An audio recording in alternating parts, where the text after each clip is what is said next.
The young man was completely stunned. Just a moment ago, he was a streamer in the 21st century, but in the blink of an eye, he found himself in the middle of a battlefield filled with bombs and bullets. What was that sound just now? Before he could understand what was happening, he was almost killed by a falling rock. Just as he stood up, the smell of gunpowder hit his nose, making it hard to breathe. At that very moment, a cannon fired right beside him, nearly scaring the soul out of his body. The protagonist stood there, completely frozen, having no idea what was going on. Terrified by the continuous explosions, he shouted angrily, "What the hell is going on? Give it a rest already." That was when he realized there was an army fighting right next to him. Shocked, he fell to the ground. What is this? What kind of situation is this? Suddenly, a soldier ran over in a panic. "Your Highness, are you all right?" Seeing the stranger running toward him with a sword, the protagonist crawled backward in fear, screaming, "Don't come any closer. I said don't come near me." Seeing the man actually obey him, the protagonist was stunned. The soldier stood still, shaking, and then suddenly knelt, shouting, "Your Highness, it is my fault. Your Highness, please save us." Seeing the man shedding tears, the protagonist was even more confused. What is wrong with this guy? The protagonist slowly stood up and cautiously walked forward. "Hey, man, just calm down for a second." Just then, a blinding orb of light flew toward them, creating a massive explosion that blew the protagonist away. The protagonist barely survived, clutching his chest and gasping for air. He tried to figure out what was going on. What is this? Was that a bomb? Suddenly, a blue light caught his attention near the blast site. A strange blue flame was burning, causing those who were caught in it to scream in agony. The protagonist watched this scene for the first time, his mouth agape in shock. Suddenly, a group of soldiers rushed forward. Over here. Over here. Assault team, charge. We absolutely cannot let them climb up." The soldiers ran toward the castle wall. Bravely wielding their swords, they charged. But just then, a giant object sliced off a soldier's arm, pierced his stomach, and lifted him up. The severed arm flew toward the protagonist, and blood splattered everywhere, leaving him absolutely terrified. The group of soldiers who had just rushed forward were all killed in the same way, unable to fight back at all. The protagonist finally realized there was something in front of them, but it was already too late. A giant spider climbed over the wall, heading straight for him. Seeing the protagonist, its eyes glowed brightly, and it let out a deafening screech. The protagonist instinctively covered his ears, trying to guess what the thing in front of him was. Just then, another group of soldiers rushed at the monster, determined to destroy it right there. But unfortunately, their fate was the same as the others, dying in vain without being able to do anything. Watching this horrific scene unfold over and over, the protagonist shook all over, so terrified that his hands and feet went numb. He couldn't move his body at all. Is this a dream, or is it all just an illusion? This situation is clearly impossible to accept. Don't treat me like this. Is it okay to just die like this? Facing the monster's claws, the protagonist was filled with despair, able only to sit still and face his death blindly. At that moment, a warm voice called out, "Your Highness, why do you retreat from reality like this?" With a single sword strike, the young man before him sliced the giant monster in two. Then, he turned to the protagonist and smiled. "Why are you reacting like that, Your Highness?" Seeing the protagonist staring in shock, the young man approached him worriedly. "Your Highness, are you hurt? Are you injured anywhere?" Looking at the young man from up close, the protagonist felt increasingly familiar. He remembered a character from the game Protect the Empire. The protagonist shouted in shock, "Lucas." Immediately, Lucas's eyes welled up with tears. As expected, your head was injured, wasn't it? He wiped away his happy tears and easily lifted the protagonist off the ground. "It's all right. It's a relief. You finally called my name. In all the time I've been your protector, you have never managed to remember my name." Realizing the person claimed to be Lucas, the protagonist turned pale with fear. Huh, is it really Lucas? Wait, if this is the case, then does that mean I am inside the game Protect the Empire? Realizing the truth, the protagonist screamed in despair. He was the only one who had beaten this game, so he understood his situation all too well. "I'm doomed. This is the super hard game I just finished setting a record for. Protect the Empire, that's it. The place where I had to struggle to stop a bunch of demons attacking one after another. It's the damn game that was so difficult. Why? Why did I transmigrate into this game?" While he was in turmoil, Lucas grabbed his arm and shouted, "Your Highness, the enemy is coming. It's the Black Spider Army. The castle is on the verge of collapse, but the spiders won't be active after sunset. There are 30 minutes left before the sun goes down. So until then, I will try my best to hold them off.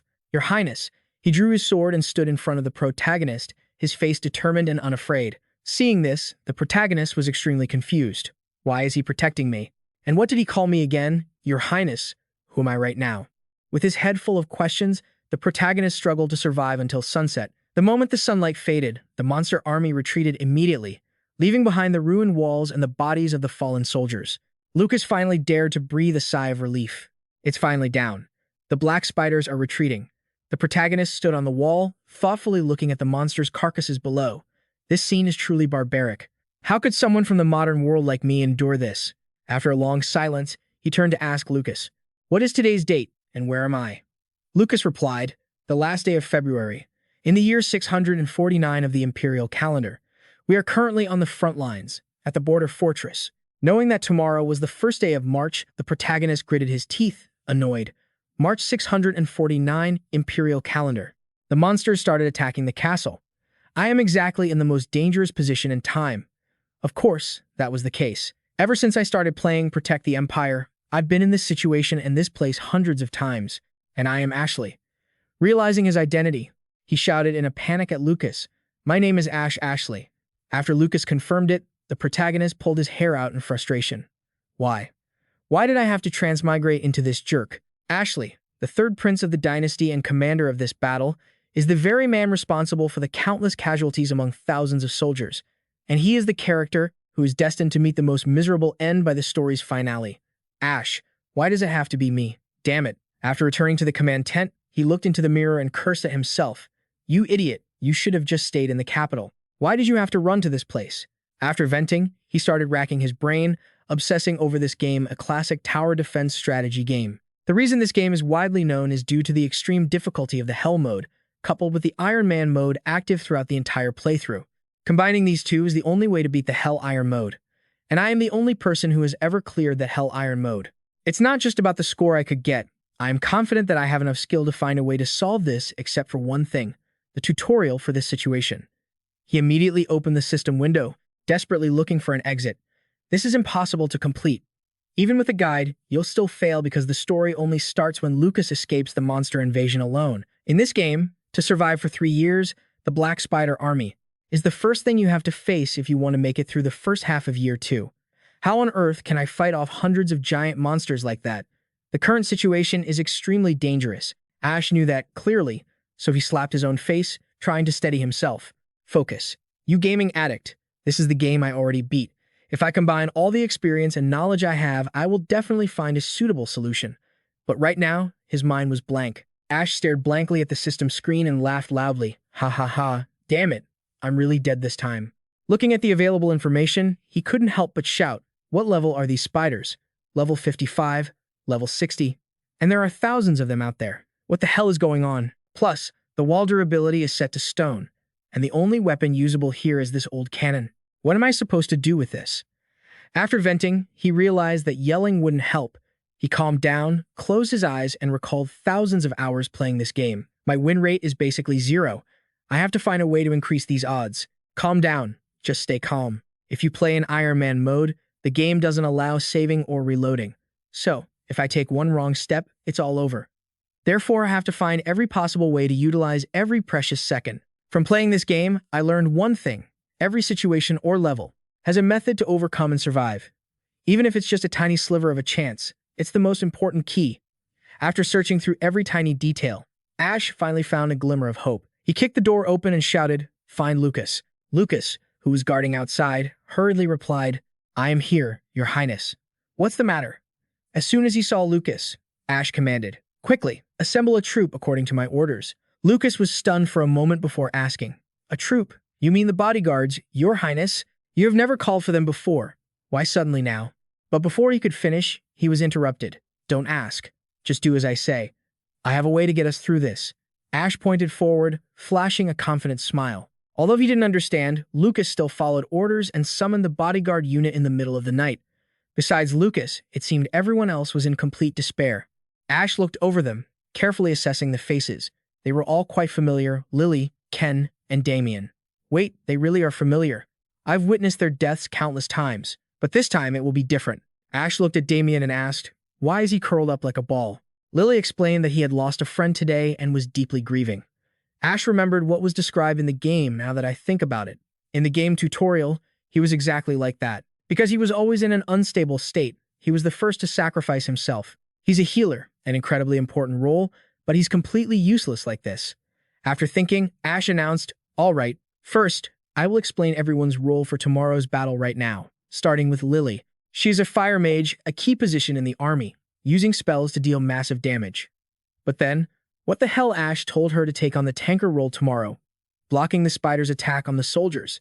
This made Lily gasp in shock, "But your highness, I am a mage." Ash didn't care. He moved immediately to the next person, Ken. Ken was a heavy armor knight capable of pushing back enemy lines and drawing the spider's attention to attack them. He was a tanker, but the task Ash assigned him was to infiltrate deep into enemy lines and cause chaos. Ken was doubting reality after hearing that. Then Ash moved on to the next person, Damien. As mentioned before, he was a healer, a very important profession in the game. Yet, breaking from convention, Ash assigned him the role of a marksman, aiming at the most critical targets. Finally, Lucas would command the remaining soldiers and maintain a solid front line. After hearing the assignments, everyone was stunned, left in a long, awkward silence. This made Ash a bit uneasy. "Huh, what's this?" Someone say something. Ken couldn't hold back anymore, furiously punching the wall. "Damn it, you call this a plan? Are you serious, Your Highness? Are you really going to put everyone here in danger with that kind of command? Are you even Damien anymore?" Suddenly being questioned, Ash was a bit startled. "But that Damien isn't me, I'm that bastard Ash. Right, this is a bit Damien-esque. But this is a level that can't be beaten the normal way.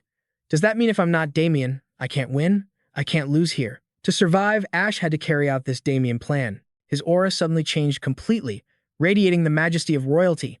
"Ken, as the son of the noble king and the current commander of this army, are you defying my orders?" Feeling the pressure, everyone in the room turned pale, especially Ken, who was shaking so hard he stuttered. Your Highness. Ash looks just like a grinning devil right now."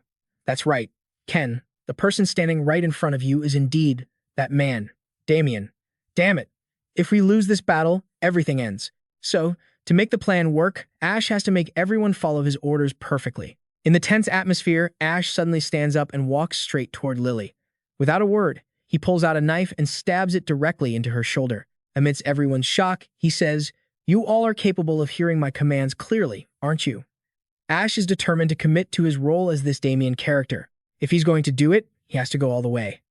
At this moment, even a knight like Ken, who has been through countless life and death battles, is breaking into a cold sweat out of fear. Is Ashley really this Damien? Does he not realize how valuable a mage is? How are we supposed to go to the battlefield under his command? Suddenly, Ash's knife bursts into flames, leaving everyone wide-eyed with shock. Only Ash knows what is happening. I don't know if the developers added this as a joke, but all the beta characters have hidden skills. These traits are completely opposite to their known personalities. Ash speaks up. "Lily, you were cut by a sword when you were little, right? When the goblins attacked your village, yes? After that accident, you gained the fire skin trait. As long as you have mana, you can block any physical attack. Am I wrong?" Lily is so terrified that she tears up, staring wide-eyed at Ash. Fire skin is a defensive ability, but it exists on a character with high attack power. This makes it impossible to utilize effectively in the game. But this is reality. Ash intends to push this ability to its absolute limit, hoping to clear this stage. Standing before the blazing red flames, Ash wears a sinister smile. "No other choice. I have to cheat. Just like you said, you bastard who threw me in here. I'm going to beat this damn game, and then I'm going to catch you and beat the hell out of you." After the demonstration, Ash slowly sheathes his knife. "Sorry for going a bit too far to prove my point. Lily is extremely curious now." "It's fine, Your Highness. But how did you know about that?" Ash says that doesn't matter, then immediately turns his gaze toward Ken. "Ken, you used to be a thief when you were a kid, right? You came from the slums with too many mouths to feed. Becoming a knight must have been tough, huh?" With his secret exposed, Ken instinctively takes a few steps back. How do you know that?" With the knife in his hand, Ash wears a mysterious smile. "I told you, that doesn't matter now. What matters is what you can do with it." The trait Ken possesses is the survival method of a thief. The user's sense of timing is just like a thief's, capable of reducing their presence to face danger and avoid attention. The drawback is that it consumes a lot of HP with each use. Seeing that Ken doesn't answer, Ash continues to ask, "You can steal whenever you want, right? You can hide and avoid attention. Answer me, or do I need to make another example out of you, Ken?" Terrified by the Damien-like behavior from earlier, Ken immediately bows his head. "No, sir. You're right, I can." Ash is extremely satisfied. "Good. From now on, you just follow my orders." And finally, Damien. Ash puts the knife on the table and slowly walks toward Damien. The trump card of this plan, he sits down in front of Damien and gives a benevolent smile. You have extremely keen eyes, don't you? That's why you could foresee your friend's death. Damien recounts sadly. He was my fellow countryman. We came from the same orphanage. In the middle of the battle, he sacrificed himself for me. Why? Why did you bring us here? Your Highness, why? Damien cries as he questions Ash's cruel actions. What are you planning to do? Our two measly lives are nothing, just like a game to you. Please, give Van back. Give my friend back. Return him to me. Amidst the desperate screams, everyone falls silent, quietly turning their eyes toward the two. They all understand clearly that this battle is destined to fail. There isn't the slightest glimmer of hope. At this moment, only Ash maintains his conviction. He places a hand on Damien's shoulder, his gaze steady. You can blame me, Damien, if you need to. You can hate me too. But your friend, Van, sacrificed his life for you. Are you going to sit here and wait for death, wasting your friend's sacrifice? Just because you're at death's door because of some trash commander, you're going to throw away the life that your friend sacrificed himself to save. You need to reclaim what you've lost and take revenge for him. Kill those spiders. Get out there and fight. Teach them a lesson. Damien, do you want to kill those damn spiders? With a hollow gaze, Damien replies that he wants to do just that. Not stopping there, Ash continues to ask, and do you want to kill me? Facing this question, Damien hesitates for a long time and then gives the answer. Yes. The other three people are shocked to hear this. According to imperial law, attempting to assassinate a royal descendant carries a price worse than death. No one could have expected Damien to dare answer so bluntly. Only Ash smiles brightly. Fine, I promise, after we get out of here, I'll let you kill me whenever you want. As a guard, Lucas can't let that happen. But just as he tries to object, Ash stops him. If the plan fails, we all die anyway. If that happens, I'd rather have you kill me than I swear on the honor of the royal family. Just for one day, follow my orders. Ash understands that sometimes you need to use anger as fuel, even if it's hatred directed at yourself. Those words seem to have worked. Damien slowly stands up, ready to follow the plan. At this moment, Ash stands in the middle of the room, looking down. I won't make any excuses, because due to my poor judgment, my army was almost wiped out. But if we follow this plan, we can push those spiders back.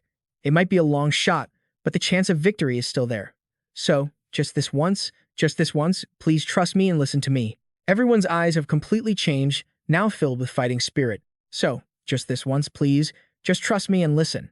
Everyone's gaze has completely shifted, now burning with fighting spirit. He was determined to find a way to survive against all odds, and now everything was ready, though he couldn't help but wonder if this squad was just a total piece of trash. But there were no other options left. The next day, the vigilant soldiers spotted a swarm of monsters heading their way and sounded the alarm drums. The Black Spider army is heading our way. The monsters are coming. The soldiers were still a bit skeptical, asking, will everything really be okay, Your Highness? Ash reassured them that they just needed to follow his orders. The plan was simple. While the others kept them busy, Ash and those here would locate the queen and blast her away with this mana cannon. Forget the safety limiters, just overload the mana. Ash hoped they would have enough firepower to defeat the queen. The problem was her location. She was so far away she couldn't be seen with the naked eye. Could they actually pull this off? Of course they could. Ash wasn't just some ordinary guy.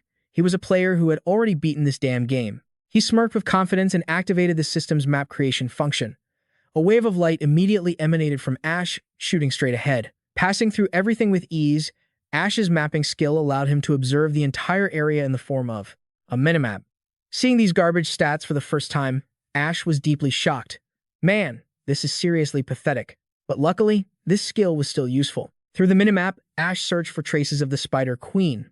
But after scanning the whole map, he suddenly realized the objective of this mission. The Queen of the Spider Monsters wasn't on the map. Meanwhile, at the fortress gate, Ken stood watching as the gates slowly opened. Before the battle, Ash had given him all the remaining stamina potions, along with the order to go out there and draw the monster's attention.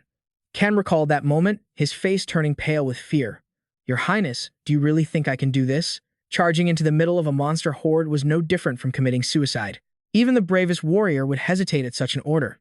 Inside the tunnel, Lily was also trembling, remembering what Ash had said. Lily, I'm going to entrust you with a difficult task as well. In the event that the spiders manage to break through to the artillery unit, I need you to use the fire cloak to block the entrance. Despite her fear, Lily tried to encourage herself that she could do it. She had now placed all her trust in this least trustworthy prince. Once everything was ready, Lucas shouted, ordering the soldiers into position. Standing before the dense wave of monsters, he raised his sword high and encouraged them. You all must hold the line. We have to buy time until the prince defeats that spider queen. That solemn expression surely meant the prince had everything planned out, but he didn't know that the expression was actually because the plan had completely gone off the rails. Ash stared at the map, his face stony. I don't get why the spider queen isn't showing up. Before Ash could report back, Lucas had already ordered the attack and turned to him with a bright smile. Things had reached this point and there was no turning back. He hadn't told anyone about this, deciding to find a way to solve it himself. Okay, let's just stay calm. First of all, the goal of this battle wasn't to kill the boss, so it wasn't surprising that she didn't appear on the map. She might appear once the full-scale attack began. They had a safe rearguard behind. Those soldiers were prepared just in case something unexpected happened. That was the only place the queen could appear. Just as Ash had guessed, on the minimap, deep behind enemy lines, a group of monsters appeared that hadn't moved at all. Ash immediately grabbed Damien by the shoulder and pointed into the distance. Damien, over there. Do you see it? Damien looked in that direction, only to reply that he saw a bunch of spiders sitting still, doing nothing. This answer surprised Ash a little. He had only thought it was a possibility. He squinted into the distance and asked Damien if he could see the spider queen. Damien narrowed his eyes, his pupils beginning to glow. The queen, your highness. Do you mean the monster with the lower body of a spider and the upper body of a human? Hearing that description, Ash suddenly wore a devious smile. Found her. Finally, I found the most important target that needs to be wiped out. Seeing the boss's appearance, Damien felt a bit terrified, but having seen it hundreds of times, Ash didn't care anymore. No need to be afraid. She'll be shot dead by this cannon soon. Not wanting to waste any more time, Ash ordered the soldiers to rotate the cannon towards the south, preparing to finish off the boss. Once the mana loading process for the cannon was complete, Ash pointed to the lever, telling Damien to grab it. Damien bowed low, his hand on the lever, his whole body shaking. Yo, your highness, I'm not confident. I've never done anything like this before. So, asking me to do it is a bit, not letting him feel any more insecure. Ash cut Damien off. You can miss the shot, you can even mess everything up. It doesn't matter.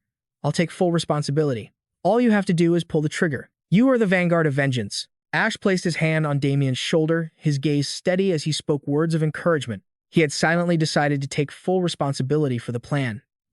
Damien. This time, all the consequences were the commander's responsibility. The soldiers only followed orders. Feeling encouraged, Damien's eyes glowed brightly, activating the 10,000-mile eye trait. The moment he pulled the lever, the giant mana bullet immediately fired, surging forward. Unlike a normal mana bullet, this one seemed to have a mind of its own, flying in a curved trajectory towards the spider queen in the distance. After a huge explosion, the soldiers checked with binoculars and shouted excitedly. It hit the target, right in the middle of the monster horde. Now, Damien had become a hero in the eyes of the soldiers. This guy is seriously impressive. Are you sure this is your first time? Ha ha ha. Damien laughed in response. I just followed instructions. When I held the trigger, my whole body just started moving on its own. Only Ash understood what had just happened. What are you talking about, Damien? It was all thanks to your trait. An incredible trait that always hits the target accurately. In the game, he was a character who couldn't wield real weapons. But here, all he had to do was grab hold of it. Haha. They took the full force of my attack. Just as I expected, I'm truly something else. As Ash laughed triumphantly over his successful plan, he suddenly realized something wasn't right. What is that over on the battlefield? Why are they still moving? A soldier clutching binoculars reported in a trembling voice, Prince, they're still moving. A horde of spiders is approaching from that side. They're heading straight for us. Hearing this, Ash panicked, snatched the binoculars, and stared directly ahead. As the dust clouds began to settle, the silhouette of the monster army gradually emerged. The Spider Queen, she was actually still alive. In that split second before death, she had used the smaller monsters as human shields to escape unscathed. Now, she was absolutely furious, venting her rage toward the fortress. At her piercing, vengeful shriek, the monsters suddenly withdrew in unison. Seeing this, the soldiers were baffled. Where are they suddenly going? The spiders are moving. Shouldn't we fire at the queen? Why is she still completely unharmed? At this moment, Ash was deathly pale. He understood all too well the nightmare that awaited them. The spider swarm that had just retreated suddenly regrouped into a massive, dense horde. They charged straight toward the fortress to attack. Standing before the flood of monsters, Ash could only let out a bitter laugh. Damn it, you give orders pretty fast, you wicked queen. Meanwhile, outside the fortress walls, Ken was sitting quietly, praying behind a large tree. I only have one potion left. Should I just run for it now? With the monsters suddenly rioting, He couldn't continue his harassment mission anymore. If he dove into the monster swarm behind him now, it would be a death sentence. Just then, a tremor caught Ken's attention. With a glimmer of hope, he poked his head out to observe. But then, he was so disappointed he fell to the ground. The Spider Queen, even after taking another hit from the mana cannon, was still moving. There was no sign of them stopping. Ash was gritting his teeth, having no idea how to survive. The spiders were still moving, the queen was still alive. Could it be that we aren't strong enough? The original Spider Queen of the Black Spider Swarm should have died after just 1 or 2 mana cannon shots. After all, according to the game, compared to other monsters in the starting area, the queen shouldn't be that strong. But this queen seems a bit different. I don't have any intel on her at all. What if her stats are different? What if she has some special trick? Or what if she's not supposed to be killed? Then what should I do? Ash was buried in negative thoughts, unable to think straight. Just then, a soldier shouted, pulling him back to reality. Your Highness, because the cannon's energy core has been overused, it's reaching its limit. This is a major problem. We won't be able to fire as many times as we predicted. Hearing this, Ash shouted angrily, That's enough talk. How many more times can we fire? The soldier reported fearfully, We can only fire 5 times total. Since we've already fired twice, we only have 3 shots left. Hearing this information, Ash felt his soul leave his body. 3 more shots. We have no choice but to kill that queen with just 3 shots. Furthermore, Damien's eyes, it seemed his all-seeing eyes had side effects. They could only handle 3 shots at most. Could he endure until then? Fortunately, the fortress wall at the center could hold up very well. Just then, a soldier reported that the wall-breaking monsters were approaching. Ash's only good news was immediately crushed. He stared at the giant monster in front of him and only wanted to curse loudly. It wants to pierce right through? Damn it, there's nothing like this in the game. Ash hurriedly shouted, Defend. Use all our firepower. Aim straight at that giant monster. But against such a massive body, the normal cannons were like a mere scratch. The sturdy fortress wall, now like a thin piece of paper before the monster, collapsed easily. The swarm followed, pouring through and charging straight ahead. Seeing this, Lucas drew his sword and ordered the soldiers. Everyone, draw your weapons. We're going down to hold the line. Ash was no slower, ordering the soldiers beside him, Gather here. Those going down there will defend us. We must keep firing at the queen before those bastards reach the artillery area. We have to kill the queen. If we can't take down the boss, everyone here will be done for. And this is reality, not a game, so if you die, it's over. There won't be a second chance. After the mana cannon was recharged, Damien immediately opened fire, aiming straight at the distant queen. Seeing the mushroom cloud, Ash shouted, That definitely hit the Black Spider Queen. But she's still alive. Prepare for the next shot immediately. Hurry! Meanwhile, Lucas was fighting valiantly, killing all the monsters, heading toward the artillery unit. Protect the artillery area. We must protect the Prince of the Empire. Ash stood on the wall, helplessly watching soldiers being killed in vain. The constant stream of casualty reports made his mind increasingly tense and overwhelmed. The number of casualties keeps rising. I don't know when I started treating this like it was just a game. This is a place where people fight to survive. The reality is that death isn't just a number. It comes with heart-wrenching screams and a disgusting stench. With this situation, 5 shots, the mana cannon will shatter before I can even fire the 4th shot. What should I do? A way to handle this situation, I can't think of one. He tried to recall the experiences that helped him beat this game, but nothing was useful in this desperate situation. Just then, Ken's loud shout echoed from afar. Hey, you monster dogs, I'm right here. Look at me. Ken gulped down his last potion and roared as loud as he could. I am Ken, a knight of the Empire. Immediately, the monster's aggression was drawn, and they all rushed toward Ken, pulling the monsters away from the fortress walls. Seeing a large rock in front of him, he quickly hid behind it and smiled slyly. Survival instincts of a thief had been activated, covering Ken's body in a black mist. But on Ash's end, a notification suddenly appeared. Seeing this information, Ash shouted in a panic, Look out! Wait, Ken. Your health points are too low. Because of the anemia debuff, Ken's special ability has been cancelled and can't be activated. Standing in the middle of the monster wave, Ken is like a piece of bait, unable to fight back. In his final moments, he didn't even have time to curse before being torn apart. Damn it, I shouldn't have trusted. Witnessing this horrific scene, Ash falls into despair. Even though he's far away, he can still hear the clear, sickening sound of flesh being ripped apart. My wrong orders, they took the lives of others. It wasn't just Ken. Everyone out there had their lives taken away, all because of one order from me. I am killing them all. Nothing more, nothing less. While playing this game, I always use my troops as bait. Whenever I needed to, this damn game was designed to go this way, aiming to save someone else. To get an item, to finish a side quest, to complete achievements, someone had to die, and I killed them in high spirits. For all the mistakes I made, I never complained about anything. However, now I've realized everything the cost of what I've caused. Up until this moment, Ash can't take it anymore. He unleashes all the pent-up emotions. Stop it. I told you to stop, you bastards. But he also realized the truth. All these deaths come with endless pain, and they won't stop.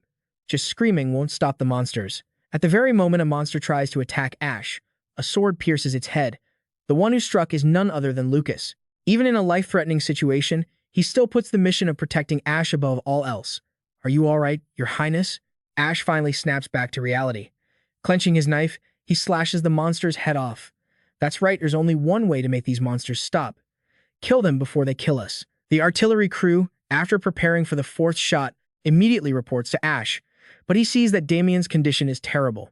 Seeing this, Ash yells, Damien, can you still fire? Even though blood is streaming from both his eyes, Damien tries his best to hang on. Yes, Your Highness.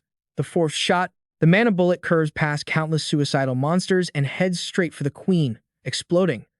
However, that damn queen is still alive after everything. Hearing the sky-shattering scream from afar, the artillery team collapses in despair. To fire this fourth shot, the whole team didn't hesitate.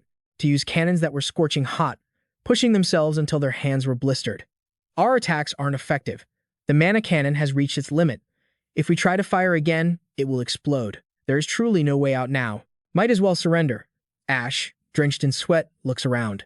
Is this the end? We've reached the brink of despair. The defensive line has been destroyed, and our artilleryman can no longer even open his eyes. Is it ending like this? Is there really no hope left? Just then, a soldier gets excited and shouts after looking through his binoculars. No, we definitely dealt damage. The queen's hide has been torn off. Unbelievable. In such a desperate situation, the scout still managed to do his job well. He excitedly turns to Ash. If we fire one more shot, we will be able to. Just then, a massive attack flies straight toward the turret. Seeing this, Lucas yells, Your Highness. In despair, unable to do anything because he's surrounded by monsters, the turret shatters and Ash falls freely. It's broken the whole world. All hope has vanished. Everything is a blur. Ash vaguely hears Lucas calling him. When he opens his eyes, he sees a scene of ruin and desolation. In front of him is Lucas using his own back to block a large piece of a wall. Seeing this, Ash jolts up. Lucas, his whole body is covered in wounds. The first thing he does is still to check on Ash. Your Highness, are you hurt anywhere? Ash frantically moves closer. That's what I should be asking. Are you all right? Lucas vomits a mouthful of blood, his mind no longer clear. Your Highness, do you remember?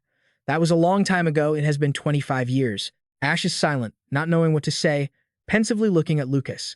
As a player who suddenly appeared in this body, Ash has no memory of it at all. Lucas, not seeing an answer, continues. The first time Your Highness allowed me to be your bodyguard. Back then, Your Highness said to me, Ashley, who knows what the previous owner of this body said that made Lucas so loyal? Ash asks, what did I say? The memory of that day is always present in Lucas's mind, never fading.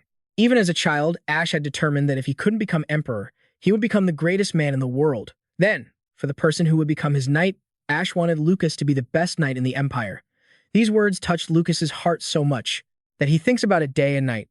Lucas, with a determined gaze, says that he believes in the monarch he serves. Ash is slightly surprised and asks, even in this situation, Lucas replies without hesitation. Anytime, anywhere. Just as he finishes his sentence, Lucas reaches his limit, crushed by the rubble, and faints. Ash, after pulling Lucas out of the wreckage, looks pensive. Wait there, Lucas. You are the protagonist, the savior of the world. You shouldn't die in a place like this.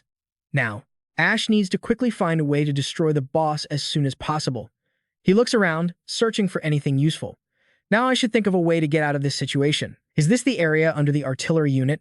How long have I been unconscious? Just then, he discovers Damien and the nearby artillery soldiers.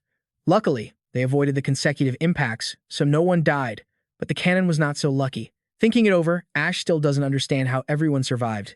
Did the spider monsters not take this opportunity to attack? Why did the answer have to appear right before his eyes at this very moment?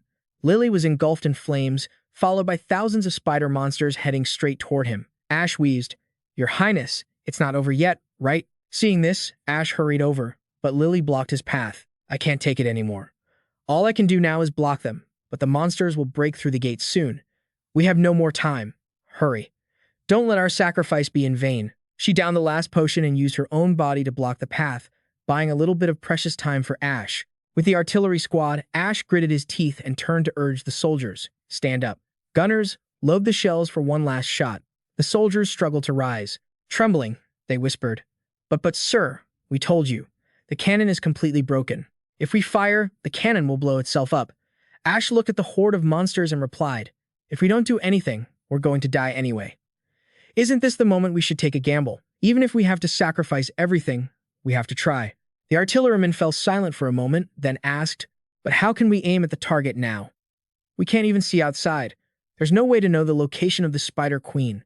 That Spider Queen, Ash replied. If the mount is broken, carry the cannon with your own hands. You don't need to aim perfectly. Damien, just fire, that's all. Load it. That's an order. The artilleryman, though deeply doubtful of this absurd command, had no choice but to follow. After that, Ash walked toward Damien, thinking about what he was about to do. I don't know exactly how the trait works, but as long as Damien can fire, that shot will definitely hit the mark. We have no other choice but to rely on faith. Damien was sitting lethargically on the ground when he suddenly heard a voice from behind. Damien, this is the final shot. You just need to fire one more time. Just once more. Please, try one more time. By now, Damien's eyes were severely damaged. He could barely see Ash standing in front of him. He turned his head and asked, Sir, what is the meaning of all this? No matter what I do, nothing ever changes. Ash replied that if Damien fired one more time, the Spider Queen would die. But Damien suddenly interrupted. That's not what I meant. If I fire one more time and the Spider Queen dies, what would actually change? No matter how hard I work, no matter how much I struggle, this world is already ruined. I want everything to stop right now. I don't want to live like this anymore. I just walked into Damien was swept away by negative thoughts, constantly muttering aimlessly. Right then, Ash shouted, Damien, you think this world makes no sense? You think that if you overcome these obstacles, you'll just keep living in hell? Damien was startled, stuttering. Well, Ash immediately grabbed his collar and roared, then stopped stating the obvious, you idiot. If this world is truly that difficult, then obviously, this is hell mode. And this is a mode you can't save or download data for. It's all completely absurd and ridiculous, and nothing goes the way I want. That's what life is. Who doesn't know that? We're living in a brutal era. Are you planning on giving up? You're just going to give up and roll over, waiting to be killed? Is that it? No. We have to keep fighting until our very last breath. I will keep fighting. I will keep strategizing and fighting until the very end. If you want to give up and die so easily, then slit your own throat right now. Ash pulled out a knife and held it toward Damien, causing him to hesitate. Before Damien could react, Ash tossed the knife aside and leaned in close. But if you're too cowardly to have the guts to do that, then become my trigger. Don't go looking for death, understand? The only thing you need to do is serve under me as your lord. Don't use the excuse that there's nothing left to live for. You are my pawn. You are my key. You are my trigger. That's what you need to do. That's what I need from you. Thanks to that speech, Ash unlocked a new skill, the passive skill, Indomitable Commander. Ash immediately placed his hand on Damien's shoulder and activated it. I command you, fire and kill that monster. Damien was finally psychologically manipulated. His gaze turned steady, devoid of fear. Yes, sir, I will follow your command. While the two were having their heart-to-heart, the artilleryman had loaded the cannon successfully, but there was one problem. There was no way to cool down the cannon barrel. Without a moment's hesitation, Ash stepped forward and said he would hold the barrel himself. Hearing this, the artilleryman hurriedly tried to stop him. Your Highness, it's too hot. If you touch it, burns will be the least of your worries. Ash didn't waver, sitting right next to the cannon barrel. To him, dying in battle was better than dying uselessly in the mouths of the monsters rushing toward them. After everything was ready, Ash turned to Damien and asked if he was ready. Damien, gripping the lever, said he couldn't see anything anymore and couldn't even feel his hands. But Ash smiled radiantly. It's okay. Everything is fine. Damien's gaze became more determined than ever. He had made up his mind to place his full trust in this lord, no matter how unreasonable the request might be. With his mindset ready, Ash used both arms to embrace the cannon barrel, using his remaining strength to lift it off the ground. Seeing this, the rest of the artillerymen rushed to help. Even though their arms were searing with burns, no one gave up. They tried to complete the final shot, even if it meant paying with their lives. Suddenly, a giant spider monster appeared right in front of them, heading straight for the cannon. It seemed the Spider Queen had sensed the danger and ordered her minions to block this final shot, but it was already too late. Receiving the order to fire, Damien gritted his teeth and desperately activated his trait. His eyes glowed brighter than ever, even as blood continued to stream out. With everyone's complete trust placed in him, the cannon finally fired successfully. The shells streaked straight into the sky, tearing right through the sea of monsters blocking the path. It carried the hopes of Ash and everyone present on the battlefield. The monsters swarmed in, but there was no one left who could fight back. Ash looked up at the sky, tracking the trajectory of the shell as it soared into the distance.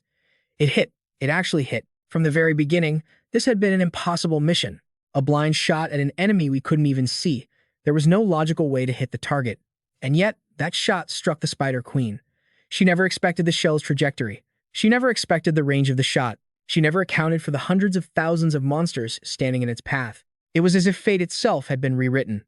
The bullet flew straight into the Spider Queen, who was shrieking and roaring in fury, and landed directly on her head. Without missing by even a single centimeter, the shot blew the Spider Queen's head apart. That was the last thing Ash remembered before everything faded into darkness. Suddenly, a familiar message notification popped up. Sir Damien, is that really you? How did you win? It was a message from the first viewer watching Ash's stream. He just stared at the screen. He didn't know how to respond. When asked if he intended to stream again, Ash replied, but he was busy trying to piece his memories together. He jolted awake from his slumber, and waves of pain immediately washed over his entire body, reminding him that he was still alive. Ash wondered where he was. Then, Lily's voice rang out beside him. Damien used healing magic on you, my lord, but because your burns were quite severe, it will take quite some time to heal completely. You have been asleep for 4 days, your highness. I was afraid you might never wake up after that grueling battle to defeat the Black Spider army. Ash's eyes widened in shock as he looked down at the ground. I'm still alive, Lily continued. Thanks to your command, my lord, the Spider Queen fell during the final wave. The Black Spider army stopped immediately. You won, your highness. Hearing this, Ash felt slightly better. He looked out the window, watching the soldiers clearing the battlefield. As Lily reported the current situation, she mentioned that the reinforcements had recovered the bodies of their fallen allies and were finishing off the remaining spiders. We are almost done cleaning up, your highness. You suffered severe burns on your arms, shoulders, and neck. If you return to Crossroads, you will need to go to the cathedral, but even with healing magic, there will still be scars. Ash looked at his bandaged arm and replied that scars were better than losing his life. He himself still couldn't believe he had survived such a hellish scenario. He then turned to Lily to ask about her condition. Lily placed her hand on the fabric covering her legs, her gaze turning somber. After I exhausted my mana, a spider clawed my back. Fortunately, the Spider Queen died right after. So I wasn't attacked again, but perhaps because the nerves in my lower back were damaged, I can no longer move my lower body. Ash wanted to comfort her, but he didn't know what to say and remained silent for a long while. Seeing his distress, Lily spoke up again. Please don't worry, your highness. Just being alive is enough. Those who survive include the 5 artillerymen, Lucas, Damien, myself, and you, my lord. That is all. Hearing this, Ash gritted his teeth and clutched his head in agony. 9 people. Previous battles had seen hundreds, but this time, only 9 remained. There should have been another way. I should have come up with a special strategy. There must have been a way to save more people. Suddenly, Lily reached out and took his bandaged arm. Your highness, you are not a god. In that situation, there was no way to save everyone. You did everything you could, didn't you? Ash said sorrowfully that it was he who had led the troops to this place in the first place. Even though that was what the original Ash had done, he still decided to take responsibility for it. Lily spoke up to comfort him. Those monsters becoming so numerous after so many decades was something no one expected. So, please don't be so hard on yourself. Everything you did was already incredible. Even though she said that, the heavy burden of guilt in Ash's heart did not lift. Just then, Lucas burst through the door, tears and snot streaming down his face. Your highness, I am so glad you have woken up. My lord, are you feeling unwell anywhere? Call Damien immediately. This level of emotional display was truly overwhelming. Ash said he could still manage, then asked about Lucas's health. Lucas had just woken up, put on his armor, and rushed straight to Ash. You know it, my lord. My greatest strength is my toughness. Of course, Ash knew that. After all, he was the protagonist of this hellish game. After checking in, Lucas took out a stack of documents and began his report. Your highness, during this time, I have completed the casualty report. There are many people whose bodies we couldn't even recover, but we have collected everyone that we possibly could. Upon hearing this, Ash asked where the remains had been gathered. When he learned they were all concentrated at the northern part of the forward base, Ash immediately stood up, wanting to go see them. Seeing this, Lucas and Lily both tried to stop him, but it was to no avail. On the way, Ash met Damien, who was busy treating the wounded. Looking at Damien's smiling, tireless face, Ash felt a bit guilty. Damien, this strategic success was thanks to you. If you wish, I will reward you with enough money to eat and sleep comfortably for the rest of your life, so that you don't have to step onto a battlefield ever again. Since you are a mercenary, you can do whatever you like in the future. Damien replied, Your Highness, earlier you told me that I was your key point. I want to know the origin of those monsters, who they are, why they were created, and why they must die. So, please, let me follow you, Your Highness. His gaze was steady, without a hint of hesitation. Seeing this, Lucas smiled and glanced at his lord. Having another loyal subordinate made a guard like him feel happy as well. Of course, Ash wouldn't refuse. One had to keep a character with game-hacking traits by their side, right? Afterward, a ceremony was held to show respect for those who had sacrificed their lives. You told me before that I was your key asset. I want to know where these monsters come from, who is behind this, why they created them, and why must we die. So please, let me follow you, Your Highness. His gaze was resolute, without a hint of hesitation. Seeing this, Lucas smiled and glanced toward his lord. Having another loyal subordinate makes a guardian like him feel happy too. Of course, Ash wouldn't refuse. A character with game-hack traits must be kept close. After that, a ceremony was held to pay respects to those who had sacrificed themselves. Standing before the sacred fire, Ash steeled his resolve. He knew there was no better way, no superior strategy. Nothing was more foolish than constantly dwelling on what might have happened in the past. He had chosen a tactic and executed it, and this was the result, so he would have to accept it. He had to shoulder the burden and move forward. As the funeral neared its end, Ash ordered Lucas to reorganize and transport the fallen. Upon receiving the order, Lucas was somewhat surprised. At Crossroad, thousands perished every year. This was a world where funerals were more expensive than lives. Ash had ordered the soldiers to be buried in the open field east of Crossroad, a place he chose as a cemetery to build a memorial, just like in the game. Not only that, he specifically chose the last day of February every year as the day to honor these great sacrifices. Ash did all of this not just for them. Throughout the thousands of times he reset while playing this game, for all the characters he had killed without hesitation, this was also an act of atonement. Ash looked straight into the flames and said firmly to Lucas, Lucas, I won't lose a second time. I will not fail a second time. Let's return to the Crossroad headquarters. And so, Ash's journey officially began from here. After that stage, he received a mysterious reward from the system, delivered directly into the player's inventory. Time passed. 3 days had gone by since the army started their return to Crossroad. Everything kept repeating, making Ash gape in boredom. He continuously asked Lucas if they had arrived yet. Time after time, the answer he received was always, We're almost there. While bored, Ash checked his system. Now he needed to make an extremely important decision. After the beginner tutorial, the player would be at level 5, and this was the moment to choose a class. Looking at the attribute board, Ash was incredibly discouraged by his terrible stats, but looking closely, he discovered something quite interesting. Although the stats were boosted randomly, he could still choose any class as in the game, but the problem was that on the last page, a class appeared that Ash had never seen before. Beginner Commander. What kind of job is this? Is it an achievement reward for Hell Mode? Could it be a hidden class? At this moment, Ash thought of the only skill he had received, Indomitable Commander. Clearly, it was urging him to become a commander. This skill could provide allies, within a 10-meter radius, a shield that granted immunity to mind control. It was quite strong, but it was a bit useless in the early game. It wasn't until the end of the game that the Demon Berserker magic would appear. Only then would this skill reach its full potential. Ash carefully pondered if he chose a class that wasn't meant for him. It would be too risky. This was truly a difficult dilemma. He was racking his brain over what to choose when Lucas shouted, Notice, we have arrived. Ash immediately poked his head out the window, eagerly gazing at Crossroad Fortress. In real life, Crossroad is the name of the fortress at the southern tip of the Empire. It was built to stop monsters from continuously advancing from the southern Black Lake. At one time, it was the most vital fortress of the Empire, but since monster incursions became less frequent, troops were reassigned to other regions. Mercenaries then replaced them in the vacancies, veterans waiting for retirement, or inexperienced recruits. Those mercenaries were recruited regardless of nationality or skill. The Empire just needed people to stand guard. They just needed a living barrier. As more people arrived, restaurants, inns, and banks gradually sprang up within the fortress. Decades passed, and the fortress gradually turned into a city. Eventually, people no longer called Crossroad a fortress but called it the monster-fighting frontline, the Fortress City. Mockingly, mercenaries blinded by wealth would seek out their own deaths. There was another name for it, the Road of Death. the City of Tombstones. That's what they called it. Throughout the journey into the fortress, Ash kept gaping in amazement. This place is the front line of humanity. I can't believe I used to watch this on a screen. It's bigger than I thought, and also more rundown than I imagined. Regardless, I will be taking over this city. Suddenly, Ash realized the atmosphere felt a bit off. Residents gathered on both sides of the road, directing gazes filled with resentment toward the carriage. Thinking back, Ash understood the reason somewhat. After all, their newly appointed lord and commander had just killed all the militia and nearly died himself. Suddenly, Ash flashed a sinister smile.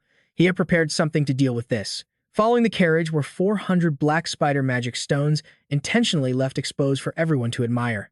These magic stones were taken from high-level monsters, so they were of very high quality. Just a rough estimate, and that was already a mountain of money. The fortress wouldn't have to worry about money for quite some time. Ash sat in the carriage with an extremely satisfied expression. That's right, if he overcame an unimaginably difficult stage, he would also receive at least that much in loot. To make this game easier, he needed to get close to the commoners. Currently, the people's trust in him was almost non-existent, but he knew how to make them like and trust him. Prepare to be pleased and properly handled. I'll buy their trust. He. Ash imagined it and laughed to himself like a goofball for the rest of the long journey, until evening when he finally arrived at the Lord's mansion. Looking up at the giant mansion, Ash gaped in amazement. Wow, this is where I'll live. The small house I used to stay in can't compare. I never expected to have such a dream house. Suddenly, a young man wearing glasses ran out of the house, talking nonstop. Oh, Master. I'm so glad Master is still safe. Ash didn't immediately recognize this character from the game and asked who he was. The young man stammered, No, I can't call you Master. Please forgive your servant, my lord. Ash replied, There's no issue with how you address me. Just calling me Master is fine. Suddenly, the young man grabbed Ash's hand and rubbed it against his cheek. I was so worried you would be hurt. This poor servant was worried sick. The name of this person who looked like he was dressed as a servant was Ader. In this game, he was an NPC who managed the city and handled the official business of Crossroad. Things like building facilities and maintaining the system would probably be the same as in the game. Ash would complete his missions here with this person. After that, Ader enthusiastically guided Ash into the mansion. Welcome back, my lord. I have prepared a hot bath and dinner. Please rest well, my lord. Stepping inside, Ash couldn't stop gaping in amazement. Living like a broke nobody in his past life, he had never seen a mansion as grand and magnificent as this one. After pulling himself together, Ash immediately asked if the soldiers had rested yet. According to Lucas's report, everyone had been given time to recover after the battle. Ash then ordered Lucas to take the rest of the day off and stop working. Just as Lucas was about to come up with 1,000 excuses as a guard, Ash waved him off. Just go rest. Get to work tomorrow. With no other choice, Lucas reluctantly accepted the day off, sighing sadly. I understand, my lord. After that, Ash was led to the bathhouse to enjoy a soak in a massive tub, washing away the exhaustion from the long journey. Ash figured it was reasonable to reward himself like this. As he undressed, he thanked Ader and gave him the day off as well. Just like everyone else. Suddenly, the atmosphere shifted. Ader seemed to turn into a completely different person. By the way, you did a great job, Ashley. Hearing that name, Ash froze. That was the handle he used for streaming in his past life. How could anyone in this world possibly know that? Ader reached out and shut the door while speaking. Who would have thought you'd clear the tutorial stage? That was way beyond what I imagined. Hearing that, Ash gritted his teeth in anger. Ader. Ader threw his hands up in the air and laughed. Why hide it? That's right. I am the manager of the Empire's Guardian. I am Ader, but before he could finish, Ash punched him square in the mouth, sending him flying. The manager?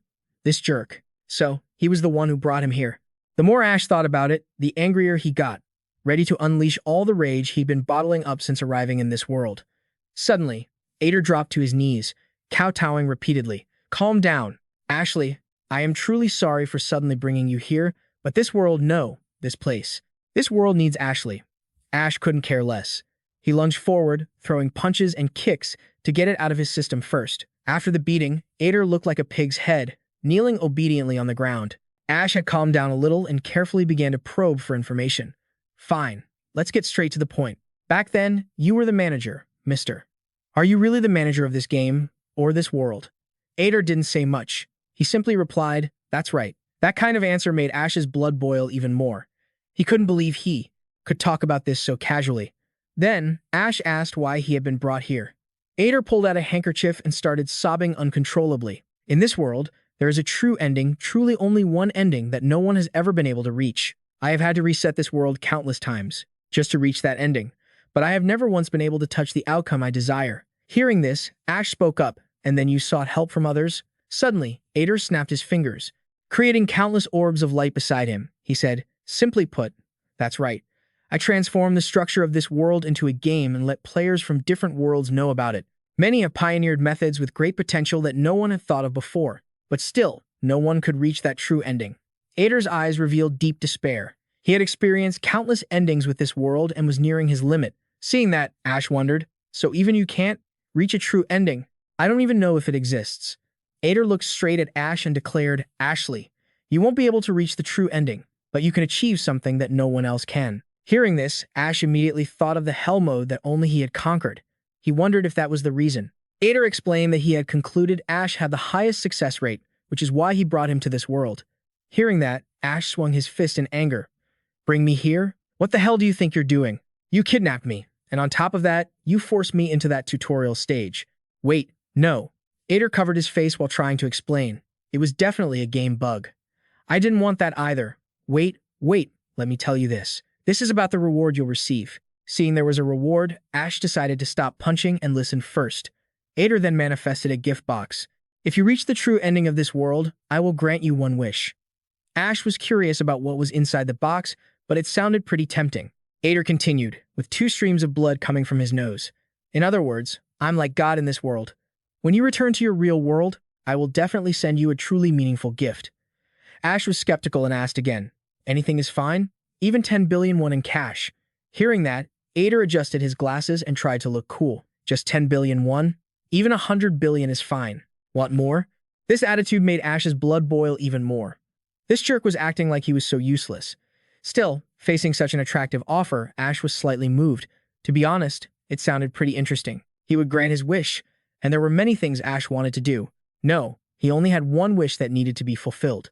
If this guy could really make it happen, then, Ader smiled and said, you must have a wish you need to fulfill, right? Ashley, a wish even more precious than money. You gave up on that dream because you thought you couldn't do it, didn't you? These words made Ash realize something. This guy, the person standing in front of him claiming to be God, brought him here because he knew about him. He knew that Ash had deep regrets, knew that Ash had always lived with that yearning in his heart. Once again, Ader reiterated that he would make that dream come true. Ash immediately avoided his gaze, denying that the dream was over, but Ader insisted that if that wish was still in his heart, it would never disappear. At this, Ash asked, if you have the power to grant any wish, then why don't you just fix it yourself? Ader slumped to the ground, dejected, and replied, currently, my power is severely restricted in this world. I'm just an ordinary person now. That's why I had to find a replacement like you. Ash could only sigh and ask one important question. Let me ask you this. If I die here, what happens? Ader answered without a second thought, you just die, simple as that. Ash couldn't help but curse under his breath. Now, his life could be at risk at any moment. Ader suddenly took on a mysterious air. Life is a game. One life, one death, no saves, no reloads. Since you completed the hell mode, you should know that much, shouldn't you? Hearing this, Ash felt it made sense. That's just how this game is. Even if strange things were happening, he couldn't change the fact of death. As the tension rose, Ader suddenly offered to send Ash back to Earth right now. Upon hearing that, Ash excitedly asked, what, really? Ader explained, yes, really. To be honest, my original plan was to bring you here first, and then ask for your opinion. But there's a hurdle. Please choose. Do you want to try to reach the true ending for a chance to have your wish granted, or would you rather return to your peaceful days? The days where you didn't have to worry about the danger of death, just living a boring life. It's entirely up to you. Faced with 2 choices, Ash fell silent for a long time. Usually, he would choose to return immediately, but now he was torn. One was the wish he'd had for so long, and the other, Ash felt, was worth a shot because he had the confidence he had completed this game on Hell Mode. It was the hardest difficulty, so he basically knew everything about this game. Why not complete it one more time? After thinking for a long time, Ash made his decision. Fine, I'll do what you want. Hearing that, Ader screamed with joy. Ash was serious about this decision and warned him. Since I've accepted, you'd better help me properly. And once I reach the true ending, don't you dare forget to grant my wish, Ader. Ader was so happy he was willing to accept any demand. What more can I say? Just think of me as your servant. Ash immediately issued his first order. Between now and tomorrow morning, sell all those black spider magic stones. Seeing Ader hesitate, Ash started to boil with rage. Why? It's a tradable item. You have to know how to sell it. Ader was a bit anxious and tried to make excuses, saying the shops were all closed. Ash was about to lose it and loudly warned him. Shut your mouth and do what I say, you bastard. I don't care if you stay up all night to sell them or sell them at dawn. I just need to know that you've finished the trade by tomorrow. Is that clear, Ader? Losing all his divine dignity, he timidly asked back, I understand, but you have 388 black spider magic stones. If you just sell them at market price, you'll get a huge sum of money. What are you planning to do with all that? Ash just said he needed to go somewhere and flashed a sinister smile. The next morning, Ash decided to try his luck at the Mercenary Guild. Why don't I start with 100 gacha pulls? Hey. As for Ader, after a sleepless night, he finally converted all the black spider magic stones into cash, all for Ash to dump into the gacha. Just standing outside the Mercenary Guild, Ash could feel the hustle and bustle of the place. Lucas felt it wasn't safe and intended to go in first, but Ash just kicked the door wide open and shouted, "Everyone, pay attention." The atmosphere suddenly became unusually quiet. Those drinking were interrupted, and shouted angrily, "Who the hell are you? Want to die?" Ash didn't back down at all, retorting, "What was that, you bastard? Who are you talking to?" He approached and grabbed the guy who had shouted by the hair, making him tremble in fear. "I am your future master. Are you the one who wants to die?" No one dared to object to Ash's appearance, but whispers spread endlessly. "Is that the third prince? That guy, Damien? I heard he killed all his soldiers on the front lines, but didn't he also wipe out all those spiders?" Ash didn't care what people said about him and just focused on searching for talent nearby. The Mercenary Guild was where players could create new characters, and their influence would, of course, vary depending on their rank. Ash scanned the room to see if there was anyone talented. Suddenly, a purple light caught his attention. Sitting at the bar, a silver-haired woman looked at him and smiled. "Welcome to the Crossroads Mercenary Guild, Your Highness." At a glance, Ash recognized her as an SR rank character. He immediately approached to strike up a conversation. "May I ask for your name?" The woman stood up and saluted like a soldier. "My name is Jupiter. It's a pleasure to meet you." Hearing that, Ash was extremely surprised. The Lightning Witch, SR ranked Jupiter. He couldn't believe she had arrived here first, but on the outside, he feigned ignorance. "I haven't seen this uniform before. Which country is it from?"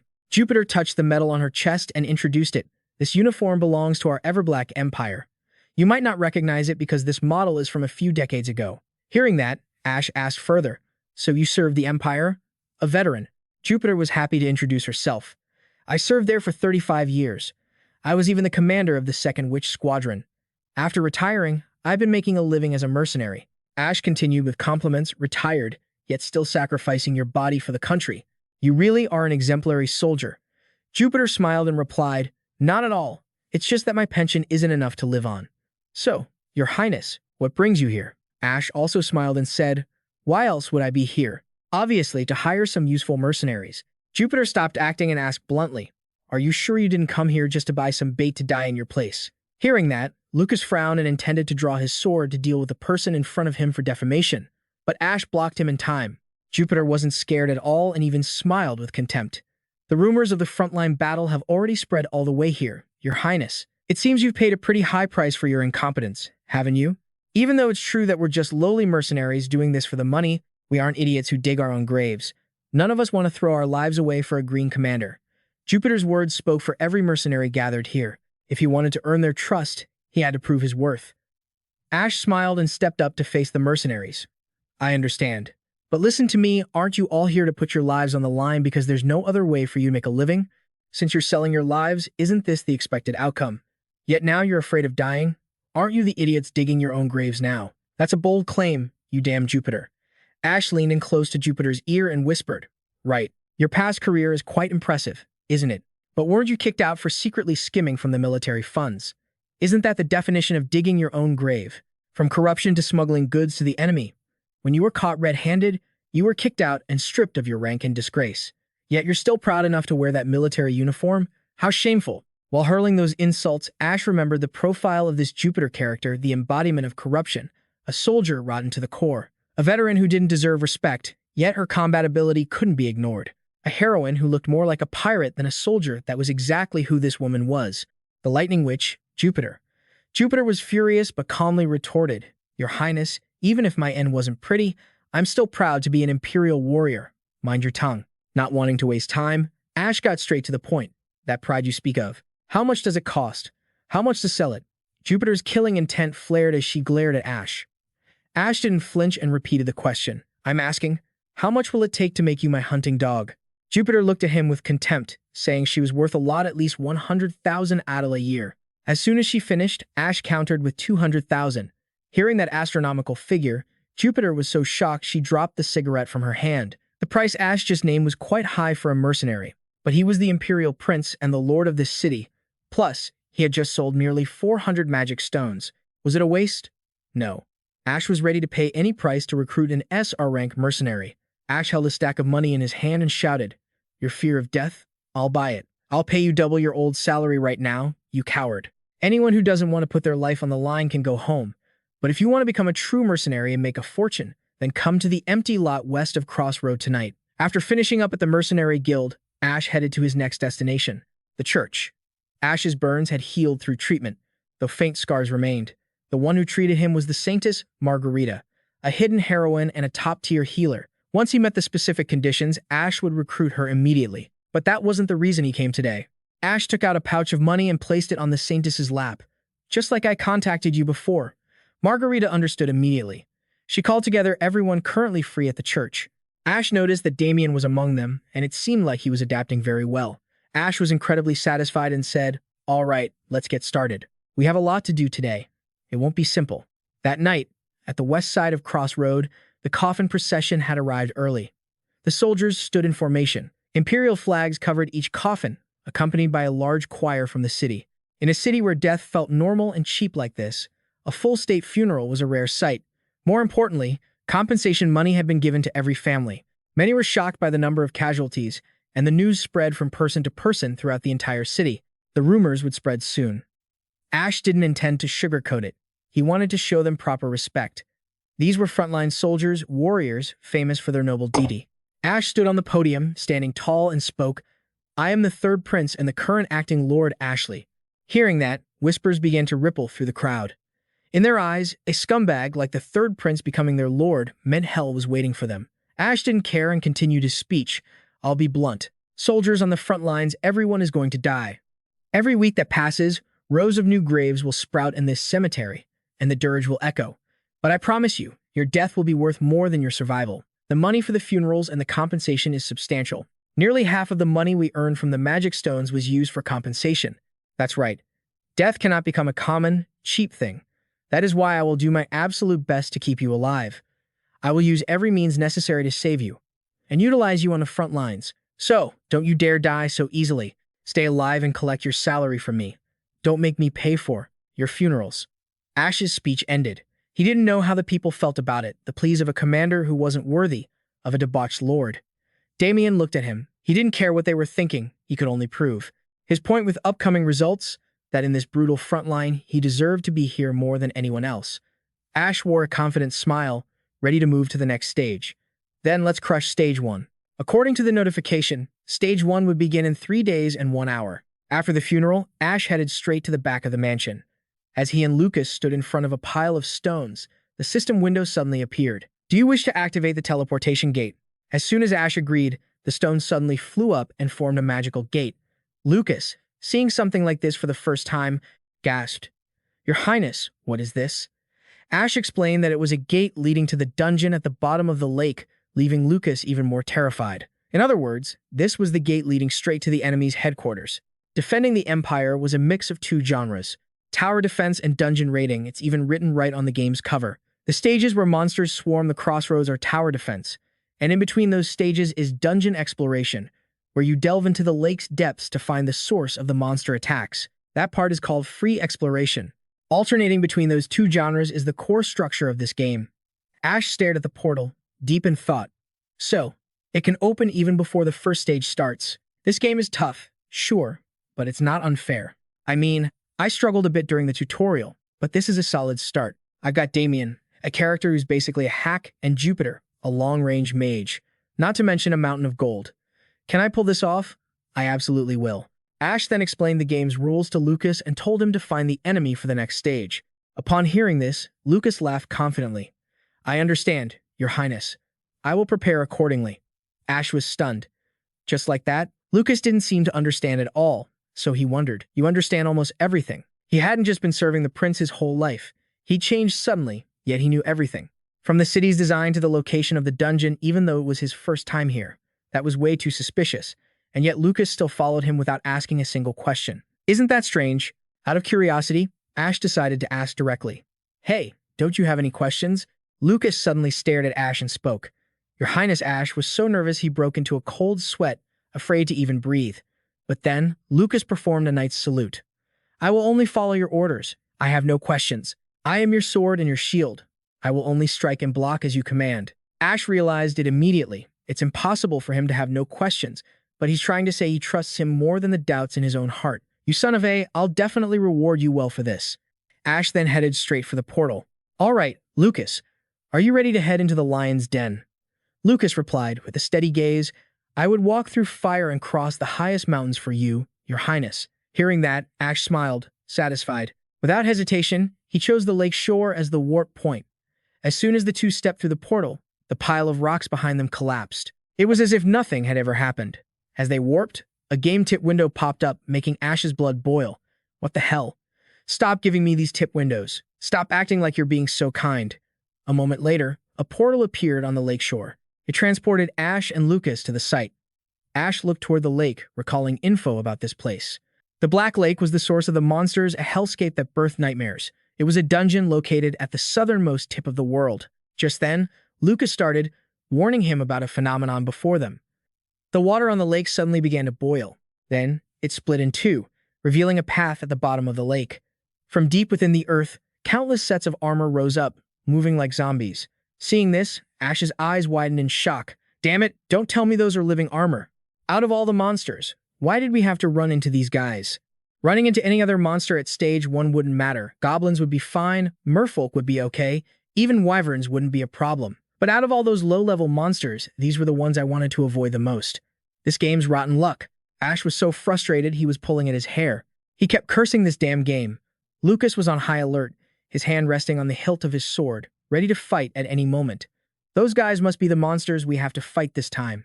Suddenly, a notification window appeared. Information on the new enemy had been updated. Living Armor Soldiers, Level 5. Quantity, 1053. Mysterious Boss, Quantity, 1. Seeing the number over 1000, Ash froze. Seeing this, Lucas stepped closer, concerned. Your Highness, are you all right? You don't look well. Does something hurt? Ash was drenched in a cold sweat, worried about the near future, he thought. I think I said these exact words during the tutorial. Damn it, I'm done for. 741 times, that was how many times he had reset the game. Each time had a different reason, but when Living Armor appeared as the stage boss, he never hesitated to reset everything. Living Armor is a name implying a monster created from armor, possessing a ghost inside. In short, they are resistant to most physical damage. Once you have better gear, they become easier to defeat. But right now, everything is terrible. If that thing hadn't appeared, damn it, it's like someone is intentionally doing this. Like someone is trying to stop me from playing this game. Seeing the monsters advance toward the shore, Ash ordered a retreat. With only 3 days until the first stage began, he had no choice but to do everything in his power to defend. As soon as he returned to the mansion, Ash immediately shouted, Summon Ader. What's the status of the city's defenses? Ader checked his notes and reported that there were a total of 526 people available for the front line. Hearing that, Ash exploded in anger. What? I've been recruiting for 100 times in a row, and there are only 500 people. Ader explained that during the training process, the majority of the soldiers had been disqualified. Ash could only grit his teeth, swearing repeatedly, Damn it, those stupid idiots. After calming down, Ash asked how many more people could be recruited. Ader replied that he had already hired every mercenary in the city, so no more could be recruited. Ash immediately ordered letters sent to other cities to recruit troops, offering double the weekly pay. He didn't stop there. He also wanted to send a message to the Imperial Palace, stating that the monsters were rising and demanding as many reinforcements as possible. Ader was taking notes but suddenly stopped. My lord, is this really okay? Ash understood what Ader was warning him about. If he requested reinforcements from the Empire now, later events in the game would be devastated. But there was nothing else Ash could do. He wanted to survive. Ash pulled at his hair and said, Just send the letter. It's a player's decision. Ader happily accepted the order. Just as he was a few steps away, Ash remembered something and turned back to command. Oh, and one more thing. Gather all the carpenters, stonemasons, blacksmiths, and alchemists in this city. Do not send conscription notices. Hearing this, Ader warned him. But, my lord, if you do that, the magic stone production line is about to be shut down. Ash can't take it anymore. He leans in close, grinding his teeth, and hisses. This city is about to turn into dust. Why are you still worried about magic stone production? Stop all operations and bring them here. Ader is terrified by this look and quickly scurries off to get the job done. Without daring to ask another question, Ash lets out a long, heavy sigh once he's back in his room. This game isn't at a normal difficulty level anymore. I couldn't make up my mind before, but now I don't have time to wait any longer. The game's difficulty has spiked. I need to produce things of more value, so I've made my decision. I'm going all in. Ash opens the system screen and accepts the class change to Rookie Commander. As soon as he clicks Accept, a barrage of celebratory effects pops up. Congratulations, Ashley, you have become a Rookie Commander. Ash is left dazed, not understanding what's going on. Suddenly, Ash's heart stabs with pain. A red window appears. Applying debuff? Minus 50% growth stats. Before he can even process that, a second debuff is added. Minus 50% item proficiency. Ash seems to explode, grabbing the system window as if he wants to rip it apart. What the hell? You've got to be kidding me. This isn't funny at all. What the hell is this? Damn it. What kind of class stacks that many debuffs? Are you trying to scam me? Ader, you pathetic guide. I swear I'm going to kill you. Ash grabs the poker from the fireplace, ready to fight Ader to the death. Just then, a pile of notification windows pops up. You have obtained the traits, Attack Totem, Defense Totem, and Super Grade Command buff. You can now use the Synergy Power system. Ash was about to go beast mode, but is stopped in his tracks by these notifications. Seeing these for the first time, he curiously taps to check the details of the attack and defense totems. When you are present on the battlefield, all allies gain 5% attack and 5% defense. Super Grade buff. All buffs provided by the commander character are increased by 1 rank. Command ability. On the battlefield, the commander's will is conveyed clearly and precise. Rank. Subordinates can fight exactly as the commander intends. Now, Ash understands why he was debuffed earlier. He calms down and carefully studies the new features he's received. Synergy Power. Benefits of the commander rank. Depending on the combination of each team member's class, a new skill can be added. Try out many different combinations. This system is actually amazing. For a gamer, this class is incredibly satisfying. Ash is extremely pleased with this choice. He calmly puts the poker back and goes to sleep. The next day, Ash asks Ader about what happened. Can you explain what's going on here? Ader nervously explains. No one responded to the military draft, so in a rush, I brought the guild leaders along. What a bunch of nonsense. But in reality, it was just kidnapping. Just then, the leaders of the blacksmith, carpenter, stonemason, and alchemist guilds shout in anger. What kind of nonsense is this? How could you drag us here like this? Can you take responsibility if the production flow runs into problems? Even if you are royalty, you can't just do whatever you want. Seeing this, Ash is panicked. See, everyone is furious now. Looking at how they're screaming until their veins are popping, he knows he should probably apologize first. But Ash's thoughts and actions are completely opposite. He radiates a dark aura, veins throbbing. Are you looking to die? You bastards! Do you know where you are to be yelling so loudly? Do you not know who I am? As the prince and the lord of the city you are living in, if I summon you, even if you had to stop all production and crawl here on your knees, it still wouldn't be enough. And now you dare to ruin my mood. You really want to die, don't you? The guild leaders are finally scared and become obedient as puppies. We apologize. This is the first time a prince becoming the lord of this city. In moments like these, Ash's wretched title finally serves a real purpose. Afterward, the negotiations proceed smoothly. Seeing the guild leaders' jaws drop in shock, Ash repeats, I will give you 20% of the magic stones that the military collects at cost price. If a direct purchasing line for magic stones is formed, wouldn't you be the ones to benefit? Let's cooperate. To exchange whenever I give the order, items meant for war must be prioritized for production. Naturally, I will pay fairly based on production. Isn't this deal way too good for you? Using money and power as his cards, Ash has managed to lure them into his trap. This negotiation is all he can do for now. Hearing about making money, all the guild leaders happily agree. So, Ash's first plan is a success. The time until Phase 1 begins is only 61 hours away. Outside, the footsteps of armored soldiers march heavily forward. Inside the room, Ash's voice rings out clearly. I'm sure you've all heard about this from Lucas. Outside, monsters are screaming and rushing forward. In the room, he reports. The monsters are more accurately the 1,000-year-old armored soldiers, are marching toward this city. The estimated time for their arrival is about 2 days from now. As he finishes, Ash folds his arms, looking at everyone in deep thought. Seeing the horrified expressions on their faces, he can see the words "We're doomed" written all over them. Lucas cautiously asks, "What do you need us to do, Your Highness?" Ash clasps his hands together and seriously replies, "Utilize everything we have. From now on, I will give specific instructions to each one of you." In the luxurious palace, everyone quietly discusses strategy. Lucas is appointed as the commander-in-chief of the army. He expresses his determination. "I will do my absolute best." Ash carefully instructs him. "The soldiers might panic, so keep them in check." Lucas replies loudly, "Understood." Just then, Lily speaks up weakly. "Your Highness." She is sitting in a wheelchair, her body frail and her complexion pale. She says tiredly. As I see it, Ash doesn't give her a chance to refuse. "Sorry, Lily, but I really need your help right now." He smiles, reassuring her. "You won't have to go to the front lines, so don't worry too much." She asks curiously, "Oh, then what should I do?" After being assigned the job, Lily accepts the duty of overseeing the repairs for the defense totem. She ponders, "I understand." Ash felt a pang of guilt in his heart. "I'm sorry for doing this to you, Lily. You probably won't get any rest. You'll have to keep serving as a dedicated citizen of this city for the rest of your life." Jupiter puffed on her cigarette and spoke softly.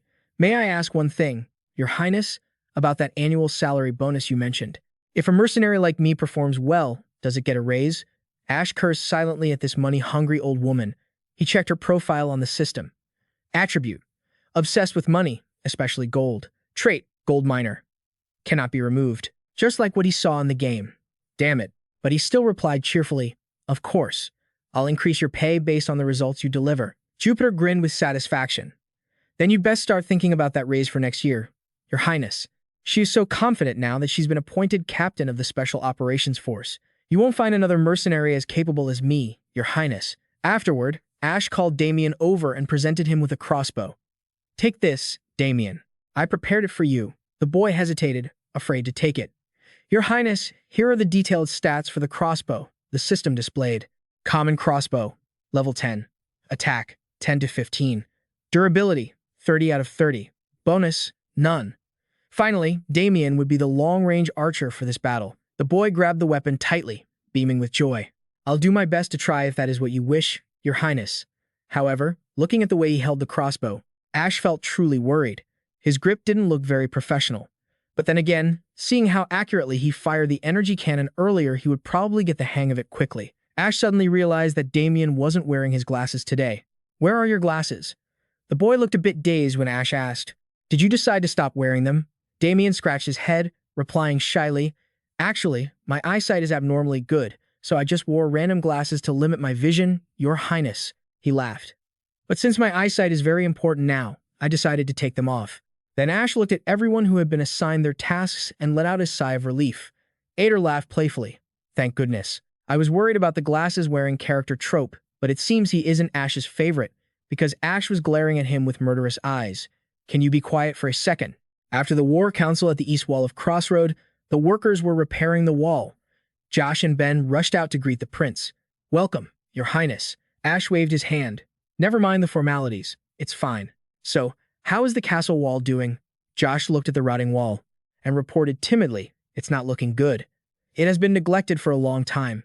Hearing this, Ash fell silent and narrowed his eyes. Afterward, he turned to question Ader. "If this place is called Fortress City, shouldn't repairing the walls be the most basic task?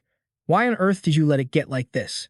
Ader replied fearfully, "Because we don't have the budget." He explained that because monsters appeared less frequently, the production of magic stones had dropped, so the former castle owner cut the budget. Ash clutched his head in confusion. Wasn't the whole point of this fortress to stop monsters in the first place? He muttered to himself. The fortress's monster-repelling function is fading because the income from those monsters decreased. How ironic. Right after that, he immediately gave an order. "Just use whatever budget and materials we have. Reinforce and repair it until it's as good as it can possibly get. Do you understand?" Josh and Ben stood at attention and answered in unison. "Yes, Your Highness." Ash waved them off and walked away. "Get to work. The monsters are almost at our doorstep." Next, he and Eider went to the lumber yard to check the progress. Looking at the scattered materials, Ash instructed, "I'm sure you've heard about the situation. What you need to do in the next 3 days," he smiled mysteriously, "is a wooden wall." Kim looked confused and asked, "Pardon me." Ash waved his arms, describing the wooden wall. Don't you get it? A wall this high, understand, to block their path. Kim understood a little, but he didn't think it was feasible. I'm very sorry to say this, Your Highness, but the monsters will easily climb over a wooden wall. It's hard to expect much defensive efficiency from a wooden wall. Ash changed his explanation to make it easier to understand. What I need isn't a sturdy wall to stop them completely. Kim was even more confused. Why? Then why, Your Highness? Ash chuckled. What you need to do is just build the wooden wall as I instructed. He held his hands high, describing the height of a very tall wall. Then he moved his hands horizontally to describe the width. And it needs to be durable. Finally, Ash concluded. In short, just that damn type of wall. However, the honest and simple-minded Kim was just staring blankly. What do you mean, sir? The air went silent for a moment. A wave of awkwardness radiated from Ash. Ash became irritated and snapped. Whatever, forget it. Don't ask. Just get started right now. With the 2 days remaining, Lucas was busy drilling the troops. Damien was practicing to get used to the crossbow in his hands, and Jupiter was lying lazily under a tree, not preparing anything at all. Ash was constantly angry at Ader because of the poor facilities. Lily's complexion had gradually improved. She and Cassidon researched defensive totems together, and thus, the preparations were complete. Time passed, red flags fluttered, and the wall was finished. Although it didn't look very pretty, it was surely enough to hold off the monsters. The system displayed a notification. Wave 1, 30 minutes until start. Countdown, 31 minutes and 24 seconds. A soldier holding binoculars observed the forest not far from the fortress. Suddenly, shadows began to pour out from the woods. Step by step, they moved toward the castle. The garrison soldiers immediately shouted loudly, "They're here." Right after that, the sound of war drums echoed, along with shouts, "They're charging." A massive army of armored soldiers appeared. They were orderly, lining up for the attack. With firm, powerful steps, they charged forward, knowing no retreat. Soon, the entire swarm poured out of the dense forest. Inside the city, the drums and horns sounded, signaling that the battle was about to begin. Torches were lit to boost morale, and they could be used to fire flaming arrows if needed. Ash's voice echoed across the wall. There's nothing to be afraid of. He stood on the wall, personally commanding this battle. Ash boosted the morale of the entire army.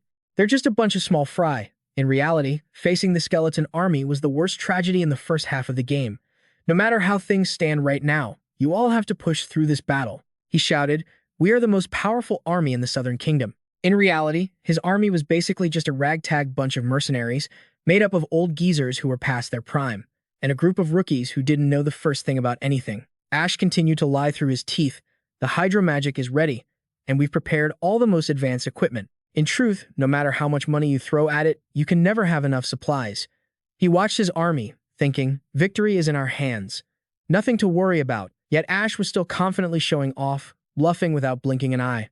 The cannons were brought into action. He finished his impassioned speech with one final line. Everyone, fight with all your might so that tonight, our entire army can sit together and raise our cups in victory on the battlefield. Only one person seemed worried.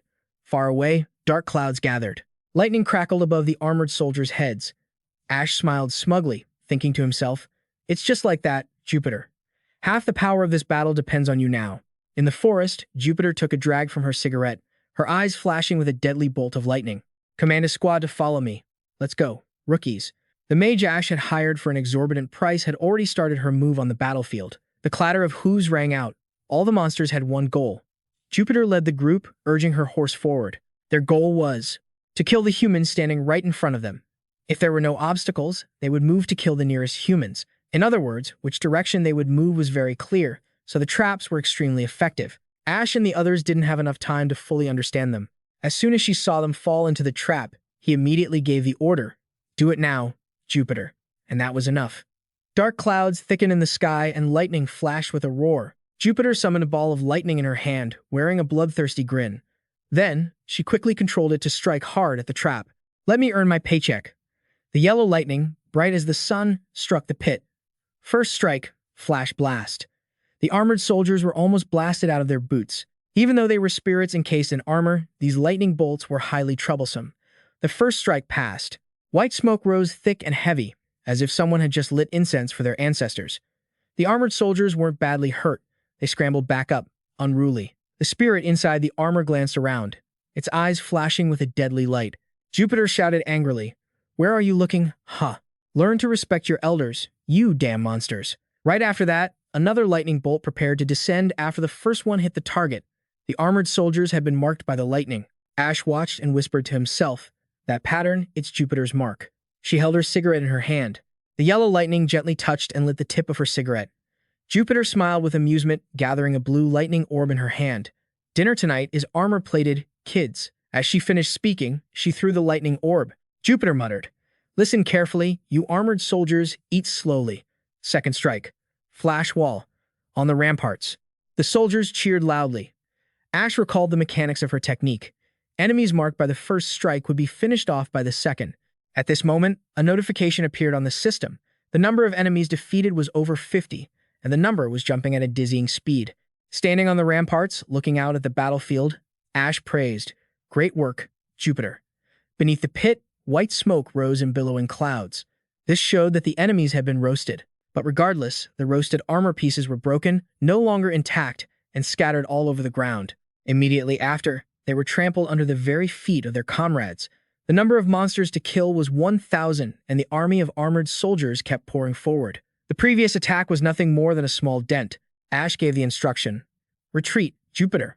Immediately, she commanded the rookies, "Let's go." And so, the group of 5 urged their horses back toward the fortress. The armored soldiers chased after them relentlessly. Jupiter ran in front, directing her team as they sprinted. "Run, you rookies. Don't look back. Just keep running." Ash had the best vantage point. He watched them lure. The armored soldiers after them with a touch of joy. Just as planned, he turned and gave the order, "Do exactly as I told you. Everyone hold your positions." Below on the battlefield, Becker was lagging behind. The armored soldiers were right on his heels. He urged his horse to run faster, telling himself, "Just a little more, just a little more." Jupiter led the way, showing them the direction inside. Becker ran behind, trying to push harder, following every step they took. Wooden walls were erected. Jupiter's team lured the armored soldiers into the narrow path they had built with the wooden walls. On the ramparts, Ash clenched his fists and praised, "Excellent movement, Jupiter." The wooden walls gradually closed in. The gap between the walls grew narrower for the armored soldiers. They looked up, stunned for a moment. "Welcome. This is your first time seeing a wall formation like this, right?" Ash smirked. "What are you going to choose?" He silently challenged the armored soldiers. Avoid it or destroy it. Jupiter very skillfully kept her distance, so the enemy always kept her team in sight. Not too far, not too close. Ash knew their choice well. No matter what, their choice was already crystal clear. Kill the humans in front of you. The army of armored soldiers continued to advance, entering the narrow path Ash had laid out. "That's right, you stupid monster bastards. If our side has blocked your path, you'll just break the wall and keep charging." They were cramming into a tight space. He raised his hand to signal everyone to prepare to fire. The rows of armored soldiers were narrowing, and they were losing their ability to move. Ash spoke up, "We've waited long enough, my soldiers." He waved his hand and laughed loudly, "Don't hold back, fire." Following his order, several cannons roared, firing shells. The thunderous explosions echoed. No one knew how many shells they had fired. Red and yellow sparks shot out onto the battlefield, heading toward the narrow path where the armored soldiers were crowding. The enemy barely reacted to the bombardment. They just stood there watching the shells rain down. The massive explosions wiped out a group of armored soldiers in an instant. These are the basics of tower defense strategy: shells raining down, earth-shattering explosions, wiping out a significant number of enemies. Control the lanes. This is the kill zone. Ash continued to command, "Fire! Keep firing." Damien walked over to the wall, standing beside the 3 princes. He expressed his inner anxiety, wondering if this would be enough. Looking at the thick smoke and fire below, Damien doubted the monsters would be unable to cross that boundary. But Ash didn't think so. No, not yet. As soon as he finished speaking, the armored soldiers began to organize their defense. They were a bit slow to react, but finally, they all raised their shields in unison. The shields looked quite sturdy. They blocked a fair amount of damage from the artillery. Ash had clearly anticipated this. Right, there's no way it would end that easily. These persistent bastards, damn it. But he had foreseen this and was well prepared. "You bastards," Ash commanded. "Lily, activate it." She responded firmly, "Yes, Your Highness." The gravity well artifact was initialized, and purple energy began to emanate from it. A dazzling light formed a ring around the artifact, facilitating energy gathering. 2 mages stood on either side to power the device. They announced in unison that the artifact was active. A matching purple gravity field appeared around the armored squad, weighing them down and halting their advance. It made their bodies feel heavy. Ash immediately seized the opportunity. "They're slowing down. Now, Lucas. Yes, Your Highness. Archer units, prepare. Massive ballistae, each requiring 2 people to operate, appeared on the ramparts. The archers moved into position. Lucas raised his sword, aiming at the soul cores in their chests. Load. He swung his sword forward with a clear command. Fire. The archers let loose. The arrows flew with a whistling sound. Clear. Fire. The destructive power of these giant bolts was immense. They punched through the heavy shields and pierced right through the armored soldiers. The vanguard was wiped out, falling in droves. Their helms were shattered, and the bolts struck their weak points. The souls inside the armor were sent to the afterlife. Ash watched the battlefield with satisfaction, inflicting damage with 2 waves of attacks, then finishing them off with the artifact and ballistae. Good, just as planned. However, things never go exactly as planned. A soldier approached and reported, "Your Highness, the monsters are moving around the walls." Ash was startled. What? He had been too focused to notice his surroundings. The armored soldiers were indeed flanking the wooden wall. Ash gritted his teeth, cursing. He had anticipated this possibility, but hadn't expected them to be so numerous. He immediately gave orders to the Special Operations team. At the foot of the wall, "Jupiter, I'm entrusting the living armor squad swarming the right flank to you. Stop them and use hit-and-run tactics." She took a drag of her cigarette and accepted the order. "As you wish."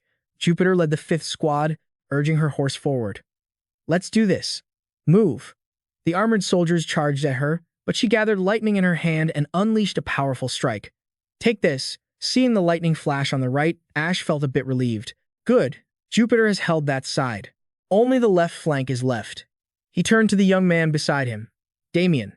The youth startled and replied, "Yes." Ash prepared to hand him the task. He pointed to the left flank. "Shoot down the monsters attacking from the left." Damien quickly accepted the order. "Yes." He took a deep breath to steady himself. Immediately after, Damien's eyes sharpened. He knocked an arrow, gripped his crossbow, and his hand gently pulled the trigger. The arrow flew true, unstoppable. The arrow had extreme precision. It zoomed straight toward a monster charging forward. The bolt struck the monster's helm, it trembled a few times, and its soul literally departed. The empty armor collapsed to the ground with a loud thud. On the wall, they cheered. "Nice, you hit it." Ash silently praised him. "So this is Hawkeye. Taking out the soul core of a phantom with a mere crossbow. Just how terrifying will this overwhelming talent become?" "Focus on the center." Jupiter handles the monsters on the right, and Damien handles the defense on the left. The system announced that over 450 monsters had been defeated, and the number was rising. Ash and his team had nearly taken out 500. He smiled with satisfaction, calculating, "At this rate, I expect everything to go smoothly until the boss monster appears." Even though it was tight at times, all this careful preparation was worth it. But before he could even celebrate, a change occurred. The souls began to turn into small streams of energy after dying. These energies slowly drifted into the sky. Ash stared, wide-eyed. What the hell is this? Nothing like this ever happened in the game. The system announced they had defeated 500 monsters. That energy swirled in the sky, as if molding something. Gradually, the face of a giant demon appeared, covering the sky. Ash broke into a cold sweat, gritting his teeth to suppress his fear. This is the system announced, Stage 1. Level 25, Phantom Knight. Count 1. Living Armor Army, 522. Defeated, 500. Ash realized its identity, the leader of the Living Armor Army, the Phantom Knight. This thing was the source of power for the entire Legion. The Legion itself was very strong, but even if they defeated them all, they would still face the second hurdle, the boss. But Ash and the others hadn't finished off the living armor yet. Why did it appear already? The Phantom Knight had manifested, but it remained motionless. It didn't exert any negative influence, nor did it look like it was preparing for a massive attack. It just floated silently in midair. However, this wasn't a game anymore. This was reality. Soldiers screamed in terror. What is that thing? Just by appearing suddenly in the sky, it was enough to strike terror into all the soldiers. Ash gritted his teeth in anger. Damn it. This is the difference between human war and war between humans and monsters. The primal fear in the face of such a grotesque creature, just the appearance of that monster alone, had scared the soldiers to death and shattered their morale. Furthermore, it wasn't just the humans who were afraid. Jupiter's warhorse reared up in a panic. She couldn't control her horse anymore. What on earth? The horse went wild, and Jupiter slowly lost her balance before being thrown off by her steed. She hit her head on the ground. Not far away, a group of armored soldiers was closing in, their footsteps chaotic and noisy. Damn it. The mercenary recruits immediately stepped in to block the armored soldiers from reaching Jupiter. John took temporary command. Everyone, Get into position. Protect her. The mage, Ash, was incredibly anxious. Jupiter's power was vital at the first gate, and the hero's party was in danger. Lucas hurriedly suggested, "Your Highness, we must use the cannons and artillery to provide cover for Jupiter's team." However, Ash refused. "No. If the kill zone disappears, more enemies will appear." Lucas was completely baffled by his decision, but the prince wasn't listening. He was fixated on the battlefield. The soldiers were in a total panic due to the monsters. The cannons and catapults had stopped firing, and the defensive line was shattered. Ash barked, "Get it together. Restore the kill zone immediately. Have all the soldiers lost their minds?" On the battlefield, one must follow the commander's orders. Lucas obeyed strictly. "Understood, Your Highness." Ash gritted his teeth, his brow furrowed in rage. "Forgive me, Jupiter. Don't give up." Down on the battlefield, Jupiter jolted awake. She was dazed. Where am I?" She brought her hand to her head. The stinging, damp sensation made her wince. She looked at her hand, it was covered in blood. Jupiter cursed herself. "Damn it. What am I doing out here at my age?" John rushed in front of her and shouted, "Countess Jupiter, can you hear me? We have to move." Countess Jupiter. By now, she had regained her senses and realized she was in the middle of a battlefield. The recruits were holding back the monsters to protect her. Jupiter clutched her injured eye and struggled to stand up. What kind of hellish situation is this? Now is definitely not the time to be lying on the ground. John said that reinforcements would arrive soon. We just need to survive until before he could finish. A monster lunged with a spear. John reacted quickly, his brows knit together. He spun around and swung his spiked mace at the monster's head, knocking it back. But it stabilized itself. Its helmet tilted, but the monster was still alive, and it seemed truly enraged. John cursed in anger. "Damn it. How is it still alive after a hit like that?" Jupiter suddenly froze and shouted, "Recruit, behind you." Behind him. It was too late. A spear pierced through John's body. He spat out a mouthful of blood, pain radiating through his limbs. He looked behind him, bitter and regretful. Behind me? John was certain he had killed all the monsters around him. Behind John, a living suit of armor had been sliced open. Its hands were gripping the spear that pierced him. He couldn't move, becoming easy prey for the monsters. Two other suits of armor swung their weapons down. John screamed his final words, "Save me." Seeing this happen right before her eyes, Jupiter gritted her teeth. "I'll turn all of you into mincemeat, you damned monsters." She reached out to summon lightning, but realized there was no spark at all. Jupiter was furious at her own helplessness. Damn it. She currently could not control her own magic. Not far away, Gia was surrounded by monsters, crying and shouting, desperately struggling to get away. Her fate was to be pierced by many spears and bleed to death on the spot. Tien, a mercenary shield bearer in the team, saw his comrade meet such a bloody end, and he was terrified. Tien screamed and dropped his shield to run for his life, but the monster didn't let him go. It held a sharp spear in its hand and threw it hard before its own body hit the ground. Since he was running blindly, how could he know the danger lurking behind him? And so, the spear pierced through the young recruit's body. This small defensive line was wiped out in an instant. Jupiter sniffed the suits of armor before her, the stench of rusted metal and the fluid of corpses, the smell of the drowned. As her stamina slowly recovered, she had gathered a certain amount of lightning. "You lot belong at the bottom of the lake." Veins popped out on Jupiter's face. It was clear she was putting everything into this one blow. "Why can't you just let this old woman collect her paycheck in peace?" She swung her hand, and lightning struck the armor, incinerating the monsters and sending their souls to the afterlife. Jupiter gasped for air in exhaustion. This wasn't even 1/4 of her normal capability. She had reached her absolute limit. Yet, the Legion of Armor was still approaching. She whispered to herself, "It's over." Jupiter looked at Becker, the last recruit in the team. "Run." He was dazed. Huh, what? She didn't want to see anyone else sacrifice themselves, so she told Becker to run. "At least our team will have one survivor. I will use my magic to buy time, so run now." Becker, full of honor, retorted, "I can't leave. This is the best I can do." "You're the mage." Jupiter was stunned. "What?" Becker stood in front to block the armor and shouted, "The second survival rule of a mercenary. Always stand by the party's mage." He analyzed, "Instead of running, I'll have a higher chance of survival if I support you." Jupiter stood frozen for a moment, silent. The young mercenary's strategy worked. He didn't try to kill the armor, but only pushed them away with his long pole, creating distance. Becker strategized with Jupiter. "I will do everything to block them, so you just focus on preparing the next spell." Damien provided support from the castle, but it still wasn't enough to stop the enemy. At the moment, Jupiter had enough mana to create a bolt of light. The young mercenary's body had already been pierced by hundreds of the monster's spears. As Becker fell, she screamed, "Damien, At the same time, a powerful wave of lightning descended from the sky, taking out the monsters. If only she could have gathered the power a bit faster, would Jupiter have been able to save Becker. She was too old to accept these deaths happening right before her eyes. Jupiter looked at the dying Becker.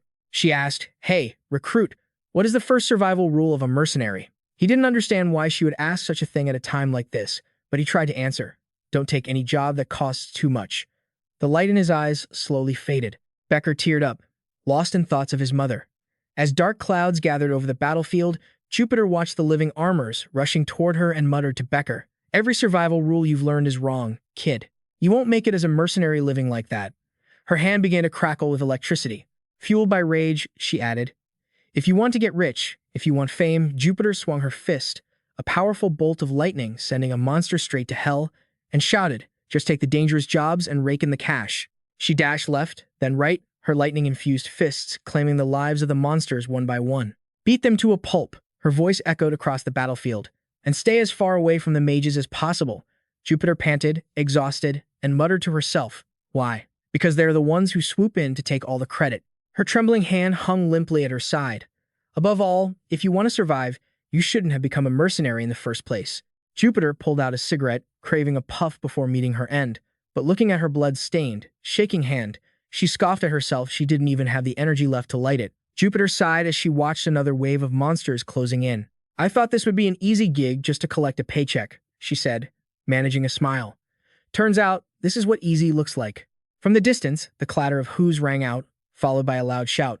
Still alive, Lucas appeared just in time, sword in hand. As expected of the army commander, his moves were incredibly precise, cutting down the monsters closest to Jupiter. She stood stunned, unable to believe she had actually been rescued. And the person who had just saved her was none other than Lucas. A few minutes earlier, on the ramparts, Ash shouted his orders, "Hurry, regroup, restore the defensive line." The soldiers were completely broken. Lucas followed the order, replying, "Understood, Your Highness." Ash gritted his teeth, silently praying, "Hang in there just a little longer, Jupiter." Then, he tapped the nearest soldier on the head and scolded him angrily. "Pull yourselves together, you idiots. Don't let your spirits be crushed just because of the size of the monster." The system notification for the unwavering command skill activated. Suddenly, the soldier's fighting spirit surged. He roared back, louder than Ash. "Understood. That monster there? I'm not afraid of you." The sudden change startled him. His eyes widened. "What are they doing?" Ash felt a sudden wave of fear, staring at his own hand as it began to glow. He seemed to realize something. "Don't tell me the system." Information appeared about an unwavering command card, which boosted morale and fighting spirit for all allies within a 10-meter radius. Ash understood. This skill didn't just negate the mental pressure, it could revive the spirits of soldiers who had lost hope. He changed his plan immediately. "Lucas," the other responded. "Yes, Your Highness." Ash declared powerfully, "I will take responsibility for calming the troops and re-establishing the defensive line. Lucas, you take the rescue squad, open the gates, and save Jupiter's unit. Enter the death zone. Save your comrades." It was a reckless order, but Lucas answered solemnly, "Yes, Your Highness. I promise to return as soon as possible." Lucas showed no hesitation. As Ash watched him ride off to save Jupiter, he whispered, "You have to succeed, Lucas." Ash then focused on his task, tapping soldiers on the head. "Pull yourselves together, you fools. Wake up." Down below, Lucas rode hard, sword drawn, to save Jupiter. With precise skill, he decimated the frontline monsters closing in on her. Jupiter truly hadn't expected a guard to come to her rescue. She was so surprised she dropped her cigar without even realizing it. Lucas maneuvered his horse around her and shouted, "Hold on tight." Jupiter, still dazed, was grabbed by her cloak and hauled onto the horse. Immediately, he kicked the mount into a gallop. Lucas's warhorse quickly carried them away from the living armors, but even though the tree wanted to be still, the wind would not stop. The monsters weren't about to give up so easily. A monster shrieked, seemingly giving an order, and it, along with several others, began throwing the spears they held. Just as they had done with Tien, the spears flew with a whistling sound, the sharp tips gleaming coldly. As they drew near, Lucas swung his sword with all his might, shattering the spears and deflecting their path. Then he kept pushing his horse toward the gate. Jupiter called out softly, "Hey, young knight." Lucas replied indifferently, "What is it?" She suddenly started playing matchmaker. "I have a granddaughter. You might be interested in her. She's a good girl." Lucas wasn't moved at all. His gaze was icy as he glanced at her. "If you have the energy to joke around, use it to recover your mana. There are still plenty of monsters ahead. Jupiter forced a laugh and sighed inwardly. For his master, Lucas is as gentle and devoted as can be, but to anyone who isn't the prince, he's colder than ice. She hesitated before speaking. Oh, well, thanks for saving me. Lucas kicked the horse and said tonelessly, No need to thank me. I'm just following His Highness's orders. His gaze shifted to the other side. A wave of grief slowly washed over him. On that side were the rookies who had sacrificed themselves. Lucas thought, I'm sorry, but I don't think I can make it back anytime soon. As if understanding his thoughts, Jupiter glanced at the battlefield. Just wipe out all these monsters first, then you can sit around and grieve. After they neared the gate, Jupiter muttered, veins popping on her face. It's been a long time, old girl. I haven't been this angry in ages. Thanks to unwavering command, the defensive line was rebuilt in an instant. Ash saw Lucas bringing people back and that Jupiter had returned safely. However, he wasn't happy, having lost 4 precious heroes, John, Becker, Gia, and Tian. They were all gone in a heartbeat. He had been too arrogant about his own gaming skills. Even in a game, Ash had to manage his soldiers' morale. Words like fear or confusion were practically foreign to his vocabulary. But in reality, everything was far more detailed and complex. Ash hadn't fully accounted for the war horses getting spooked. Because this was the real world, he needed to calculate things much more meticulously. That was the price of reality. The flames were spreading, further due to the artillery fire from the cannons. The defensive line was growing weak, and the enemy was swarming, crashing through the burning wooden walls as they collapsed. The defensive line was gone. The monsters surged forward. Ash gritted his teeth, his brow furrowed deeply. Now, they had to fight along the ramparts. If he could, he would love to end this with artillery fire alone. He looked at the system notification. Stage 1. Level 25 Magic Knight. Level 5 Living Armor, 277. After taking out 775 of them, he felt a flicker of luck. At least they'd managed to wipe out a good number of those monsters.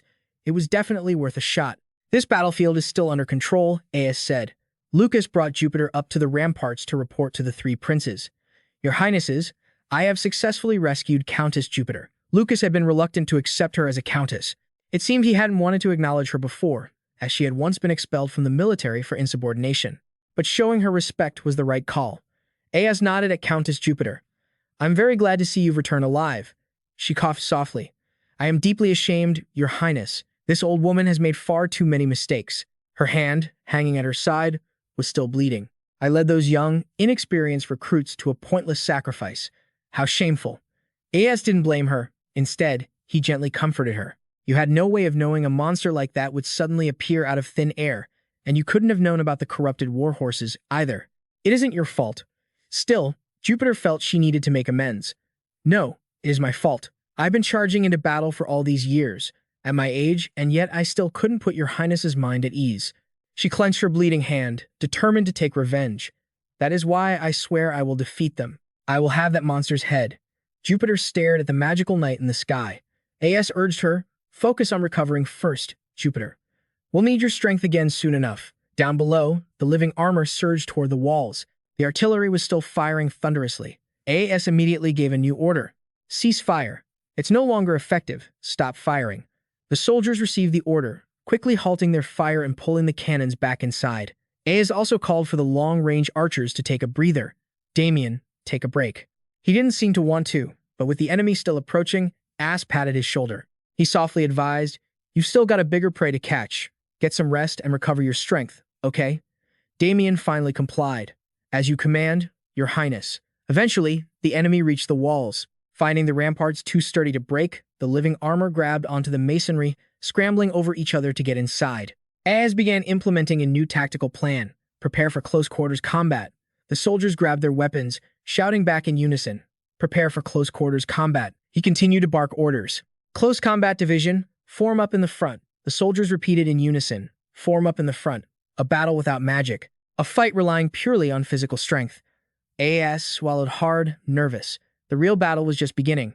His soldiers were ready to greet the monsters at the wall. The living armor slowly approached. The monsters were as thick as ants. They crawled up frantically, their eyes glowing like starving wolves about to devour a hearty meal. AS gave the command, get ready. The soldiers braced themselves, taking their positions. Anxiety and suspense hung thick in the air. The rustling sound of the climbing armor below never ceased. AS leaned out, his hand held high, waiting. He was waiting for them to get even closer. Once he saw the perfect moment, AS immediately gave the order, now, drop it. A group of soldiers struggled to lift buckets of rubble onto the ledge. The commander's voice rang out. "Hurry, drop it." Heavy debris was dumped along the walls amid thunderous shouts. "Dump it faster." This was a mixture of stone and steel shards, and some leftover scraps from the construction and reinforcement process. The monsters couldn't hold on when A's poured the rubble along the fortress walls. Many of the living armor fell to the ground, shattered, but the rest of them stood up again. He frowned, annoyed. What a pain. Even after being hit by that stone and steel combination, they still stood up and climbed the wall. A few monsters were taken down, but there were still so many left. Az told the soldiers, "Use your spears to push them off." Amidst this desperate resistance, he took the chance to rearrange his formation. "I have to reorganize the squad." Jupiter was a main team member. The system notified him, coordinated power activated. AS's squad layout consisted of himself, rank S, level 5.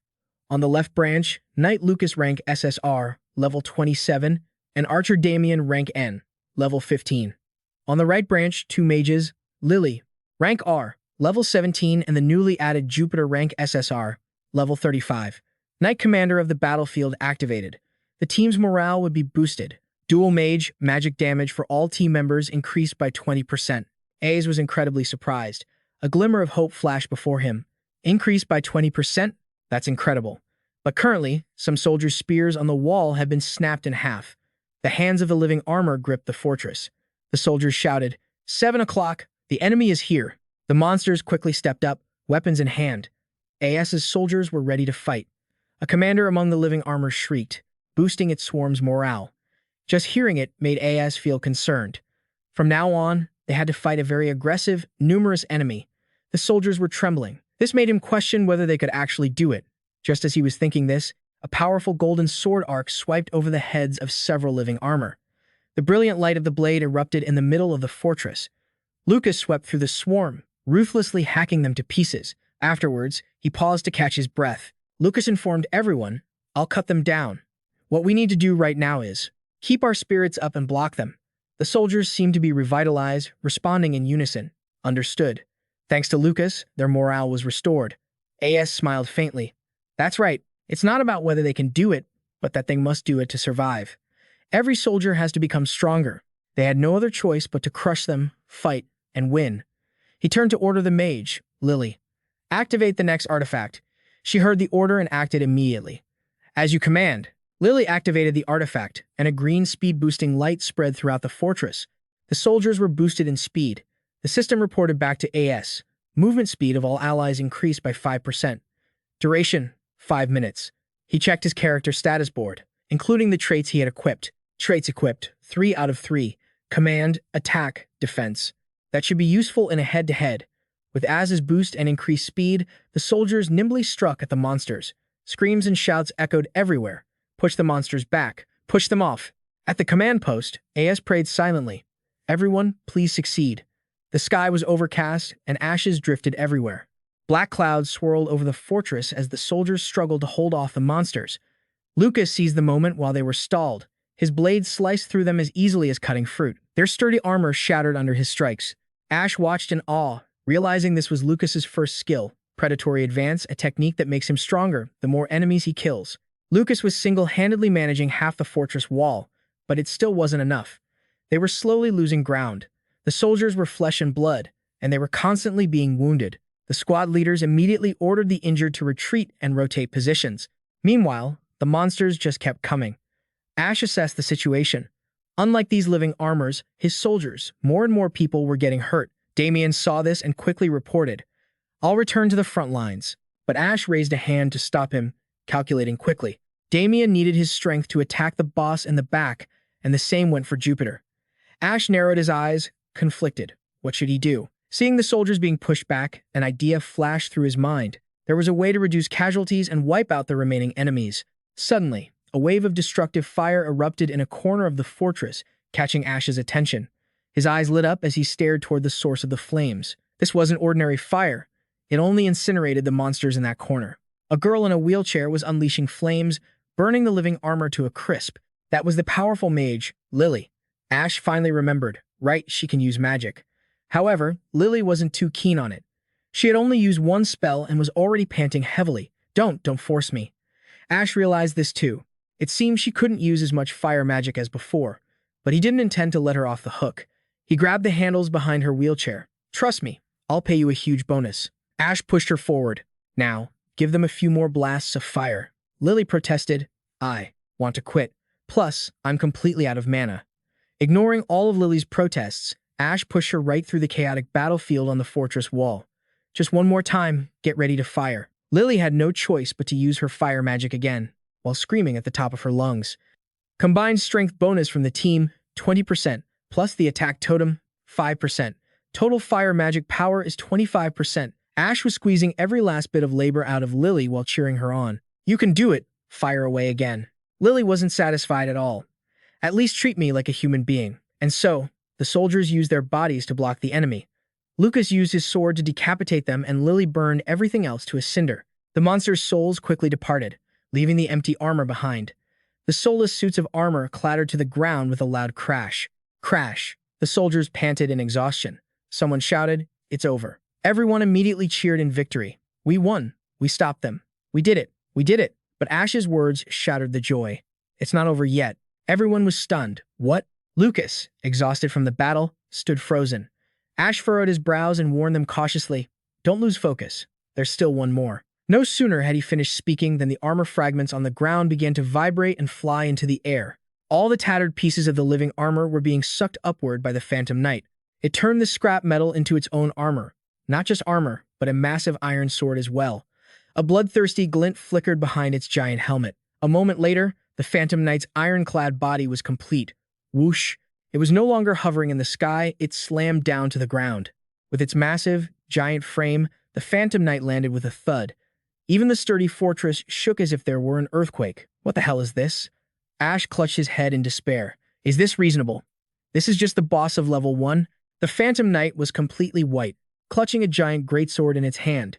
The knight stared straight at Ash, exuding a terrifying aura. Ash's hands wouldn't stop shaking. Ash tried to clench his fists. He was sweating bullets, his face twisted in fear as he looked at the Phantom Knight. "Damn it, don't be afraid.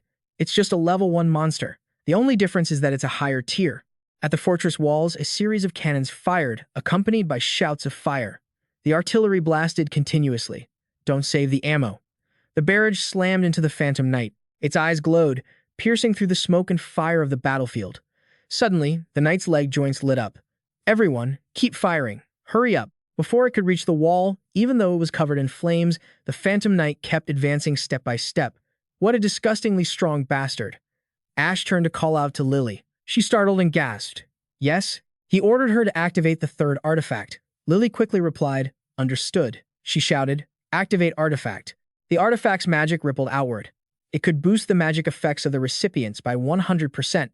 Next, Jupiter's people surged with blue energy. The system announced that Jupiter's magic effect was increasing. She closed her eyes, felt the energy, and murmured, "Amazing." Jupiter opened her eyes.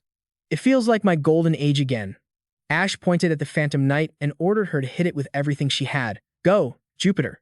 Focus your power on its breastplate." She took a step forward. Then, Jupiter summoned lightning from her hands. "Be careful with that lightning, Your Highness." In the sky, bolts of lightning began to appear, hidden behind the clouds. Immediately, lightning struck down from the heavens. Even if you get shocked, there's no compensation for it.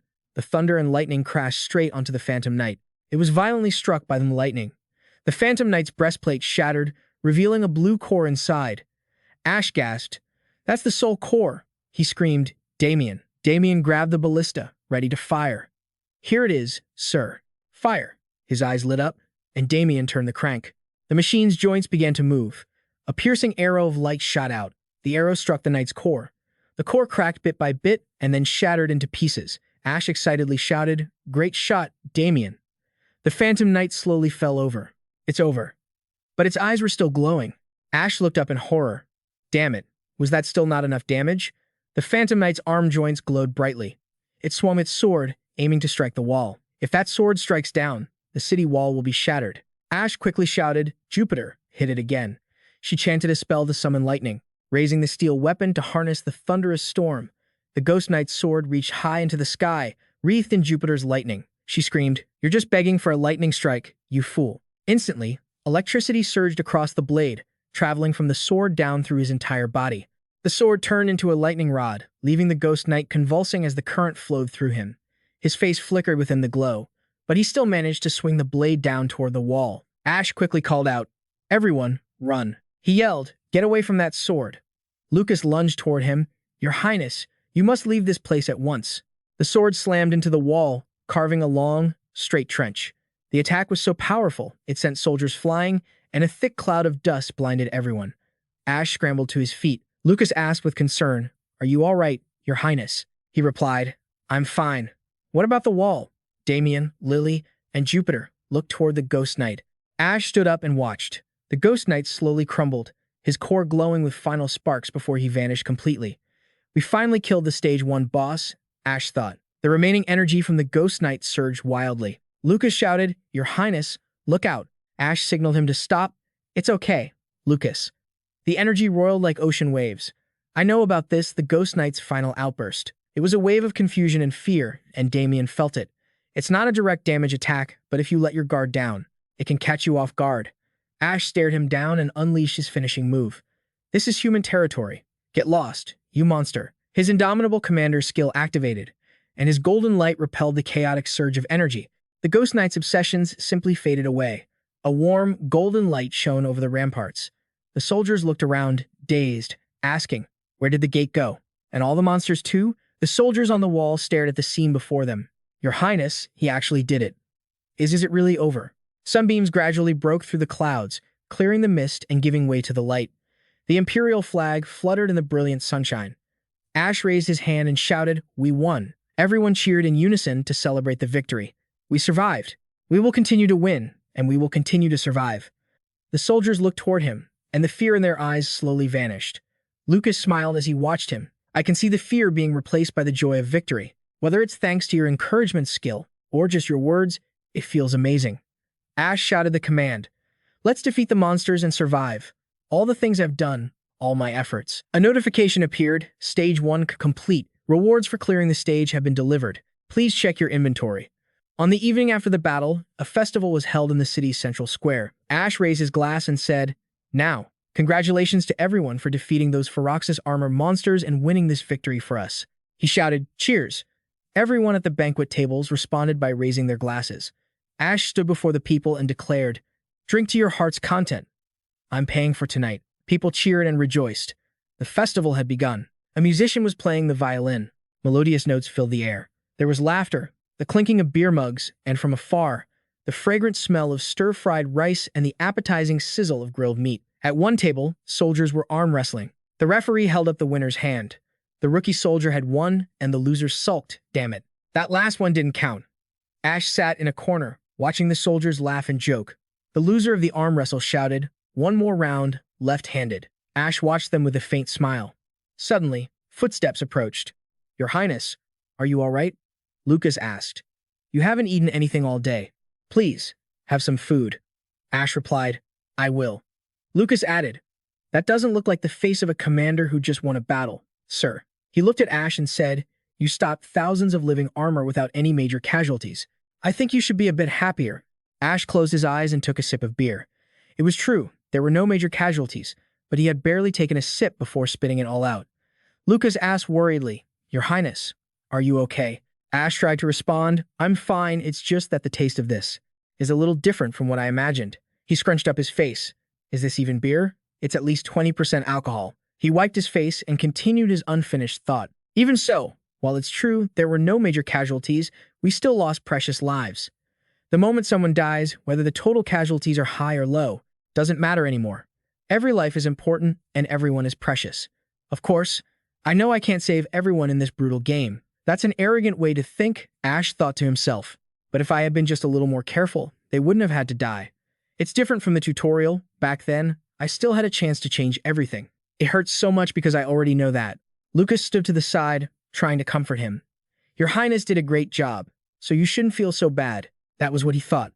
By the flickering campfire, he continued, "But no matter what I say, I can't make your regrets disappear. Your Highness," he spoke to Ash. "But Your Highness, this is a victory celebration, and if its master isn't happy, the soldiers' morale won't go up either." Lucas looked at him cheerfully.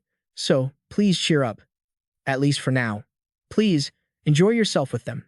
That's also the job of a commander.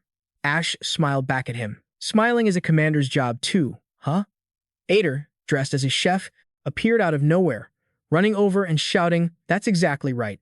Ash jumped in surprise and yelled, "What the hell?" Ader brought a plate of vegetables and said excitedly, "Grieving for the sacrifices is important, but we also need to celebrate and live happily." Ash thought helplessly, what on earth is he doing? He held out the plate of vegetables to invite Ash to eat. "Eating only meat isn't good for you, so I brought some vegetables." As he said that, Ader smiled and replied, "Congratulations, Your Highness, for clearing the first stage. That was a tough one, but you did great." The way he said it made Ash a bit shy. "Please keep up the good work." He picked up a tomato from the plate and popped it into his mouth. Ader shouted excitedly, "Everyone, look, Your Highness is eating his vegetables." Ash looked at him, confused. "What are you doing?" Ader kept yelling, "Since there's no meat, His Highness is eating vegetables." Hearing this, everyone gathered around. "We're sorry, Ash. We are so sorry, Your Highness. We've been so foolish." Everyone was crying their eyes out, shouting, "I can't believe we let the prince, who is famous for only eating meat, have to eat vegetables." Ash looked at them in confusion. What kind of strange reputation is this? What kind of life did Ash live, anyway? A soldier shouted, "You idiots! Bring meat to the prince at once. Bring more wine too." And so, the party became rowdier than ever. "Pour some more. Drink up." Ash was being slung over shoulders while having meat stuffed into his mouth. How did things end up like this? He had planned to reflect on today's battle in a dark, quiet corner. Just then, someone tugged lightly on his sleeve. "Your Highness." He turned to see Lily, shivering all over. "Lily, since when are you so drunk?" She burst into tears. "Fire me. Please, just fire me, Your Highness." Ash held her hand to comfort her. "It's okay. You don't have to work anymore. No one is getting fired during these tough times. Let me reward you handsomely instead." Two mages passing by saw her and, taking a liking to Lily, ran over to comfort her. "I just wanted to quit." Ash turned and walked away. "Yeah, just take her away, please." Ash sat down at the table next to him, where Damien was drinking wine. "Your Highness," Ash thought fearfully. "What now?" Damien laughed. "The water here is a bit bitter." Ash said anxiously, "That's not water. Who gave this kid so much wine?" He looked a bit further away and saw Jupiter, face full of malice, pouring wine into Damien's glass. Ash shouted, "Hey, Jupiter, what are you doing to this kid?" She looked at him and said nonchalantly, "He's not a kid anymore. He's a full-fledged mercenary now. He'll learn to drink, smoke, and burn through his money." Jupiter closed her eyes and added, "He's like a grandson to me, so I'll train him well." Ash gritted his teeth. "Why would you teach your grandson stuff like that? What a jerk." Damien swayed, leaning on his shoulder. "Your Highness." Ash looked down at him. "How dare you put your hand, no, your head on the prince? You've gotten bolder, haven't you?" Damien bowed his head sadly. "Whenever I'm alone, I keep seeing my dead friend." He reminisced about the past. "I can't stop thinking about that day. The guilt of surviving without him is crushing my heart." Damien smiled faintly. "But strangely, when I'm by your side, Your Highness, I feel so at peace. That's why when I'm with you." Before he could finish his sentence, he collapsed onto the table. "It's not because I'm special or great. It's just my passive ability," he thought, but I can't tell him that. Jupiter, who was smoking, turned to Ash and said, "For some reason, I feel my magic is stronger when I'm under your command. Is that because of your incredible leadership?" But Ash thought, "It's not because my leadership is good. It's just my unique traits and the party's support. This battle already got a 25% power boost." He felt guilty. But how could I say that out loud? Lucas also smiled and said to Ash, "When I'm with you, Your Highness, all my worries vanish, and my body feels so light and agile. It's all thanks to your noble character and leadership talent." Ash looked at him and blurted out, "Is that why you always stay by my side?" He replied softly, "Perhaps." Ash wondered, "Perhaps? What does that mean?" That answer doesn't fit your character as a knight at all. After that, everyone slammed their glasses onto the table and shouted, "To our fallen comrades.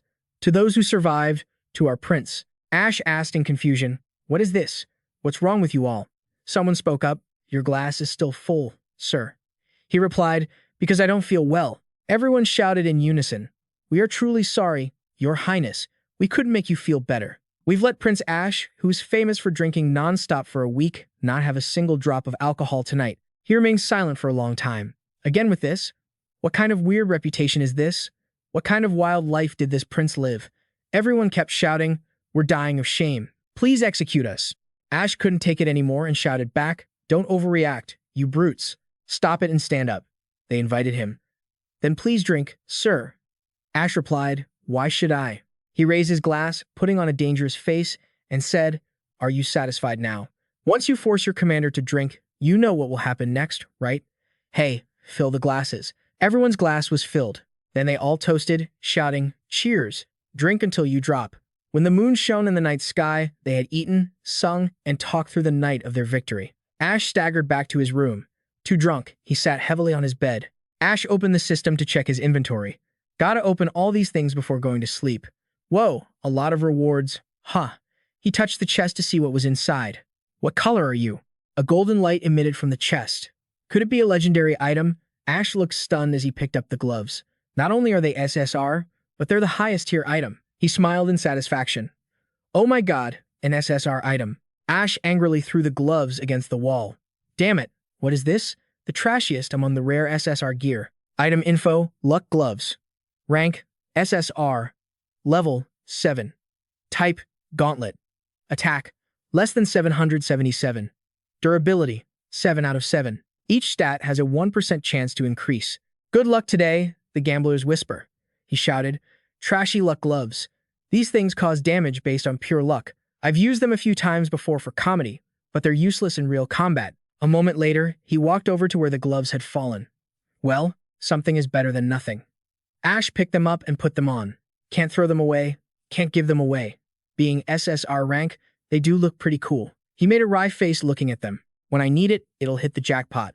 Gotta be optimistic, gotta be optimistic." But Ash still couldn't bring himself to like them. Damn it, if I could have just pulled some good gear, or leveled up, I would have changed my life. "I feel my magic is stronger under your command, Your Highness." Is that due to your incredible leadership? But Ash thought, it's not that my leadership is great. It's just my unique trait and the group's support. The battle had already boosted his power by 25%. He just nodded. But how could I ever say that out loud? Lucas also smiled and said to Ash, "When I am by your side, all my worries disappear, and my body feels so light and agile. It's all thanks to your noble character and the command talents of a leader like you." Ash looked at him and blurted out, "Is that why you're always by my side?" He replied softly, "Perhaps." Ash wondered what perhaps could mean. That answer didn't fit his knight persona at all. Then everyone slammed their glasses onto the table and shouted, "For our fallen comrades, for the survivors, for our prince." Ash asked in confusion, "What is this? What's wrong with you all?" Someone spoke up.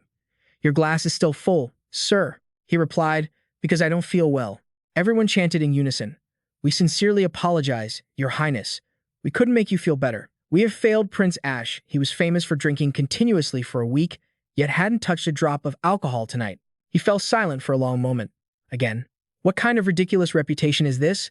Just what kind of wild life did this prince live? Everyone kept shouting, "We are dying. Please execute us." Ash couldn't take it anymore and snapped, "Stop making a scene, you brutes. Cut it out and stand up." They invited him. "Then please, have a drink, sir." Ash replied, "Why should I?" He raised his glass, put on a menacing face, and said, "Are you satisfied now? Once you force your commander to drink, you know what happens next, right? Fill the glasses." Everyone's glass was filled to the brim. Then, they all clinked their glasses, cheered, and drank until they dropped. As the moon shone in the night sky, we ate, sang, and talked on the night of our victory. Ash staggered toward his room. So drunk, he flopped onto the bed. Ash opened the system to check his loot. "Gotta open all these before I go to sleep. So many chests today, huh?" He touched a chest to see. "What color are you?" A golden light emitted from the chest. Could it be a legendary item? Ash stared blankly as he picked up the gloves. Not only SSR rank, but the highest grade. He smiled in satisfaction. "Oh my god, an SSR item." Ash angrily threw the gloves against the wall. "Damn it, what is this?" The worst of the rare gear. Rank, SSL. Item info, luck gloves, rank SSL. Level 7, type hand-to-hand, attack, less than 777, durability, 7 out of 7. Each stat is boosted by 1%. "Good luck today," the whisper of gamblers went. He yelled, "Garbage, luck gloves. These gloves deal damage based on a gamble. I've used them a few times when playing for laughs, but these are useless in real combat." A moment later, he walked over to the gloves lying on the floor. "Well, something is better than nothing." Ash picked them up and put them on. Can't throw them away, can't give them away. SSR rank does look pretty cool, though. He grimaced at them. "When I need it, it'll hit the jackpot. Gotta be optimistic, gotta be optimistic." But Ash still couldn't stand it. "Damn it, if I could just get some good level up hack items, my life would change." He shouted in frustration, unable to wrap his head around how he could be so optimistic despite having landed a rare gold item, yet he still found himself staring blankly at the ceiling before turning over. He turned toward the south, tossing and turning until the next morning. The scene shifts to the late afternoon of the following day. Ash felt dizzy, his eyes blurry, and he had to lean against the doorframe to step outside. Lucas greeted him, his eyes heavy with dark circles. His face looked just as exhausted as Ash's. "Good morning, my lord," Lucas said. Ash looked at him and asked, "Are you all right? You should be getting some rest during the day." He wiped his face with his hand and replied, "As your guard." How could I? Ash looked at him, thinking. Looks like he had a bit too much to drink. Ader walked out, holding a tea tray, and greeted them both. "Good morning." Ash turned to him, unable to help but wonder, how is this guy always so energetic? Ader cheerfully offered them tea. Ash and Lucas stared at the tray with hungry eyes. Here, warm honey tea for both of you. Drink up." Afterward, Ader, Ash, and Lucas returned to the battlefield, where the Magic Knight's giant blade was still stuck in the city gate. Ash crossed his arms and asked, "With this thing stuck here, I can't even hold back the wild beasts, let alone the monsters. How long will it take to fix this?" The mage replied, "It will likely take more than 2 weeks, sir. The most important thing was to get that sword lifted." A system notification appeared. Dungeon Phase 1. Wait time initiated, 9 days and 20 seconds. Afterward, he turned to Lucas. "The able-bodied soldiers will help with repairing the city walls starting tomorrow." Lucas nodded. "Understood. Yes, my lord." Ash instructed, "Get it done as quickly as possible." He turned to the other person and asked, "Ader, what's the situation with the reinforcements?" He replied, "A nearby city will be sending soldiers soon. The troops dispatched to the central region will return by tomorrow, sir." Ash pondered, "So I have to wait until tomorrow to see how things progress. I can handle other tasks on my own, but I can't manage the reinforcements. Hopefully, the reinforcements get here safely." Ash said, "Good work, Ader. If anything goes wrong, be sure to report back to me." He continued, "Where is Lucas? While we wait, let's get some work done." Lucas asked, "What do you mean, my lord?" Ash said confidently, "The dungeon. We're going to clear out the monster's nest." Lucas asked, slightly worried, "Are we going to teleport to the Black Lake like last time, sir?" Ash replied, "Exactly, Lucas. But this time, we're going down to the bottom of the lake with the rest of the troops. Time to turn this gamer into a dungeon raiding machine." By evening, after discussing it with the group, Ash shouted, "All right, that's enough for today. Go get a good meal and a good sleep. I'll see you all tomorrow morning." Everyone left the meeting room. As for the team members, I only told them, "We're going on an expedition tomorrow morning. Seeing is believing, so I'll let them see it for themselves to avoid a long explanation." Damien pushed Lily's wheelchair out of the room. "I will see you later, my lord." Ash felt a bit guilty. "Sorry, Lily, but the dungeon requires 5 people." Afterward, he turned to Ader. "Prepare the supplies thoroughly for the expedition." He dragged out his response. "What exactly should I prepare, sir?" Ash said solemnly, "Food, camping gear, and plenty of medical supplies." And also Ader listened intently. "Prepare lights. Bring portable lamps and potions. Bring anything that can emit light." The scene shifts to the next morning in the royal courtyard. Jupiter carried the supplies and couldn't help but ask, "This seems serious. Where are we going?" Ash used a levitation spell to lift several large stones into the air. "You'll find out soon enough." Afterward, the stones arranged themselves into a portal. Jupiter exclaimed in shock, "Is this teleportation magic?" She stared at it and said, "This hasn't been passed down for hundreds of years. How is this possible?" Ash thought, "If you explore enough, you'll find the answer yourself." He turned and spoke to everyone. "We will teleport from here to the monster's lair at the bottom of the Black Lake." Everyone listened to him seriously. Lily, however, was crying her eyes out. "The bottom of the Black Lake is the monster's kingdom. We will explore that place and find out why the monsters are appearing from there. This is the only way to end their invasion forever. Eliminating the source of the monsters is the true purpose of this game." Ash navigated the system's teleportation menu and selected the lakeshore as the destination. He said, "I'll brief everyone while we're on our way. Now, follow me." Suddenly, Lucas interjected, "My lord, please let your humble servant go first." Before he could even react, Ash had already stepped into the portal. "Bye. I told you it was safe." A system notification appeared, downloading teleportation. Tip: characters gain strength by leveling up. You can level up through experience, and experience can be gained through all battles. Ash was annoyed. Isn't there any more useful tip than that? Always stating the obvious. Everyone stepped through the portal together and arrived at their destination. Jupiter was bewildered. "This place is," she wondered. "Is this really that lake?" Ash turned and asked her, "Have you been here before?" Jupiter replied, her voice choked with emotion. 25 years ago, when the royal army was stationed at that junction, we received orders to contaminate this lake. He replied, "Contaminate an entire lake this big with mud? The commander 25 years ago must have been a real idiot." Jupiter recounted. The entire mage division was mobilized, and we tried to use magic to carry mud, to fill the lake completely. Ash asked, "And then what happened?" She replied, "The lake couldn't be filled. No matter how much mud, dirt, and stone we dumped in the lake just absorbed it all." She frowned and said, "And some rumors started spreading among the royal army that the lake was connected to hell. After the first week of the campaign, monsters started appearing in massive numbers, and the army was defeated. The plan failed. This is the first time I've been near this lake since then." Ash spoke up to encourage Jupiter. "Stay strong," he said, "because we're going even deeper." A notification appeared. "Do you want to enter the kingdom at the bottom of the lake?" He pressed yes. It was clear. A flashing red warning screen appeared. "Warning, you cannot turn back until you find the next checkpoint. Do you still want to continue?" He calmly thought, "Who do you think I am? Do you think this is my first time playing a game?" After confirming, the pitch-black water began to swirl. Ash stared at it. "This is the entrance to the dungeon." He shouted, "All right, let's go." Then, Ash and the others jumped into the swirling water. A notification appeared. "Loading. You are entering the dungeon. Carelessness is the leading cause of failure. Always stay vigilant in every situation." Ugh, my first impression? It's way too dark. It's pitch black. I can't see a thing. There's a sound in the shadows, as if the darkness itself is closing in. It sounds like Lucas is calling out, "Master? Master, where are you? Master, I'm right here. Don't panic, everyone. Stay calm. Light the torches." Finally, everyone landed at the bottom of the lake. Lucas held up a torch. Everyone was holding something, if not a lantern, then a torch. Lily cast a fire spell to light the way. A moment later, the light spread out, and she cried out in alarm. "What is that?" Lucas and Jupiter were also stunned. Lucas asked, "Master, what is this place?" Ash replied, "This is a trapped kingdom. A kingdom at the bottom of the lake. An underwater dungeon." He stared at the city gate ahead. This was also the home of the monsters they had torn to shreds. The group stopped in front of the massive gate. At the kingdom under the lake, Ash gently reached out his hand, thinking, "I can breathe, and I don't feel any difficulty moving either." He observed his surroundings. Perhaps it's thanks to the ancient magic blanketing this entire city. Lily couldn't help but be amazed.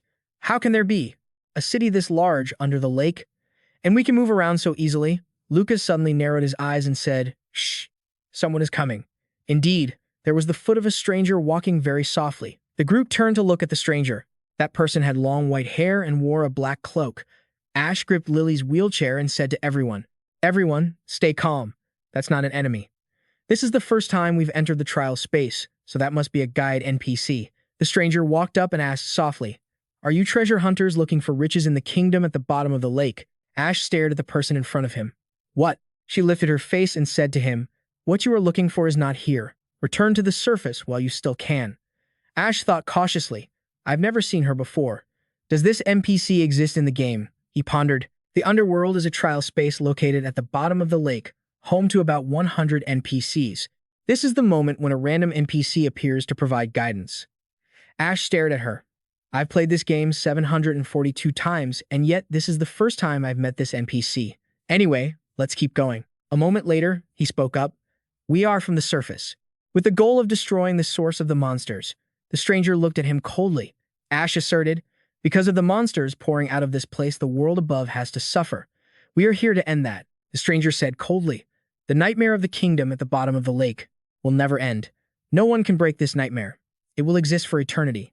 She added, many great warriors and countless heroes have tried to lift the curse of this place, but they all failed. The stranger said indifferently, do not step into this dark place. While it's not too late, go back to the surface.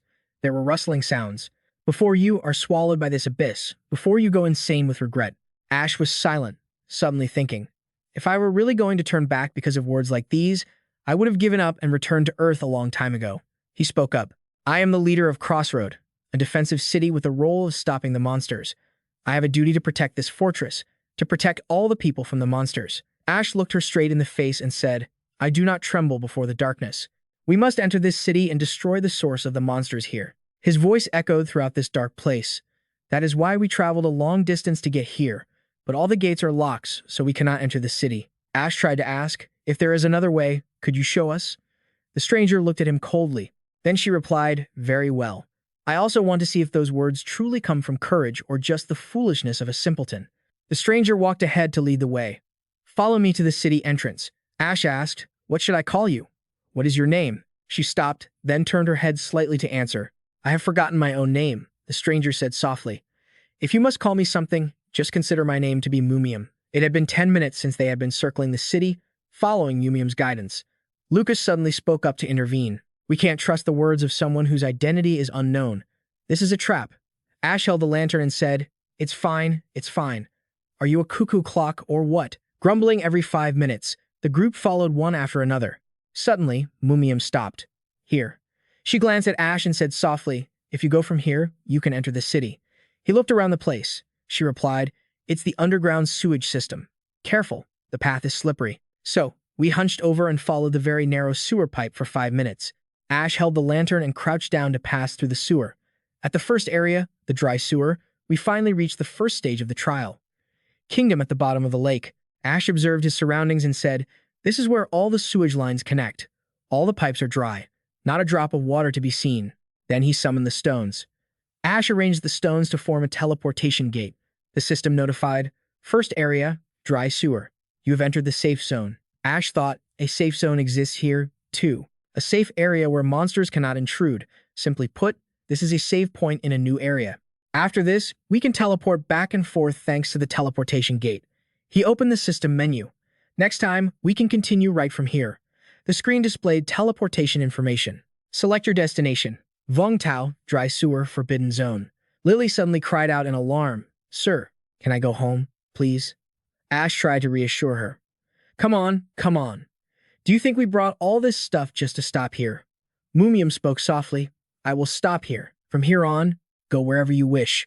Ash turned to her and said, thank you for leading the way, Mumium. She added, I warn you, the kingdom at the bottom of the lake has been completely swallowed by the nightmare. Mumium said, the further you go, the thicker the darkness will become, and the monsters will be even more ferocious. She looked at Ash. If you truly must enter the abyss no matter what, here is my advice. She instructed him, never let the light go out. Ash remained silent for a moment, then spoke her final words. I pray that you all are blessed on the path ahead. Mumium turned around and left. Lucas asked in confusion, who was that woman? How could she even live in this underwater city? Ash replied, I have no idea. Damien looked around, a bit frightened. The darkness here is so strange, he said. Even with these eyes, I can't see what's ahead. It's like the darkness itself is breathing, he added. Damien wondered aloud, but how was that woman able to walk around without a torch? Ash stood in deep thought for a moment, unable to provide an answer. He knew this place was filled with secrets that even he, someone who had cleared every level, didn't know about. But he was certain of one thing. Ash spoke firmly. We will see her again. When that time comes, we'll ask. We'll reunite at the bottom of this lake, whether as enemies or as friends. He turned to the group. Is everyone ready? They had equipped themselves with everything necessary at the safe zone.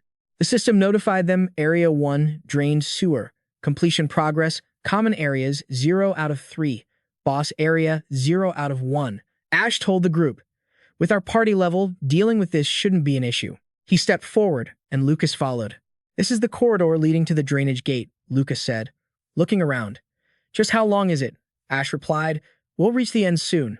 A challenge area usually consists of rooms and paths where you can find items, battle enemies, or talk to NPCs, Ash explained.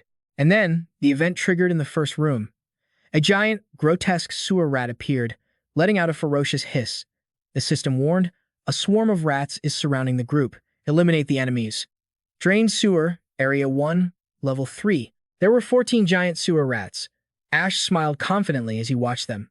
Don't let your guard down, there are too many of them. But they aren't exactly formidable opponents. Lily screamed, rats.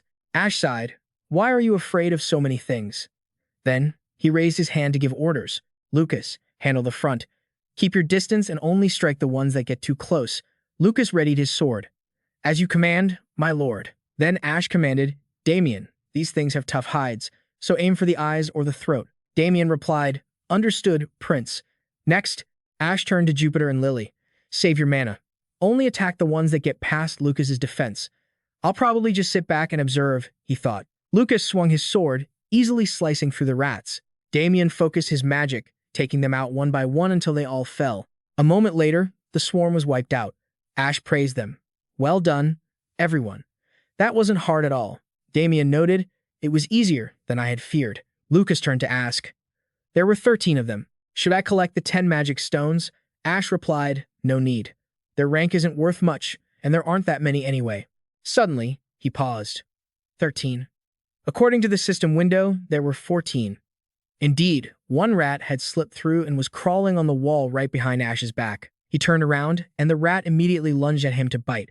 Caught off guard, Ash panicked as the rat flew toward him. Suddenly, a notification screen popped up. Jackpot. He used his gacha gauntlet to punch the rat square in the mouth. It flew 10 meters away and died instantly. Damien's jaw dropped. Ash stared at his own hands in surprise. A lucky one-hit KO? I got over 100 points. It really pays to be a good person. Lucas rushed over. My lord, are you all right? Ash replied, I'm fine. He asked, what was that just now? How did you finish that monster off in a single blow? Ash kept a straight face. I can't tell him that I keep getting chests every time I win, and I happen to pull a gauntlet. He tried to come up with a logical answer. It's the prince's punch. Lucas looked confused. The prince's punch? Ash stammered. Yes, exactly. Have you never heard of the prince's punch? Ash broke into a cold sweat, forced to make things up. When a member of the royal family is in an emergency, we can awaken our super abilities a few times. That's how it is. Please accept that answer and let's move on. Lucas's eyes sparkled. That's incredible. However, Ash thought to himself that everyone except Lucas still seemed unconvinced, but they moved on regardless. Thankfully, they were quick-witted. The system notification appeared, Drained Sewer, Area 2. The room was empty. Ash stood in the middle and warned them. There must be something hidden here. Search thoroughly. Damien noticed something. There's something here. Ash said excitedly, Go for it, Damien. I'm counting on you. Damien exclaimed, My prince, it's a treasure chest. Ash warned him to do a good job, but to be careful. It could be a trap disguised as a chest. No sooner had he finished speaking than Jupiter flew over and snatched the chest. Her greedy character trait has been activated, Ash thought, panicking inwardly. You greedy old hag, what if it's a trap? She opened the chest, and nothing scary jumped out. Seeing that, Ash breathed a sigh of relief. Thank goodness, it really is a treasure chest. After a while, Jupiter spoke seriously. Please forgive me. Whenever I smell money, I lose control of myself. She chirped. Here. I would like to return this chest to your highness. Ash was speechless. Hey, old lady, do you think I didn't see what you put in your pocket? Suddenly, a red notification flashed. Eliminate the enemies. Drained Sewer. Area 1, Level 3, Giant Sewer Rats. The group stared at the swarm of rats. After easily clearing the third round, Ash stopped. They had finally reached the final room. In front of the group stood a tall, reinforced door. Next was the boss room. Ash turned to everyone. After taking it down, we can go home, so keep up the good work. The door slowly opened, and they stepped inside. The room was filled with piles of rat carcasses. Ash frowned and covered his nose. What the hell is that smell? Blood far off, a figure sat with their back turned to him. The person muttered, Little rats, there is no escape for you rats. The figure revealed a hand with sharp claws, crushing a rat to death. That person muttered, There is no escape for the rats. That person revealed a hand full of sharp claws and crushed the mouse. I have to kill all these sewer rats. The giant rat keeps saying it. I must wipe out the rats at the root. I must clear out these rats. It looked up to the heavens and roared, to make the kingdom under the lake clean and pristine. Damien stared in confusion at the rat man. Is the monster speaking human language? Suddenly, its ears twitched as if it had heard something. It turned its head in a rage. What? There are still some rats left alive. A bright red system window appeared. Eliminate the sewer boss, area boss, level 15, giant rat man, manager of the sewer system. It roared ferociously. No matter how many I kill, the rats are everywhere. Damn these rats. Ash was just as bewildered as Valet, the manager of the sewer system. Why does a rat have a human-like name? It lunged at Damien's group. I will kill you all. He widened his eyes. No, I need to say something. Lily screamed in terror and hurled fire at the rat man. Flames engulfed its body, and it shrieked. Hot. It's so hot. She kept shouting while casting spells. Stay away from me. The rat man was quickly charred by the flames. It screamed in fury. You wretched rats. Jupiter lost her patience and summoned a bolt of lightning. That's enough out of you. She shot a bolt of lightning through the rat man. Sweet dreams, she muttered. It was electrocuted violently, and after that attack, the rat man slowly collapsed. I must clear out the rats. Now that it was truly finished, Ash exclaimed, That was fast. Thanks to the combination of the two mages, lightning and fire, the boss was taken down easily. The characteristic of early-level monsters is that they have low magic defense. If we had only used physical attacks, the last fight would have been much harder. Lily was panicking, tugging at his cloak and pleading, "We're going home soon, aren't we, Prince?" Ash turned and tried to answer. "Soon. Are you scared?" she replied. "The whole room is filled with rat corpses. How could I not be?" Left behind was the charred body of the rat man. The group walked to a chest at the end of the room. A treasure chest notification appeared. Ash learned his lesson and turned to give orders. "Lucas, hold Jupiter back." Lucas nodded. "Yes, Your Highness." Then Lucas carried her away. Jupiter struggled and yelled, "Put me down." "Lucas, show some respect to your elders." Ash bowed his head to look at the chest. "Let's see." He pulled a sword out of the chest with a very excited expression. System information popped up. Assassin's Blade, level 15. Type, longsword.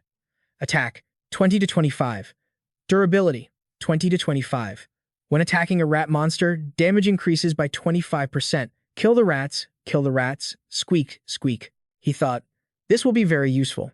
Ash turned and called out, "Lucas, here." He accepted the sword with both hands and said happily, "Thank you, Your Highness." Ash added, "It's still not good enough to replace your standard sword, but keep it for now.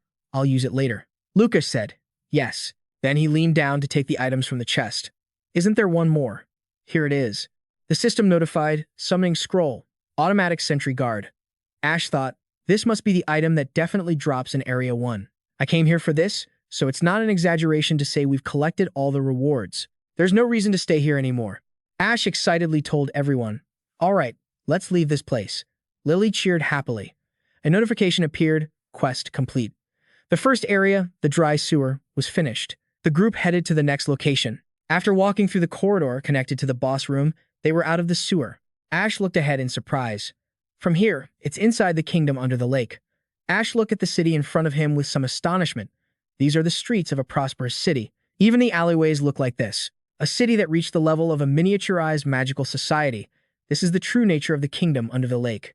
Abandoned, but developed to this extent, yet without a single ray of light. There were no living creatures present here.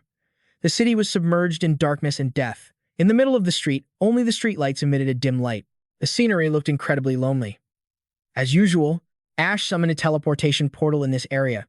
The system screen appeared, Area 2. Safe zone, secret alley has been opened. However, the system issued a warning. You cannot enter this area yet. He stopped for a moment and thought, anyway, I wasn't planning on going there today. There's still much to explore in this area. After that, Ash turned to everyone. Well done. Everyone, we'll stop here for today. He opened the system to teleport, selecting his destination, the King's Manor. Ash looked at everyone and said, all right, let's go. Let's go home. A notification appeared, Expedition Free Play completed. Your rewards have been sent to your inventory. Then the screen showed the character info. Character level up, Ash level 9, Lily level 20, Damien level 21. Far away under the dim light, there was a figure in a black cloak standing there. That person muttered to himself, so he is the last player? He traveled such a long distance to get here. That person picked up a flute and played a melody. Its tune attracted a swarm of rats. That person wore a clown mask and said, please forgive our sins. He stood defiantly amidst the swarm of rats. Everything is for the kingdom under the lake. Everyone was standing in front of a teleportation portal that kept emitting blinding light. Ash turned his head, his bright eyes fixed on everyone. Then he excitedly said, you all did great. Enjoy tonight. Hearing him say that, Lily slowly relaxed her body. She yawned tiredly. Jupiter, exhausted, closed her eyes. She slowly brought a cigarette to her mouth and said, well, I'm glad. Who would have thought that a whole city like that would be located beneath a lake? It's impossible to imagine all the things that have happened. Saying this, she suddenly raised her sharp eyes. Then she added in a low voice, moreover, that darkness. She stopped, thinking to herself, that darkness is too abnormal. Thinking about it, Jupiter turned to Ash and asked respectfully, do you have any more orders for us, Your Highness? Hearing her ask that, Ash thought silently for a long while before answering, not for now. After saying that, Ash fell into deep thought. He wondered, although I have completed the entire game, there is no clue about the current state of the kingdom under the lake. Thinking of this, he suddenly stopped and involuntarily thought, but this time, I have a premonition. He imagined a scene of a castle covered in thick fog, and at the same time, he thought, a premonition that I need to go into that place and get to the bottom of this. Ash thought to himself, fine, be that way. He then raised his voice and told everyone, "We can just handle this one step at a time." Hearing Ash, Jupiter smiled faintly and said, "It looks like it's going to be a rough night for sleeping. I'm going to need a few drinks." Seeing this, Lily eagerly raised her hand and spoke up, her voice full of excitement mixed with a touch of anxiety. "Me, too. I'm coming along. Count Jupiter. I don't think I'll be able to sleep either." Upon hearing Lily, Jupiter replied with 3 parts helplessness and 7 parts indulgence. "Fine, my lady. Let me take you to my favorite spot." At the same time, he gently pushed her wheelchair.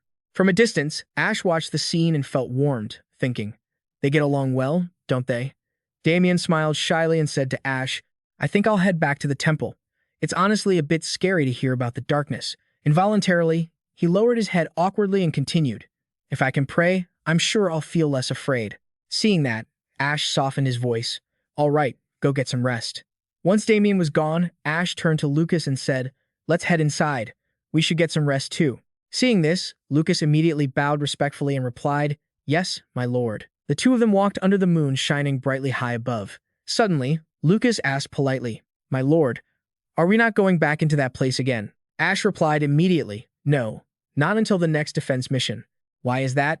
Hearing Ash's reply, Lucas asked, confused, "Shouldn't we do some reconnaissance first?" Hearing this, Ash realized and exclaimed, "Ah, that." Pausing for a moment, Ash turned to Lucas with a faint smile. "That's already been taken care of." Lucas was astonished and blurted out, "What?" Seeing his surprise, Ash explained, "The monsters attacking us here will be plague rats. These monsters are the specialty of the kingdom under the lake." Ash recalled the scene of the encounter with the rats earlier. First, they'll swarm to the exploration area. Once they reach a certain density, they'll start to multiply rapidly. After that, they'll leave the lake and head straight for our city. At this point, his voice turned serious. "The monsters we encountered during the exploration will be our opponents in the next defense." After hearing Ash's explanation, Lucas understood and quickly replied, "I see." The two walked and talked for who knows how long before returning home. As soon as the door opened, Ash's voice rang out, "We're back. Ader, have you prepared the food and bath yet?" Hearing the familiar voice, Ader immediately ran downstairs. He panicked and exclaimed, "Oh heavens, my master, there's a crisis." "A crisis?" Ash asked helplessly. "What now?" Ader's expression turned serious in an instant. He hurriedly said, "There won't be any reinforcements." Hearing this, Ash sighed, looking puzzled. Seeing this, Ader became even more frantic. He raised his voice to explain, "The capital and all the neighboring cities have said they cannot send their reinforcements." Hearing this, Ash stood stunned and gasped. How could that be? Amidst this tense situation, suddenly a loud sound came from Lucas's stomach. Lucas shyly lowered his head and said politely, "My apologies, my lord." Ash looked at Lucas intently and thought to himself, now is not the time to worry about this, especially since it can't be solved immediately. Thinking that, Ash spoke up. "Whatever. We'll deal with it tomorrow. Bring the food out." After a night of rest, the next morning, Ash asked sternly, "What do you mean there are no reinforcements?" Hearing that, Ader fidgeted and scratched his head, replying, "A war recently broke out on the Western Front, so the Empire has to focus on handling that." Ash lost his patience and asked, and seeing that, Ader immediately replied, "They are pulling troops back from everywhere to deploy to that battlefield. So, it's normal that they aren't sending anything here." Hearing this, Ash frowned and thought to himself, something isn't right. Then he thought, the Empire is always at war. No matter the day or season, we're always picking fights with our neighbors. He subconsciously interlaced his fingers and rested them on his chin, continuing to think, why would they mobilize the entire army from the south right now?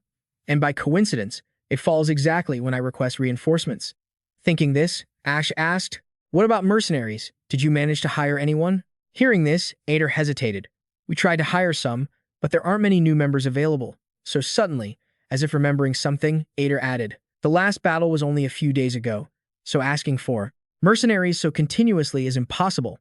Hearing that, Ash helplessly put a hand to his forehead and thought, what should I do? Yet, at this moment, Ader slightly cracked a strange smile. Seeing him like that, Ash angrily stepped forward, grabbed his face with one hand, and yelled, "What is it? Is it that funny? Do you have a way to recruit more soldiers, or what?" Ader was startled and opened his mouth with difficulty, replying, "Yes, there is a way, but it won't be pleasant at all." Hearing this, Ash seemed to lose his patience. He darkened his face and shouted, "Do you think I care?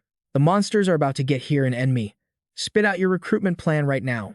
Suddenly, a dangerous glint flashed in Ader's eyes. He said in a low voice, "Fine. If that's what you want, follow me." Then Ash, Ader and Lucas prepared their horses and gathered in the courtyard. Once they mounted, Lucas asked Secretary Ader, "Where are we going?" Hearing that, Ader calmly turned and replied to Lucas, "To find the previous lord." Hearing this, everyone looked at Ader in surprise. Then Ader smiled faintly and continued, "We are going to the house of the War Duke Cross." Suddenly, Lucas asked, "What is a War Duke?" Hearing that, Ader replied, "To put it simply, it's the count responsible for defending the front lines, with the duty of protecting the entire front from enemy nations, monsters, and natural disasters. The War Duke has higher authority than a count. Usually, in other words, they aren't just local nobles. They are military commanders with the mission of protecting an entire region." Amidst the sound of horses' hooves, Ader's voice continued steadily. He went on to explain, "From the very first days when people arrived at Crossroad, War Duke Cross was already the one managing this whole region." Ash and Lucas listened to Ader's explanation as they rode. Even the fortress was named after that War Duke. There, Ader paused for a moment and continued. "The road was created by the Cross family, and the fortress sitting on this road is called Cross Road." His words painted a scene. A path lined with the flags of the Cross family leads to a sturdy fortress. As Ader continues, he has protected this place since it was first established. Being a descendant of such a renowned family, Ash suddenly turns to Ader and asks, "Then why did he resign?" He then falls into deep thought. The southern front is very far from the capital. To put it bluntly, his authority here is even greater than the emperor's. He thinks to himself, pausing for a moment. Yet, he chose to serve under the royal family and become part of the empire. That is also why Ash became the new commander of this region. He bows his head slightly, wondering. He just gave up the land passed down through generations like that. But why? Hearing Ash's question, Ader turns to him with a smile and replies, "The situation back then was quite complicated. Just listen directly to him, and you will understand." I don't know how much time had passed, but finally, they all reached a path leading to a large house. Ader, who was leading the way, exclaimed, "We're here. This is the place." All three dismounted their horses. They slowly walked toward the house. As they walked, Ader began to introduce it. War Duke Cross had this built as a retreat. After he resigned, he returned here. From the outside, the house looked quite old, with weeds growing wildly and vines climbing everywhere.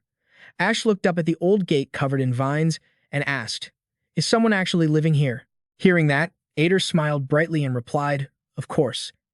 I still send supplies here regularly." From inside the house, an elderly man with white hair and a thick silver beard stepped out and shouted, "Who is that?" After speaking, he grew even angrier. His face flushed red, his hand tightened around a bottle of liquor, and he bellowed, "How dare you people come here? Get out. Get out of my house now."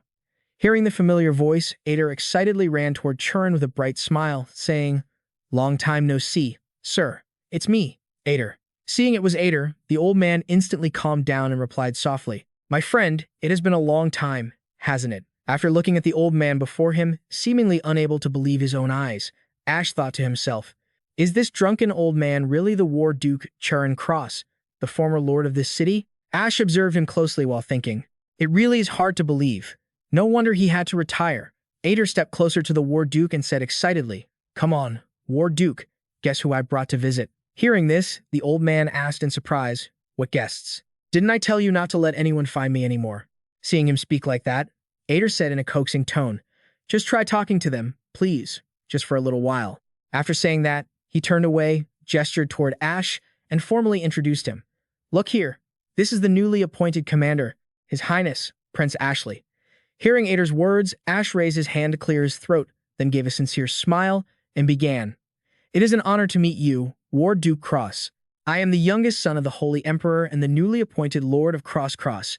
At the same time, he thought to himself, even though I am a tyrant, I cannot be rude to a War Duke."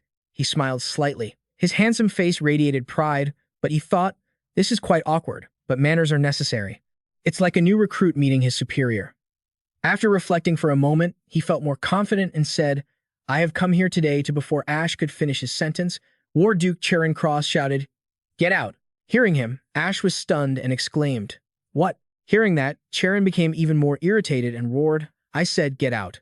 Are you deaf?" Seeing him act like that, Ash started to feel angry himself. He grumbled internally, "Okay, that's crossing the line." Suddenly, he thought, the Everblack Empire is a country with a harsh monarchy. Even if he used to rule this place, how dare he be so disrespectful to a prince? Not to mention, he wants to kick me out. Thinking of this, Ash's anger erupted. He glared angrily and shouted, "You are too insolent, Duke." Pausing for a moment, he continued, "Let me remind you of your rank compared to before he could finish." War Duke Charon Cross had pulled out two heavy weapons, leaving him stunned. Then, Ash softened his voice and said, "Never mind, forget it." He slowly turned to leave, thinking, the harsh Everblack Empire. What is with people pointing weapons at the royal family? Suddenly, the War Duke grabbed his weapons and ran toward Ash, shouting, "Get lost." Seeing him like that, Ash seemed to have the answer to his own thoughts. He realized, he's clearly a damn lunatic. My elders always taught me never to mess with the damn crazies. Damn it. The irritated voice of War Duke Charon Cross rang out again. While I'm still talking, get out. Seeing the situation getting increasingly tense, Adder quickly intervened. I will return later, Sir War Duke. I hope we can talk properly then. After all three were out of the courtyard, the War Duke stood at the gate and shouted, "Don't you ever show your face here again. Leave me alone, do you understand?" Hearing his rude words, Lucas could hardly control his anger. He gripped his sword tightly, eager to rush forward and fight him. Seeing this, Ash helplessly held him back and said in a soothing voice, calm down, calm down." Then, Ash thought to himself, War Duke Cross, full name Charon Cross, a person who never appeared in the game kingdom. Suddenly, an image of an imposing female warrior flashed through Ash's mind. He continued thinking, but the reason I remember him is because he is the father of the strongest tanker in the game, Evangeline Cross. With her top-tier skills, she is one of the most popular SSL characters in the game. After a moment of thought, Ash secretly decided that he must find a way to get on that old man's side.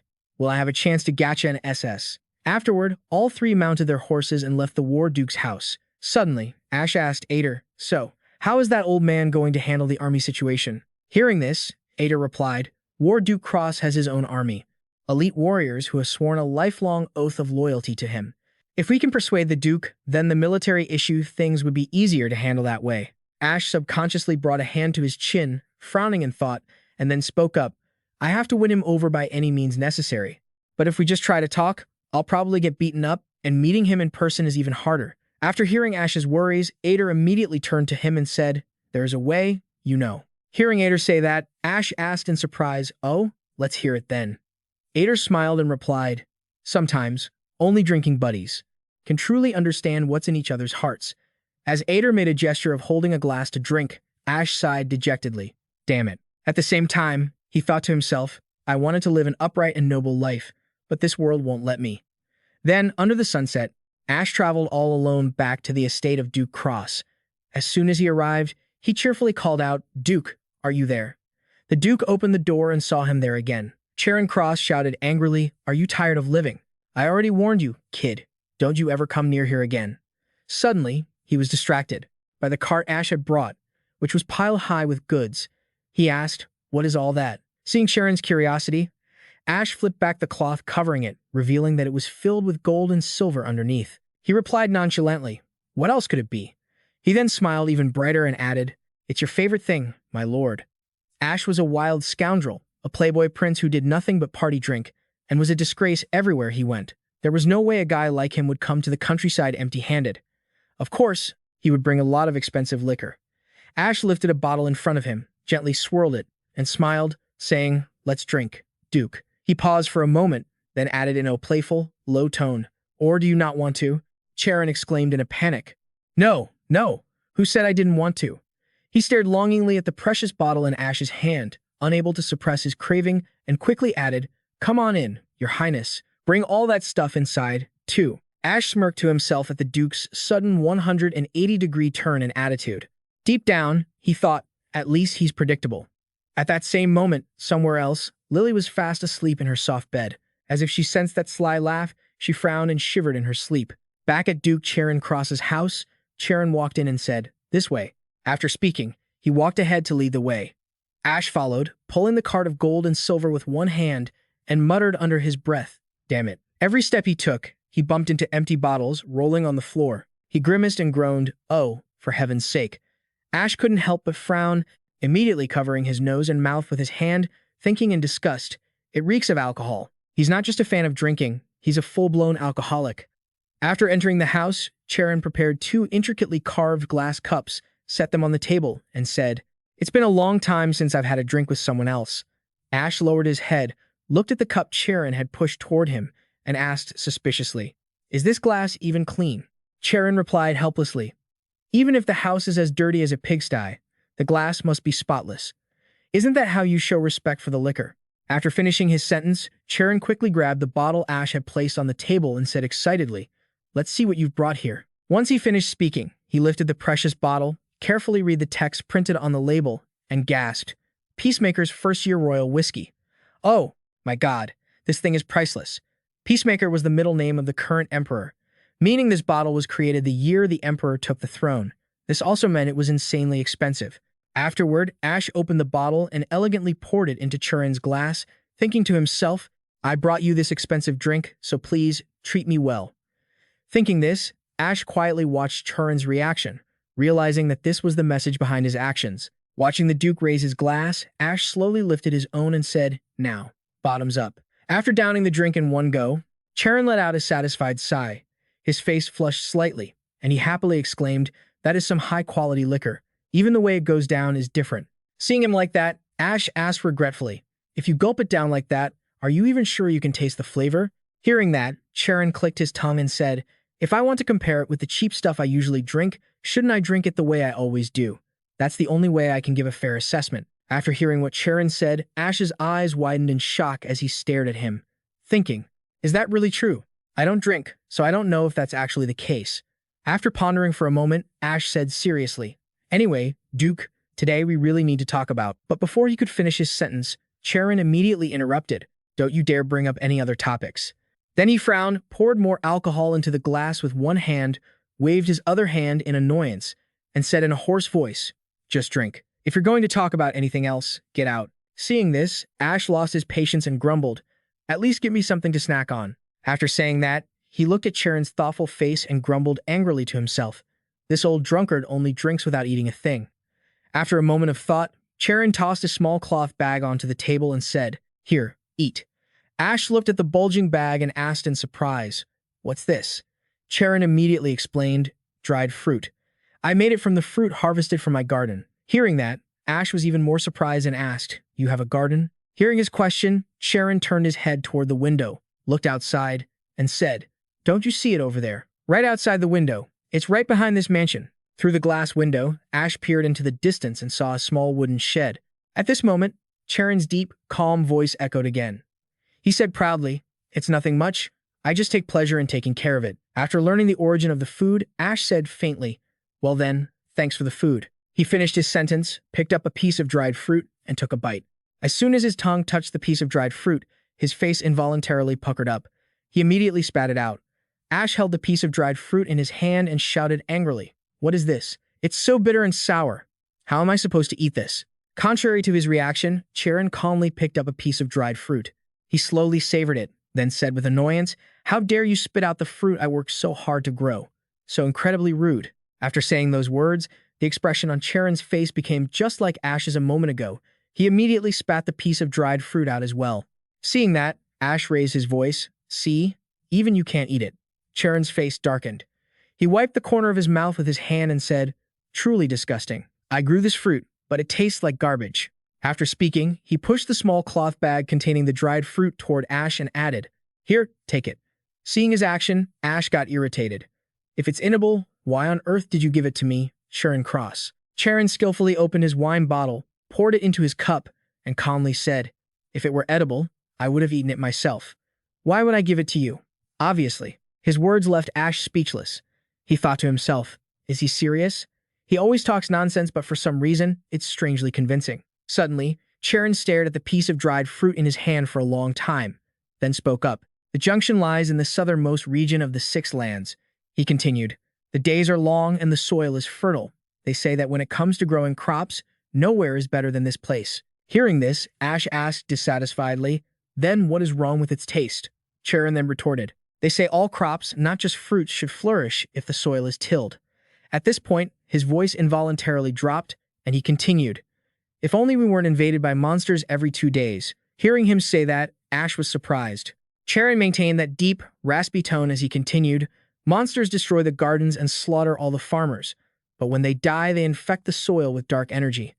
Do you know what happens after that? The entire region becomes toxic. That means the land is cursed. All the crops wither and die." Thinking of this, a series of thoughts appeared in Charon's mind. He bowed his head slightly, paused for a moment, and continued to speak. That is why there are no fields around the junction. Duke Cross looked down at his cup with a tangled, sharp gaze. He stared at the golden wine made from fruits and wine grapes, things that couldn't be harvested on this land. Suddenly, Ash's voice broke the silence. He asked, "Then why do you grow an entire orchard of fruit?" Charon didn't answer him right away. He lifted his wine cup. He took a sip and replied in a raspy voice, "A man must feel regret at least once in his life, right?" Perhaps because the sunset was casting light everywhere. The small wooden house where Charon grew the fruit felt lonely and filled with a lingering sadness. At that moment, Charon's deep voice continued steadily, "That garden is my regret." Charon gently touched the precious wine bottle that Ash had brought and added in a low voice, "Now, even if I wanted to drink, I couldn't." Seeming to sense that he was harboring many worries, Ash politely poured wine into his cup and then asked, "Duke, do you know why I came to see you today?" Immediately, Charon stubbornly said, "Didn't I tell you that if you intended to talk about something else, you should get out?" Rejected for the second time, Ash slammed the wine bottle in his hand onto the table and said firmly, "If you want to, then kick me out. But I will say what I need to say." Then, suppressing the anger in his heart, he continued calmly, "The monsters have started moving again, and their numbers are terrifying." Ash's calm voice continued steadily. He recounted that the previous invasion involved 1,000 living armors. Then, his voice dropped slightly, and he added, "We managed to stop them, but the walls were severely damaged. The number of soldiers is desperately low." At this point, Ash paused, lifting his hopeful eyes to look straight into Charon's eyes, then said sincerely, "We really need military support, Duke. We need the soldiers under your command." Hearing him say that, Charon helplessly closed his eyes. He replied in a raspy voice, "I don't have any soldiers under my command." Immediately, Ash spoke up to expose him. "I know everything about your family's private army." Seeing that, Charon added, "I had comrades whom I taught and fought alongside on the battlefield for my entire life. But when I gave up my title, when I laid down my spear and shield, those comrades also laid down their weapons. They no longer fight." Hearing those words, Ash seemed unable to keep his composure. He stood up, leaned toward him, and said urgently, "Order them to return. Fulfill your duty." Contrary to his expectations, Charon still calmly raised his wine cup, drained it in one gulp, and replied nonchalantly, "It's useless." After saying that, he looked at the piece of dried fruit in his hand and added, "This land is not worth protecting." Hearing him say that, Ash asked, confused, "What do you mean?" Facing Ash's frustrated gaze, Charon said in a low voice, "Don't waste innocent lives trying to protect this worthless front line. Instead, evacuate everyone." Since the time of his ancestors, the man inheriting a family that had spent their entire life protecting this land was saying such things. Suddenly, Charon lifted his head to look directly into Ash's eyes and asked curiously, "Tell me, Prince, why did you come to this land?" Not letting him rush to provide an answer to his question, he added, "Everything on this land is dying slowly. There is no hope, and there is no future." His sharp gaze settled on Ash once more, observing him carefully while he continued, "This is advice from someone who has wasted his whole life protecting this place. Leave this place, and leave as fast as you can." His final words still echoed in Ash's ears. Even when he stepped out of Charon's estate, he said, "Before the curse of this land swallows you up." Ash just walked away until he reached a grove of trees. Lucas suddenly poked his head out to look at him and asked, "Your Highness, were you able to convince him?" Ash replied, "No, I failed, but I have this fruit." After saying that, he held out the cloth bag of dried fruit toward Lucas. Then, he looked blankly at the bag of dried fruit in his hand and said disappointedly, "Who said it would succeed in just one day, anyway?" Lucas immediately asked, "So, are you planning to return? Is it really worth the time and effort?" He seemed to recall something as he spoke. Lucas then asked, "By the way, what happened to the Duke?" After Ash mounted his horse, he replied, "It seems he has been through quite a lot." Ash paused, then turned his head to ask, "Do you know anything about it, Lucas?" Lucas replied immediately, "No, I do not." Ash then turned his gaze back to the road ahead. Slowly, Ash said, "Ader told me to ask the person involved himself." He suddenly imagined Ader's cunning face in his head. He thought to himself, that cursed jerk. Then, feeling helpless, Ash said, "Regardless, we have to convince him. We must do everything we can now. We need to fix the walls and prepare for war. No matter what we do, the monsters are coming. We have to work as efficiently as possible and kill them with everything we've got." After thinking it over carefully, Ash gave the order, "Let's head back to the intersection. We have a lot of work to do." Suddenly, the system displayed a notification. Stage 2, Mystery Level. 3,251 giant sewer rats. The next morning, the sky was still blue with early sunbeams. They crept through the hazy clouds. Below, flags were still fluttering on the damaged fortifications, along with debris. The rubble was still scattered on the ground. Standing before a giant crack in the wall, the construction guild leader looked on. We just destroyed the large sword. It was stuck in the wall. Today, we will clear the debris and begin repairs. Ash looked ahead at the wall. He ordered, "Don't throw away the fragments of that sword. Scatter them in front of the wall instead. They will make an excellent barrier." Below the wall, sharp shards lay scattered on the ground, perfect for trapping rats. He crossed his arms. He asked the construction guild leader, "What is the estimated time to finish repairing the wall?" The man replied respectfully, though with a hint of hesitation, "My lord, the condition of the wall is worse than we expected." Ash turned slightly and said, "Tell me the truth. How long will it take?" The construction leader was startled by his gaze and hurried to answer.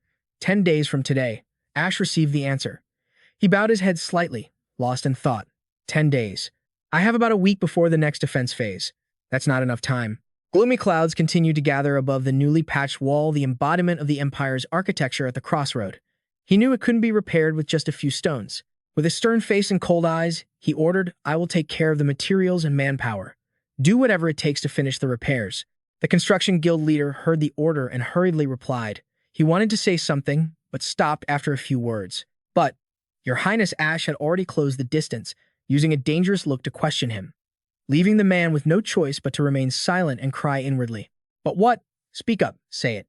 Deep down, Ash felt a bit guilty. He knew this was an impossible task, but he had no choice but to push them. The system screen showed enemy information. Level 5. Over 3,000 sewer rats. It wasn't a mistake, nor was it an illusion. He thought back to the previous exploration. 3,000 of those dog-sized rats they saw during the free exploration, 3,000 of them. Then he thought of the still damaged wall. I must have that wall. Returning to reality, the construction guild leader could only bow his head and sob in response to his demand, "We will do our best." Ash placed a hand on his shoulder. "Thank you. I will remember everyone's hard work and sacrifice." Having said that, ignoring the leader who was covering his face, he turned and shouted to the other workers, "Hey, we are protecting the world. Let's get to work." Everyone replied respectfully, "Yes, my lord." Time passed, and a few days went by. Inside the large room, the only light came from a candle sitting neatly on the table. He sat across from Duke Cross. By day, I supervised the wall repairs, and when night fell, I drank with Duke Cross at his home. I reached out, holding my glass to receive the wine from him. As it was being poured, there was no conversation between us, just exchanging glasses of wine. During the day on the wall, the construction guild workers were still working hard, along with a weary-looking commander of the defense line, as the fortifications were gradually rebuilt. At one point, before the sun rose, Ash was drinking with Duke Cross, who was drunk and constantly vomiting. With Lucas's support, my own liver was slowly being ruined. Night fell again. The night sky was beautiful, with a crescent moon hanging curved in midair and the stars twinkling. It looked wonderful. A quiet space enveloped the surroundings of the mansion. Hours passed as I poured wine into my stomach. After 4 days of drinking in silence, the Duke finally decided to open his mouth. Holding the wine glass in his hand, Duke Sharon Cross suddenly asked, "Do you love anyone?" The candle on the table continued to burn. Giving off a warm golden light, Ash heard the question and felt a bit confused. The corners of his mouth curved down noticeably. "What did you say?" Facing his confusion, the Duke remained very calm, sipping the wine in his hand. "I asked if you love anyone." He lowered his glass and closed his eyes. "I guess not. Seeing you like that." He hurried to reply, "That's right." Ash sat seriously, facing the question from the person across from him. "Think carefully. Is there really no one?" He raised his hand and sighed softly, thinking about someone he loved. He thought back to the time before, when he was on Earth, before he was a game streamer. The image of a lonely boy in the darkness appeared in his mind. I was all alone. The images when I could only bury myself in my phone to forget the feeling of being an outsider. I wasn't loved by anyone, and I didn't love anyone. He thought back to that dark time when he lived just as a lonely person. Then the light of hope began to appear. He gradually felt the acceptance from everyone. I started streaming and my channel grew. I received love from the viewers. The excited images of the people following him, saying, "Ashley, I love you."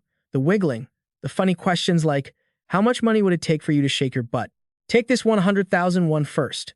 Back in reality, he winced and quickly waved his hand, trying to brush those images out of his mind. No way.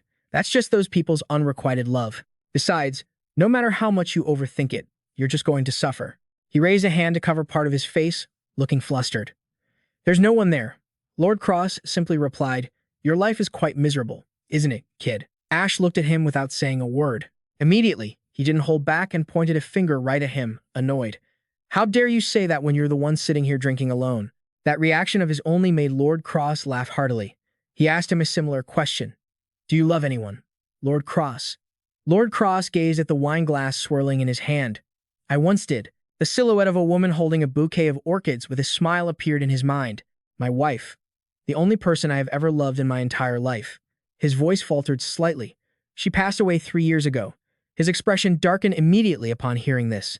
Lord Cross rested one hand under his chin, using the other to pour himself a drink, and continued to share the misfortune of his late wife. She was torn apart by monsters in this very orchard. We had to hold her funeral with an empty casket. The wine glass on the table reflected the warm, golden light from the candle. Lord Cross bowed his head slightly, his eyes filled with sadness. There is a curse passed down to every owner of this land. I suppose you could call it a curse. Ash looked puzzled. A curse? He thought of the majestic, imposing appearance of this castle, and the person he cherished. There will come a time when you must choose one of the two. There are no exceptions. He mentioned his predecessors and his own family members. From the lords who established this place long ago, my grandfather, and even my father, no one could escape this curse. His hand reached out to the edge of his wine glass, suddenly trembling. This time, a look of sorrow and pain appeared on his face and in his eyes. And I, too, had to go through that moment. He began to recall and recount the time from before. It started with the image of the banner fluttering over the sturdy fortress under the scorching sun decades ago. The monsters weren't making any moves. He stood alone on the ramparts, admiring the beautiful, splendid sight of the entire castle. The castle was peaceful, but there was no income. Our financial situation wasn't good, so I had no choice but to start a business. He repeated the advice his late wife once gave him. My wife said I should farm in the south of the front line. Ash instinctively asked. Outside the castle, Lord Cross remembered the times he shone his lamp alone, reviewing the maps. The northern part of the front line had been taken over by war, while the southern land was peaceful and empty. It was much more suitable. He described in his memory that the southern land was a place where trees grew lush and green. The air was fresh, and the sunlight filtered through the canopy, creating a truly peaceful land. Monsters rarely appeared there, so the ground was almost entirely uncontaminated. We thought the land was perfect for farming, so we expanded our family's territory to the south. At that time, he and the others worked together, diligently on that land. The fertile soil gradually expanded, and immigrants gathered there. There were very few monsters, so we could easily protect ourselves. We were successful for a while. Remembering those first days in the place where he was now sitting, the sunlight was still brilliantly filtering through. The leaves of the grapevines planted along both sides of the road to the mansion. This orchard was the furthest point south of the front line. The mistress of the house, speaking of this, both he and the boy turned their eyes to the door, where the light was streaming through. My wife directed the planting and reclamation in the most dangerous area. Then, images of the happy days with his beloved wife flooded back. I still remember the grapes she fed me with her own dirt-stained hands. He recounted the moment he couldn't hide his happiness when the person he loved fed him fruit with her own hands. The fruits I grew in that first year of clearing the land weren't perfect, but they were sweeter than anything else in the world. The moment of thought accidentally slipped into his mind as he stood looking back at the new land. At some point, I had hoped that I could stop hunting monsters, work in the fields, and harvest fruit to live. At that moment, he offered a gentle smile, one that held so much happiness. I wondered if I could go on living like that. In the present, his face darkened, his eyes sad, but it was clear that this was impossible. He continued to recount the day that caused him the most pain and torment. It was the second year of farming. Those hideous monsters with their fangs, sharp and eyes burning red, came rushing in. We received intelligence that about 100 large monsters were approaching the castle. I hurriedly returned to the fortress. In the moment of parting, he still remembered the image of his gentle wife waving goodbye to see him off.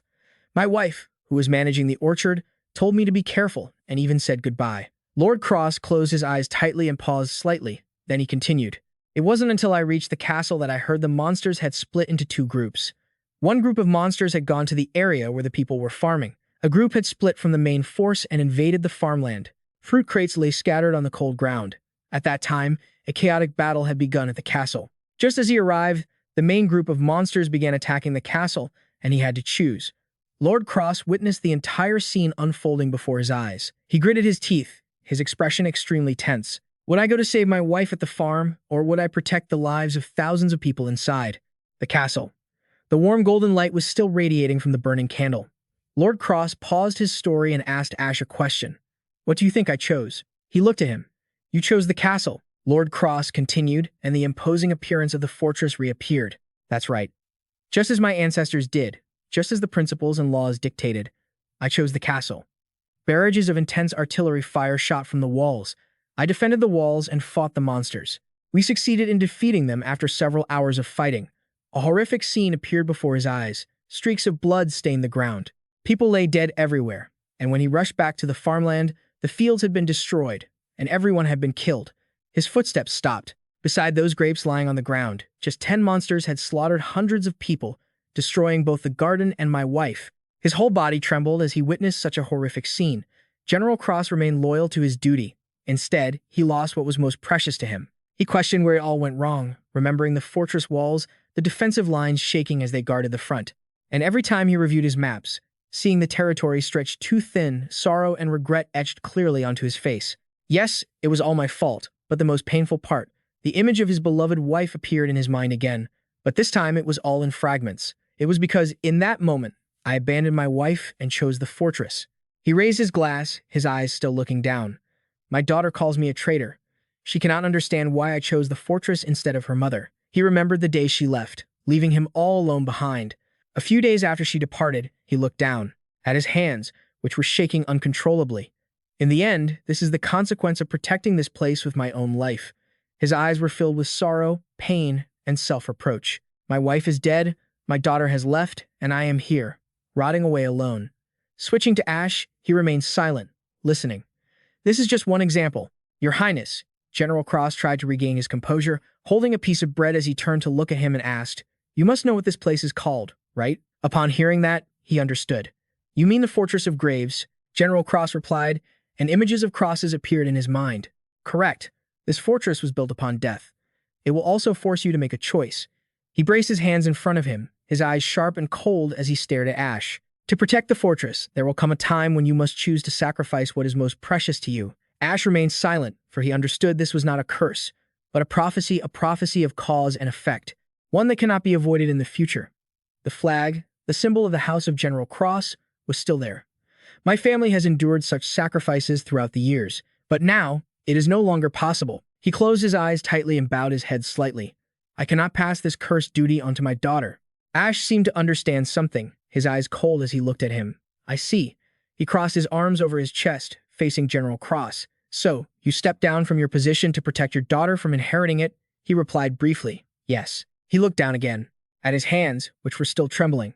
I wanted my daughter to leave this cursed land and live happily and freely. He thought of the appearance of a general who was once a majestic SSR-grade tanker, Evangeline Cross, the character I desperately wanted to recruit. The general who wanted to keep her from the battlefield. The glass was empty again, catching the falling drops of wine. Look here, Prince. You want me to help protect the fortress, right? He slammed the wine bottle on the table. His brow furrowed slightly. I have protected it enough, even at the cost of my loved ones. He just looked at him, choosing to remain silent. Finally, he said, I want to give up. The wine glass on the table reflected the face of General Cross. The general's eyes in the glass held no pride for defending the front lines. All his life, outside the mansion, the moon was still bright. The grapevines were still there, as if nothing had ever happened. The general's voice rose once again. I want to die in this garden, not on the fortress walls. In his eyes, there was nothing left, except for the regret of not being by his wife's side when she passed away. The night sky outside General Cross's mansion was still just as beautiful. This must be enough of a reason for me to refuse to help you. The candle on the table continued to burn. I told you the truth, as a token of gratitude for staying with me. General Cross calmly reminded him, now, go. And one more piece of advice. Ash remained silent, listening seriously. If that moment ever comes for you, choose carefully. Do not end up with regrets like me. Morning at the fortress, the 5th day of wall repairs. There were 2 days left until the next wave. Ash stopped walking. Everyone, well done. He gestured toward the food table being prepared by the servants, saying, to the cheers of everyone, rest and have something to eat. Everyone shouted, we get to eat. The symbolic flag was still fluttering atop the fortress. Everyone cheered, just as we expected from our prince. When necessary, he is always ready to spend money. Your Highness, is there any wine? He stood amidst the cheering workers and raised his voice. Quiet, you lot. Eating food is enough. The stonemason guild leader bowed and received, the wine being poured. Your Highness, he asked, how are the repairs going? He quickly replied, because you provided enough manpower.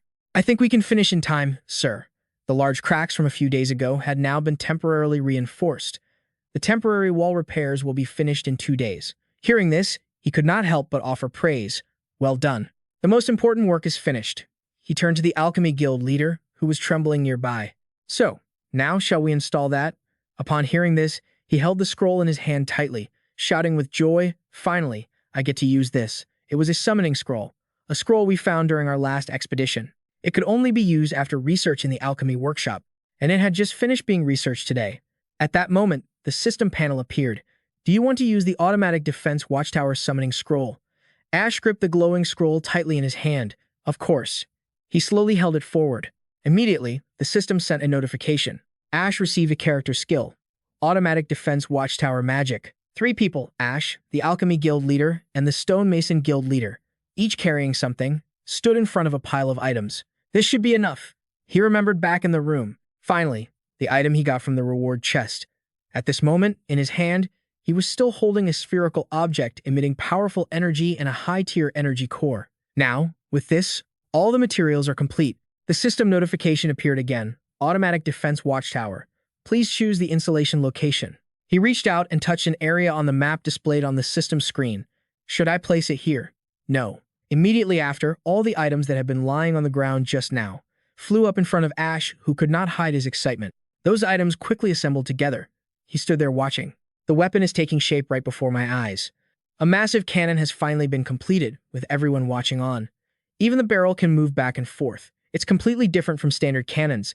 Ash feels incredibly satisfied. Well done, he says. The Alchemy Guild leader standing beside him is also deeply impressed. This is magical architectural technology that's been passed down for hundreds of years, he says, patting the cannon with a beaming face. Come on, come on. Thanks to all of you, this defensive line is getting stronger by the day, Ash says. Everyone is incredibly excited. Keep up the good work, everyone. The atmosphere is great. He is extremely pleased, the corners of his mouth curling up. If things keep going like this, we'll be just fine. Scene shift to a stone house. With sturdy wooden doors and thick smoke billowing from the furnace chimney, the next stop is the blacksmith. The furnace is roaring with a massive fire. On its surface lie various metal items already shaped.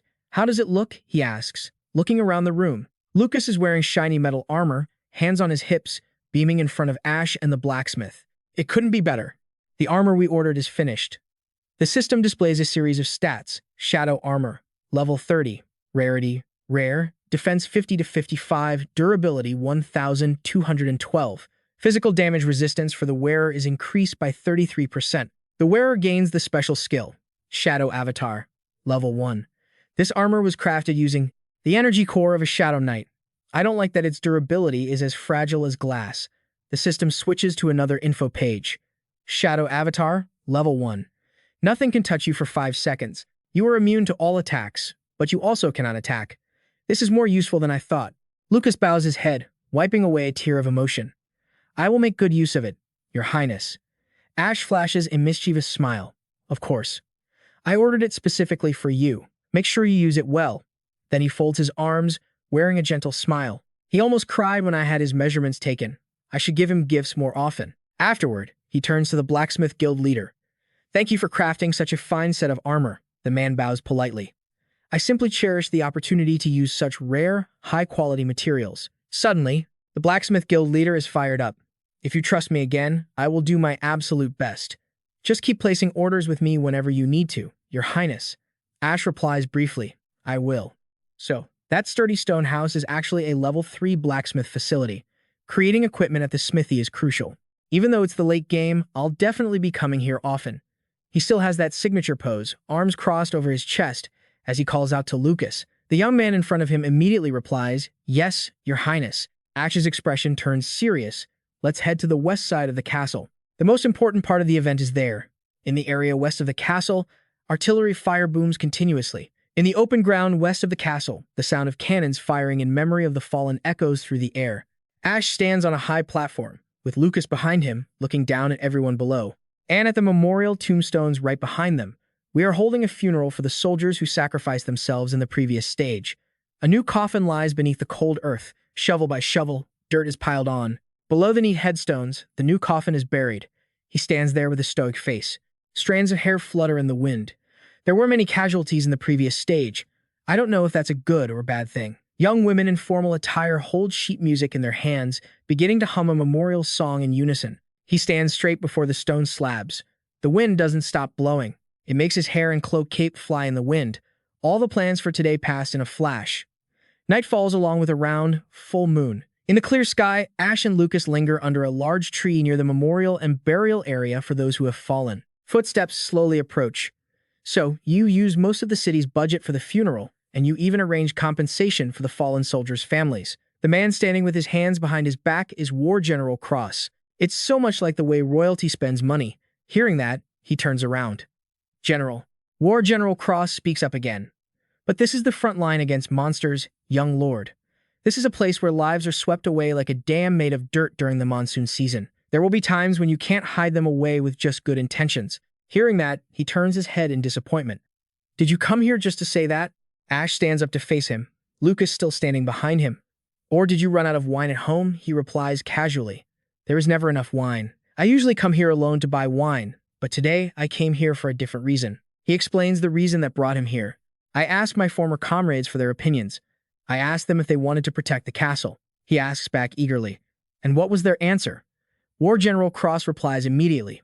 They all want to. They will protect the castle once more. His happy shout echoes, tearing through the quiet space. Ash's face cannot hide his joy. He exclaims, "This is the best news I've heard all week." War General Cross thinks about the army preparing for reinforcements and says, I don't know what those old men can do, but they are currently rearming. I will transfer command to you. He reminds him, use them carefully. They are all old men, just like me now. He happily jumps over to grab the old general's hand, to the man's surprise.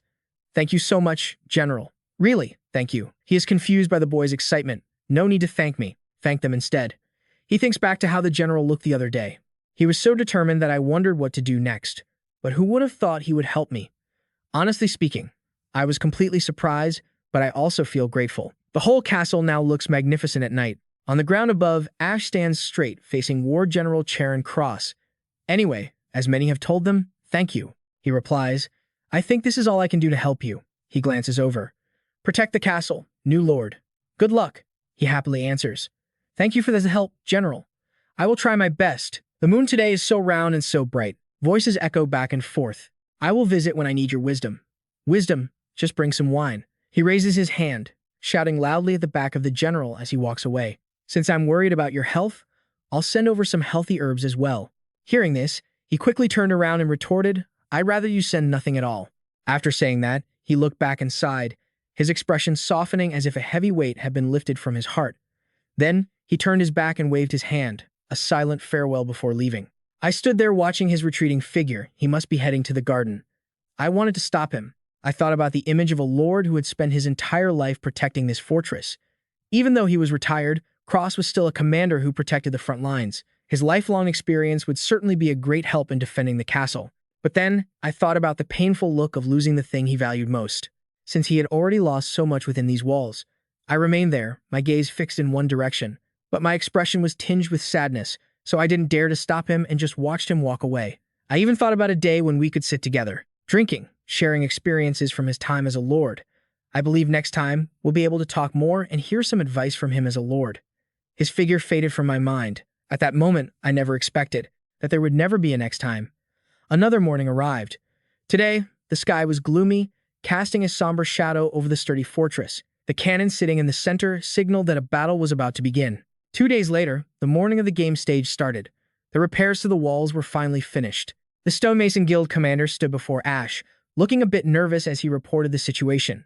We rushed a few parts, but it's still enough for the wall to serve its purpose. But Ash wasn't angry. Instead, he offered praise. Well done, truly well done. Everything is ready. Shells and arrows were stacked high. We had plenty of supplies on the ramparts, and a troop was ready to fight at any moment. And the army had grown to about 300 silver-armored soldiers. The commander of that unit was an elderly man from the gold-silver troops. They said there were originally 1,000. Ash looked back and flashed a confident smile. But that's already more than I expected. The cannon swept back and forth incessantly. He turned and reached out to stroke the cannon, his expression full of anticipation.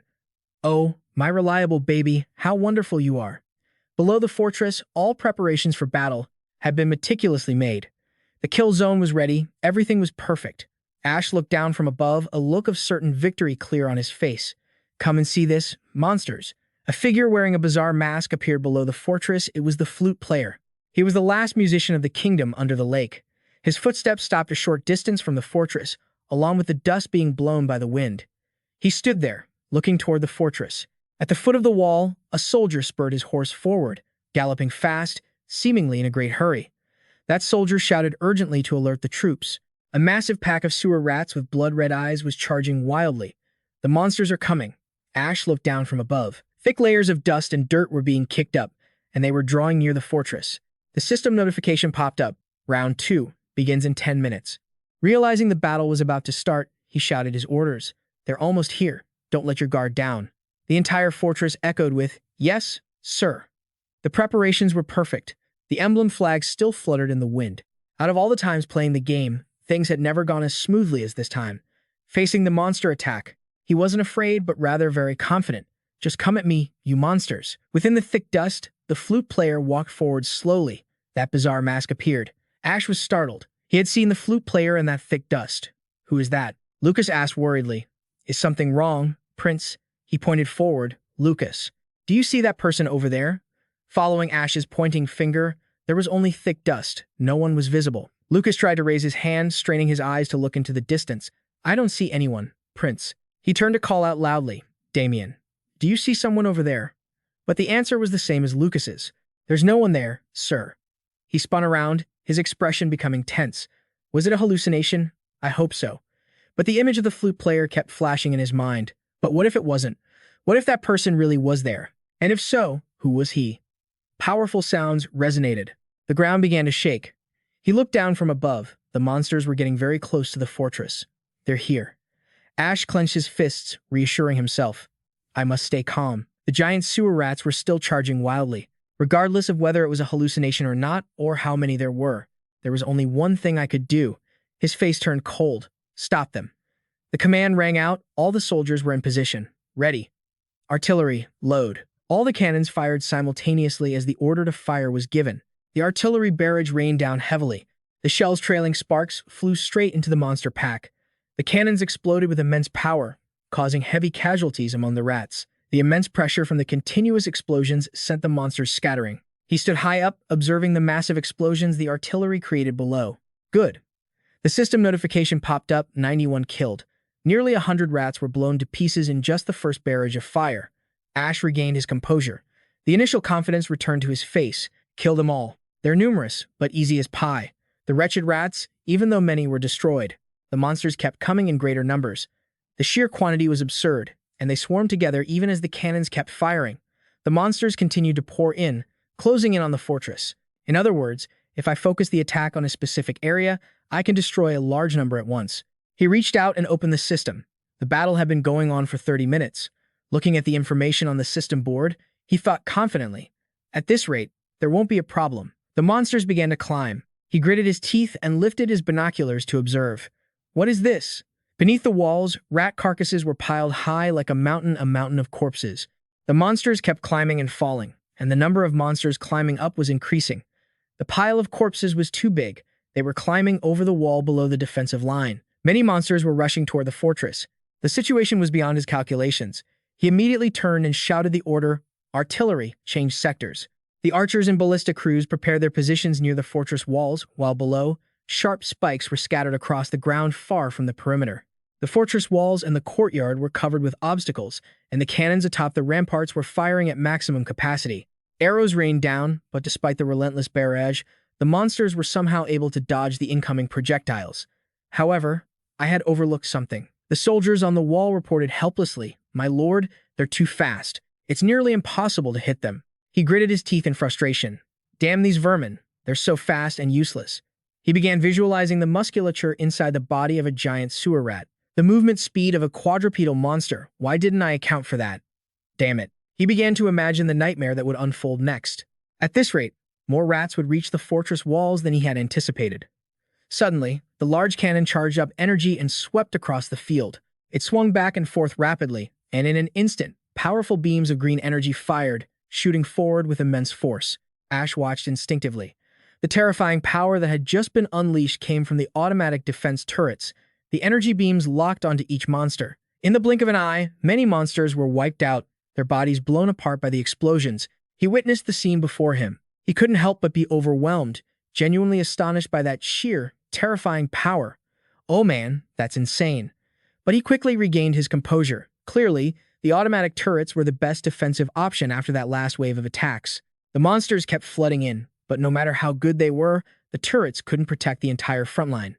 He looked up at the weapon that had just displayed such power. Furthermore, the automatic turret had run out of ammo and was entering a reload phase. He looked back down. The monsters were piling up at the foot of the fortress walls, so many of them they're overwhelming. The front line is closing in faster than I thought. The monsters approaching the wall were injured by the sharp spikes, and the troops used enchanted swords to do their part, but sooner or later, the horde would reach them. The fortress commander, Choi, clenched his jaw, thinking of the worst-case scenario. It looks like it's unavoidable. We'll have to fight them one-on-one. Fighting hand-to-hand will cause so many unexpected casualties. Suddenly, an explosion tore several monsters to shreds. He startled, noticing something unusual. Multiple artillery shells were landing precisely on the monsters, wiping them out. What? Those were perfect shots. He couldn't help but turn in surprise. On this side, an old soldier from the Gold-Silver Corps was patting a young artillery soldier on the head, praising him. That's it. That's exactly what I wanted, kid. The young soldier was overjoyed. I get it now, Captain. I hit them. He remembered that he was being assisted. He was being helped by the Gold-Silver Corps, a seasoned mercenary group. They were all grizzled veterans, and their effectiveness was beyond his imagination.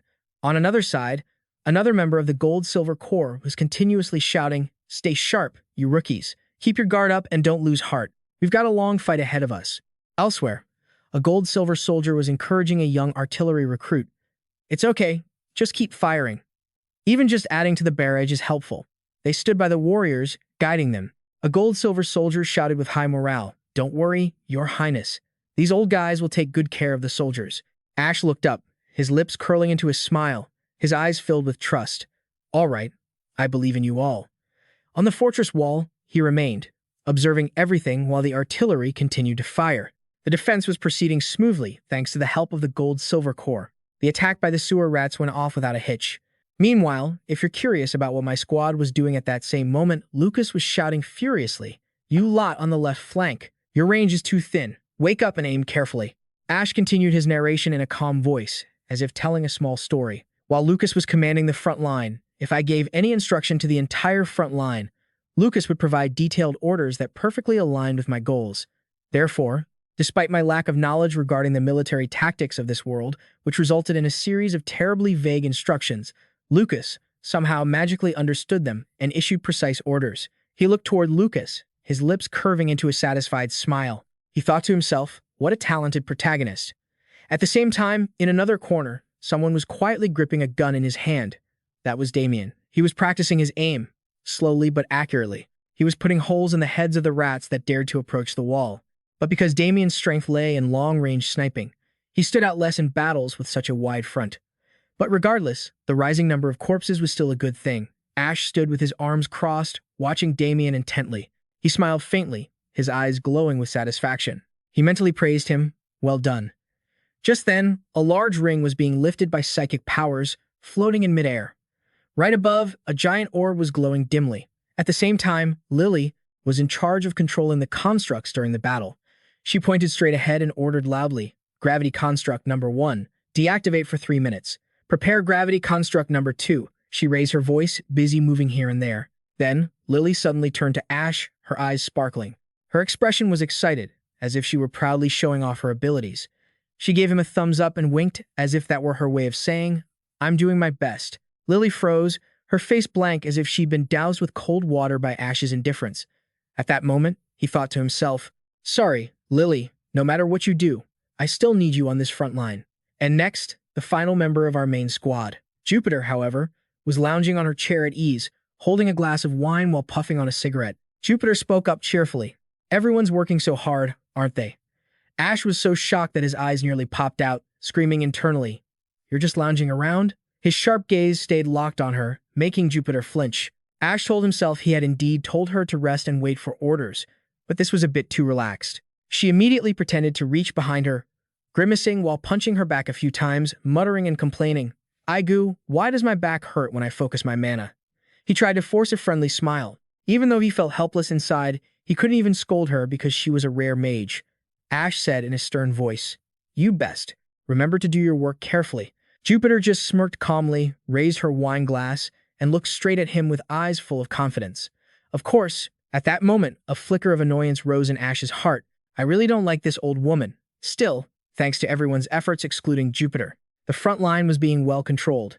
Even though the rats were closing in, right at that moment, a fierce surge of energy was released from the automated defense turret. It was like a blade of light tearing through the air.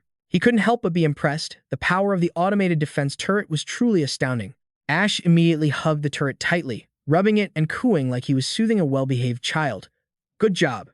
Outside the walls, the rats lay sprawled on the ground. They weren't reacting anymore. He couldn't hide his joy inside. At this rate, we'll clear this stage easily. Ash's face couldn't hide his smugness.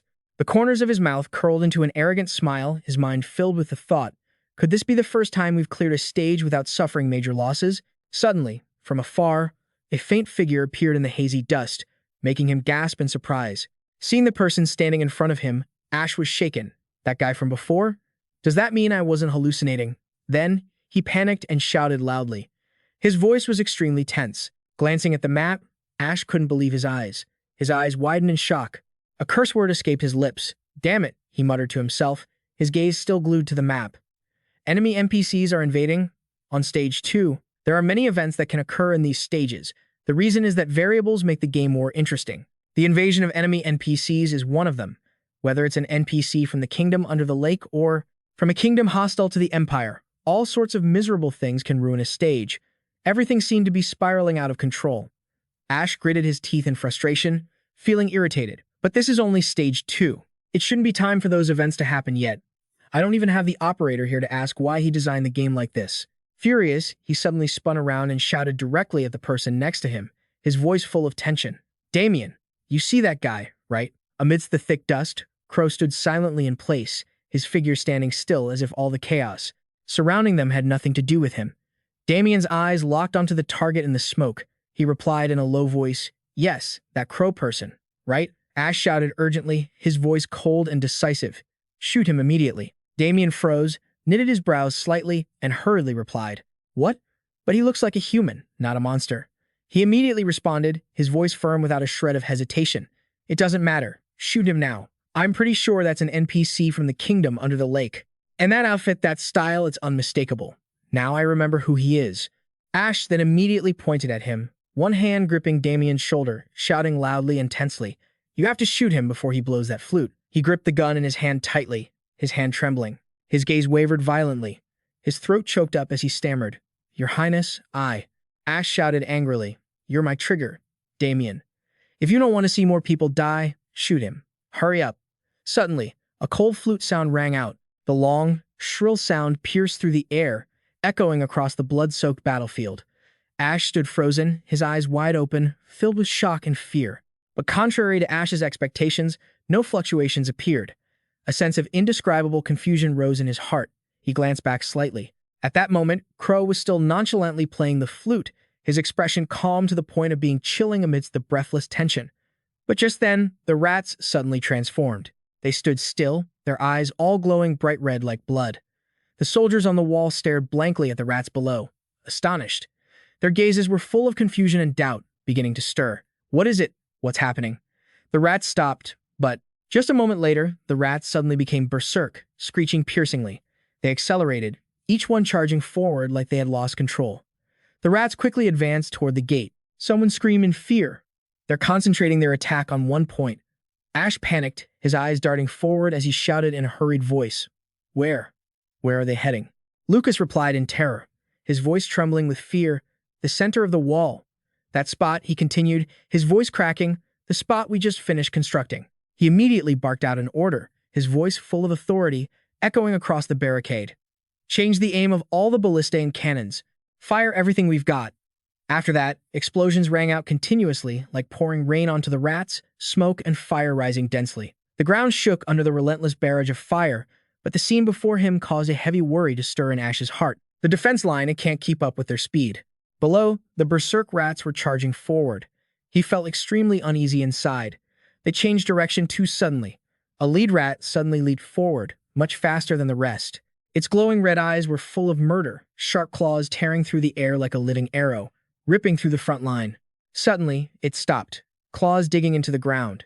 Then, the rat abruptly vaulted upward, its face twisted and fierce, eyes bloodshot. Its mouth opened wide, revealing sharp fangs as if about to tear through everything in front of it. At the same time, the cannons were still roaring and firing overhead. Gunsmoke still lingered, rolling up in hazy waves in midair. Suddenly, the scene before him terrified Ash to the extreme. His face darkened. His gaze flashed with confusion mixed with bewilderment. The rat from before slammed violently into the wall, dying instantly. Blood splattered everywhere. Deep inside, he felt. He couldn't help but be shocked. What on earth were they planning to do? One by one, the Damien rats charged forward like madmen, as if they didn't know the meaning of pain. They threw themselves recklessly at the fortress wall, slamming into it repeatedly. The soldiers shouted in panicked confusion, "They're Damien rats." Why would they do that? Ash continued, staring right at the wall they had finished repairing just this morning. He was deeply unsettled, and a profound sense of dread began to rise in his heart. Those Damien rats, that wall had only been repaired a few hours ago. Even though everyone had done their best in such a short time, there was no denying the wall wasn't perfect. Because they had only focused on filling the gaps, one water drainage slot had been overlooked. The sewer rats were slamming their heads straight into that slot. They were attacking the wall with their skulls, bending metal bars with their sharp claws, and shattering stone with their fangs. They were digging directly into the wall. Within moments, a gap appeared, signaling a nightmare about to unfold. It was a sight no monster other than these rats could cause. Ash gritted his teeth in anger, his body stiff with fury, his eyes gleaming with hatred. He locked his gaze onto the figure, standing quietly in the distance. For a moment, I might have misjudged, Ash continued, but that bastard, he seems to be smiling. A mercenary from the kingdom, under the lake, a bard who could control monsters with his flute. People called him Crow. At that instant, Ash was shocked to his core. The flute player. We have to kill him. Without hesitation, he shouted, "Damien, shoot him." Even then, the crossbow in Damien's hand kept trembling. He couldn't bring himself to act. It seemed like Crow had heard Ash's command, but he just stood there, showing no intention of dodging. The next second, Crow gently bowed his head and pulled down the brim of his hat. Seeing this, Ash urgently yelled, "Damien." Before Damien could react, Crow's figure vanished behind a cloud of thick smoke. Damien's helplessness left Ash at a loss for words. He had tears in his eyes, apologizing, "I'm sorry, my lord, but even if he is an enemy, I just can't shoot." Ash's face turned grim. He hadn't expected such a reaction. Damien was supposed to be a healer, but since the enemies included humans, he had no choice but to fight them in the future. If Damien couldn't overcome this issue, his combat effectiveness would be cut in half. After a moment of thought, Ash gently patted Damien's shoulder as if to comfort him. "We'll talk about this later, but for now, we have to deal with this." Without hesitation, he loudly ordered, "Artillery and archers, focus fire on the center." As soon as Ash finished his sentence, arrows rained down from the ramparts. Then, he turned decisively and told Jupiter, "You're up. Get moving." Hearing this, she showed her bloodthirsty side. "I knew you'd say that, my lord. I'm ready." Jupiter's confidence was contagious. Ash fueled the fire, fry them all. From atop the fortress, powerful bolts of lightning crashed down, wiping out the leading wave of rats. Ash quickly moved to the next step. "Lily, prepare the flamethrower. Use it at maximum output." Lily loudly responded, "Yes, my lord." Activating the flamethrower. As soon as she finished speaking, the cannons were primed and ready. With a determined tone, Lily gave the order, "All units, fire." The rats beneath the wall scattered in panic before the treacherous moves of Ash and his team. After observing the situation, he cheered, "That's it. It's working." The next second, Ash fell into deep thought. They're all focusing on one point. Does that mean the front of the wall is going to become a new kill zone? Thinking this, a satisfied look appeared on Ash's face. "You lot must think a fortress wall is a joke, don't you, you little rat scum." No sooner had he finished mocking the rats than a light emitting from nearby caught his attention. Ash's eyes widened in surprise. It turned out the system screen had appeared, causing him to think to himself. The names of those bosses from earlier, which were just question marks, were now revealed. Level 30, Elite Rats. 3 Elite Rats. Following that, he stared at the Elite Rats and speculated, if the names have appeared, they must have already arrived on the battlefield. Furthermore, they are leading the second wave of the sewer rat attack. It seemed Ash had guessed the Elite Rat's scheme. He anxiously ordered everyone. They're trying to breach the wall. Stop them. Before anyone could carry out Ash's orders, the footsteps of an elite rat drew very close. In the blink of an eye, it lunged forward at incredible speed. This critical situation made him scream repeatedly, "Don't just stand there. Stop them." Finally, the soldiers on the ramparts reacted to his shout. Numerous artillery shells were fired downward, and the elite rat leading the pack was hit. But it seemed completely unfazed. Suddenly, Ash remembered the images of other rats from the past. It looked at least twice as big as the rat they encountered inside the dungeon. If that thing slammed into the wall, the next second, an incredibly powerful green artillery shell fired out. A series of shells of the same color followed, aimed straight at the rat. Just as Ash had hoped, the elite rat was hit and temporarily stopped moving. Within moments, it was obliterated. Its bloody figure appeared in his eyes. Even so, Ash couldn't rest easy at all. "There's more. Get ready. We have to take down the elite rats first. Shoot. Don't save ammo." Following his command, the sound of artillery shells exploded in the air. Ash didn't take a second to rest. He continued to coordinate. Activate the amplification cannon. Channel the energy to Jupiter. Hearing this, Jupiter, with a mischievous look on her face, immediately took action. Her eyes radiated a killing intent. "Get ready, you little rats." That power is immense. Countless rats were slaughtered. However, even though she had unleashed a devastating move because the damage had to be spread out, it still wasn't enough to kill the elite rats. Ash frantically screamed, "Lily, fireball now." Lily, both confused and surprised, replied, "What? The skill is still on cooldown." In her hesitation, he growled, "I know." As if understanding what Ash meant, Lily used all of her strength to summon a terrifying magical surge. As soon as she launched the attack on the ramparts, she couldn't help but complain. "I knew this would happen. Good grief." Lily's fireball slammed straight into the face of another elite rat. The flames slowly spread all over it and erupted into a massive blaze. "I knew this would happen." Geez. Lily's fireball struck another enemy mouse right in the face. The flames spread across its body and erupted into a massive blaze. The champion rat was dead before it could even gasp under that surge of power, but Ash didn't have to wait long. Another one appeared. Ready to lunge, the champion rat's eyes glowed a bright, fierce red. It hungrily opened its maw and charged toward Ash. Startled, Ash opened his eyes wide and shouted to everyone, "There's still one more. Stop it." Hearing the command, Lucas took his stance, sharp sword in hand, and launched himself from above. His blade, enveloped in a blinding aura of magic, struck the champion rat instantly. Wanting to finish the job, Lucas shouted, "We need one more hit." Seeing this, Ash turned urgently to Damien. "Hurry!" Damien's eyes flashed, filled with both determination and the light of the magic circle. Without hesitation, he powerfully fired an arrow from his crossbow. The champion rat's entire body spurted blood from taking 2 critical hits. Ash's notification sound rang out. "Right, have we beaten?" Before he could finish his sentence, the champion rat, despite its 2 lethal wounds, lunged forward. Ash's eyes widened in disbelief. It still has the strength to move. Panic rose in his heart. No, this can't be. Unfortunately, the champion rat smashed through the sturdy fortress wall, leading the pack of rats into the city. Something wasn't right. Having been a veteran commander who spent his whole life fighting monsters, the man immediately realized that this monster attack was strange, completely different from when he was in active service. The monsters didn't just have overwhelming numbers, they had coordination too. They were no longer just a chaotic, disorganized mob. They were a unified army. Inside the forest, Charon felt a deep sense of worry. Prince Ash had to endure 3 attacks of this scale. Now the man understood why the new commander, Ash, the Empire's youngest prince, had desperately begged for his help. The young prince was truly talented, even though it was hard to believe since he was known in the city as a drunkard. Thinking of this, Charon touched his weapons and weighed his options. But it's dangerous, should he help? Suddenly, the bloody scenes from his past flashed before him. Charon's expression darkened in an instant. He resolutely extinguished his desire to help. No. Afterward, Charon climbed onto his horse and rode away. He was retired. There was no reason to throw himself into the battlefield. Charon could live out his old age in peace and pass away quietly in his own orchard. But just a few steps after turning away, Charon heard the thunderous sounds of battle on the other side of the field. The terrifying image of the rats appeared before his eyes again. Charon's eyes widened in horror. Immediately after, he fell into an internal struggle again. No.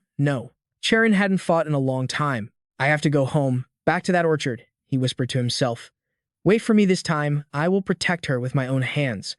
Switching scenes to Ash, he was urgently barking orders on the city wall. "Evacuate the city immediately." It turned out that a champion rat had already entered the city walls. He watched the swarm of rats from afar with worry. The second wave of sewer rats had gotten this close already. Without a moment of hesitation, Ash raised his voice to give orders. Except for a few gunners and archers, all infantry who are still able to fight moved down to defend the gate. Lucas, lead the soldiers.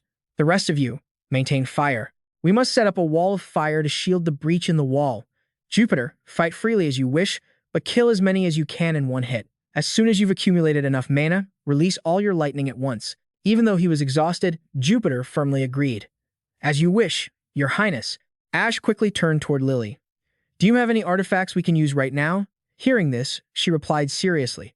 Only a speed-up artifact. The next second, he probed further. What about the flamethrower artifact? Lily's face showed clear panic, but it takes 10 minutes to recharge. This life or death situation left Ash with no time to think.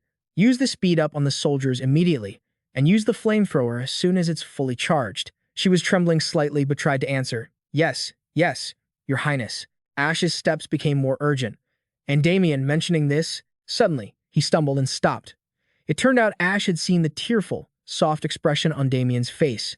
Yes, Your Highness. In a flash, he recalled Damien's mistake from earlier. He must still be thinking that everything was his own fault. Ash forcefully flicked him on the forehead, helping him come to his senses. Under the sunlight, he radiated a brilliant aura. Good job, kid. Ash's praise made Damien even more moved. Your Highness. Ash gently placed a hand on his shoulder and comforted him. Don't beat yourself up just because of one or two small mistakes. Be confident. A marksman never misses their target, a true hidden game-breaking character. As if wanting Damien to regain his confidence, he asserted firmly, Your mere presence is a massive contribution to me. So, believe in yourself the way I believe in you. Damien replied with a moving tone, Yes, Your Highness. Immediately after, Ash returned to his battle mindset. Well done, Damien, because you are the final line of defense. Your duty is to blast those rats over there, the ones breaking through our soldiers' defensive line. After regaining his composure, Damien decisively agreed. Understood, Your Highness. I will do as you wish. Hearing this, Ash nodded with a stern face as if to give him more strength. He focused on the situation below the wall, thinking to himself, Now I can only hope that everyone is doing their best to finish their tasks. The next second, Ash loudly announced the situation. The rats were advancing. Get into battle formation. The soldiers who had fallen into position were also terrified, but they tried their best to prepare to plunge into the fight. Just as Ash planned, a team of elite soldiers stood before the champion rat. With just a small opening, the sewer rats had snuck into the city. Before they could go any deeper, they were sliced cleanly. It turned out Lucas had struck with a jagged sword. Even though it was covered in the blood of the rats, the blade still emitted a righteous light. He calmly issued an order. The entrance is very narrow. Calmly deal with them one by one. Hearing this, the soldiers shouted in unison. They became extremely fired up and continuously threw themselves into the battle. On the wall, Ash was suddenly surprised. What is that? The number of rats getting through the wall is increasing. They're widening the path into the city. The sheer intelligence of these sewer rats is terrifying. Ash's face went completely pale. What kind of sewer rats are these? This is just like the chain rats. There's no time to hesitate. Ash unleashed a new attack. Flamethrowers, ready. Fire. But before the flamethrowers could even discharge, a fierce battle cry echoed out, instantly drawing Ash's attention. What's going on? Lily asked. Ash looked over and saw the sewer rats already scaling the castle walls, swarming the mages. Nearby, a mage covered in blood cried out in agony. Seeing this, Ash dashed over, throwing a punch that sent the rats flying. Take that, you pests. With just one hit, the rat hit the jackpot. It was blasted straight off the ramparts. Ash grew even more tense. They're climbing over the walls too? As he said this, the sewer rats split into two groups, one heading for the gap, the other scaling the wall. Lily's eyes filled with tears, but they were burning with hatred. She unleashed her magic, desperate to avenge the fallen. Get lost, you filth. Go straight to hell. They couldn't activate the artifact. Too many alchemists had been wounded, and some had already fallen on the battlefield. A soldier's face turned ghastly pale as his arm had been severed. He screamed in pain, my arm is gone. The bottom of the wall was also taking heavy losses. Archers were struggling to deal with the pests, and both teams were losing numbers on the fortifications. Ash was forced into a constant brawl with the endless waves of rats. Gasping for air, he thought, at this rate, the casualties are going to spiral out of control. Suddenly, amidst the despair, a shocked voice from the gold-silver troops rang out. It's the Lord Commander. Ash asked in bewilderment, not believing his ears. What? As he spoke, a blinding light erupted from the distance. It was the sunlight reflecting off Churin's weapon, creating a righteous glow. Surprisingly, Charon was charging into the fray on his warhorse. He roared at the monsters ahead. "Turn around and face me, you filthy animalistic rats." The light from Charon's weapon continued to radiate everywhere. After observing for a second, Ash immediately realized it was a wide-area provocation skill, fueled by the Lord Commander's overwhelming aura. The sewer rats couldn't handle it, they screeched in agony. Ash felt a surge of anxiety. "What are you planning, Cross?" He couldn't help but shout a warning. "What are you doing, Lord Commander? You'll get yourself killed." It seemed Charon had already anticipated this outcome. His face was set in grim determination. Throughout his life, Charon Cross had never stopped killing. He was born in a fortress that constantly had to fight off monsters. So, even after his father died and he inherited the title of a young lord, he still had to slaughter monsters every single day. He was their natural enemy. That was essentially his life before she appeared. Clara, holding a bouquet, smiled brightly and greeted him. "Good morning." Lord Charon looked at her, confused. He asked, "What are you trying to sell?" Clara pushed the two largest, most beautiful flowers into his hands and replied gently, "Flowers, my lord." She was a merchant wanting a permit to open a flower shop. Lord Cross was stunned, holding the bouquet in his hands. Charon looked at her coldly. "This is the front line of the fortress. What I need are swords, spears, arrows, and artillery. What use are your flowers? They just wilt quickly." Clearly, Clara wasn't swayed. She excitedly persuaded him, "It is precisely because they are useless and fragile that people need to cherish and protect them, my lord."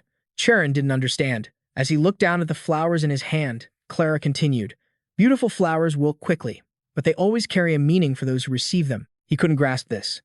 At first, Charon had suspected that she was a foreign spy, but her voice rang out melodiously, like morning sunlight, spreading warmth and clarity throughout the space.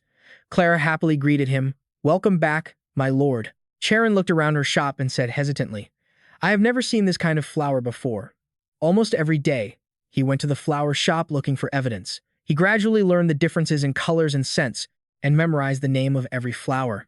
But even so, he still didn't understand why they were beautiful. A year later, Charon Cross proposed to her. Returning to reality, the blood-soaked battlefield, Charon yelled aggressively, "Look at this, you filthy rats." On the other side of the wall, Lucas and his soldiers were holding the line against the rats attacking the city. From afar, Ash saw Charon and suspected. "What are you doing? You're not John Quixote tilting at windmills." Ash screamed in panic, "What are you doing, Lord Commander? Don't throw your life away." Charon's face darkened. He remained silent. His eyes were squeezed shut, his teeth gritted together. Suddenly, he snapped his eyes open and charged straight into the swarm of rats surrounding him. They opened their mouths wide, desperate to tear his body apart. Immediately, he recalled a gloomy day in the past when monsters attacked. That very day, after the battle ended, Charon had rushed home, disheveled. He looked at his beloved wife lying in bed. Clara's eyes were filled with tears, her breathing still labored, cradling a baby in her arms. She said tenderly, "Look, darling, this is our daughter." Charing Cross forgot to wash off the blood and dust. He clumsily and carefully took the baby. Evangeline lay tiny in his hands. Clara whispered earnestly, "Evangeline, our daughter. She is as beautiful as her name." But Charon didn't understand beauty, so he couldn't reply to her. Evangeline's tiny hand grasped his finger. Charon was so shocked he couldn't say a word. He still couldn't understand how this tiny, fragile, and delicate child could make his heart flutter so much. Just a moment ago, he had been killing monsters without rest and commanding everything to protect this place. But now, his mind was completely blank. Returning to the cruel reality, Ash shouted orders, "Focus, soldiers. Hurry. Stop the artillery fire. The Lord Commander might get hit." He gestured and pointed in another direction. "Use bows and crossbows to shoot the rats on this side." The soldiers immediately responded, "Yes, sir." Ash leaned over the wall, looked down, and shouted, "Lucas." He heard him and looked up, shouting back, "Yes, my lord." Ash said quickly, "Concentrate your forces at the front gate. You must save the Lord Commander." Lucas furrowed his brows and firmly replied, "No, sir. This isn't a rescue." Looking at the crack in the wall, he calmly added, "We can attack the rats from behind. That should wipe them all out." Lucas shouted, assuring them, "We will win and return with the Marquis. Please, give the order as soon as possible." Upon receiving the command, the city gates swung open. Lucas took the lead, raised his sword high, and roared, "Advance! Wipe out these rats, Damien, and protect the Marquis." The sound of hooves mixed with the soldiers' cheers echoed across the land. Ash watched, tense, thinking, "I'm not going to make it in time. Must be faster." In the heat of the battle, Charon's arm was wounded, blood gushing out. He widened his eyes and let out a long, guttural roar. The fearless rats charged at him, and he skewered them one by one with his spear. No matter how strong he was, being surrounded by the entire horde was simply too much. Charon hunched over, spitting out a mouthful of blood. Even then, he remained deeply troubled. I still don't understand. Two fierce rat leaders lunged at him. The Marquess wondered why he was even here, doing this. He had promised his wife he would see her again when he passed on. That was his resolve. Why must I fight for this godforsaken city? A rat seized the moment and lunged at Charon's arm. Forced off his horse, he thought bitterly. Why? This was the question Charon had spent his whole life searching for, and he still didn't have the answer. His spear was stained with fresh blood, but one thing he knew for certain. Charon's hand trembled as he planted the tip of his spear into the ground. It was the only thing keeping his battered body upright. He would not fall. His war horse had been taken down by the rats. Charon gripped his weapon tightly and charged straight at them. Two little ones, so weak and small, yet they are the things I must protect at all costs. And hadn't killing monsters always been what he was best at? Charon choked out a scream. My daughter is living inside this fortress. This is the world she lives in. He fought on, tears streaming down his face as he slaughtered them without pause. A rain of blood fell from the sky. He declared firmly, I will not let anyone trespass. Charon's arm was torn off by the rat's claws, and his leg was struck as well. The rats bit right through his armor. Countless spurts of blood sprayed out. Charon's eyes widened, filled with bloodshot intensity. He gritted his teeth, swallowing the agony deep into his chest. Charon knew well that no matter how many orchards he planted, no matter how many monsters he killed, those days would never return. But as a man who knew only how to fight, he would still raise his spear. As if finding the strength of his youth, Charon seemed to know no fatigue. He slaughtered them without rest. With his left hand, he thrust his spear, skewering one rat, killing it. With his right, he pinned another rat firmly to the ground. Charon calculated. One more.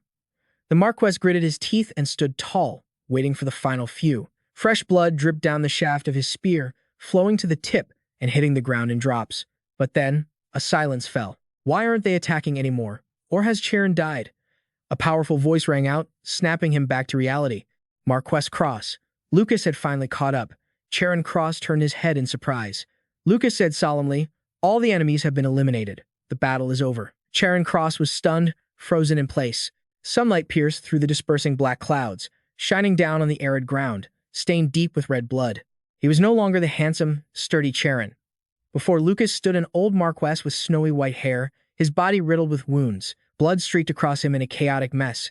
It was impossible to tell if it was his blood or the rats. Lucas said in a hoarse voice, You can rest now, sir. As soon as he finished, the spear slipped from Charon's hand and hit the ground.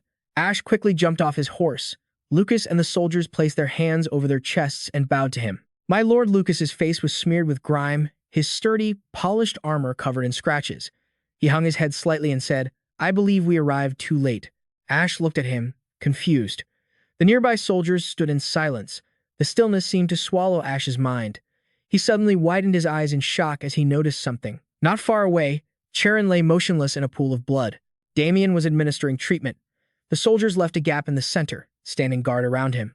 Affected by the sorrowful atmosphere, Ash softly called out, Damien. The area was deathly quiet, so Damien heard him clearly. He frowned and looked up. Then, he helplessly lowered his head and shook it. Although he didn't make a sound, it was enough for Ash to understand the answer. Ash bit his lip tightly. His bangs fell, hiding his eyes. Ash pulled a glass vial from his pocket. He gritted his teeth, thinking, I still have a high-grade recovery potion from the rewards of the last quest. Maybe this will. Just then, Charon's weak voice rang out. He said, Stop. This isn't a simple wound that a divine potion can heal. I think it will only make me suffer more. Ash called out urgently, Marquess. He glanced at the boy and gestured. Just help me sit up first. Look, I can see clearly now. The clouds have cleared. Warm sunlight bathed the entire fortress once more. Charon was supported by Ash. He leaned against the boy and asked hesitantly, Is the battle over? Ash replied seriously, The battle is truly over, Marquess. Your sacrifice is truly immeasurable. Charon looked at the familiar fortress wall that had been a part of his entire life. Has the wall been broken? Ash softened his voice to reassure him. The wall was breached, but not a single monster got through. Everyone inside the city is safe. Charon seemed to sigh in relief. He looked at the boy and whispered, That is such a relief. Suddenly, something caught his attention, the soldiers who had fought side by side with him. These were men who had grown through thousands of bloody battles, yet at this moment they were covering their faces and sobbing. Charon urged, Why are you all so dismal? He smiled faintly and said, This is the front line. Casualties are unavoidable. There is nothing surprising about it. It's just my turn to die here. That's all. The soldiers remained silent. No one replied. Only the sound of sobbing grew louder.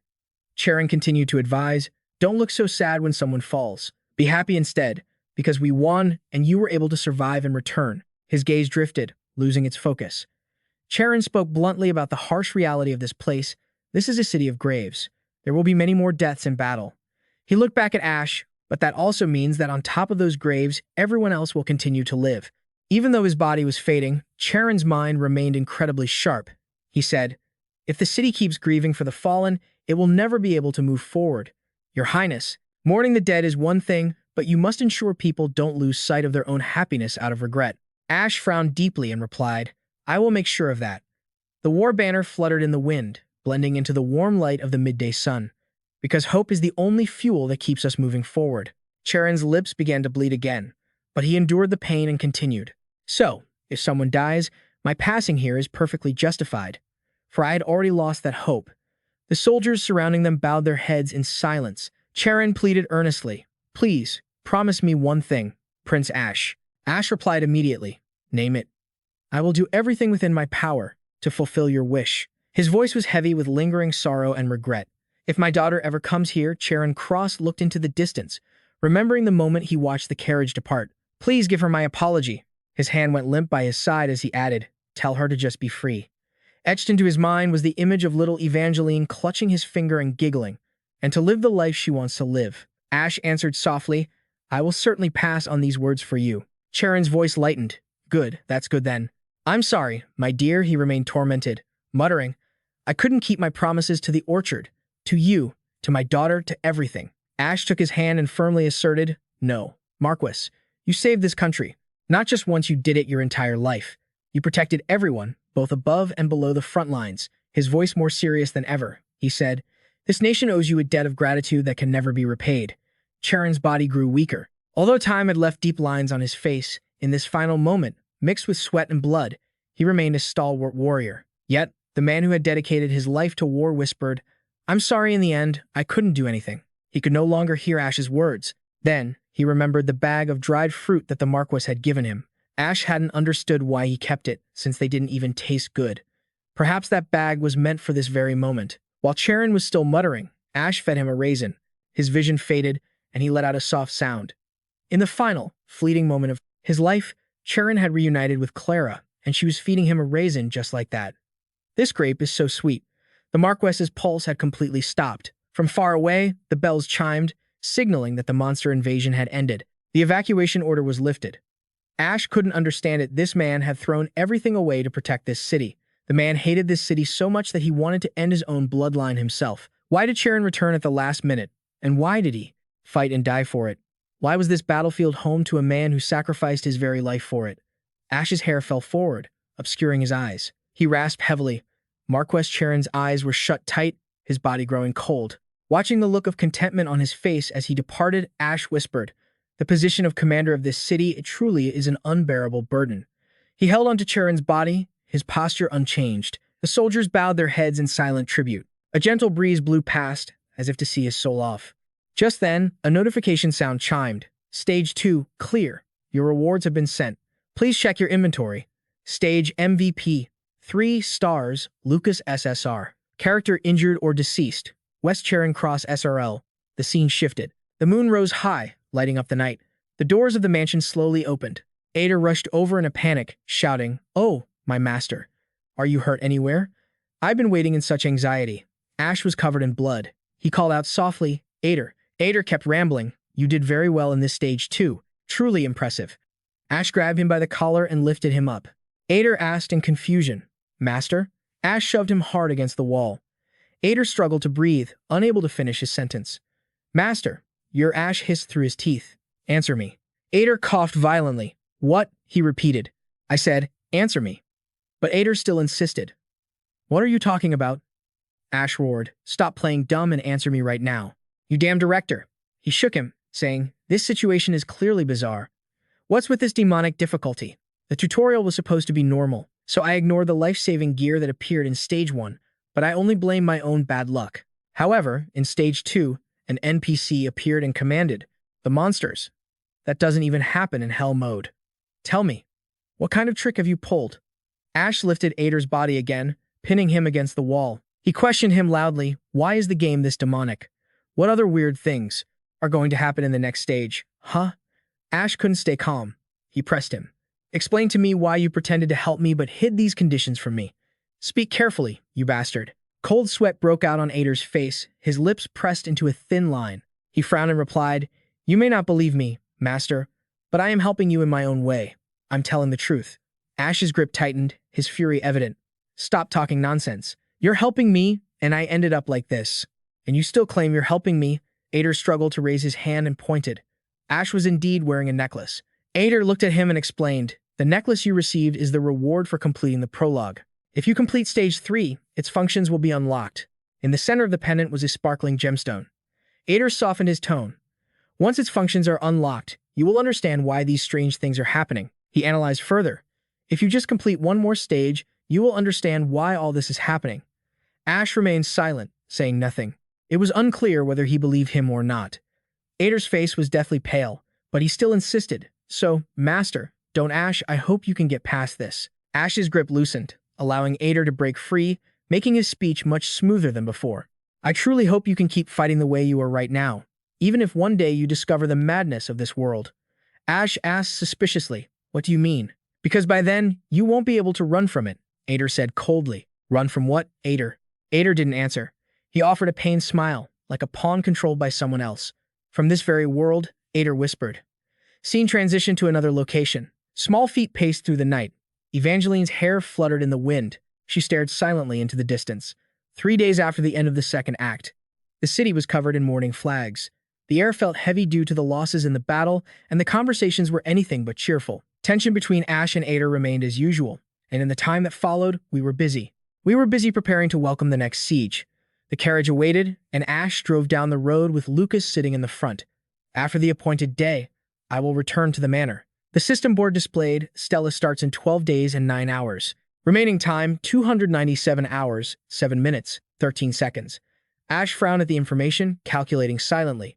Including the past 3 days, there are 15 days left until the next act. That's plenty of time. Building the ramparts shouldn't be an issue. So everything was going well. With this progress, he felt something and glanced outside. In the distance, near the manor gate, the figure of a girl stood waiting. Ash wondered, what's this? The girl's eyes widened, also staring intently at their carriage. Ash called out, "Lucas, someone's at the gate." Before he could finish, the girl charged toward the carriage. She used the spear in her hand to strike the window frame hard. Ash panicked, staring at the sharp spearhead in front of him, and shouted, "What the hell is this?" Evangeline was stunned by the situation herself. "I was just trying to break the wheel." Time passed. Ash stepped off the carriage, which was smoking from the impact that shattered the glass. Lucas looked worried. "Are you all right, Your Highness?"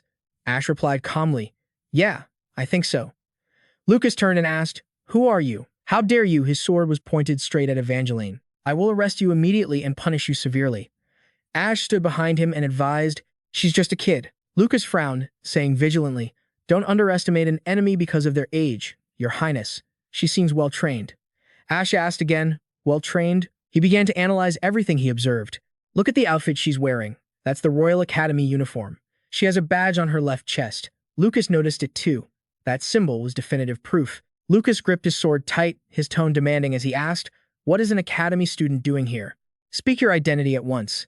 Evangeline didn't answer Lucas's question, but fiercely retorted, "That's what I should be asking you, you old geezers." As soon as Ash and Lucas heard the way she addressed them, it was like hitting a sore spot. Their faces went stiff as they shouted in unison, "Huh, old geezers. We aren't old." Evangeline pointed at the manor gate, firmly asserting, "This is my house. I returned after a while, but why are there strange guards here?" She recounted her suspicions. Maybe they're bandits who are always causing trouble, or some other count trying to invade this place. I'm confused due to a lack of information. Finally, Evangeline explained why she had crashed into them. "I saw you guys coming, so I stopped the carriage." Ash's face contorted as he asked, unable to understand, "You could have just opened your mouth to ask. Did you really have to wreck the carriage?" Evangeline smiled confidently and waved her hand. "The Academy taught me that if you suspect the other party is an enemy, you show off your power and seize the upper hand." Ash glanced away, feeling guilty, not daring to look at her. But I didn't intend to destroy the carriage, so sorry. Then, in the blink of an eye, Evangeline's attitude changed again, pointing her spear at them once more. Hey, you nuisances. Who are you? Why are you at someone else's house? Evangeline became extremely serious, her words dripping with intimidation. Depending on your answer, you guys might get hurt. So be careful. Lucas drove his sword straight into the ground. Stop the nonsense.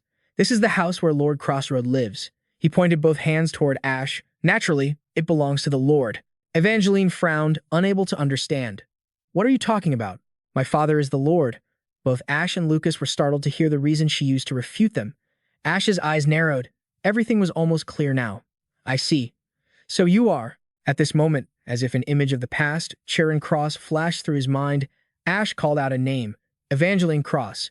She looked at him, puzzled. You know me? Ash replied simply. I've heard a lot about you from your father. He whispered to himself as he met her eyes. I immediately recognized she was the Count's daughter. Ash marveled internally. She has the same eyes as her father. Suddenly, he thought of a problem. Wait a second. The SSR tier character, Evangeline Cross, that I saw in the game is a beautiful woman. The girl in front of me is not only too young, but also quite different in height. Ash raised his hand to measure. She's much shorter than I thought. He secretly felt suspicious. Why is she so different? The other characters look quite similar to their in-game images. Lucas stood beside him, leaning in to whisper in Ash's ear. Your Highness, judging someone's appearance like that is a bit rude. Ash rushed to explain. No. Evangeline, it's all a misunderstanding. She gritted her teeth in front of him. Don't mock someone's appearance right in front of them. How many lives do you have? Ash broke into a sweat and replied, just one. Evangeline continued, then cherish it. She reached up to grab the rope over her shoulder. The shimmering golden feather pattern on the iron shield was revealed. Evangeline held the spear in one hand and the iron shield in the other, taking a combat stance. She scraped her foot against the ground and stepped back. I've changed my mind, she declared loudly. Before, I just intended to block your path, but now I'm serious. Without the slightest hesitation, Evangeline used lightning-fast speed to lunge at Ash again. Seeing her movements, one could easily spot the resemblance to Charon Cross. She really was the daughter of the War Duke. They were identical. Her spear thrust was blocked by Lucas with his sword, and he firmly demanded, lower your spear, Evangeline. You are standing before Prince Ash, the third prince of the Empire. She didn't believe a word, Lucas said, first accusing him of trespassing. And now you're faking being royalty too. Evangeline's eyes flashed as she swung her leg, kicking his blade away. As she raised her spear, she spoke. There's no way the third prince, Damien, is like that. He's famous for his reputation. Evangeline put her strength into a slash at her opponent, and he wouldn't stoop so low as to come to a place like this. Lucas, for his part, didn't back down. He pulled his sword back to gather momentum. As his blade flew toward her, Evangeline reacted just in time, stepping back to dodge it. Ash stood to the side watching their duel, muttering to himself, I'm standing right here, you know. Evangeline sneered. Oh, you've got some skills, Lucas remarked. Of course, Evangeline replied, I'm a former student of the Royal Academy. He raised his sword and introduced himself. I am a second-year student from class 369 of the Academy, Lucas announced, his voice reaching Ash. Let me tell you, Prince Ash, the person standing behind me is also a former student. Ash, hearing that, felt a spark of curiosity in his mind. Oh, really? I graduated from the Academy too. Lucas continued with a look of reverence. And among all students of class 369, he is a legend of legends. Ash turned his head, his eyes lighting up with excitement. A legend? I'm a legend? Me? His eyes sparkled with intense curiosity. Why? How am I a legend? Tell me. Lucas, why did you stop talking? After a long moment, while the full moon peeked out from behind the clouds in the sky, a voice echoed through the space. That is how it is. Your Highness. Ash asked blankly. That's why I became a legend? Lucas's face was anxious, covered in sweat. As expected of the royal lineage, you were so strong and bold for skipping classes constantly, and you earned first place from the bottom by your own merit. Ash nodded with a smile. In his mind, he mocked himself. Oh, what a thought. How enlightened. Being lazy and neglecting studies only leads to being at the bottom of the class. I'm so proud, Ash. Evangeline closed her eyes and snorted. Now you guys are even claiming to be alumni of my school? Do you take me for a fool who can't recognize a fake? Ash and Lucas were both dumbfounded, not knowing what she would do next. The hand gripping Evangeline's spear had veins popping out from the sheer force. Well, then I understand. She tapped into her inner strength. First place of class 375, Evangeline Cross. Evangeline screamed and launched herself to attack. Let me welcome my seniors properly. Lucas, on his side, was ready, swinging his sword to confront her. The two crashed into each other, fighting fiercely and creating a thick cloud of dust. Evangeline's spear and Lucas's blade clashed, throwing off sparks. Ash watched the two in front of him, thinking to himself, because they're both S-class, their fighting is insane. He was completely drawn into the match. Well, they are the geniuses of battle in this world. It's fun to watch, but if this keeps up, someone's going to get hurt. A loud command to stop echoed in the air. Both of you, stop. Ash shouted, demanding they cease the battle. That's enough. I think there's been a misunderstanding. We should talk and clear this up. The two in front didn't seem to pay any attention to his words. The sound of metal clashing continued to ring out. There was no sign that the battle would end. Ash looked desperate, calling out in vain. What are you doing? Is anyone listening to me? Hey, everyone. He looked toward Evangeline. I guess they can't hear a thing. He then looked at Lucas. Both knights were too focused on the fight. Ash clenched his hands into fists, calculating. Then there's no other way but for an outsider to intervene. He slowly moved his feet. Using my weakest move is fine. I just need to interrupt the fight. In his mind, Ash kept chanting, easy now, just be easy. All right, here I go. He walked behind Evangeline, closed his eyes, and threw a prince's punch. She was stunned, tilting her head back. Ash's fist landed accurately on the shield Evangeline was holding. A system interface appeared. The jackpot board flashed with numbers spinning rapidly. After a moment, the jackpot board stopped at the number 777. The jackpot board displayed 775, emitting a golden light. Blinding. Congratulations. Ash's entire body froze on the spot. Why now? Evangeline, meanwhile, could only stare blankly, standing motionless. Immediately after, a massive, colorful burst of energy shot up from the ground into the sky.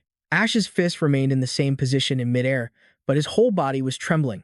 Seeing a section of the manor's wall shattered, he could only scream in his head. My luck is terrible. Lucas turned to look at his companion. Your Highness, that was a truly amazing skill. How on earth did you? Ash frantically countered.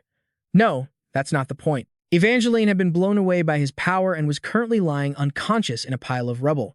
Lucas covered his mouth, his face pale. How could you be so cruel to a child? Ash was still trying to explain. No, I didn't mean to do that. Evangeline's shield and spear were shattered into many fragments, scattered across the ground. Who knows how much time passed? Ash looked at Lucas and asked, she hasn't kicked the bucket, right? In a daze, images from his memories began to surface back when Evangeline was small. Whenever a monster appeared, Evangeline's mother would come to her room and comfort her. She would always hold her in her arms and whisper, Mom is here to ensure my little daughter doesn't cry out of fear. And her mother would smile whenever she said that. But Evangeline knew the truth. The one who was scared wasn't Evangeline, it was her mother. Every time that happened, the little girl would look at her and console her. It's okay, Mom. Dad will defeat all the monsters, so what is there to be afraid of? She would also offer a gentle smile in return. You're right. Later, Evangeline realized that the thing her mother was afraid of wasn't the monsters. She feared losing her father, and she also dreaded that one day, the daughter destined to follow in his footsteps would have to fight on those blood-soaked front lines. Evangeline's eyes fluttered open as she woke from her dream. She scanned her surroundings. She was lying in a bed, silently marveling at the familiar scent. She felt the warm rays of sunlight streaming in through the window. It was her room. Suddenly, near the bedroom door, a sound echoed as it was pushed open. Evangeline glanced over, instantly sensing someone was about to enter, and with lightning speed, she pulled the blanket up high, covering her entire head. The sound of leather boots clicking against the floorboards drew closer to the bed. Aside from the footsteps, there was also the sound of an object being dragged along the ground as he sat down on the chair beside the bed. He didn't say a word. After a long silence, Evangeline was the one to speak first. It's been 3 years, Father. How have you been lately? Before he could answer, she continued, rambling on. Honestly, you don't even have to tell me, Father. I already know. You've been having the time of your life hunting monsters, right? Evangeline pressed her face into the blanket. Internally, she scolded herself. That's not what I wanted to say. Not things like that, something more normal. Something, finally. Ash replied, I'm sorry, Evangeline, but I am not your father. Her eyes widened in shock. Who? Evangeline's hand reached out from under the blanket, searching around for a weapon. She bolted upright with extreme speed, then lowered her head, looking at her hands in confusion. Bandages? Am I injured? Ash, sitting in the chair, raised a hand to rub his forehead. It seems she wasn't fully awake yet, probably because I hit you a bit too hard yesterday. Many scenes from yesterday flashed back into Evangeline's memory. She pointed a finger straight at him and shouted, "Old man." Yesterday, Ash corrected her. "I told you, I'm not old." Evangeline insisted. "You look weak, but you punch really hard. It's definitely you." Ash almost lost his temper and snapped. "I don't look weak. I told you, I'm not an old man." Then, completely defeated, he sighed, "Fine, whatever. Let me introduce myself, Miss Evangeline Cross. I am Ashley, the third prince of the Empire and the current lord of Crossroad." Evangeline frowned. "Are you still blabbering that nonsense?" She wore a playful smile. "If you're a prince, then wouldn't I be the queen of a royal territory?" Evangeline Cross lifted her bandaged hand to tease him. "Do you need me to wave gracefully?" Ash just silently pulled a card from his robes. The reflection of the light off the card dazzled her, leaving her stunned and amazed. Evangeline Cross took the card and examined it closely. "The Everback Royal Certification card?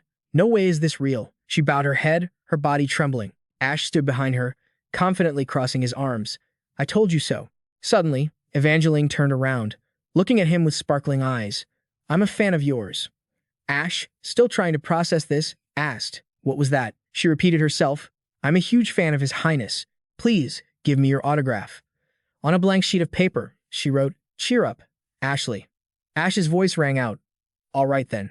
He looked at the person in front of him and asked, "Since I'm the most reckless person in the Empire, that's why you're a fan of mine?" Evangeline excitedly replied, "Yes, because you're a crazy bastard, Ash." Hearing the answer, Ash could only let out two awkward laughs. "Shut up, you brat." "But why?" She raised her hand to cover half her face. "Because I want to rebel, too. Rebel against my father." Evangeline passionately listed off a few things. "You cause disasters, create a series of problems, and even trample on the honor of the royal family." She continued, talking about her own situation. "So, I ran away from home. At first, things were pretty good after I got into the Royal Academy. But once I entered the Royal Academy, what I felt was no. Why is the only thing they do all day here just training? Forget about rebelling. I was forced to become a model student." Ash silently confirmed to himself. That definitely sounds like it. It wasn't just that she was a model student. The truth was, Evangeline had graduated from the Royal Academy as the top of her class in just 3 years, when it normally takes 6 years to graduate. She was a genius who had written her name into the history of the Academy. Evangeline slumped, sighing, "I couldn't do anything. The only thing I could call rebelling that I've done was not contacting my father for 3 years." Ash gently mused, "That's an adorable rebellion." But in the blink of an eye, she regained her spirits. "But then, I heard about you. Even with the Emperor as your father, you never stop disappointing everyone every day. You have the creativity to make headlines every week." Evangeline recounted with a tone full of admiration. "You used gold coins to make a fountain, and made rugs out of gemstones. You even made the Emperor faint from anger." Her eyes sparkled as she looked at him. "You're amazing. You're super cool. You're my role model." Ash interrupted, playing along. "Really? Is that so?" he whispered to himself. "I became someone's role model thanks to my own trashy behavior. Congratulations, Ashley. Your carefree life hasn't been meaningless." Evangeline lifted her head, meeting Ash's gaze, and asked, "So, where is my father?" She proudly showed off her fist. "I was planning to follow your lead and carry out my own rebellious plans. Or did my father run away first because he found out?" Ash's expression turned serious. "So, you really haven't heard the news, Evangeline?" she asked blankly. "What news?" "I just graduated from the academy." The hand Ash had resting on his leg tightened into a fist. Evangeline seemed to sense something was wrong. "What is it? Did something happen?" Ash lowered his head and announced, "I am sorry for your loss, Miss Evangeline Cross." It was extremely difficult for him to get the words out, but, "Your father has passed away." Ash began to recount what had happened. A few days ago, during the battle against the monsters, he sacrificed himself to save everyone in the city. He went out like a hero. "I have recorded your father's achievements and sent them to the palace. He spent his whole life fighting, so at the very least, he will receive a Medal of Honor." The Evangeline royals didn't react at all, just sat in silence as Ash told them. "The funeral will take place in 3 days, and we will handle it with the utmost solemnity." Her face had gone numb. She wore a smile that looked more like she was crying. "Just when I was ready to be a rebellious daughter, he goes and leaves me behind." Evangeline whispered, "Father always said he would die fighting monsters, and now it has actually happened." Her bandaged, limp hands rested still on the blanket. "He didn't even get to feel my wrath," Ash said, his black hair falling forward to shield his eyes. "I apologize. I am the current lord of this place, and I am the one in charge of commanding the front lines." Ash frowned deeply. looking up to meet her gaze. Your father's passing was my fault, so vent that wrath on me. Evangeline asked skeptically. You, old man, are you really the villainous Prince Ash? Startled by the sudden question, he blurted out, Huh? She continued. The Prince Ash I've heard rumors about. Evangeline studied him, remarking, a person who cares nothing for those around him and does whatever he wants, a true Damien. Ash tilted his head. Don't curse me to my face like that. Evangeline's voice echoed in the room. Thank you for your concern. Your Highness, Ash instructed further, there are servants outside. If you need anything, just let them know. The wooden door was pulled open once again. Before Ash could step out, Evangeline called out to him again. Your Highness, she said, her expression incredibly sincere. I apologize for yesterday. The carriage and everything else. Ash turned back, offering a faint smile. It's fine. Get some good rest. The door clicked shut. Inside the room, only Evangeline remained, sitting on the bed in silent contemplation. Evangeline's profile appeared on the information board, accompanied by Ader's voice introducing her. First, my lord, you need to know the age of Lady Evangeline. He gestured toward the image beside him. She will turn 16 this year. Ash exclaimed after hearing that. She's so young. She's 2 years younger than Damien. Ader held up 2 fingers to emphasize. Regardless, as you know, the earliest Evangeline appears in the game is at the end of year 2 or the beginning of year 3. Ash gave an acknowledging. Ader continued to explain, but in this game, because countless events have influenced one another, she has appeared earlier than usual. Ash rested his chin on his hand, pondering. I see. That's why she looks different than in the game. He analyzed silently. In other words, the time she usually appears in the game is about 2 years from now. It's not strange for a child to grow up over 2 years. Kids grow up so fast these days. The information board displayed Level 35, Evangeline, SSR, Guest Character. Title, Hair of Non-Net Class, Professional Lancer, Strength, 35, Intelligence, 20, Agility, 30, Magic Power, 20, Endurance, 35, Mana, Archer. Ash evaluated. Even as a tank, her agility stat is still very high. He drooled slightly, praising her internally. As expected, she's the best tanker in the game. Her stats are brilliant, not to mention that cheat-like ability that allows her to negate 100% of abnormal physical status effects. Suddenly, a line of information caught Ash's attention. What's this? The board read, Character Trait 23. Unbeatable, clumsy little lady. Cannot be disabled. He repeated the words he had just seen.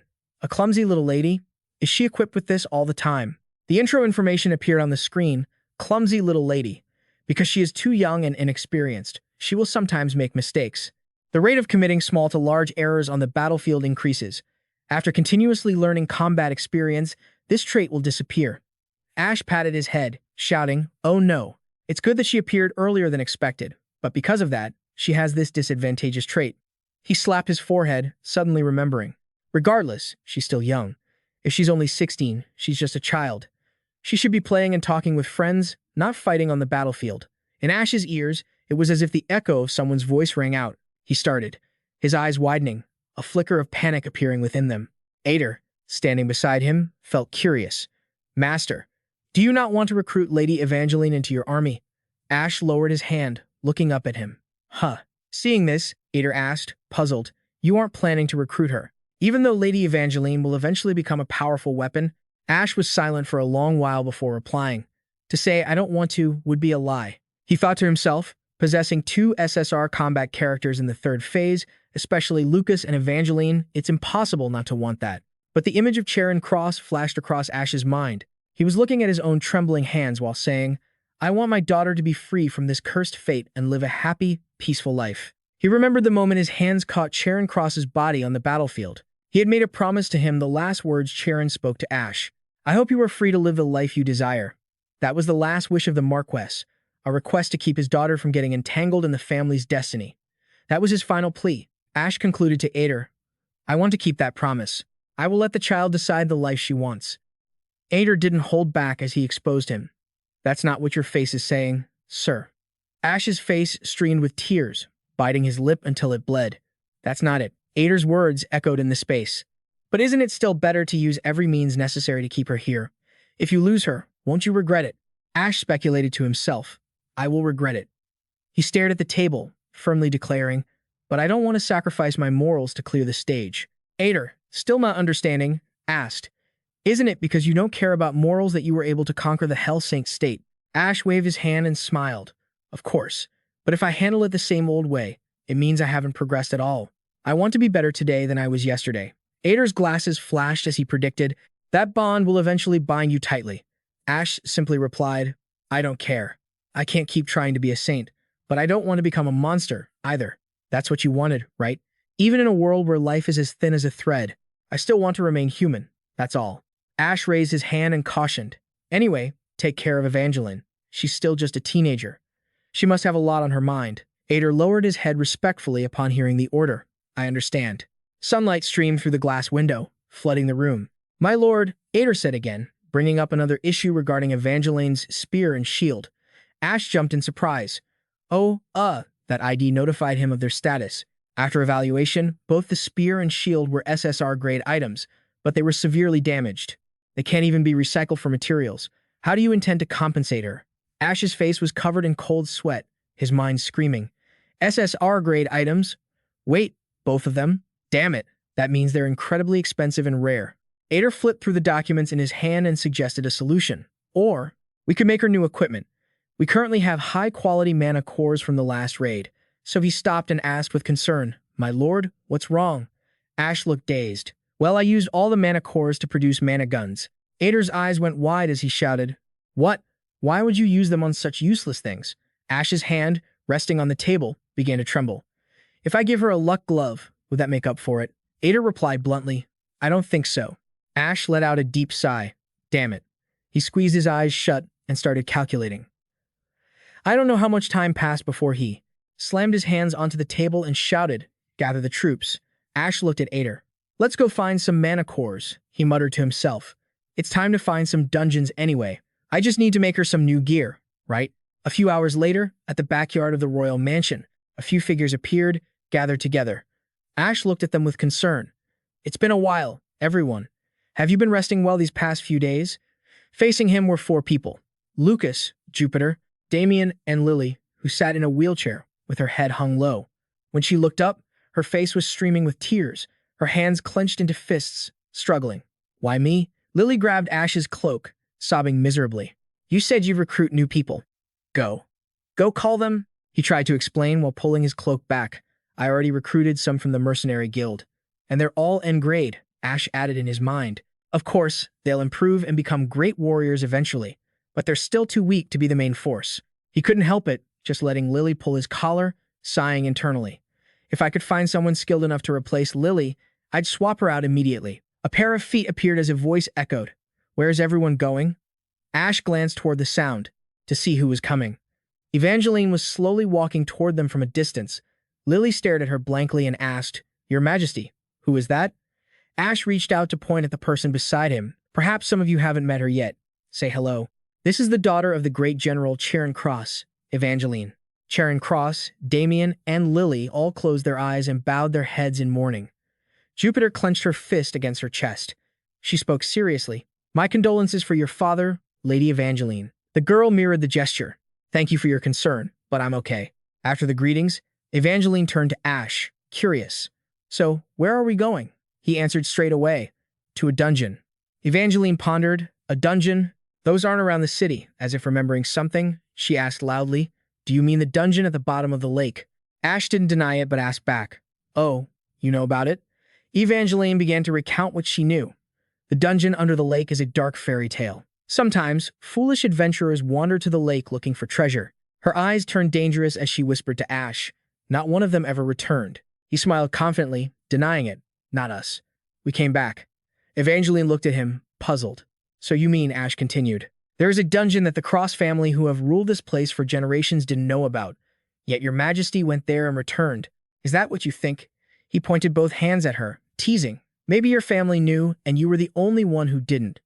In reality, Ash already knew. She hadn't received the education needed to inherit her family's name. So, even when the secret of the lake dungeon was passed down, through the Cross family, she never learned of it. He turned and waved, preparing to leave. Even if you don't believe us, it doesn't matter. We're going back there anyway. Evangeline stood behind him, demanding, I want to go, too. Ash jumped. What? She spoke confidently about her merits. Even though I look like this, I was one of the top graduates of the Royal Academy, you know. I can guarantee that my combat skills are more useful on the battlefield than any seniors. Ash sounded a bit hesitant. All right, I understand. But Evangeline didn't give up, voicing her desire. If there really is something at the bottom of the lake, I want to see it with my own eyes. She added another reason. I am the sole heir of the Cross family. My parents both passed away at the hands of those monsters from the lake. At least I have the right to accompany you, right? Ash looked at her, thinking to himself. That's exactly why I didn't want you involved in this. He remembered that this was what her father would have wanted. Ash suddenly asked, How is your condition? Are you okay? Evangeline tapped her body a few times to prove it. I am. I'm doing great. He changed the subject. And how is your state of mind? Evangeline was confused. What do you mean? Ash continued. Have you calmed down? She bowed her head, her lips drooping. Staying here like this is even worse. It would be better to be moving around.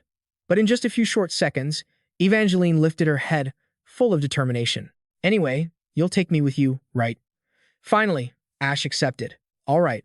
He thought to himself that he couldn't keep turning her down. At that same moment, Ash felt Lily's glowing gaze behind him. He announced, Then, Lily will stay at Crossroad. Hearing this, she was so happy she burst into tears. Great, the squad is ready. Our new synergy stats are locked in. Jupiter is S rank level 11 and SR rank level 37. Lucas is SSR rank level 31. Damien is N rank level 24. And for our new recruit, Evangeline is SSR rank level 35. They're divided into two squads, the Vanguard and the Support. Our morale won't drop, and with the Double Knight setup, the party's physical defense is boosted by 20%. Ader, equip the spare gear on Evangeline. That's all we've got for now. She twirled the spear she'd just received. I used to use one like this a long time ago, Ash remarked. He smiled with satisfaction and asked the team, All right, let's get moving. Is everyone ready? They all looked eager, anticipating the mission ahead. Ash raised his hand to cast a spell and announced, I'll introduce the team on the way. Hey, Evangeline, hurry up, Junior. She stood there, jaw dropped, watching his magic. He smirked, promising, Since I'm your senior, I'll show you the hidden sites right here in your own hometown. A notification popped up on the interface. Teleportation loading. Immediately after, another screen appeared. Your choices will decide if the NPCs you meet in the dungeon are friends or foes. Choose your tactics wisely to make the most of those NPCs. Their footsteps echoed in unison as they marched into the dark tunnel. Eventually, Ash's team arrived at the first zone, the shallow sewer. Lucas held a torch, looking confused. Sir, didn't we already explore this place? Why are we back? Ash explained, Since we have a new member, I think it's best to test our teamwork in the easiest area. Lucas asked doubtfully, You mean the monsters will respawn and attack again? Exactly, Ash replied. He mentally organized his plan. He knew that after the defense phase, the dungeon monsters would regenerate. That way, we can keep farming items and leveling up characters. The monsters in this starting area are super easy to beat, making it perfect for training the squad. Next, he utilized his main party members for the offensive. They explored the dungeon and pushed into deeper sections, defeating the boss and clearing the event, while the smaller group focused on farming items in the areas they'd already explored to level up. As they gathered loot from the monsters, Ash smirked, looking extremely confident. Dividing the party like this is a simple dungeon-crawling strategy. Even though we're the main squad, we still came back to the easiest area, so Evangeline could get used to the dungeon. Right, that's why we're here. Evangeline's face had turned pale, her cheeks puffed out as if something was about to come up. She hurriedly covered her mouth, but couldn't hold it in anymore. She crouched in a corner and threw up. Jupiter sat down next to her, pathetically patting her back. Oh, goodness. Are you okay? Ash looked over. Is dungeon teleport sickness actually a real thing? Lucas looked surprised too. But this is the first time I've ever seen someone actually get sick from it. Evangeline turned around, face green, voice trembling. What do you mean by that, you old man? Can't you see I'm still fine? Lucas laughed, firing back. That's hilarious, miss. Aren't you struggling quite a bit? Watching the sparks fly between them, Ash wondered. They have the same specialty, so I thought they'd get along well. But they don't look like allies. They look like rivals fighting for the title of most valuable member. On the walls above them, crystals were embedded, glowing with a shimmering blue light.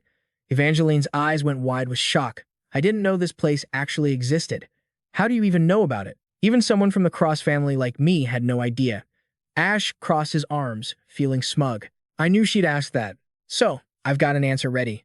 He beamed with a dazzling expression. I can't tell you everything, but it's not like the wise emperor would have sent me here for no reason, right? After hearing that, the look in Lucas and Evangeline's eyes was filled with total trust. Ash thought to himself. It seems everyone believes me, even though in reality I have nothing to do with the Emperor. In this empire, the title of Emperor was useful in any situation. The Emperor could be an excuse for absolutely anything. He sincerely clasped his hands together. I've never met him, but thank you very much, Father Your Majesty. The whole team stood before a pitch-black corridor. Ash commanded, anyway, turn the lights on. Let's move. Evangeline waved her torch around, screaming in terror, what's with this darkness? Ash held his light up and reminded her. You better get used to it. The dungeon is always wrapped in this kind of darkness. He smirked provocatively. But if you're that afraid of the dark, you can just head back. Evangeline wasn't about to lose. She puffed her cheeks and said, don't say such ridiculous things. This is nothing. The notification panel displayed, Zone 1, Shallow Sewer. Completion progress, 0 out of 4. The group filed in deep, with Lucas leading the way. Second was Damien, followed by Jupiter, then Ash, and Evangeline at the back. Ash's footsteps suddenly stopped. So, what kind of monster are we dealing with today? On the surface, a red eye-like circle appeared. It morphed into a shape resembling a leg, and started moving, stomping hard onto the ground. Evangeline gasped, looking up at the thing in front of her. Ash observed it closely too. Rocks of all sizes gathered in one spot, forming a body. A monster of enormous size stood there, as if waiting for them. The system issued a quest. Eliminate all enemies. Shallow Sewer, Room 1. Level 6, Stone Golem, 4 count. Ash frowned. A golem, he sighed internally. One of the most annoying ones. He thought to himself, so these giants attack in groups. Evangeline's spear moved, clashing against the iron armor on her body. A tiny sound reached Ash's ears, catching his attention. He glanced at the person beside him. She seemed a bit nervous. After all, she didn't have much real-world combat experience. He clapped his hands together and said loudly, good job, everyone. Ash stood behind them, arms crossed, and asked, shall we test our skills a bit? Evangeline confidently lunged forward. I'll take the lead. As if sensing someone attacking, the golem raised its fist. Its massive, powerful punch came crashing down. Evangeline blocked it with her shield instantly, putting all her strength into it, gritting her teeth. What the? You wretched monster! Evangeline's feet slid as she regained her footing. She looked a bit dazed, wondering, is it normal for a bunch of monsters to be this strong? Just now, Evangeline had used her first skill, damage storage. The spear in her hand released a surge of power. Evangeline stared intensely ahead. Whatever, it doesn't matter. She shouted, lunging forward to attack again. Even if you're a golem or whatever you are, take this. Evangeline's spear tip accurately struck the center of the golem's head. Second skill, perfect release. Ash, standing to the side, let out a sound. He marveled to himself. So this is the strongest tank, Evangeline of the Cross family? A combo of both offensive and defensive skills. Evangeline zipped toward the remaining golems like a bolt of lightning.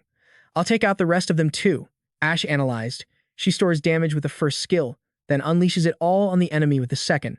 Clearly, there's a limit to how much damage she can store. But Evangeline's existence is basically a cheat code. Suddenly, Evangeline's foot slipped, causing her entire body to lose balance. She fell to the side. An information window popped up.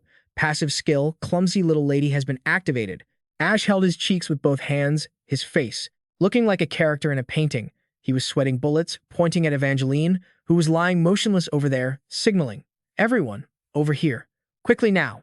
Afterwards, Lucas used his swordsmanship skills to finish off the remaining golems. One by one, they were destroyed. And just like that, the dungeon raid proceeded smoothly. Evangeline, unwilling to give up, requested, let me go again. Let me do it again. Ash could only say to himself, that's enough, my dear junior. She probably wanted to make up for that embarrassing fall just now. The information window popped up again. Area 1, Shallow Sewers, cleared. The monsters had been smashed into tiny stone fragments scattered around the feet of Ash's team. He curled his lips, thinking, cleaned it all up in under an hour. Area 1 was too easy. This doesn't even qualify as practice. Ash moved forward and informed the others. Everyone must be warmed up by now. Let's take a quick break before heading to Area 2. Area 2 will be tougher than this, so stay alert. Evangeline's eyes widened in surprise. Senior, this place is. In front of them was Area 2, the sealed alley. Ash replied, today we're going to explore this place. Anticipation flickered in his eyes. He thought to himself, time to collect 10 mana cores. The moment to explore this place has finally come. The hell beneath the lake. 2 torches were placed together to light a fire. Everyone decided to rest for a while before exploring Area 2. The whole team sat under a street lamp and began their dinner. Even though Area 1 was quite easy, the cleanup had still taken effort. Ash looked toward Lucas, who was trying to stuff bread into his mouth just to compete with Evangeline. Speechless, he thought to himself, don't get all competitive with a kid over something like that. The orange-yellow flame flickered in the air, radiating warmth. Ash tilted his head and asked with concern, Damien, are you all right? He smiled and replied, of course. I'm not tired at all. Ash took out a hunting gun. Here, take this. Damien was stunned. Your Highness? Item, Hunter's Justice Gun. Rank, SR, level, 25. Classification, Mana Gun. Attack, 5,075. Durability, 55. Capacity, 1,010. When attacking an enemy from behind, increase critical hit chance by 10%. He gasped in astonishment. A mana gun? Ash recalled that he had received this SR item from the previous trial round. Ignoring the fact that it was smaller, a mana gun was essentially like a mana cannon. It only allowed one person to use it. He assessed it briefly. It allows for high output damage, but it's unstable, hard to aim, and has limited ammo. Because of those drawbacks, it wasn't a very popular weapon. Ash considered a scenario, but what if Damien used it? Those problems wouldn't matter anymore. He suggested, from now on, try using it as a secondary weapon. Damien held the gun, feeling it was much heavier than a crossbow. Ash asked again, heavy, right? He smiled to himself, thinking, he will have to become stronger in the future. You'll have to carry around 5 to 6 guns at all times, because I'll make up for the low ammo by increasing the number of guns. I'm sure they're being crafted right now. In the game, each character could only use one weapon at a time, but this was reality. No one could stop him from using multiple guns at once. Call it cheating or whatever, but he couldn't let the rules of the game hold him back. Damien smiled, assuring him, thank you, Your Highness. I will use it well. Ash muttered to himself, I should be the one thanking you, you cheat character. Then, he picked up the lantern. All right then, Ash announced, everyone has rested enough, right? Let's move on. Lucas, Evangeline, they were still fighting over the bread, and hearing his words, they looked up, their cheeks puffed out from cramming too much in. An information window appeared. Area 2, Sealed Alley. Completion progress, Normal Room 04, Boss Room 01. Everyone packed up their belongings. Holding lanterns in their hands, they faced the sight of a city submerged in darkness. Ash turned back and signaled, let's go, to the second area of the city in the dungeon. The torches cast an orange-yellow light, illuminating the path ahead of Ash's team. The team carefully ventured deep into the alleyways of the kingdom beneath the lake, where not a single ray of light reached. Ash thought to himself, I couldn't feel anything when I was playing the game. He frowned, sensing it for himself. But now, as I actually walk this path, the air here feels incredibly eerie. But that's to be expected. This is, after all, a monster's den. Ash stares at the towering buildings in the city, feeling deep unease. Just thinking about a house-sized golem suddenly popping out from over there is terrifying. And right on cue, a golem appears out of nowhere right in front of them. With a single punch, it shatters a skyscraper into rubble. Ash jumps, mouth agape, and lets out a curse. Damn it. Evangeline, standing right beside him, looks just as shocked. The golem's arm retracts, revealing layers of steel wires inside. On top of its head, iron pipes constantly vent clouds of white steam. Right in the center of its head sits a giant, unblinking eye. Its eye glows. A status window pops up. Quest. Eliminate the enemy. Dungeon. Hidden alleyway. Level 15 Elite. Steam engine golem. Count 2. Ash grinds his teeth while reading the info. Are we already in the first dungeon? I can't distinguish anything in this dark alleyway. Up ahead, the massive golem starts swinging its arms, attacking. Lucas reacts instantly. Let me stop it. He lunges forward. With blinding speed, he slashes at the golem's fist. Ash shouts in worry, watch out, Lucas. There's another one. Lucas turns his head to the side and sure enough, a second golem has appeared. Evangeline, assessing the situation, springs into action. I'm going in too. She uses her shield to block a massive punch from the golem. Evangeline uses every ounce of her strength to hold it back. It's way stronger than the ones before, Ash thinks, gritting his teeth. Nice work, Evangeline. Lucas, while you two hold them off, I'll come up with a plan. That's my role in this team. He turns to coordinate the others. Jupiter, Damien, we're going to strike the golem that's currently fighting Lucas. Ash analyzes the situation. Both Lucas and Evangeline are knights with superior physical stats, but their roles are distinct. Lucas leans more towards offense and is an all-around tanker, while Evangeline is a pure, dedicated tank. However, when it comes to raw endurance, Evangeline is tougher. After weighing his options, he shouts his orders. Evangeline, switch completely to defense and pin it down. She nods, replying, yes, senior. Ash watches the situation on Lucas's side. Large monsters like these golems are incredibly strong to compensate for their low numbers. That one even has an elite title, so clearly, fighting it head-on will be extremely difficult. That's why we play as a team. Ash yells toward them, Lucas, now, make it fall. He glances toward Ash. Understood, sir. Lucas channels his strength into the balls of his feet and leaps up to gain momentum. His eyes glow with a red light, and in a flash he swings his sword, slicing into the golem's leg. Lucas lands, his back to the golem. The monster, now missing a chunk of its leg, tilts heavily to one side. Ash continues to command the others. Jupiter, blast its chest armor. We need to expose its mana core. She raises her flute to her lips and replies, understood. A massive burst of energy from Jupiter launches straight at the golem. After the assault, the monster isn't fully defeated. Only a small crack appears on its body. Jupiter bites her lip, staring at the golem.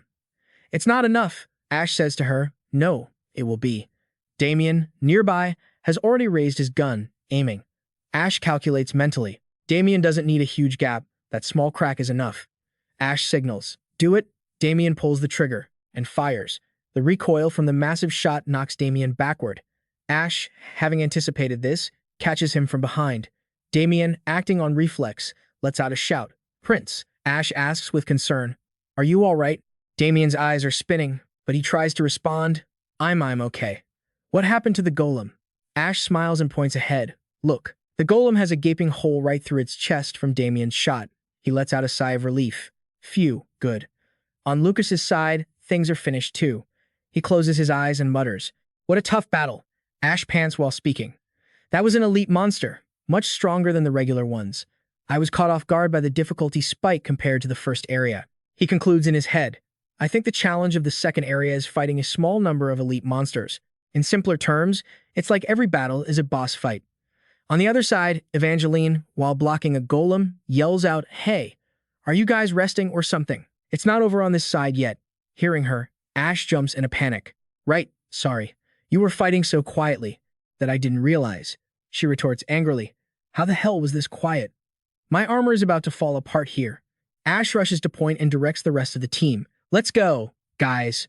Move, quickly. The rest of the tasks are fairly easy. Whenever the alley opens up, more steam engine golems rush out, but after figuring out how to fight them, they become easy to handle. While moving, I accidentally bump into a monster disguised as a treasure chest. Ash makes a bitter face, wondering if they'd believe him if he said he triggered the trap on purpose. Seeing the amused looks of the others, he consoles himself. As long as you guys are happy, I'm fine with whatever. In a house within the city, the doors and entrances are all sealed tight, without a single gap. Lucas, his gauntlet-clad hand, reaches into a patch of black darkness to search. Damn it. He is climbing a tall wall, feeling his way to the other side. It feels like this darkness is pushing my hand back. I really don't like this wet, sticky feeling. After probing for a while, Lucas turns back to report. It looks like we can't leave through this path anyway. I guess we have to keep going through this alley. Damien offers his opinion. The buildings aren't a good option either.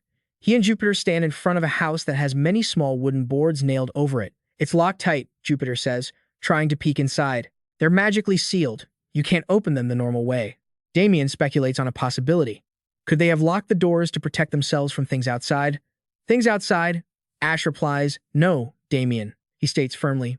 These were nailed on from the outside. Damien's face turns pale upon hearing that. Ash explains to him. They were used to keep the things inside from getting out. Damien stutters. Then, the things inside this building? Ash narrows his eyes. I don't know. Now, let's go.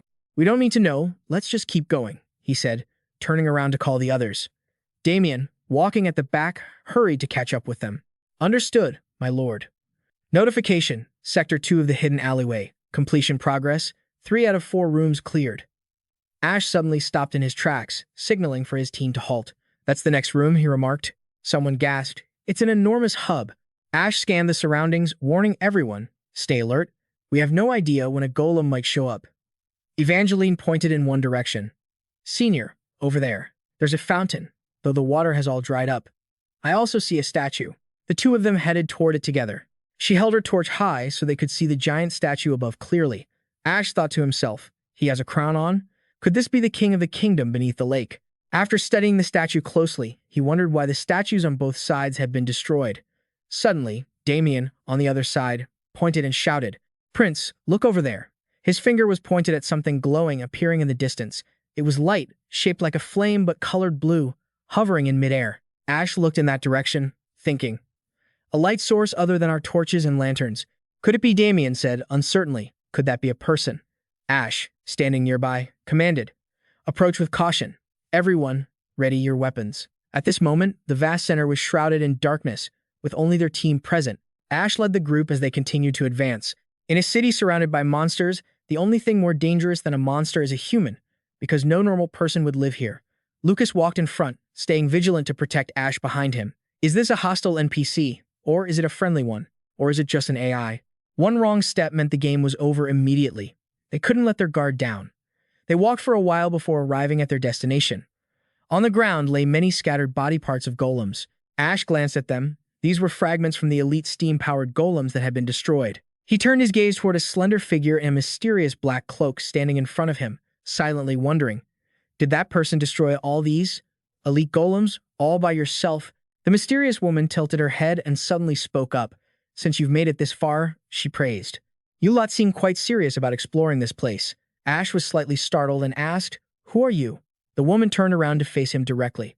Ash gasped when he saw her face clearly. "Mumium." Ash stared at the girl in front of him. "What are you doing here, Mumium?" He frowned, thinking to himself, "I've never met a character by this name before, but I have to stay vigilant. This is an NPC I've never encountered in all 742 playthroughs I've done in the past. There's no way to know if she's a friend or a foe." Mumium replied calmly, "I'm just resting a bit. Living in this kingdom under the lake is quite tiring, you know." She reached into her cloak to search for something while saying, "Setting that aside, since you've come this far, I should acknowledge you. And show you this, shouldn't I?" Everyone in Ash's team grew defensive at her actions. Mumium's hand pulled a fairly large red fabric bag from inside her clothes. She spread it out on the ground, revealing many shimmering pieces of equipment. They were laid out on top. Mumium reached out a hand and offered, "Why don't you people buy something while you're still here? I'll sell you high-quality goods at a low price." Ash's jaw dropped at the sight. "Are you a merchant NPC?"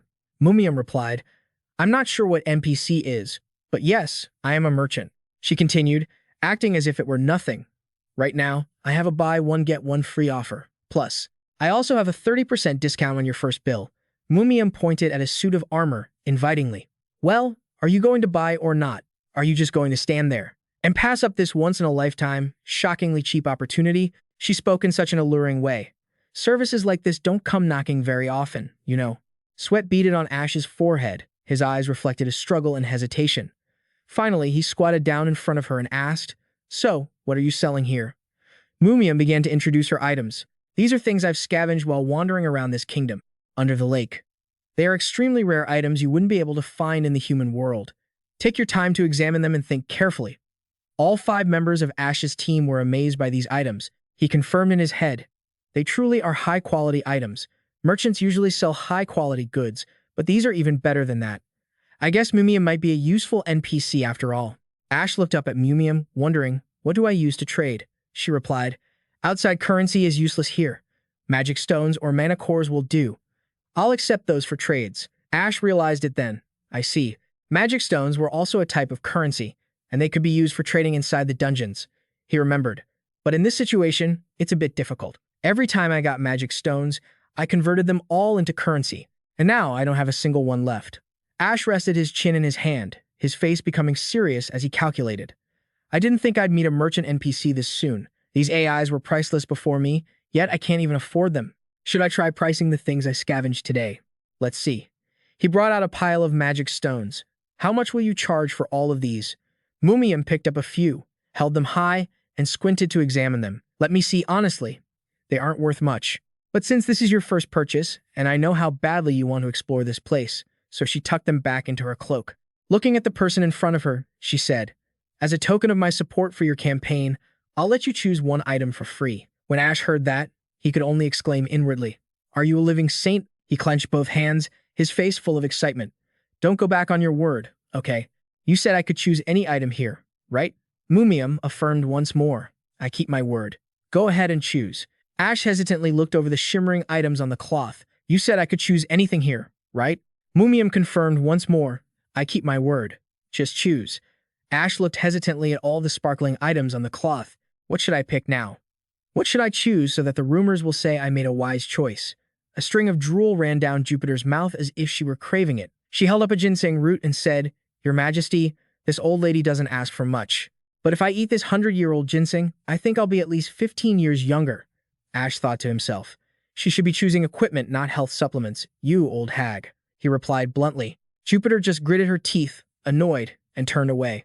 Lucas brought over a pair of boots. Your Majesty, what do you think of these feather boots? Ash silently appraised them. They had an agility boost. He then asked, Are you looking for more mobility, Lucas? Lucas smiled and shook his head. No, sir. But if you wear these, you'll be able to escape dangerous situations much more easily. Ash felt like he was trembling, his eyes welling up with tears of gratitude. He mentally scolded Lucas. You sly fox, you're the only one who truly cares about me. But since he wasn't in the combat line, he had to decline. Damien sat down, looking at an item. A potion generator. Ash started paying attention to that item too. An item that could create potions at regular intervals. That was pretty interesting. Damien smiled and looked up. If we place this in the temple, it could be a huge help in healing wounded soldiers. Ash analyzed it slowly, then agreed.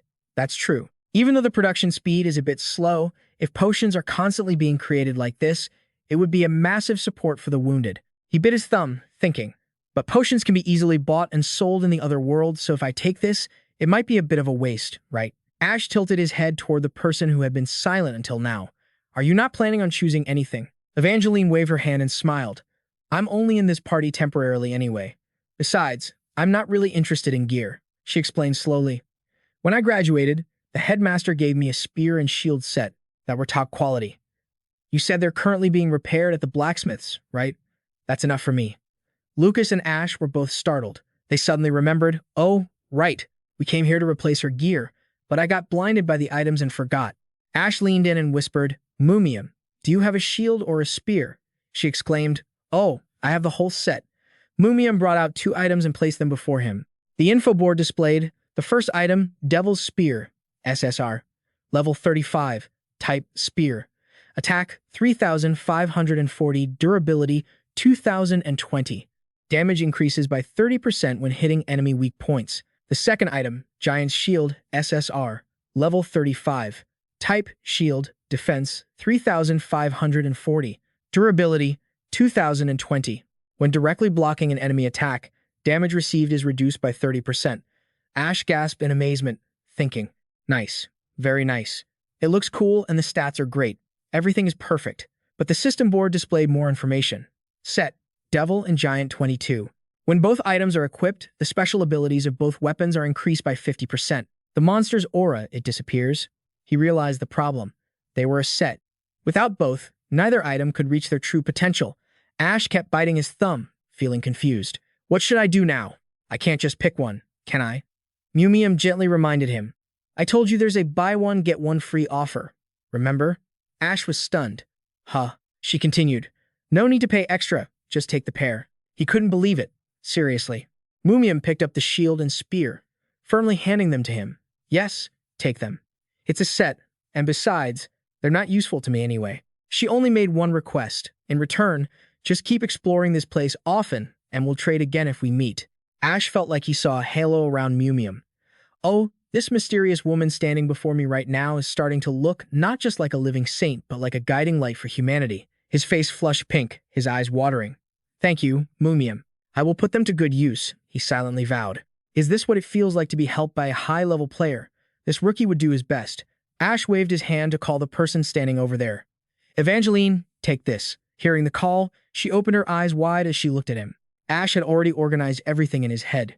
Now he could explain to her about what happened yesterday. Actually, it was because of me that your gear was destroyed to the point where it couldn't be repaired anymore. And this is the gear we chose to replace yours. Evangeline shook her head in refusal.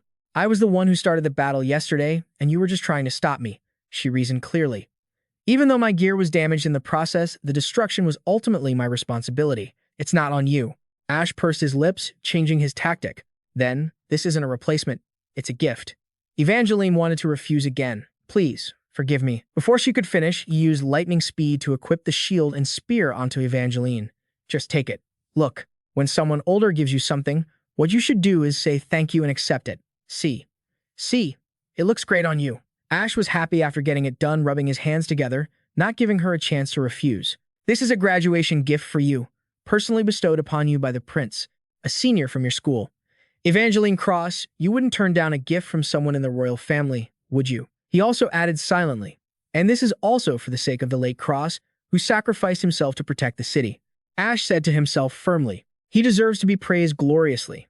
If I let his daughter's gears stay broken like that, how could I ever have the face to look at his grave again? Evangeline bowed slightly, shyly thanking him. Thank you, senior.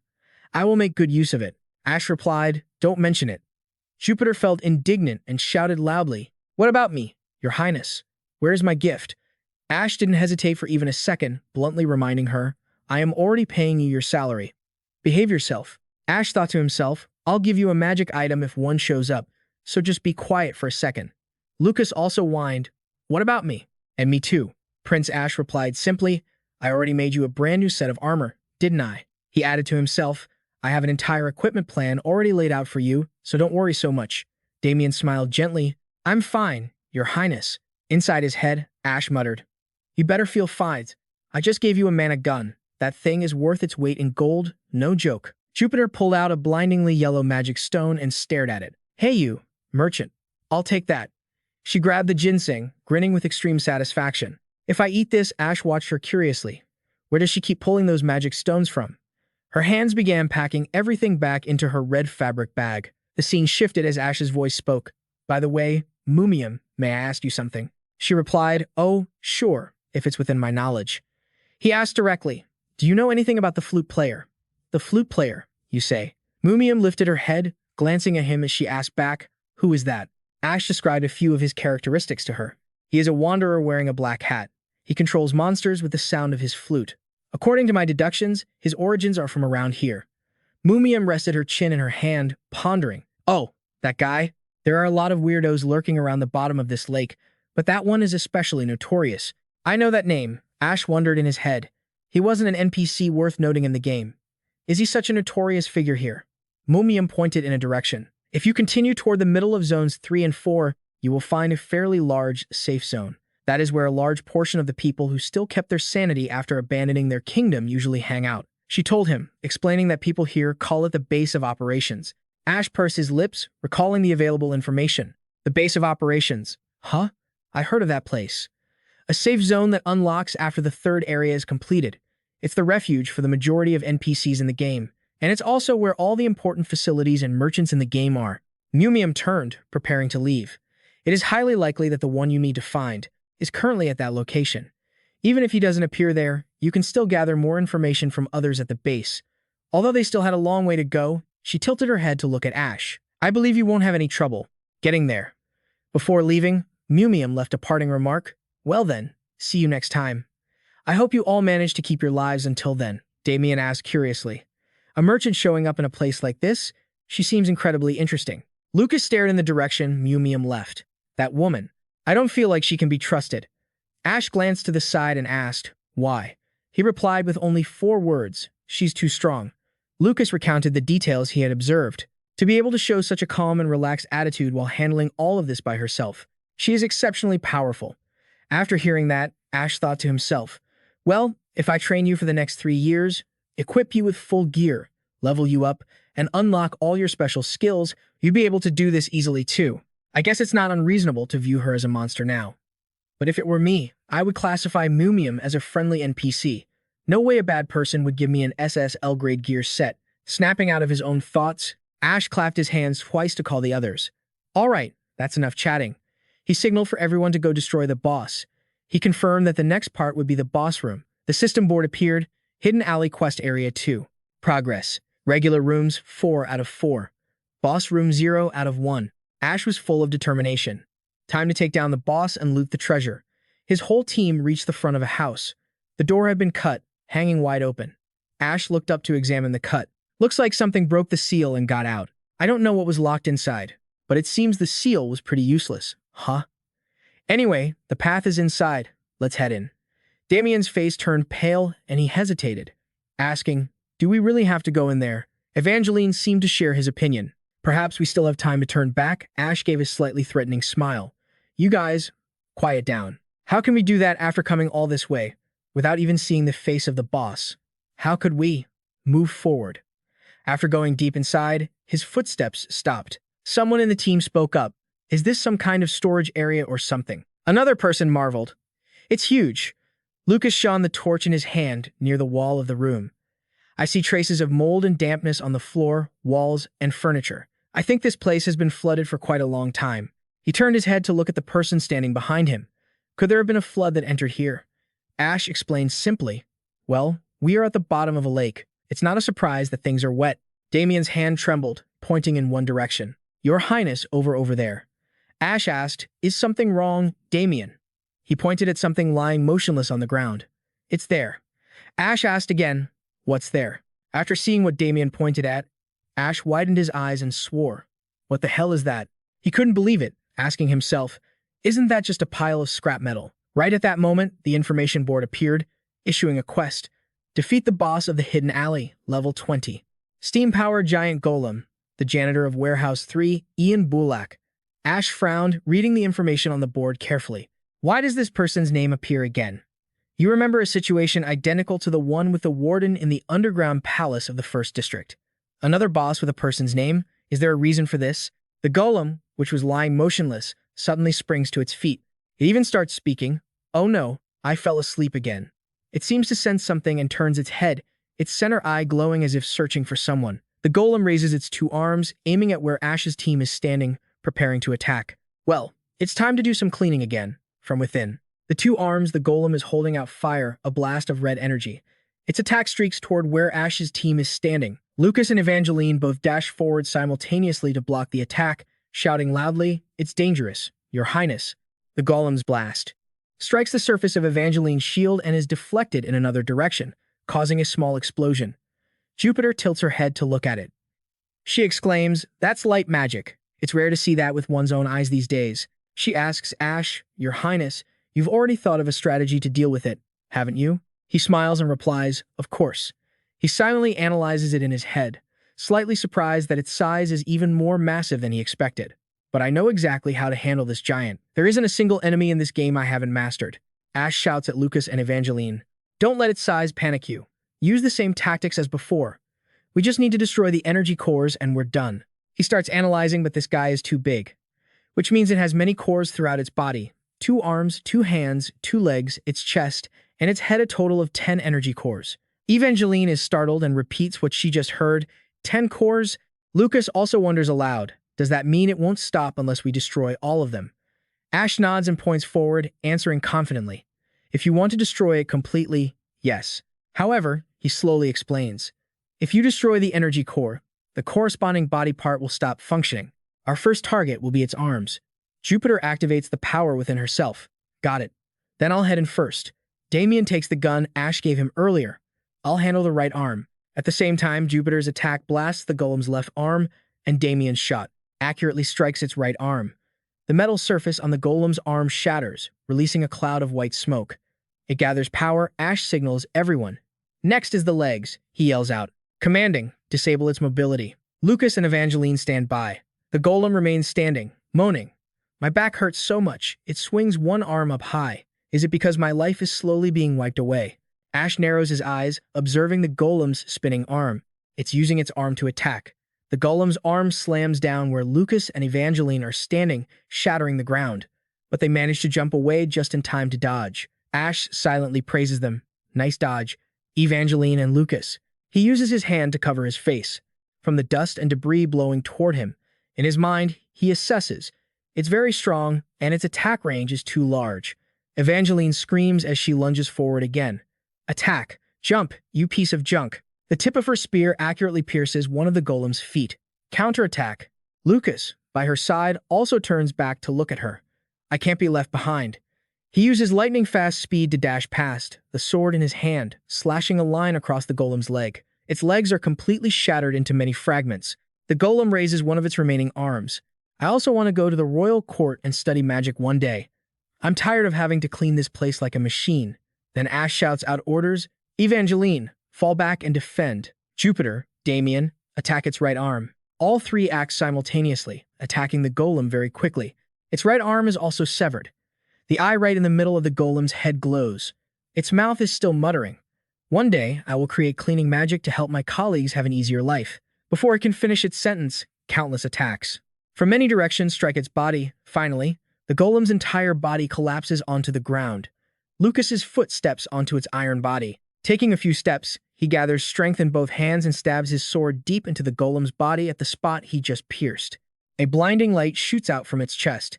He turns to report to the others. We've destroyed the energy core in the chest. Now, only the head is left. The golem's upper body suddenly moves. Lucas almost slips, but fortunately, he manages to grab onto his sword just in time to avoid falling to the ground. The golem's head is still rambling. That's strange. I thought I had already cleaned this place. Ash looks at it and curses to himself. This Damien is shaking its head around. He glances at the two people standing behind, worried. He just gave instructions to make it easy to dodge, but the two of them, Ash's bangs, fall to cover his eyes, his teeth gritted. Suddenly, he swings his fist and lunges forward. Damn it. I just want to clear the dungeon. A red jackpot display appears above, showing the number 125. Ash's heavy-hitting punch leaves a dent in the golem's head. Its head falls straight to the ground, emitting a puff of white smoke. Ash gasped for air, whispering, "That was lucky. I hit a good number. That really scared me." The golem's shattered head lies still on the side. It looks like it sees water droplets falling from above onto itself. Is it raining? An image flashes through its mind. Countless raindrops are pelting every piece of its body. Lucas bows and hands over a sword. "Your Highness," the finishing blow. Ash glances at him and replies, "Yeah." He steps onto the golem's body parts. Whoever personally kills the boss gets a lot of experience points. Ash stands in front of the eye in the middle of its head. Currently, his level is the lowest. He uses both hands to grip the sword hilt, wondering if he should take this opportunity. Right at this moment, the golem mutters one last sentence. The rain is so long, Ash looks at it and drives the sword down hard. "Give it up. Jump, you monster." The information board displays, boss room cleared at the hidden alley. Level 29 golem, giant steam engine. Cleaning machine, Koba, Ian Bullock. 3 stars, complete destruction. You've successfully destroyed all the components. Everyone in the team dispersed to different spots to check the items. Ash smirked, looking at the info screen. He thought to himself, I got an extra reward for the complete destruction, and I was the one who landed the finishing blow. Just how much will my level climb now? Damien called out, "Your Highness, there's a treasure chest on the path over here." Ash waved his hand in response. "Got it, I'll be there in a sec." He called out to another person, Lucas. Lucas stood in the distance, blocking Jupiter. She couldn't get close, so she kept shouting, "Your Highness, can I even take a look?" Ash, over here, wasn't paying attention and was busy opening the treasure chest. "Oh, an SR-grade item?" He picked up the item from inside the chest. What did I get? The info screen displayed, Cursed Orb, level 30, Magic Projectile Type, damage 40 to 50, durability 15 out of 15. Every time you defeat an enemy, the damage of your next attack increases by 5%. This effect lasts for 30 seconds. Ash frowned. It's a magic item. Jupiter saw it and beamed, calling out, "Oh my." He tossed it into her hand. "Here, take it." Jupiter happily accepted. "Thank you, sir." Ash watched her and whispered to himself, "Well, it suits Jupiter better anyway." The info screen displayed Dread Equipment Set, Fragment 1 out of 3. When you have all 3 pieces of equipment, every time an enemy falls, an atmosphere of panic will spread over a wide area. He wondered to himself, I have no idea when I'll ever get the other 2 pieces. Ash continued collecting the rest. There's still a chest left. 2 high-grade energy cores. I've claimed the treasure chest in the boss room and cleared the second area. After finishing gathering the items, he announced to the others, "Let's go." On to the next save point and back home. Evangeline cheered, "Awesome." The info screen notified them, all areas cleared. Hidden alley completed. Completed, completed, completed. Ash led the way into a room. He looked up at the spiraling staircase that seemed to stretch on forever. Perhaps these are the stairs connected to the fortress walls. Ash mentally organized everything. So far, the information I've gathered hasn't gone out of control yet. We're heading in the right direction. He signaled the others. "Let's go." The whole team lined up and started up the long stairs. After who knows how long, Jupiter asked warily, "Your Highness, my old legs feel like they're about to fall off. How much longer until we're there?" Damien, right next to her, was trembling. Ash, in the lead, wasn't doing much better. His face was drenched in sweat. Just a little further. Ugh, we're almost there. Who knows how much time passed? Lucas and Evangeline were the first to reach the end of the staircase. When Ash arrived, he was trembling and collapsed onto the ground. I'm so exhausted, man, he grumbled to himself. Who designed these stairs in the game? Are they trying to kill players? Those devs, Jupiter, despite having no strength left, tried to pull out a cigar. I think I'm about to kick the bucket in despair. This will be my last cigar. Ash reminded her, if you smoke that, you're really done for, old lady. He turned his gaze toward Evangeline and Lucas. They were just drinking water like it was nothing. Are those two aware of how strangely in sync they are? Ash stood up and pointed toward the exit. Everyone. You've done well. We succeeded. The others looked outside and saw the teleportation gate. Jupiter rushed out headlong. Woohoo. I finally escaped. These old bones are about to turn into dust. As she ran and shouted, she thought, as soon as I get home, I have to soak in a bathtub with a glass of whiskey in one hand and a cigar in the other. Just as she ran a short distance, Jupiter's legs suddenly stopped. Ash and the others were puzzled and approached her. What's wrong, Jupiter? Damien and Lucas were stunned by the scene before them. Evangeline stared. Senior. That is, Ash spoke up. That's the true form of the kingdom beneath the lake. Below them was a vast city with numerous houses. And opposite them stood a towering, massive castle. Someone marveled, it's so magnificent. Damien bowed his head, noticing something in the light. He pointed it out to the others. I've seen light in certain areas of the city. Someone installed magic light stones and eternal lights all around the city, in the central areas and the alleys. Thanks to that, some people living here can walk around. Evangeline pointed in one direction. What is that? A house of light? Ash frowned, silent, for a moment, then spoke. The palace of the kingdom beneath the lake. He thought to himself, that's the final exploration area that one day we have to reach. And that's also where the final battle with the boss will take place. Ash narrowed his eyes and said to himself, even though we have a long way to go until we get there, if we match it on the map, our current position is Area 3, North Castle Wall. He explained to his teammates. After walking through the sewer and wandering behind the alley, we're now near the north gate of the city. As Ash activated his power to open the gate, he reminded the others, whatever happens, always think about our next step. Next time, his face was slightly pale as he said, now, let's head home, because everyone can tell that's our prince, who's about to fall ill. Oh my. The system screen notified them, free exploration has ended. You can view the items you have purchased. Summary. Ash level increased by 4 to level 15. Lucas SSR level increased by 2 to level 33. Jupiter SSR level increased by 1 to level 38. Damien N level increased by 3 to level 27. Evangeline SSR level increased by 1 to level 36. After the team returned from the dungeon to the manor, Ash instructed, let's rest for today. Everyone did a great job, he thought to himself. We started exploring in the afternoon and came back at night. We spent an entire night and a whole day. Ash yawned loudly from exhaustion.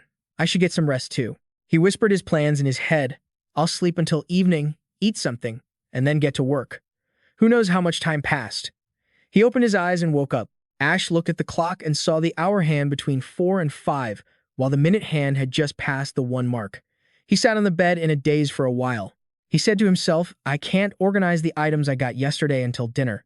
The info screen displayed, items in storage. Ash took an object out from inside. This is a blue flame torch. It's the reward for clearing Area 2. It can't be extinguished. He mused to himself that dungeon exploration is always a battle against the darkness, so this item couldn't possibly be evil, even though it would be a long time before he used it. Ash reached into his inventory again to pull out another item. After all, who would have expected such valuable rewards? The system panel displayed the information. Giant steam-powered golem summoning scroll, player skill. He read the name aloud. A one-time use boss summoning scroll, but it's actually really useful, he thought. I can use that giant golem boss I encountered during my first expedition as my servant. A prompt appeared. Would you like to use the giant steam-powered golem summoning scroll? Ash grabbed the scroll, deciding not to wait any longer. Let's do it. He smiled with satisfaction as he watched the scroll glow, slowly transferring the skill into his body. Nice. The system panel announced, Ash has acquired the player's skill, summon giant steam-powered golem, one-time use. Ash thought to himself that he would keep it in his inventory as an ace up his sleeve for when he needed it. That should be enough, he said, bowing his head and rubbing his stomach. His stomach started grumbling. Ash shoved his hands into his pockets and, yawning, walked out of his room and into the hallway.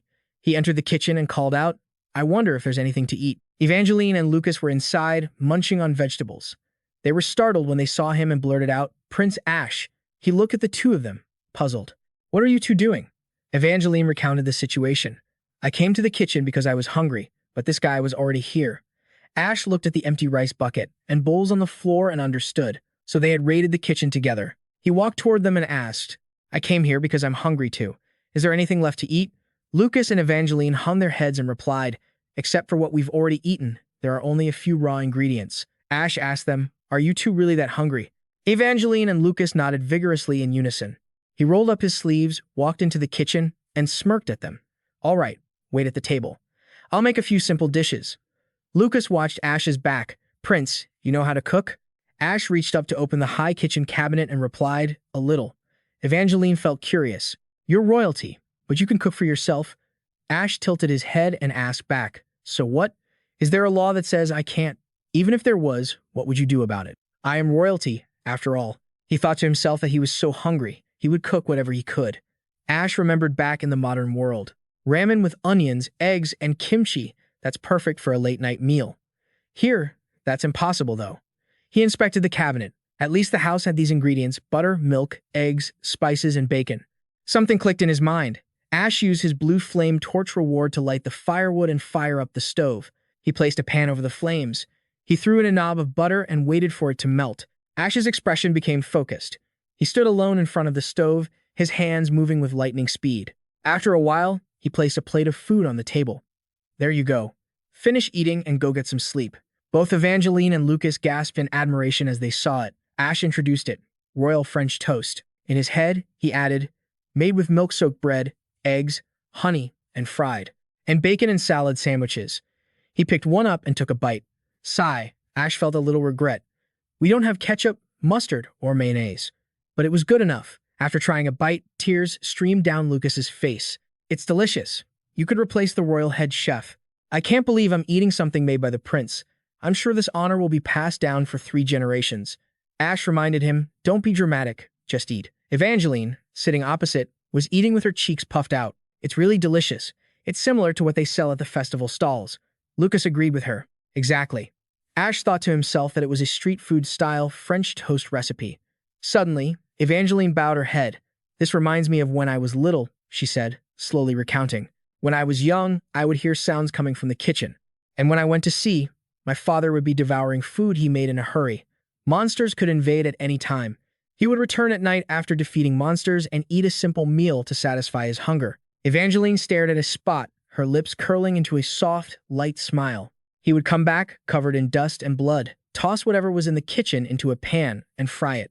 Then we would lock eyes. He would look at me for a moment and ask me something." She described it exactly. He asked, "You want some too, don't you?"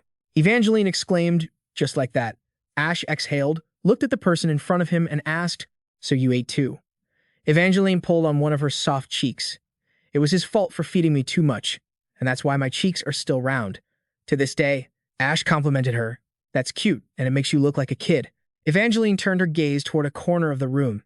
As if seeing the image of her family, she continued, "Anyway, while we were eating like that, my mother would wake up right after and scold my father for letting me eat so late." She covered her mouth and giggled. If only you could have seen the look of surprise on his face back then. Evangeline lowered her hand, and her laughter slowly faded away. The image of her family had become blurry. "It's just that late-night things make me remember those late nights." Ash mentioned the matter. "The soldier's funeral is tomorrow." He explained further, "Crossroad doesn't really have a tradition for holding funerals, so I had to manage all of it temporarily. But if you want, you can lead the funeral tomorrow."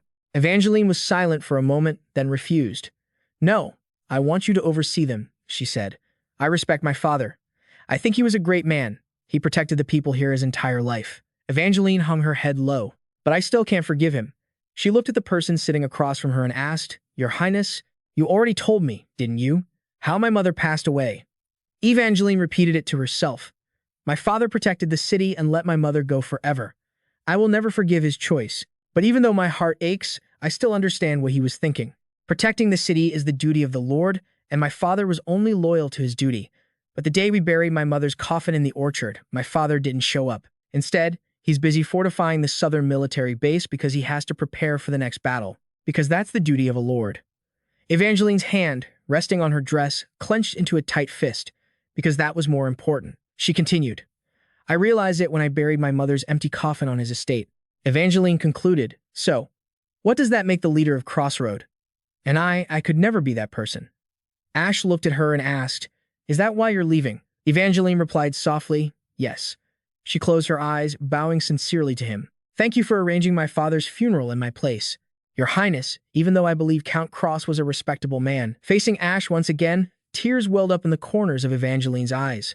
I cannot forgive him as a father. She quickly pushed her chair back and stood up. Thank you for this final late-night meal. Evangeline returned to her room, leaving behind only one sentence. It was truly an honor to be served by you personally. Ash watched her small silhouette fade away. Having a family like that is really tough. The dishes on the table were empty. He suggested, it's getting late. Should we go to sleep? Lucas replied, yes, Your Highness. Their footsteps matched perfectly as they walked down the hallway. Suddenly, Lucas asked a puzzling question. Are you all right, Your Highness? Ash glanced to the side. What? Lucas voiced his speculation.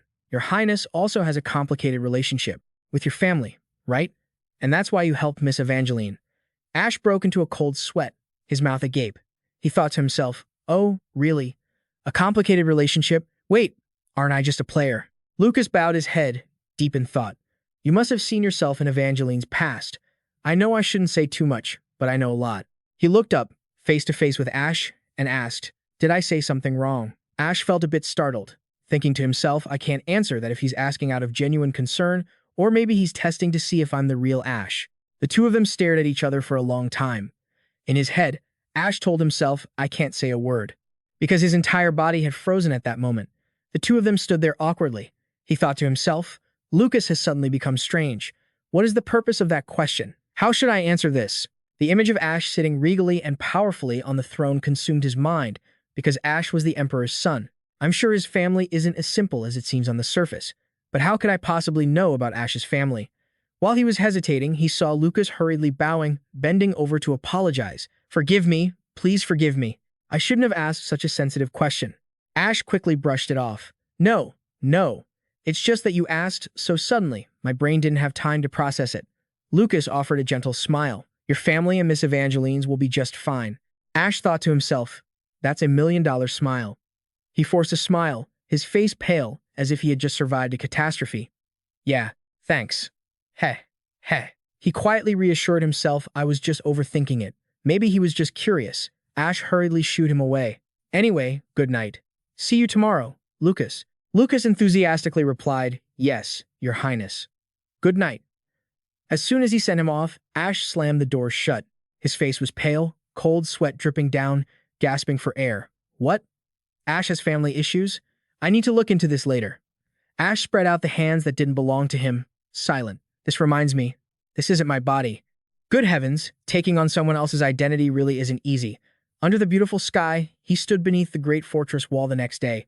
Crossroad immediately prepared for the next stage. The system displayed information about the Stage 3 enemies.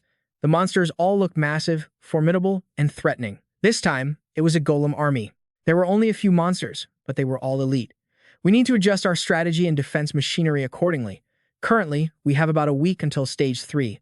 Ash looked at the system, displaying the enemy list, deep in thought. We need to prepare well this time. Dangerous bosses appeared in Ash's mind. Prepare well so we can react perfectly even if a sudden situation arises. He put on a serious, determined expression. No, we have to be stronger and destroy the source of that change. Ash, in the body of Ash, was a workaholic, driving his subordinates to dive headfirst into their tasks. And so, he continuously gave orders and urged every production team forward, pushing for preparations for the next stage. A day later, in the afternoon, under the sunset behind the fortress walls, many mages were busily preparing for the ceremony. The western plot of land in Crossroad, the graveyard, the cremation ceremony was held here. Ash stared intently at the notes. There were some injuries in Stage 2, but only one casualty. The name Charing Cross was clearly visible. Death list, Charing Cross. The former Count's retainer, Lucas, came to report, clad in armor. Your Highness, everything is ready. Ash had prepared everything in advance. All right, begin. The main road was crowded with people, but they had to make way for the coffin to pass. The procession departed from the church and moved along the city's main road. A line of people followed the coffin. Flags fluttered under the red glow of the sunset, the death of the former lord who had ruled this land for 10 decades. As the coffin passed, none of the citizens seemed to care about the loss, even though the city had become indifferent to death. White flowers were scattered along the path the carriage took. Many people wept as they reached the graveyard under the blue fire of the torches. Finally, the coffin stopped in front of the graveyard.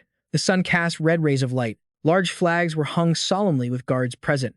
Only the funeral was held here. Afterward, the coffin would be buried in the garden of the former count, a small tombstone with a bouquet of white flowers nearby. Because his wife was also buried there, Ash stood before the public under the fiery red glow of the sunset one last time. I have said that your deaths are very expensive. Everyone listened seriously, not metaphorically, but literally. Yet, the former Count Charon Cross sacrificed even more than that. Ash placed his hand over his heart, as if the former Count's words still lived on within him. It is engraved in my heart. The listeners only wiped away their tears in sorrow. The Count, before closing his eyes forever, was still worried about this city. The Count once said, "Bring the most happiness possible to as many people as you can. The city will not continue on with only sorrow." The fortress, in his words, is symbolic. We must offer hope, not sorrow. This fortress is a place where death is always present, so it must be governed by joy and hope. Instead of sorrow, I announce to everyone that today I will go against the late Count's wishes. I will grieve today. In this battlefield, sustained by the sacrifices of so many, not just the Count, every lost life is painful. There are those who mourn the Count's passing, and I want everyone to deeply etch the pain of this sacrifice into their hearts. The coffin where the Count lies has been brought out beneath the flames. Remember that through everyone's actions and sacrifices, this country and all of humanity can survive. Remember that. Ash stood before everyone and spoke firmly. I will keep saying it, repeating this, the graves of the many generations who sacrificed themselves. In this place will shine brighter under the sun. People will continue to die here, and those deaths are all worth it. He closed his eyes and held a moment of silence for those who had fallen. Let us take a minute of silence for the people who contributed to protecting this place. Everyone is suffering from these sacrifices, and we will always think of them with gratitude. The cemetery sank into the silence of the moments of reflection. I hope one day this city will be full of festivals instead of funerals. Before he died, the Count was still thinking about the happiness of the city, smiling as if he did not fear death, just as the Count wished. The sky slowly gave way to the night. The sound of cannons rang out to bid farewell. The funeral ended along the entire road back to the fortress. There was only the sound of horses' hooves. Someone was startled to see the figure of a girl standing before the tombstone. It was Lady Evangeline. The young lady's expression remained emotionless. Everyone, they're here. The call echoed through the fortress hallway. It's Lady Evangeline. Lady Evangeline has returned. Other men came forward and tipped their hats to her. Lady Evangeline, it has been 3 years. You have traveled a long way from the capital. We are truly sorry for the sacrifice of the late Count. We could have done better. She walked up to the Count's coffin. May I see the coffin? The coffin lid opened. The Count lay in peaceful rest among the white monochromatic flowers. Father, he is really dead. Her hand trembled as she moved closer to her father. He always fought on the front lines, as if he were immortal. And yet, now. But the girl did not step any closer. She gripped her hands tight and turned away. Thank you, everyone. That is enough. The Count's coffin was lowered into the ground. A man approached the young lady. My lady, I thought I should speak to you about this. Evangeline's eyes widened when she saw it. The man carefully brought it out for her. It was the late Count's gear. It has been passed down through many generations of the Cross family. We intended to bury it with him, but I wanted to tell you first. She looked, but could not say a word. He tried to convince her. It is a bit damaged, but with just a little repair, it could. Before he could finish his sentence, Evangeline firmly decided to bury it. The Count's coffin was still being buried. Bury it next to my father. We will follow your wishes, my lady. Ash looked toward the light, aimless and distant. After the priest finished his speech, the ceremony concluded. The sunset light fell across the graves. The late Count built this fortress from stone and snow, and here lies a pathetic life. It was a line from his favorite poem. The final images of him still lingered in my mind. I had prepared it because I thought it would be suitable for the late Count, but it didn't fit the atmosphere of the funeral, so I kept it to myself. Ash thought back to the words he once said, "There will come a time when you have to sacrifice what is important to protect the city." But he questioned himself, wondering, what is the important thing I will sacrifice? Will I still be me when I lose it? Evangeline stepped up from behind Ash. I didn't think you had a hobby of reciting poetry, she teased. But no one could laugh anymore. I recited it in secret because I thought it didn't really fit my image. But you found out. She replied, You have a nice voice. Why not recite it aloud next time? Ash asked with concern. Are you okay? She smiled with an expressionless look. Me? Of course, I'm fine. I always knew this day would come. The image of Lady Evangeline standing alone in her armor. Besides, if I were hired on another battlefield, I wouldn't have been able to return to this city. And when my father died, I couldn't be here to see him off. She confided in Ash before the tombstone. My father was at the funeral. He is a miracle. He asked with curiosity, "So, are you planning to go to another battlefield?" Evangeline replied softly, "Of course, I don't intend to stay here. I will settle the assets, sell all the family belongings, and leave." Ash also realized that Evangeline had decided this from the beginning. The sunlight still hit the tombstone, Lord Duke. That was why she buried the family gear that had been used for generations. He smiled and offered his help. "I will help you sort out the assets. That's too much work for a young girl. Let the adults help." Evangeline wondered, "You don't intend to stop me?" Ash was surprised by her question. "What?" The girl still calmly said, "I have abandoned my inheritance and run away. I can live comfortably and selfishly." The sunlight was still full on the fluttering flags. "The Cross family has served for too long. I don't know if I can do as well as your family, but I will try my best to protect this place." Ash patted his chest and said with confidence, committing to her, "So, leave the worries behind and go on your journey. As your successor, I will try to make sure your family's efforts are not wasted." Evangeline blushed a little, feeling shy, as the prince before her was not like the rumors she had heard. "You are truly different from the rumors, senior," Ash replied nonchalantly. "Oh, why?" the girl asked. "If you were exiled here, I thought you would be crying and begging to return, but I was surprised by the things you have done here." Ash just laughed and breathed a light sigh. "Someone told me I would get one wish if I protected this place. That is the reason," he remembered. The condition the game manager gave him. The manager reminded him, but still spoke with a dangerous and mysterious air. "If you bring this world to its true end, I will grant you one wish." Ash thought to himself, "That's right.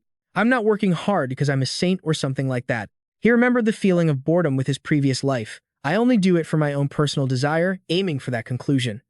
That was why a loud noise rang out somewhere, cutting off Ash's train of thought. What was that? An attack. But it was just the sound of Evangeline's stomach growling. "I'm hungry." Ash lamented silently. Cutting through Ash's train of thought, what was that sound? An attack.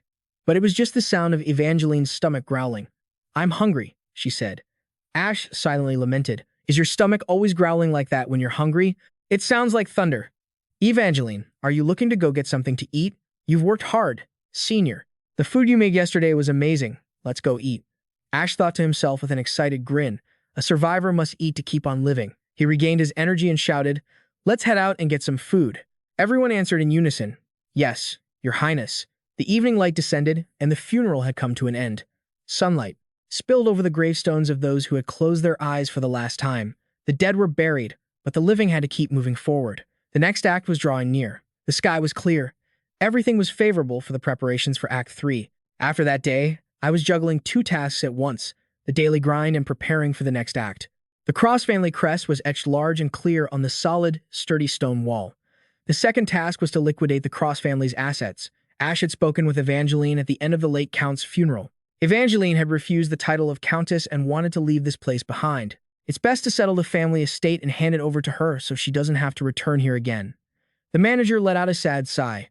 "So, the master has decided to let Lady Evangeline go. Still, Ader had to follow instructions. I understand. I will liquidate all of the Cross family assets. I'll also resolve the inheritance issues and make the announcement to everyone." Ash agreed with him. "Thanks, Ader. Make sure to report the situation to me."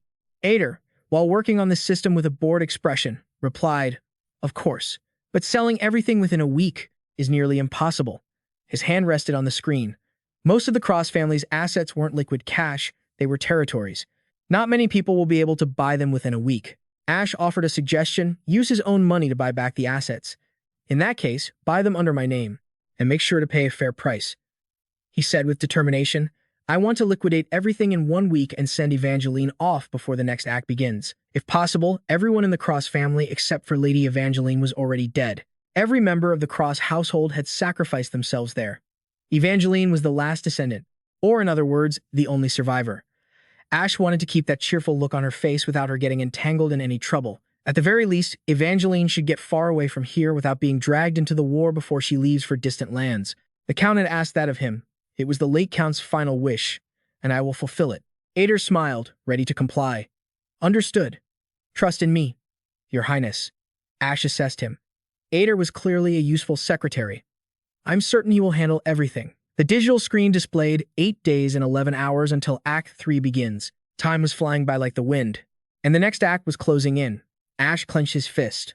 I will do this.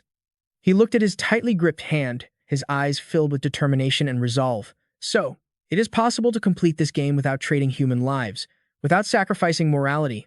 I will prove it. Time ticked on under the sunlight. Wooden houses stood on high stilts with 2 lamps glowing in front of the doorways. 1 week later, at the blacksmith's shop, 2 bearded blacksmiths looked up with pitiful, teary eyes, apologizing frantically. We are sorry. We are so sorry, Your Highness. This is our first time making a mana gun. The process was far more complex than we anticipated. He continued to weep pathetically, snot and tears streaming down his face. He added, we didn't have enough time to make 5 guns. Please forgive us. Ash brushed it off. It's fine. It is. A difficult piece of equipment to craft, isn't it? The gun emitted purple sparks. Mana guns had been invented and researched 100 years ago, but were abandoned due to the high cost and poor combat utility. Both alchemists and blacksmiths had to work together to create them, so they were extremely hard to make. A stone furnace was still burning with a roaring fire. So, how many were you able to make? The 2 blacksmiths hesitated. 2. 2 mana guns, carefully wrapped. I won't be angry, so bring them here. Yes, Your Highness. Ash held the gun in his hand, which radiated an extraordinary aura. Along with a look of pure astonishment, he thought, what is this? The information about the gun was described in great detail. Black Widow, level 55, mana gun type. Attack, 225 to 250. Durability, 7 out of 7. Ammo, 7 out of 7. This gun fires cursed bullets and kills the enemy with a fixed probability. The probability increases in proportion to the user's proficiency. See more info. A game-breaking weapon had appeared. The 2 bearded blacksmiths reported with gleeful and proud expressions. We crafted it using the mana core you provided from the tutorial area where the queen was protecting the mana cores to make this gun. The tutorial area was supposed to be impossible to complete. We killed the queen and took the mana core from her. Normally, the Black Spider army appears in the second half of the game. The Black Widow's mana core sat in the darkness, yet it still radiated beams of green light as alluring as it was dangerous. The Black Widow's mana core. I guess that equipment crafted from this core would surpass the quality of any equipment I have now. I suspected as much, but this is truly game-breaking. It could carry me for at least 1 year the mana guns, carrying power far beyond any existing materials. The mysterious purple hue combined with the green light radiating from it looked even more captivating. The character, Damien, with PC graphics radiating a golden aura. The owner of this gun is Damien, a character with high wisdom, meaning he can completely optimize the damage output. Ash smiled, a grin more sinister than ever. You damn game, finally getting easier, huh? The 2 old bearded blacksmiths were visibly excited to see him like this. So happy that you like it. We felt hypnotized while making it. We are so happy to have contributed to its creation. The other gun was also described in detail. Information about the other gun was standard. Although it had some flaws, woodpecker, level 20, mana gun type. Attack, 25 to 26. Durability, 20 out of 20. Due to a crafting error, it fires all bullets at once. When fired continuously, accuracy decreases. It's also useful in some cases, since Damien doesn't have issues with recoil. Ash praised the blacksmiths. You did well. The 2 old men nodded repeatedly, full of joy. You 2 did a great job, as did the other blacksmiths. I will reward you handsomely. Ash praised the blacksmiths. Well done. The 2 old men nodded repeatedly, looking happy. You 2 did great, and the other blacksmiths too. I will reward you handsomely. As we left the blacksmith's shop, the sun began to set, casting a deep, fiery red glow across the sky. Understood, Your Highness, they replied, asking no further questions. Thank you. Safe travels. Lucas clutched the 2 wrapped guns in his hands, burning with curiosity about how they worked. Your Highness, are these mana guns really that good? He firmly believed they would change the course of this battle. Lucas looked on in awe. Are they really that powerful? Ash replied, yeah. I just hope they're finished in time. The digital screen flashed. Stage 3. 20 hours and 30 minutes until start. He thought to himself, there's still enough time for Damien to get used to the weapon. The sunset faded, slowly giving way to the stars. The carriage wheels rolled on over the stone path. As soon as Ash stepped out of the carriage, Lucas approached him. Your Highness, I think you should see this. Ash asked, what is it? From a distance, Ash saw a lady, Evangeline, standing there with a pile of luggage. The 2 stood face to face. Lady Evangeline? She held a folder of documents in her hand. She spoke with a serious tone. Your secretary brought me this today. As soon as he looked, he realized they were money transfer certificates. Property transfer papers were signed and stacked neatly on the table. After liquidating all of the Crott family assets, there was some money left. With this amount, Evangeline won't have to worry about money anymore and can live however she wants, she said while Ash examined the papers. Thank you for getting this done so quickly. But right after I received these papers, your secretary told me something. Ash was puzzled. What did he say? Evangeline mimicked Ader quoting my master. Since you've received the money, your business here is finished. Pack your things and get out of here immediately. That's what he said. She pouted, clearly unhappy. Then he said it was under your orders, packed my bags, and kicked me out. I can't believe you actually gave that order. Ash paused for a moment before speaking seriously. That's right. Evangeline pleaded. Wait, why are you chasing me away so early? I haven't even said goodbye yet.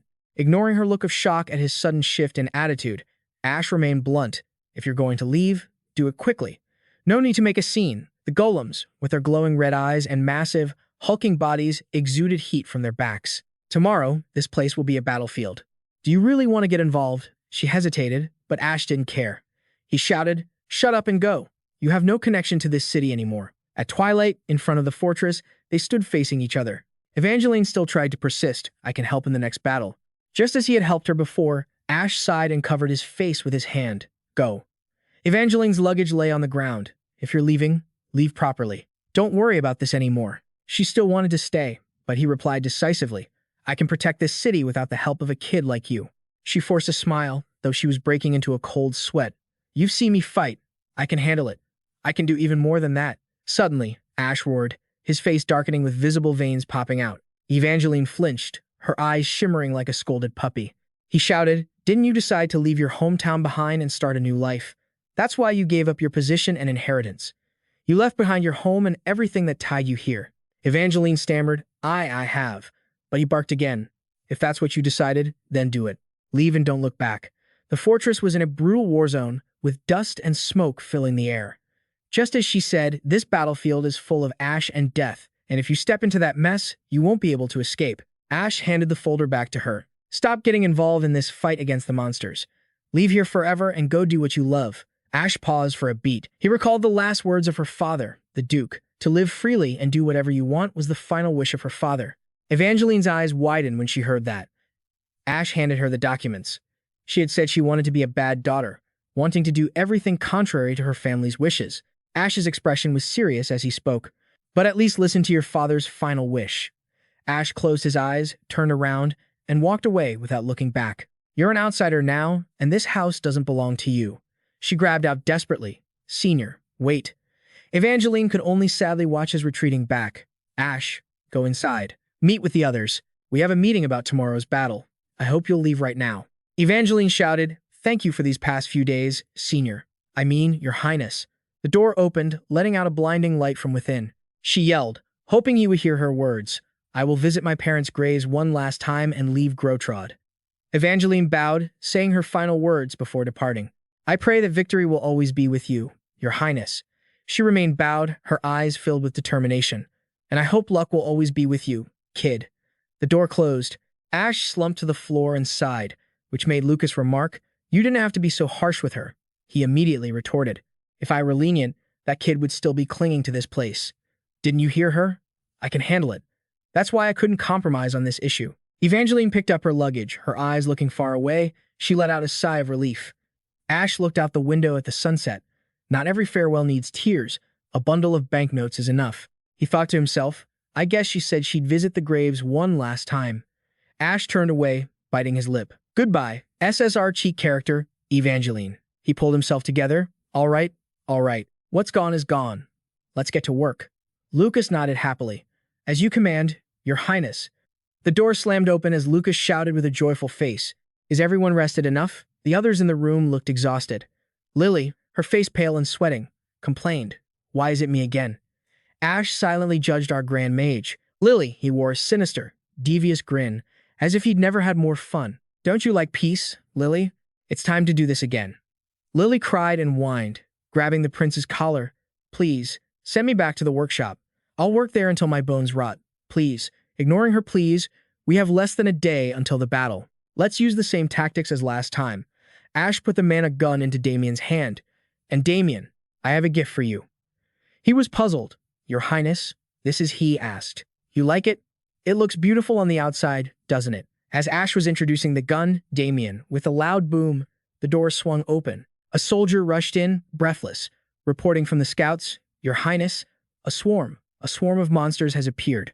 Ash was stunned by this sudden appearance. What? Monsters? Their eyes were glowing blood red, and they radiated intense heat. They were shoving past each other as they advanced on the city, a golem army of about 200. They were closing in on the city at breakneck speed. Ash shouted in fury, How is this possible? We still had time before the game stage was supposed to begin. Suddenly, a red light flashed from the system notifications. Someone has interfered with the game. The countdown timer displayed on the system screen had been hidden. Stella, hours and minutes until the start. He gasped. What is this? The system screen clearly showed the time remaining until stage 3. Stella, 0 hours and 30 minutes until start. Ash stared at the red blinking system screen. No way, stop messing with me. The system window can't just play me like this. Damn it. What is this nonsense? Amidst the crisis, another soldier ran in, flustered. That's not all. Your Highness. The enemy is splitting into 2 directions. Ash wondered, 2 groups of monsters? Why? The guard reported frantically. About 80% of the 200 are heading toward the city, but the remaining 20%, about 50 of them, have broken off from the main group. They are heading toward the Duke's garden. The scene at the garden was still peaceful, completely unaware that the monsters were about to descend upon them. Upon hearing that, Ash and Lucas's faces darkened. What? Evangeline is in that garden right now. Lady Evangeline still had no idea about the surprise attack. As the monsters approached, all the soldiers rushed out to meet them. Hurry, hurry. Under the crimson sun, everyone was frantic to stop the oncoming monsters. The golem army is coming. The monsters are invading. Ash's footsteps were heavy as he raced forward, Lucas following close behind. Ash shouted, Scout, where are they right now? The scout responded clearly. We can see them with the naked eye now, sir. The monsters are getting closer to the city by the second. They're as thick as ants, and a thick fog is rising, they reported. They were marching toward the city without stopping. There they are. Ash's face darkened as he wheezed, staring at them. Even though we've fought them in the dungeon before, facing hundreds of them at once like this is far more dangerous. Before Ash stood hundreds of massive golems advancing, carrying an invisible pressure. It felt like a massive wall was moving toward them.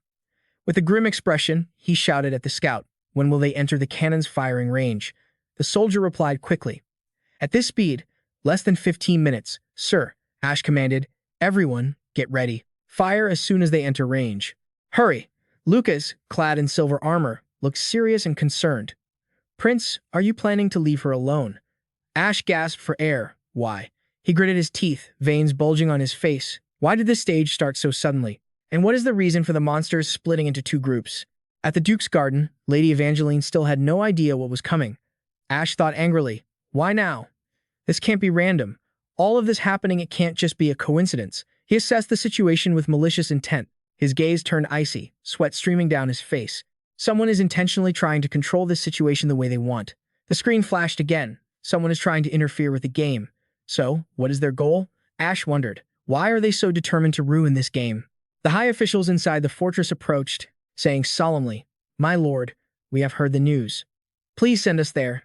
Ash was caught off guard. What? Commander Rose said decisively and urgently. The frontline defense is already very strong. Even without us old men, it will be fine. Send us to the garden. I will save Lady Evangeline. Even in the middle of a life or death crisis, with his face pale, Ash still spotted the hole in his logic. There are 2 mistakes in your request, he said. The commander was startled. Forgive me, but the first line of defense of the fortress is very weak and struggling when facing the monsters. You mentioned the first line of defense is very strong. Does it look strong to you? The soldiers were struggling to push the cannons into position. Because of the surprise attack, they had forgotten to use artifacts. Some cannons weren't even lined up yet. The soldiers reported while pushing. My lord, the artillery crew might be able to finish positioning before the enemy enters range. Ash compromised. Fine, let's assume they can go. The new recruits were struggling with the sudden crisis, knocking over fire everywhere. So, if you leave the front line, the remaining soldiers are just green recruits. Commander Rose's face grew even worse. Do you think we can drive off the golem army with just these rookies? Ash continued to point out the next mistake in his words. And the second mistake is thinking you can save Evangeline. The Duke's garden, under the twilight sun, appeared even more exposed with open plains surrounding it. There was no defensive barrier in front of the garden, only plains and small hills. Under the tree canopy, shadows flickered, and red light emitted from the monster's eyes. 50 massive elite golems have already reached that spot, Ash shouted. Even if there were a castle wall and you used it to fight, his face was ashen with rage. It would still be a 100% certainty that you'd be wiped out, because there are no defenses there. Commander Rose stood silent, humbled by his own thoughtless words. So how do you plan to save Evangeline on your own? Beneath the burning red sunset, the air around the fortress reeked of death. Thick smoke covered the ground. The reason this game is called a tower defense game is because of the massive advantages a wall provides. So if we try to fight monsters in a place without walls, face to face, if you even think about throwing away the advantages of a tower defense game by ignoring the walls, and instead face the monsters in open, flat terrain, it's a one-way path to death. The image of a soldier collapsing on a flag, covered in his own blood, entered his mind. He said sternly, "My lord, even if we lose our lives, we will definitely save Lady Evangeline." Before Commander Rose could even finish, Ash shouted, cutting off his foolish plan. His face darkened, veins bulging on his forehead. This isn't a plan, damn it. The air above the fortress felt stifling. Ash placed a hand on his forehead to steady himself. "I want a viable plan, not you all throwing your lives away for nothing," he retorted urgently. "Then what are you planning to do now, if no one is going to save her? Lady Evangeline will die. We can't let that happen." Ash said nothing, his gaze intense as he thought. They were right, Lady Evangeline. In his mind, she became fragile, beneath shattered glass, stained with blood. Without support, Evangeline would certainly die. But to help her, we need to dispatch an elite team to have any hope of a rescue. The members of the prince's main squad were all elite individuals. At the very least, he needed to send his entire main squad. And while the main squad cleared out the monsters, they would still need soldiers to risk their lives holding the line. Those who lose this game will be drowned in a pool of blood. But if that happened, the defensive battle wouldn't succeed. Even if I save Evangeline, if this front line falls, it's all over. It's truly difficult. Ash remembered the image of Rose's strategy. I have to choose between saving my wife in the plains or protecting the thousands of people inside the city. Ash recalled those times talking to him in the past. Do you think I chose something else in this dire situation? He seemed to sympathize with him a little more. Sweat dripped down his face. I think I've begun to understand a bit of your pain, predecessor. Ash calmly gave the order. This is my order. No one among you will join. The rescue team. The soldiers were stunned and immediately spoke up. Sir. The flag stood straight on the sturdy ramparts, the sunset casting down, further deepening its red color. Yes, the answer had been chosen from the start. Ash calmly gave the order, ignoring Lucas's refusal beside him. We cannot waste any more manpower. I will concentrate all forces on this battlefield. This decision was like placing Lady Evangeline's life and the lives of thousands of citizens in the city on a scale. One life versus thousands, there was no need to hesitate from the start. No need to put it on a scale. Even then, he knew which side was heavier. The soldiers all turned pale upon hearing the consequences humanity would suffer if the monsters weren't stopped. If these walls collapsed, tens of thousands of people here would die, and then humanity would be pushed into peril. Everyone felt lightheaded. Just thinking about that terrible scenario. We must continue to fight, no matter what happens, Ash told himself.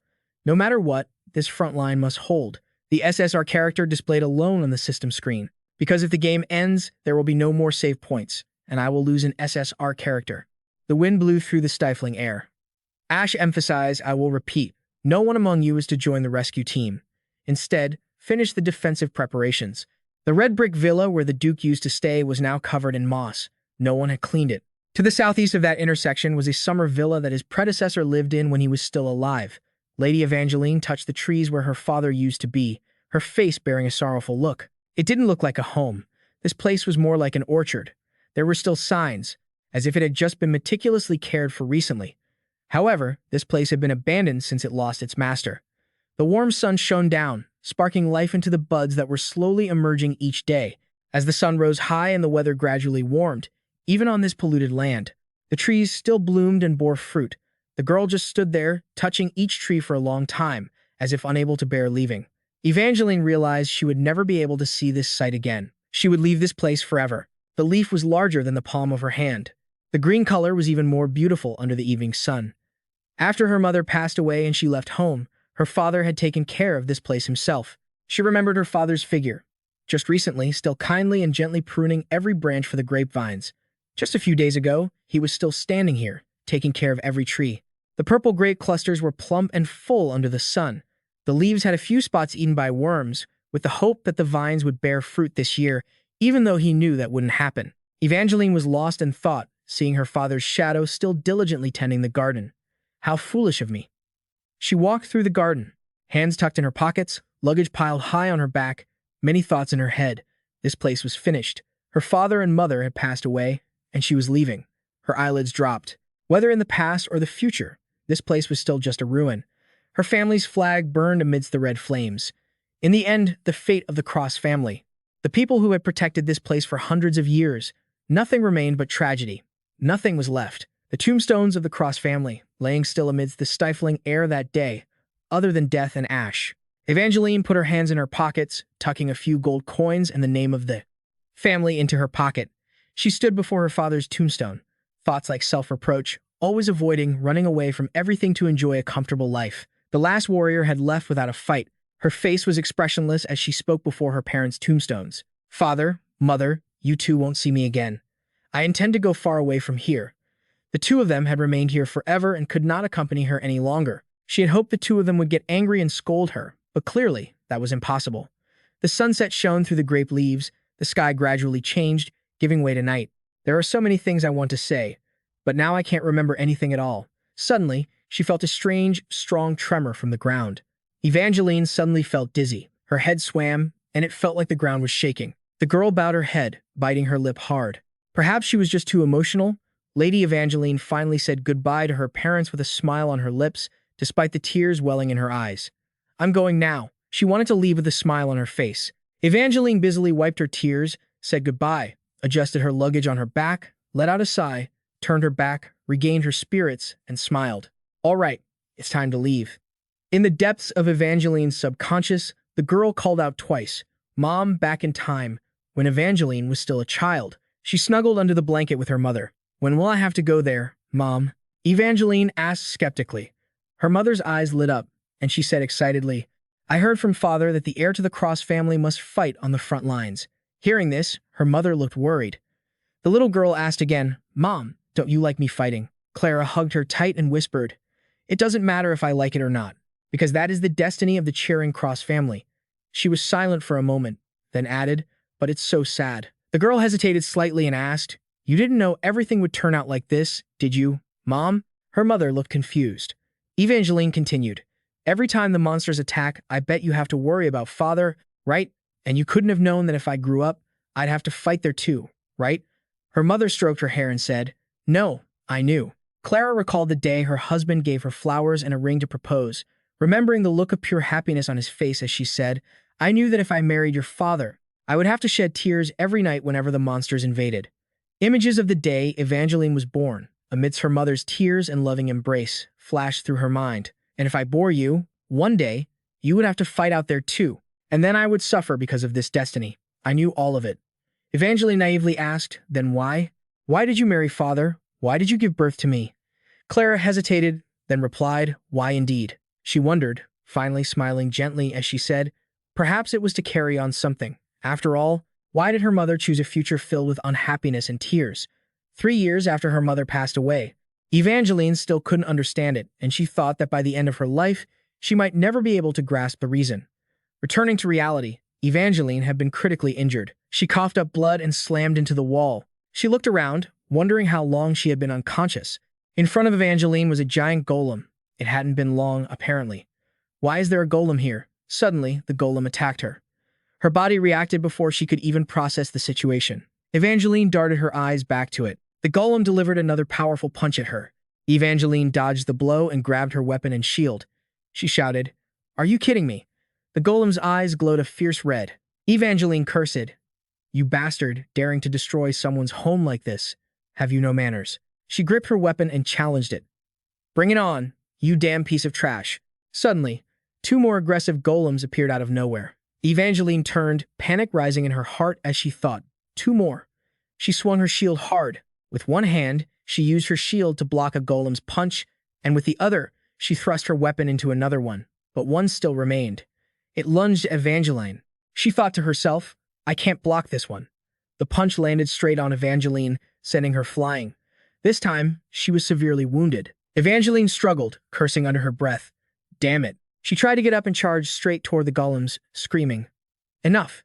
You damn monsters! Fighting all three golems at once, Evangeline leaped high into the air. The golems took hit after hit from her. But suddenly, Evangeline faltered. Her body was battered by wounds, and her legs grew shaky, struggling to keep her upright. She calculated. The golem army ambushed us a day earlier than anyone expected at Crossroad. Evangeline gritted her teeth, telling herself, I need to get back and warn everyone about the ambush. But the sight before her made Evangeline freeze.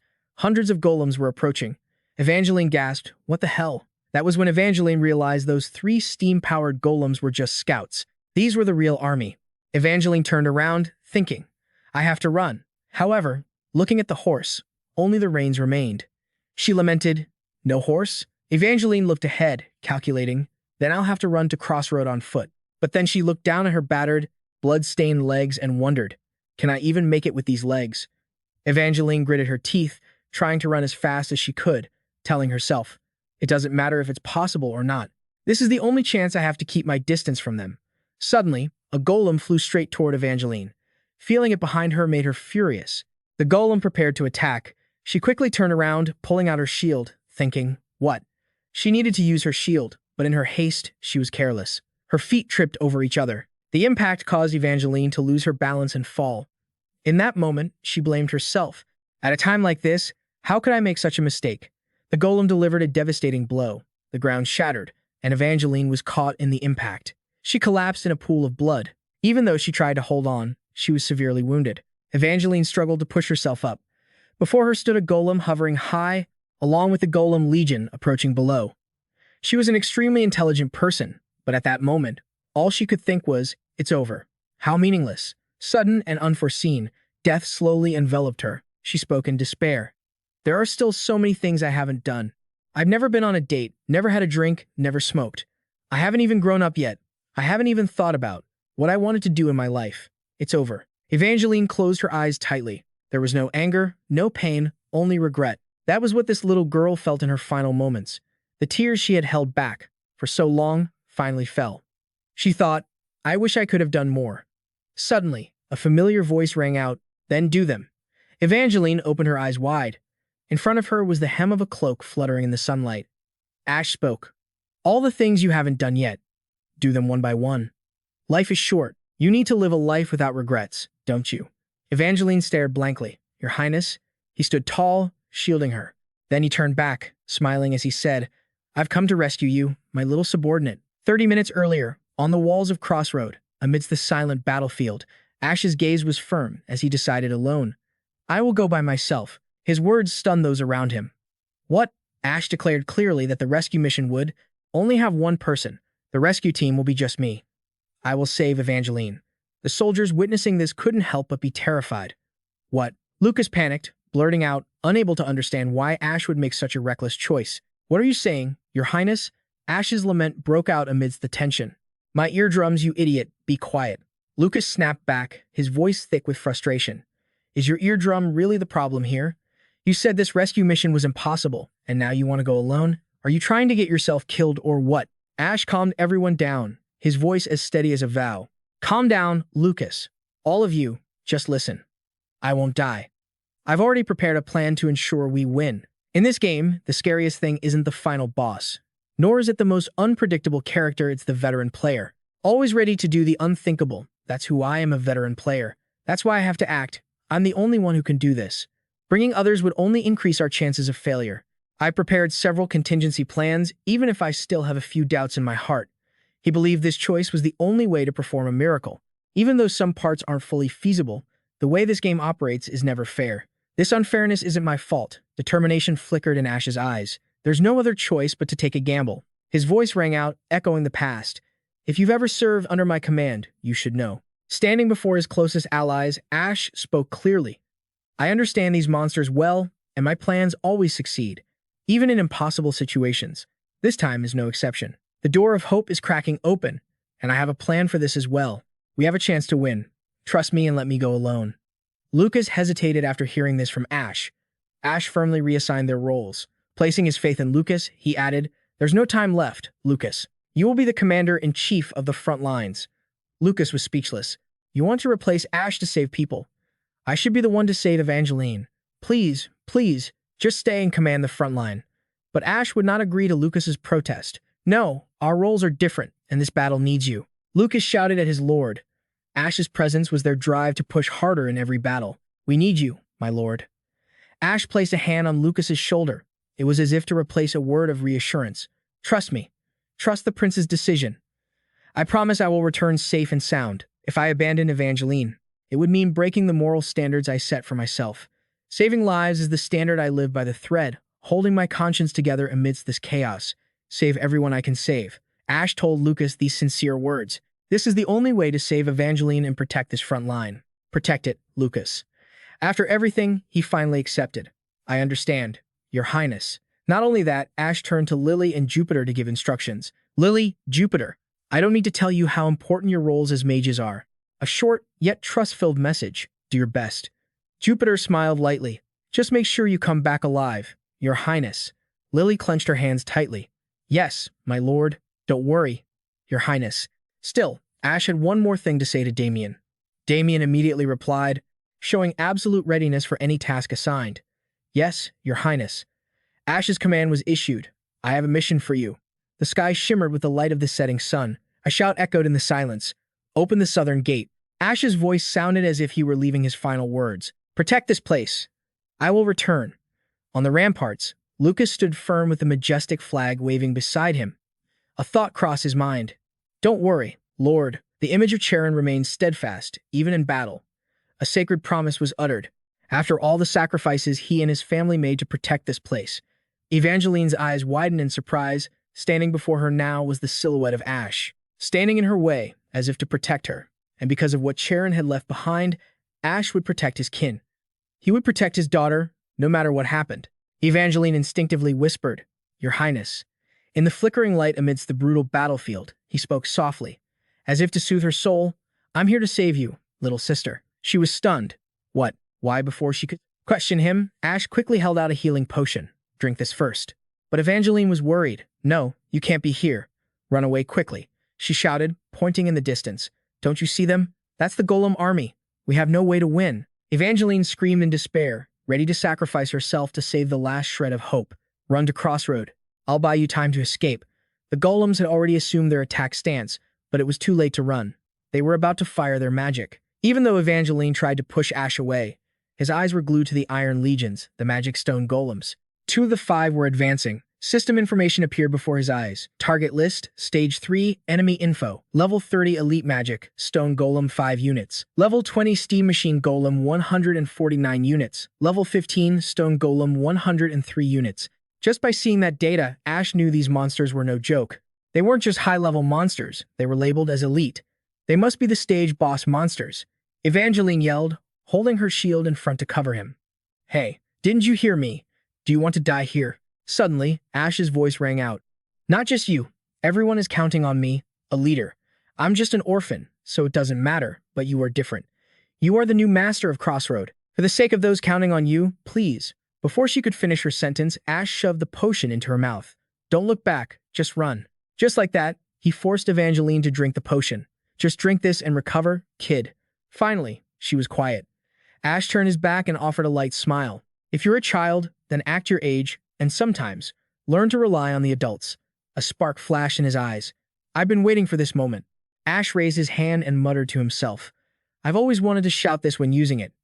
A spell echoed, and a grand aura covered the entire battlefield. Summon.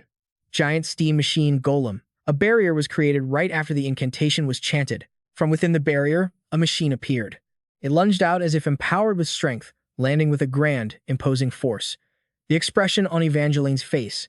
Now, can't believe it, huh? That amazing reaction made saving her even more worth it. And it wasn't over yet. With a confident smile, Ash, blue electric sparks crackled around his hand and surged into the giant stone arm, making it begin to move. The machine seemed to awaken, flashing with blue light. The system confirmed control. You have gained control of the boss. The summoned monster is under Ash's command. Ash quickly analyzed. I see. It had quite a few functions. Immediately, this action caught Ash's eye. The monster emitted waves of energy, attacking the 2 of them. An order from Ash was issued immediately. Block it. The golem machine he summoned created a shield to intercept the attack, making this golem machine nearly invincible. Evangeline was extremely surprised to witness this firsthand. What is this? Ash smiled coldly and turned to say to her, "This is my lottery ticket." He recalled the image from before. "This is the monster summoning magic I saved earlier. I didn't think I'd have to use it this soon, but the power it brings is total.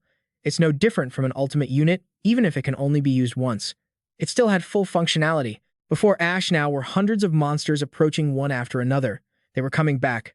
They were utilizing their advantage, then using that momentum to attack.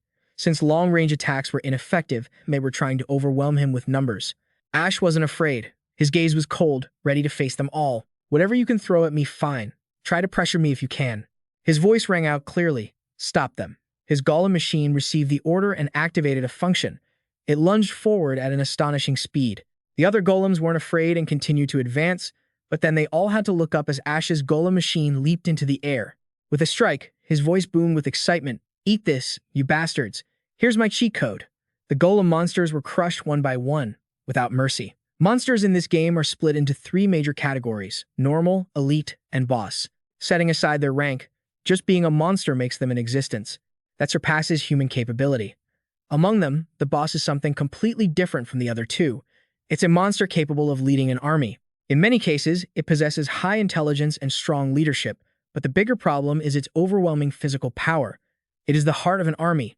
Regardless, you can't just think of it as a single entity with massive strength. That's why, when a giant golem boss landed on the ground, it smashed a group of summoned magical monsters to pieces. This boss was using its muscle-stretching power on the golems in its grasp. Then, the stone golem was torn in two. Even though it's a one-time use item, it's basically a cheat code. But just then, a few monsters latched onto the boss. They kept crawling up, desperately tearing at the iron armor on its body. Even if a lion jumps up, a hyena won't back down. Monsters usually prioritize killing humans, but they are very sensitive to traitors. No matter how powerful the boss is, it can't defeat 5,000 monsters alone. Like a praying mantis being eaten by an army of ants. Ash frowned as he watched this. Right, he hadn't expected the boss to defeat everything. He immediately turned to Evangeline. "Let's use this distraction to escape." She was stunned. "Yes, sir." Ash explained, "Anyway, that thing is a one-time use. While it's buying us time, we have to run. How are your legs?" Evangeline looked at her injured legs. "I can walk, but running might be too much." Ash pulled out a bottle of red potion. "Then let's make a run for it." He poured the potion onto Evangeline's injured leg, making her wince and grit her teeth in pain. After that violent healing, Ash asked, "How is it now? Can you run?" Evangeline looked at him and let out a breath. "Of course. No problem now. Ash, you run ahead." "Okay, let's go." The girl followed right behind him. Yeah, as he ran, he navigated toward the north. "I tied a horse up there." Right behind them, some magical golems that weren't bothered by the boss, Ash summoned flew high into the air. From up there, their vision was wide. They gathered blood-red magic into their hands. Evangeline quickly noticed this. "Senior, up there. They're chasing us." She was also startled to see the stone golems on the ground, and there were even more golems following on the ground too. Ash gritted his teeth in anger, cursing. Those ugly bastards. Above, red magic bullets were whistling toward them, a magical attack. Because Ash was so tall, Evangeline was afraid he would get hit, so she pulled his head down with her shield-wielding arm. "Keep your head down, Senior." Her sudden action left him a bit flustered. Ah! Immediately, the shield blocked some of the magic bullets from the magical golems. A few bullets flew past in front of them. Ash groaned tiredly. "Evangeline, you have to match my height. My back already hurts." The girl retorted angrily. "Why are you insulting my height? If so, Your Highness, stand up straight and fight." Arguing was fun, but the magical bombardment was a major threat. Using the cheat code from the boss, Ash ordered it to prioritize attacking the golem's magic stones. Far in the back, the boss looked up at the magical golems hovering in the sky. It locked onto the magical golems with its blue eyes. Then, it punched with its giant hand, neutralizing the floating magical golems. Ash saw this and cheered, "Great. Now there won't be any magic attacks for a while." However, distant water doesn't quench a nearby fire. Behind him was a huge stone golem. The problem was that one. Evangeline saw it getting closer and frowned, cursing. Seriously, just as the stone golem punched toward her, she nimbly rolled into the air, followed by a spectacular spin. The weapon in her hand pierced forward. Boom! Evangeline's unique spear pierced through the stone golem's sturdy body. Ash couldn't help but praise. "You were limping just a second ago. That roll was amazing." She shyly changed the subject. "Stop casually complimenting me. Anyway, Where's the horse you mentioned? He pointed toward the horse, which was innocently tied to a tree not far away. The horse saw its owner returning, and bringing a crowd of monsters along with him, it panicked and neighed loudly. It struggled, hoping to break free from the reins, while Ash prayed silently, "Don't do this. Wait for me, buddy. Let's escape together." But as they say, man proposes, God disposes. Behind him, two magical cannonballs whistled through the air. A massive explosion erupted, blasting the tree trunk and the horse to pieces. The horse managed to bolt away successfully. Looking back, that was the work of a golem mage that the boss hadn't finished off yet. Ash cursed, "Damn it, that disgusting, cruel piece of trash." He ran to the base of the tree, nearly collapsing from exhaustion. Evangeline asked anxiously, "Do you have any other way to escape?" Ash stood up straight, turning to watch the approaching golems. "I have a plan B." The girl gasped, "What's plan B?" He adjusted his sleeves, his face pale. "What else could it be?" "Aster, we're going to use our fists and take them all down." Evangeline looked bewildered, almost falling over. "Take them all down. Just the two of us?" "Good heavens," he replied calmly. "If we want to live, this is the only way." Just as he finished speaking, a stone golem raised its arm and threw a punch. Ash shouted, "Well, if it doesn't kill me, it'll knock me out. Let's do this." Without another word, Evangeline knew there was no other choice. She rushed forward. "All right then." She raised her shield, forcefully blocking the monster's punch. Behind her, Ash couldn't stop praising her. "Great job, Evangeline. You're a defensive expert, after all. So you only use your spear when you're counterattacking, then." Seeing that she had been blocking for a while and the third prince hadn't made a move, she turned back, annoyed, and asked, "So, who's going to do the attacking here?" Ash finally spoke up, "Leave it to me." He activated the jackpot 172 slot machine, and with the added power, Ash forcefully smashed the stone man's body. He flexed his fist, showing it off to Evangeline. Like this. Honestly, she always found the third prince to be a complete mystery. He always did things that were impossible to understand. Like right now, she can only stare blankly. What on earth is the principle behind that punch? Ash continued to throw punches with his bare hands. The principle? Nothing more than the grace of the god of dice, but you already knew that. Just then, two more monsters rushed at them. Evangeline warned, "There are two of them this time." Ash instructed her, "Break the one on the right with a counterattack, and block the left one when it attacks." Following his instructions, Evangeline moved, attacking and taking down one golem. That earned her praise from Ash. "Well done, Evangeline. If we keep relying on pure luck, this attack plan will fail sooner or later." Taking advantage of her blocking the monster, he lunged into attack. "My turn." Ash punched the golem's leg. The slot machine was still spinning, and nobody knew what the next number would be. Whether it was 1% or 99%, the bad luck hit it landed on 3 zeros. This result felt like it was mocking him. "You're dead meat, rest in peace." Absolute probability would betray the player. Ash turned pale instantly. "Damn it, I'm done for." Punching a stone man without the system's dice support was like hitting a rock with an egg. Without the boost, he started feeling his hand go numb, as if someone had crushed it. The dice spun and slowly fell. Those who aim to be the attacker shouldn't rely on luck. Attacks must be carried out within a certain range. For a split second, Ash seemed to grasp the idea. Even though he knew it clearly, he would still gamble on luck. He lunged forward and shouted, "Let me handle this." Thoughts raced through his mind just as he acted. "I thought the spear would be a way to buy time to escape, by banking on a bit of luck. But this time, his slot machine didn't yield the results he wanted. In fact, it was the ultimate stroke of bad luck. When the skull icon appeared and all 3 columns showed 0, it was his worst failure. He understood that one day, his bad luck would resurface, but he didn't expect it to happen now.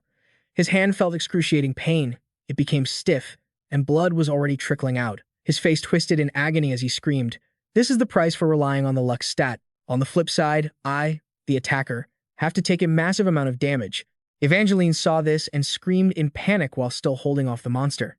"Senior, your left hand." Ash held a vial of potion with his other hand and pried it open with his teeth. Sweat poured down his face. "Don't make a scene. I've already made up my mind." He poured the potion onto his injured left hand.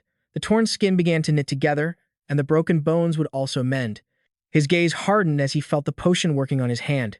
Damn, that hurts. But he also understood clearly. Even with first aid, he wouldn't be able to use his left hand for a long time. He clutched his painful arm and shouted, "Buy me some time. Just 10 seconds." Evangeline looked at him, worried. "Is 10 seconds enough? You need to rest more." Ash immediately retorted, "This is not the time to rest." A few Damien monsters rushed forward. "They're here." Evangeline reacted quickly, using her shield to block the monster's strike. Damn it, give me a break, you hunks of rock. Meanwhile, Ash opened up his system screen. If I rely on luck, I'll eventually fail at attacking. I know that all too well. He quickly pulled a gun out of the system. Even so, the reason he had to resort to using this gun was Ash gritted his teeth, enduring the pain, and raised the gun to aim. The barrel rested on his trembling, injured arm. If I'm on a losing streak, surely everything can't be bad at once. A surge of energy quickly gathered at the tip of the barrel. The moment Ash pulled the trigger, a terrifying blast of power shot straight into the monster, causing it to shatter into pieces. Evangeline's jaw dropped, her eyes wide with shock at Ash's attack. What was that? After the powerful strike, he let out a sharp breath. His eyebrows furrowed slightly. The second lucky lottery ticket I used. His uninjured hand was still gripping the gun. Forged from the Spider Queen's magic core. SSS rank magic gun, Black Queen. This belonged to Damien, but because I was in such a rush, I brought it with me, he mused. At this point, I have to use whatever I've got. He raised the gun again, preparing to pull the trigger, calculating how to maximize his variables. By sacrificing my left hand, if I get unlucky, I'll use this gun to be sure. Another monster was blown to bits by his shot. This is my strategy. The image of the prince character in the game flashed through his mind. Magical guns are hard to use, but if fired at such close range, even a weak, chubby prince could hit the target. And he remembered a chubby figure reaching out and winking. This is plenty of carry experience. After firing the second shot, he winced, gritting his teeth, feeling the pain clearly that his body was taking. The recoil of the gun was like a cannon. If he kept using this weapon, he'd be bruised all over. He remembered Damien's smiling face again. "See, Sam. I'm sorry. I'm sorry." At this moment, Evangeline was still fighting.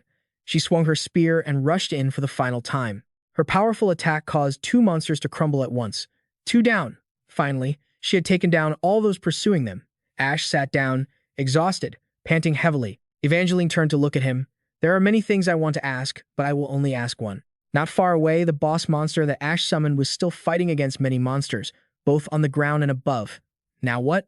He quickly stood up to answer her. "I already said it. Kill them all." Part of the castle had been attacked and destroyed. Ash said to Evangeline, "Let's go back to the castle.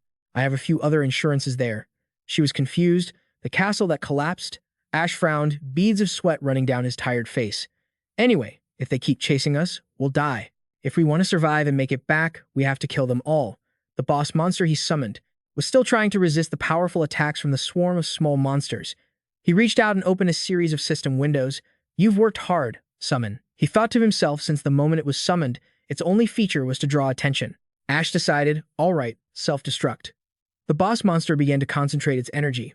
A massive explosion erupted right in front of Ash and Evangeline. She was so exhausted, her eyes went wide, she didn't have the energy left to even be surprised. He bowed his head, biting his lip hard. His hair fell over his eyes, hiding the emotions swirling within. That's amazing. The giant golem already played its part. The blast from the giant boss monster had wiped out plenty of the smaller fry, but a few were still left. I wish they'd all just died from that. But he tapped the red dots glowing on the system interface. 14 monsters left. The remaining ones had only taken partial damage and were still on the ground. Ash turned to Evangeline and shouted, "Run. Before they come to. We have to get inside the castle." She startled, calling back. "Okay." Immediately, they both started sprinting. Attacks from the magic stone monsters were closing in on them. They kept running, and suddenly, Evangeline raised her shield. She yelled, "There are still a few left." With quick reflexes, she braced her shield. Struggling to block the attack from the magic stone monster, she turned back and called out, "The most annoying one is still alive." Ash kept running, shouting back, "It's always like that, isn't it? The worst ones are always the last ones left."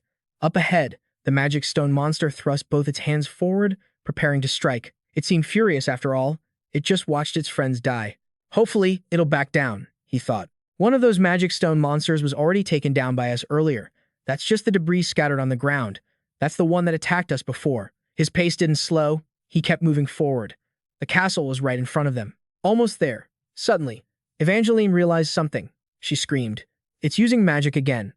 As Ash turned back, he saw her using her shield to tank the monster's attack. Cracks started to appear on the shield. Huh? In an instant, the shield shattered. Evangeline panicked. No way, its durability can't take any more. The monster's attack came again. She didn't slow her pace. She spun around, swinging her spear to deflect the blow. A powerful counterstrike from her shattered the monster's attack. With no shield, she had to block with her weapon. She's reading the situation really well, Ash realized. But a cavalry spear wasn't designed to be a defensive weapon. Soon, the spear in Evangeline's hands started to break apart, piece by piece. More attacks from the magic stone monster came flying in. Evangeline immediately leaped to hug Ash, pushing him aside. "Senior, watch out." But because of that, her arm took the hit. She cried out in pain. "Ah!" Ash yelled, worried. "Evangeline." But Evangeline was tough. She held onto Ash tightly and shouted, "I'm fine. Let's get inside." They both successfully made it into the castle just before the rest of the magic stone monster's attacks hit, creating a massive explosion against the ruined walls of the fortress. Even the window panes were shattered. Evangeline Cross hid behind a wall, peeking out. "We made it inside the castle, just like you said, Senior." They both huddled behind the cover. Large chunks of debris fell from the castle outside. The monsters were slowly closing in. To get out of this situation, using the method he mentioned, Ash reached into his pocket. "Just trust me, Junior." Checking his pocket, he confidently pulled out a magic seed and held it up. "I'm no Prince Charming, but I'm not some evil scammer either." The thing he held was the highest grade of magic seed. He threw it hard toward the outside and shouted, "Summon." The magic seed stopped in mid-air and began emitting a dazzling blue light. Automatic defense fortress. It seemed everything had been calculated. The summoning ingredients were an L-grade magic seed or higher, along with raw materials like wood and stone. The seed began to pull, and all the materials available on the ground. Everything was just as Ash had predicted because there was plenty of debris here. In an instant, the automatic defense fortress was complete, blocking the castle entrance. The monsters kept advancing. The fortress started scanning, back and forth, charging up energy. The monster lunged and was immediately hit. The blast of energy wiped out the enemy, creating a huge explosion. Ash was incredibly excited.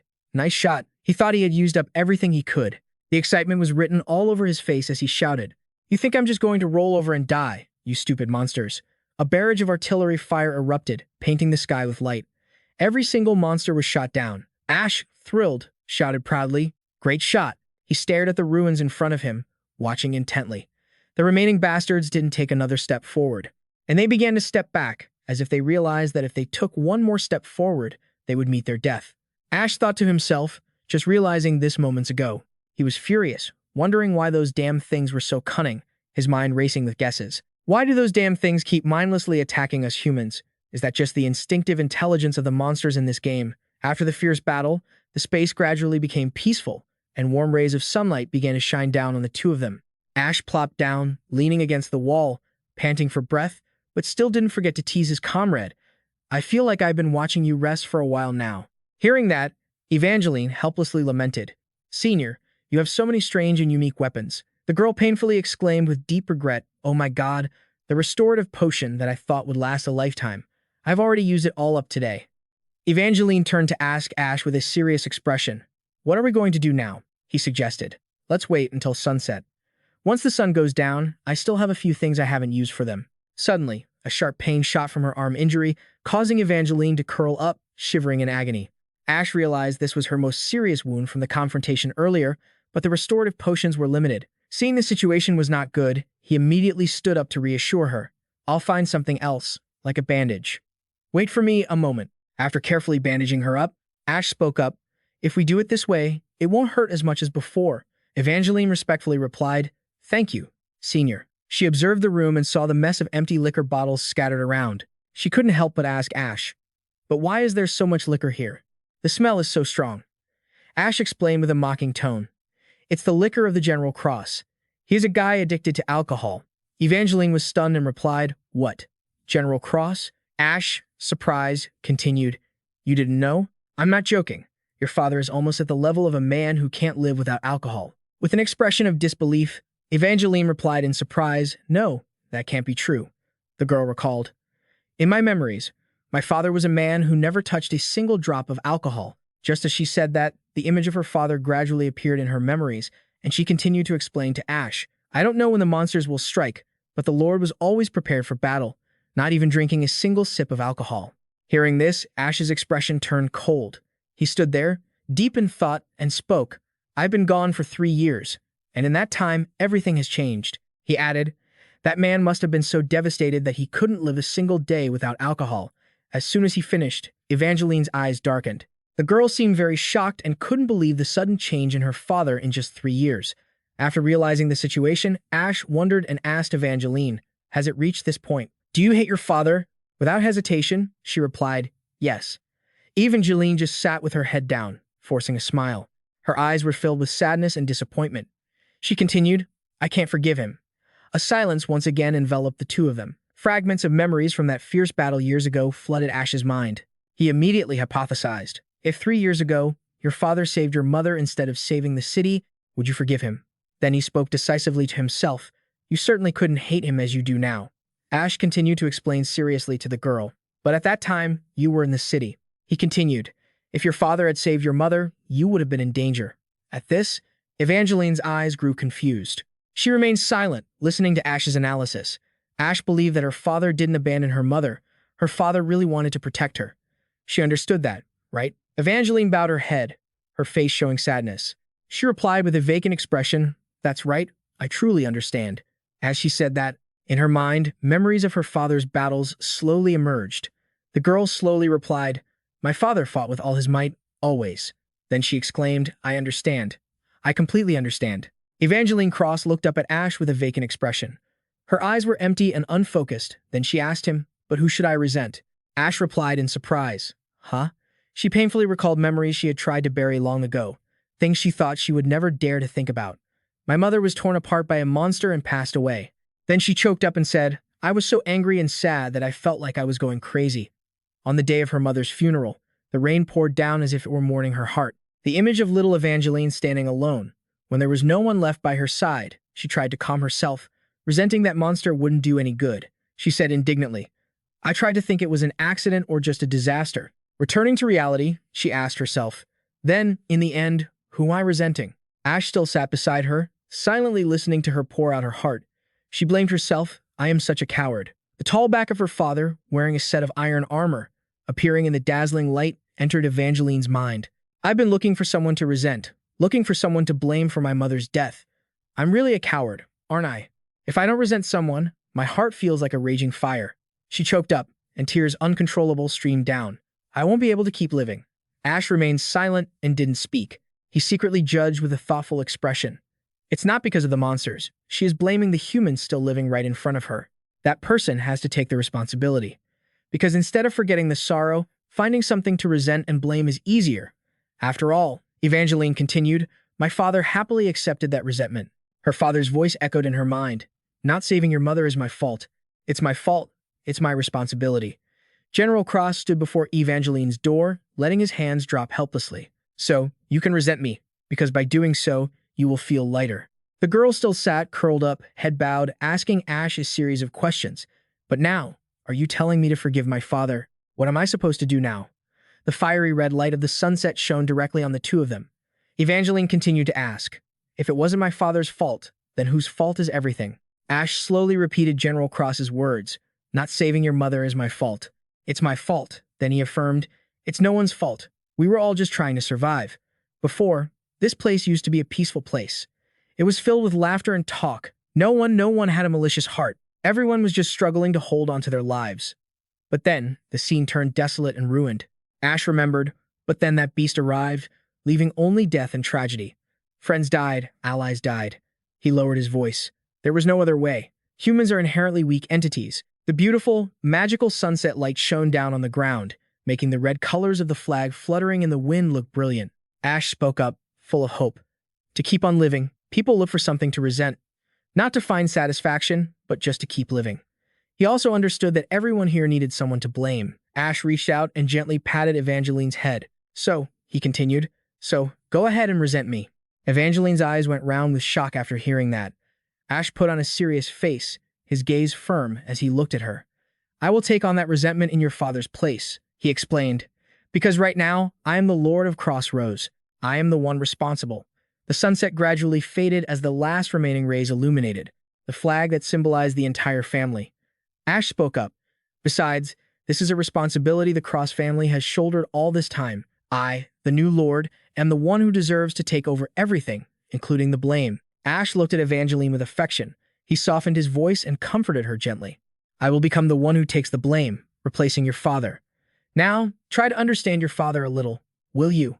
The silhouette of the warrior cross appeared, steady and kind. He only wanted to wish for your happiness. She was still deep in thought.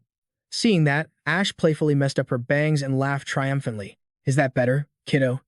She got angry. Hey, my bangs. The atmosphere shifted, becoming more relaxed. Ash smiled gently. All right, now let's get out of here. You've worked hard. Being complimented so suddenly made Evangeline blush. She looked absolutely adorable as she shyly replied to me, but suddenly a loud noise outside made us both jump to our feet. Alert! Evangeline rushed toward the shattered window to assess the situation. She gasped in shock at what lay before her. Outside, a massive swarm of monsters was gathering, growing by the second. She screamed in panic. Oh no, they're surrounding us. Ash muttered regretfully, damn it, just a little more time and I would have had it. He quickly shifted gears, thinking, if a defensive fortress is surrounded, and the monsters attack from all sides at once, it loses its multi-target capability and creates blind spots. The situation was getting messy. As the monsters sealed off the exit, Evangeline cried out, I know, but those bastards have us completely surrounded. Ash thought to himself, are these damn things actually smart?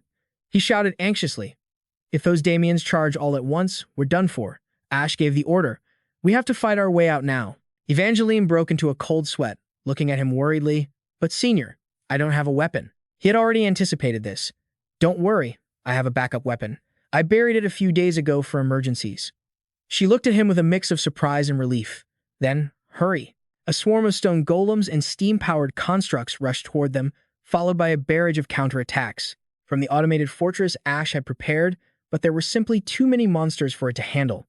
Then, a massive explosion shook the earth. A flash of blue light and debris flew everywhere. The fortress was destroyed, and chaos erupted. Thick black smoke billowed from the blast as Ash and Evangeline scrambled toward the hidden cache. Now, let's fight. The stone golems shifted their target to the two of them. Seeing this, Ash and Evangeline sprinted for their lives, trying to outrun the monsters hot on their heels. With his weapon in hand, he urged her on. Keep running, Evangeline. They fought the golems as they moved. He took down 2 golems with just 2 swings. Keep going a little further. My spare gear is right there. She gritted her teeth, sweating in the cold air. Pushing herself to run forward under the glow of the sunset, Evangeline finally reached the orchard in the backyard and collapsed onto the ground. Breathing heavily from exhaustion, she looked ahead, thinking, my parents' graves are there. A loud shout broke her train of thought. Evangeline. She turned around to see Ash rushing toward her. The monsters were still relentless. She realized there was no time for sentimentality. She knelt down and began digging with her bare hands. She paused, her eyes filled with contemplation as she looked ahead. Soon, a wooden box emerged from the dirt. It contained the weapons Ash had prepped. Inside lay a cavalry lance and a worn shield. The light shone on the 2 old, yet well-maintained weapons, the very gear used by the heads of the Cross family throughout the generations. On the day of her father's funeral, Evangeline had requested these be buried with him. She gasped for air, her expression growing sad and conflicted, but she gripped the lance and slowly stood up. She stood tall, armed with the 2 weapons that had accompanied her father through every battle. With a resolute gaze and hands stained with mud, Evangeline gripped the old lance tightly, ready to fight. Memories flooded her mind. He had gently held them out to her, saying, they will help you. But she had always reacted violently. She had knocked them away, screaming, no, I don't need these. I don't need any of this. Her face had been filled with confusion. She looked at the head of the house in distress, but he didn't give up. She had turned away coldly and walked straight to the carriage, leaving him standing there. Many times, Evangeline had wondered if her father had ever felt even a fleeting moment of anger toward her. The soft winter sun shone down as the carriage door opened. From afar, his voice echoed, the north is cold. The winter in the capital is harsh. Even though she had treated her father so harshly, he still looked out for her. Evangeline, please take care of yourself. Don't catch a cold. His gentle demeanor left her speechless. His silhouette lingered as he watched her. Always remember, Father is always waiting for the day you open your heart and come home. As the carriage doors slowly clicked shut, Sir Cross spoke in a trembling voice. The wheels began to roll, but Evangeline just sat there, silent, inside. She looked out the window, her face filled with regret and a hint of confusion at Sir Cross's kindness. Evangeline didn't even reply. As the carriage drove away, Sir Cross was left alone in the middle of the training ground. On the ground lay the weapon Evangeline had just knocked aside. Her father stood there, stunned, watching his daughter leave. The vast area felt cold and desolate. Sir Cross remained there, eyes fixed on the carriage as it rolled further down the road. The father watched until she was out of sight. Returning to reality, she stood frozen, staring at the 2 familiar weapons. Her eyes turned sorrowful, filled with regret and contemplation. The shield and spear were heavily worn. Even in the sunlight, they no longer shone with their former brilliance. Just like her father, who had aged rapidly after her mother passed away, Evangeline fondly remembered how cool that spear and shield looked when she was just a child. Every time monsters attacked, she would watch her father head out with his gear to protect everyone. Evangeline couldn't help but marvel at how heroic he looked. She gripped the spear tightly and tried to stand up. Yet, everything had ended up like this. Evangeline whispered to herself, asking why. In another direction, Ash was running at full speed, pursued by a dozen giant stone golems. He shouted at the top of his lungs, "Evangeline, over here." Running and shouting, Ash looked disheveled, his face serious as he ordered, "Get it out now. I've really reached my limit. I can't fight anymore." He skidded to a halt, his boots carving a long line in the dirt. Evangeline replied, "Okay, I've got the weapon ready." Suddenly, Ash was right behind her. He placed a hand on her shoulder and shouted, "Right here," startling her. He smiled. "You are my last ray of hope." She replied in confusion, "Wait, what?" He just laughed and pushed her forward. "Come on, I'm begging you. Put on your father's armor and fight like he did." He left her there, anxious and unsure of what to do. Taken by surprise, Evangeline wanted to ask more, but there was no time. Ahead of them, the ground shook and clouds of dust billowed. The monsters were now right in front of them. Light shone down on her hands, which were caked in mud. Evangeline poured all her strength into the hands, gripping the shield and spear. Like an old master greeting his student, the weapons fit her hands perfectly. Evangeline felt a sense of wonder. She didn't know why. Each of her father's lessons echoed in her mind. Hold the spear like this, and grip the shield like that. Old memories of her father flashed before her eyes. She stood tall, facing the monsters, wielding the two weathered weapons. Those beautiful memories with her father were things she would never forget. When Evangeline was little, the first time she learned to use the shield and spear, a golem had charged at her with all its might. The earth shook. Gusts of wind enveloped Evangeline's body. An invisible hand gently placed itself over hers, adjusting the angle of the spear. She felt as if her father was right there with her in the heat of battle. "That's right, just like that, my daughter." Thanks to those words of encouragement, her hands felt empowered. She lunged straight at the monster, felling it with a single strike. Seeing this, the others charged at her simultaneously. Evangeline braced herself to fight them all. Her eyes glowed with a mysterious blue light. She wondered to herself, "Is this a hallucination, Evangeline?" She easily dodged the golem's punch. Amidst the swirling dust, the monster's movements suddenly slowed. She darted right through the beast. It created a giant, circular hole through its chest. This was her first time fighting with these weapons. How could she keep her footing?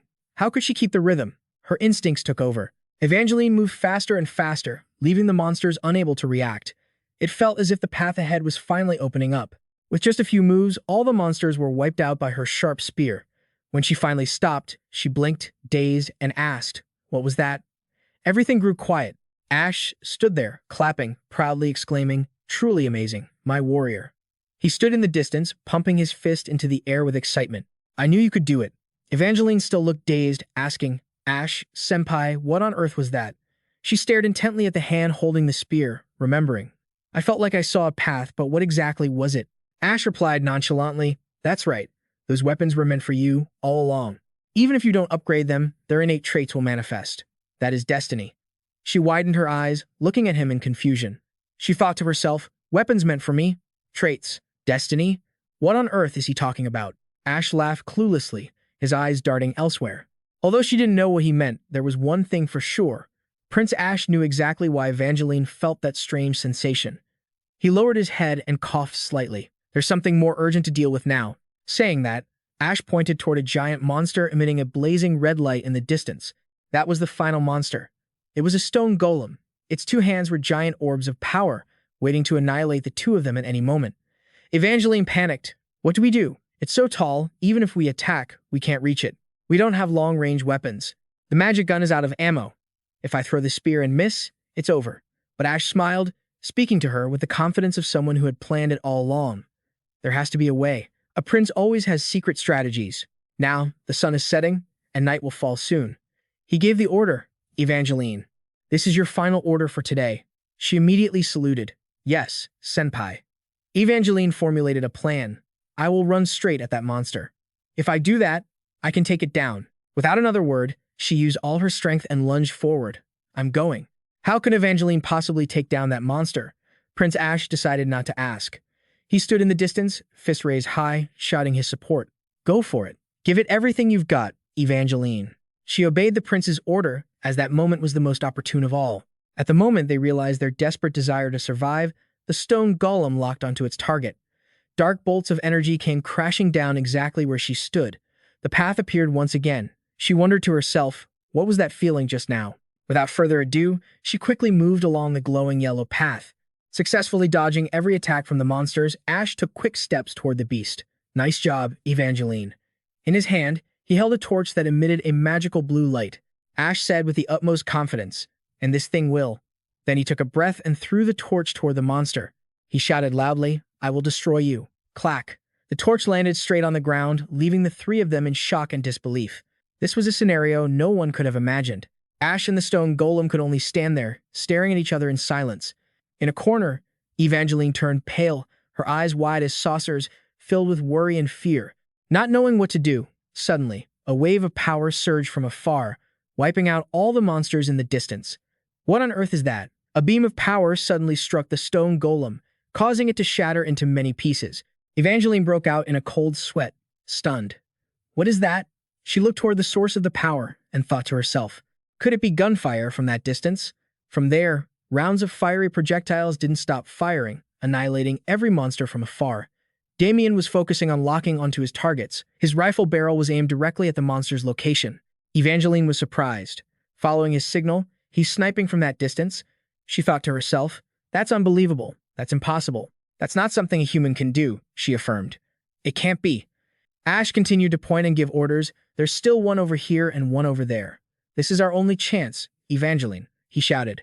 Finish it. Evangeline immediately identified the monster's landing point. Then she took a running start. Gathering all her strength, she leaped forward. Once her spear pierced straight into the stone golem's body, it immediately exploded midair. She had completely destroyed the monster. She plopped down to the ground, dropping both weapons to her sides, bowing her head and panting. Ash quietly took a step toward her. He smiled gently, patted her head, and praised her. Well done, my junior. I didn't think you could do it. Evangeline let out a sigh of relief. Is it really over now? Ash looked at the pile of rubble in front of him and replied, that's right, at least here. Truly, the two of them had single-handedly defeated 50 giant monsters. She exclaimed, Senior, you're truly amazing. This kind of nonsense, Ash smiled and replied, even if you told anyone, no one would believe it. He leaned back comfortably, feeling calm. Now, let this fight be a battle just for the two of us. Evangeline truly had no strength left. She leaned her head on Ash's shoulder, exhausted. Can I faint now? He turned to tease her. If I said no, would you be able to endure it? Evangeline, though very tired, still hesitantly replied, if that is an order, I suppose I will endure it. Finally, he spared her. You can sleep now, kid. Don't worry. The two sat silently, watching the star-filled sky. Gentle breezes blew past, creating a very pleasant feeling. Evangeline gradually drifted off to sleep. Inside her head, Ash's voice still echoed, sleep well. Ash held the lantern in his hand and waved it 3 times. That was the signal that the defensive line had been set up safely. Luckily, it seems the other side fought well too. He looked toward Evangeline, who was fast asleep. She really tried her best. In those final moments, he had used 2 special weapons. One was the precise, long-range support fire from Damien. Those shots from such a long distance, to the point that no one thought it could be done. Eagle-Eye, thanks to that, the shots could be so accurate.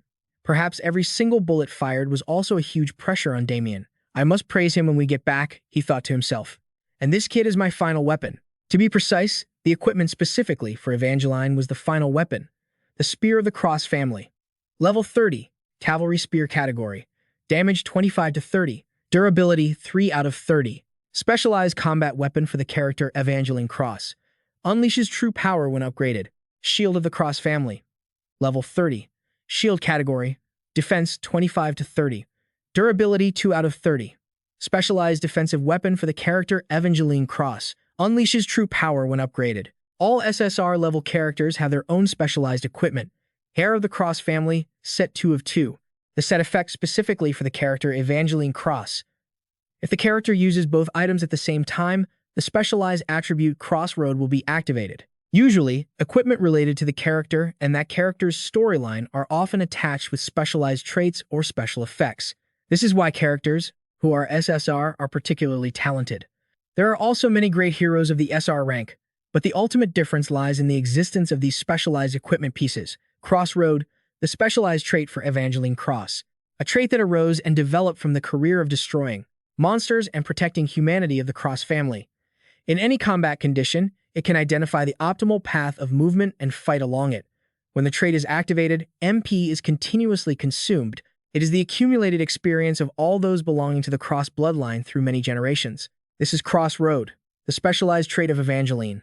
Evangeline said she could see the path ahead, explaining it might be complicated, but simply put, it is a type of buff effect. If this mode is activated, combat efficiency increases twofold. If energy is too low, this mode cannot be maintained for long.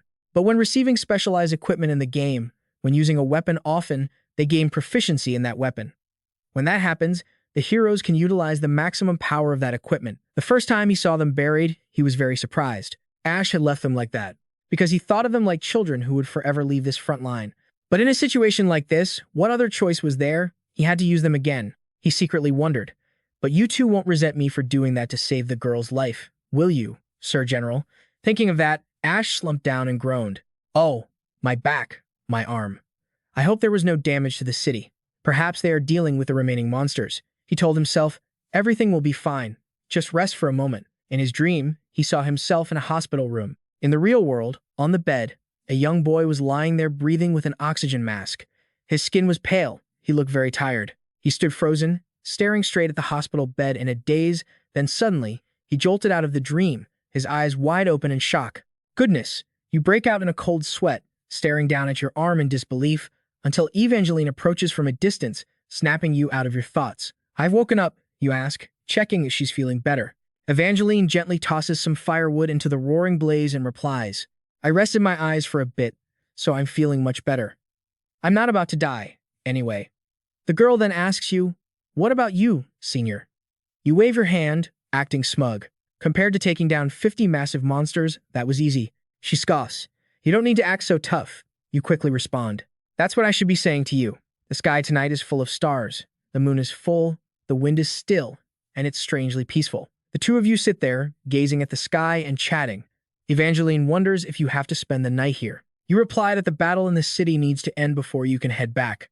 Evangeline says softly, I hope everyone there is safe.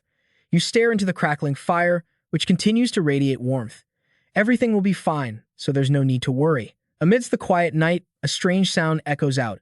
You shout in fear. What was that? What on earth is that? Evangeline sighs, hanging her head in embarrassment. That was my stomach. You look helplessly at Evangeline as she clutches her stomach, which is growling incessantly. Empathizing, you say, same here. With that, you stand up to go get some supplies. A moment later, you return, holding two things in your hands. You crouch down and set them on the ground. A small bag filled with seeds and a water bottle. Here you go. Evangeline laments. Is this all there is? You reply, frustrated. You should be grateful. There's even this much left in all this ruin. She takes one from the bag and puts it to her lips. But what kind of food is this? She barely bites into it before spitting it out, her face twisting as she shouts. Gross. The taste is horrible. What the heck is this thing? You sit beside her, watching calmly. These are the fruits your father harvested. Her eyes widen in shock. You recount the knowledge of him eating them every single day. The girl gently picks up the fruit she had just bitten into. Geez, he really was a fool. My father. With that, she stuffs the rest into her mouth and forces herself to chew and swallow.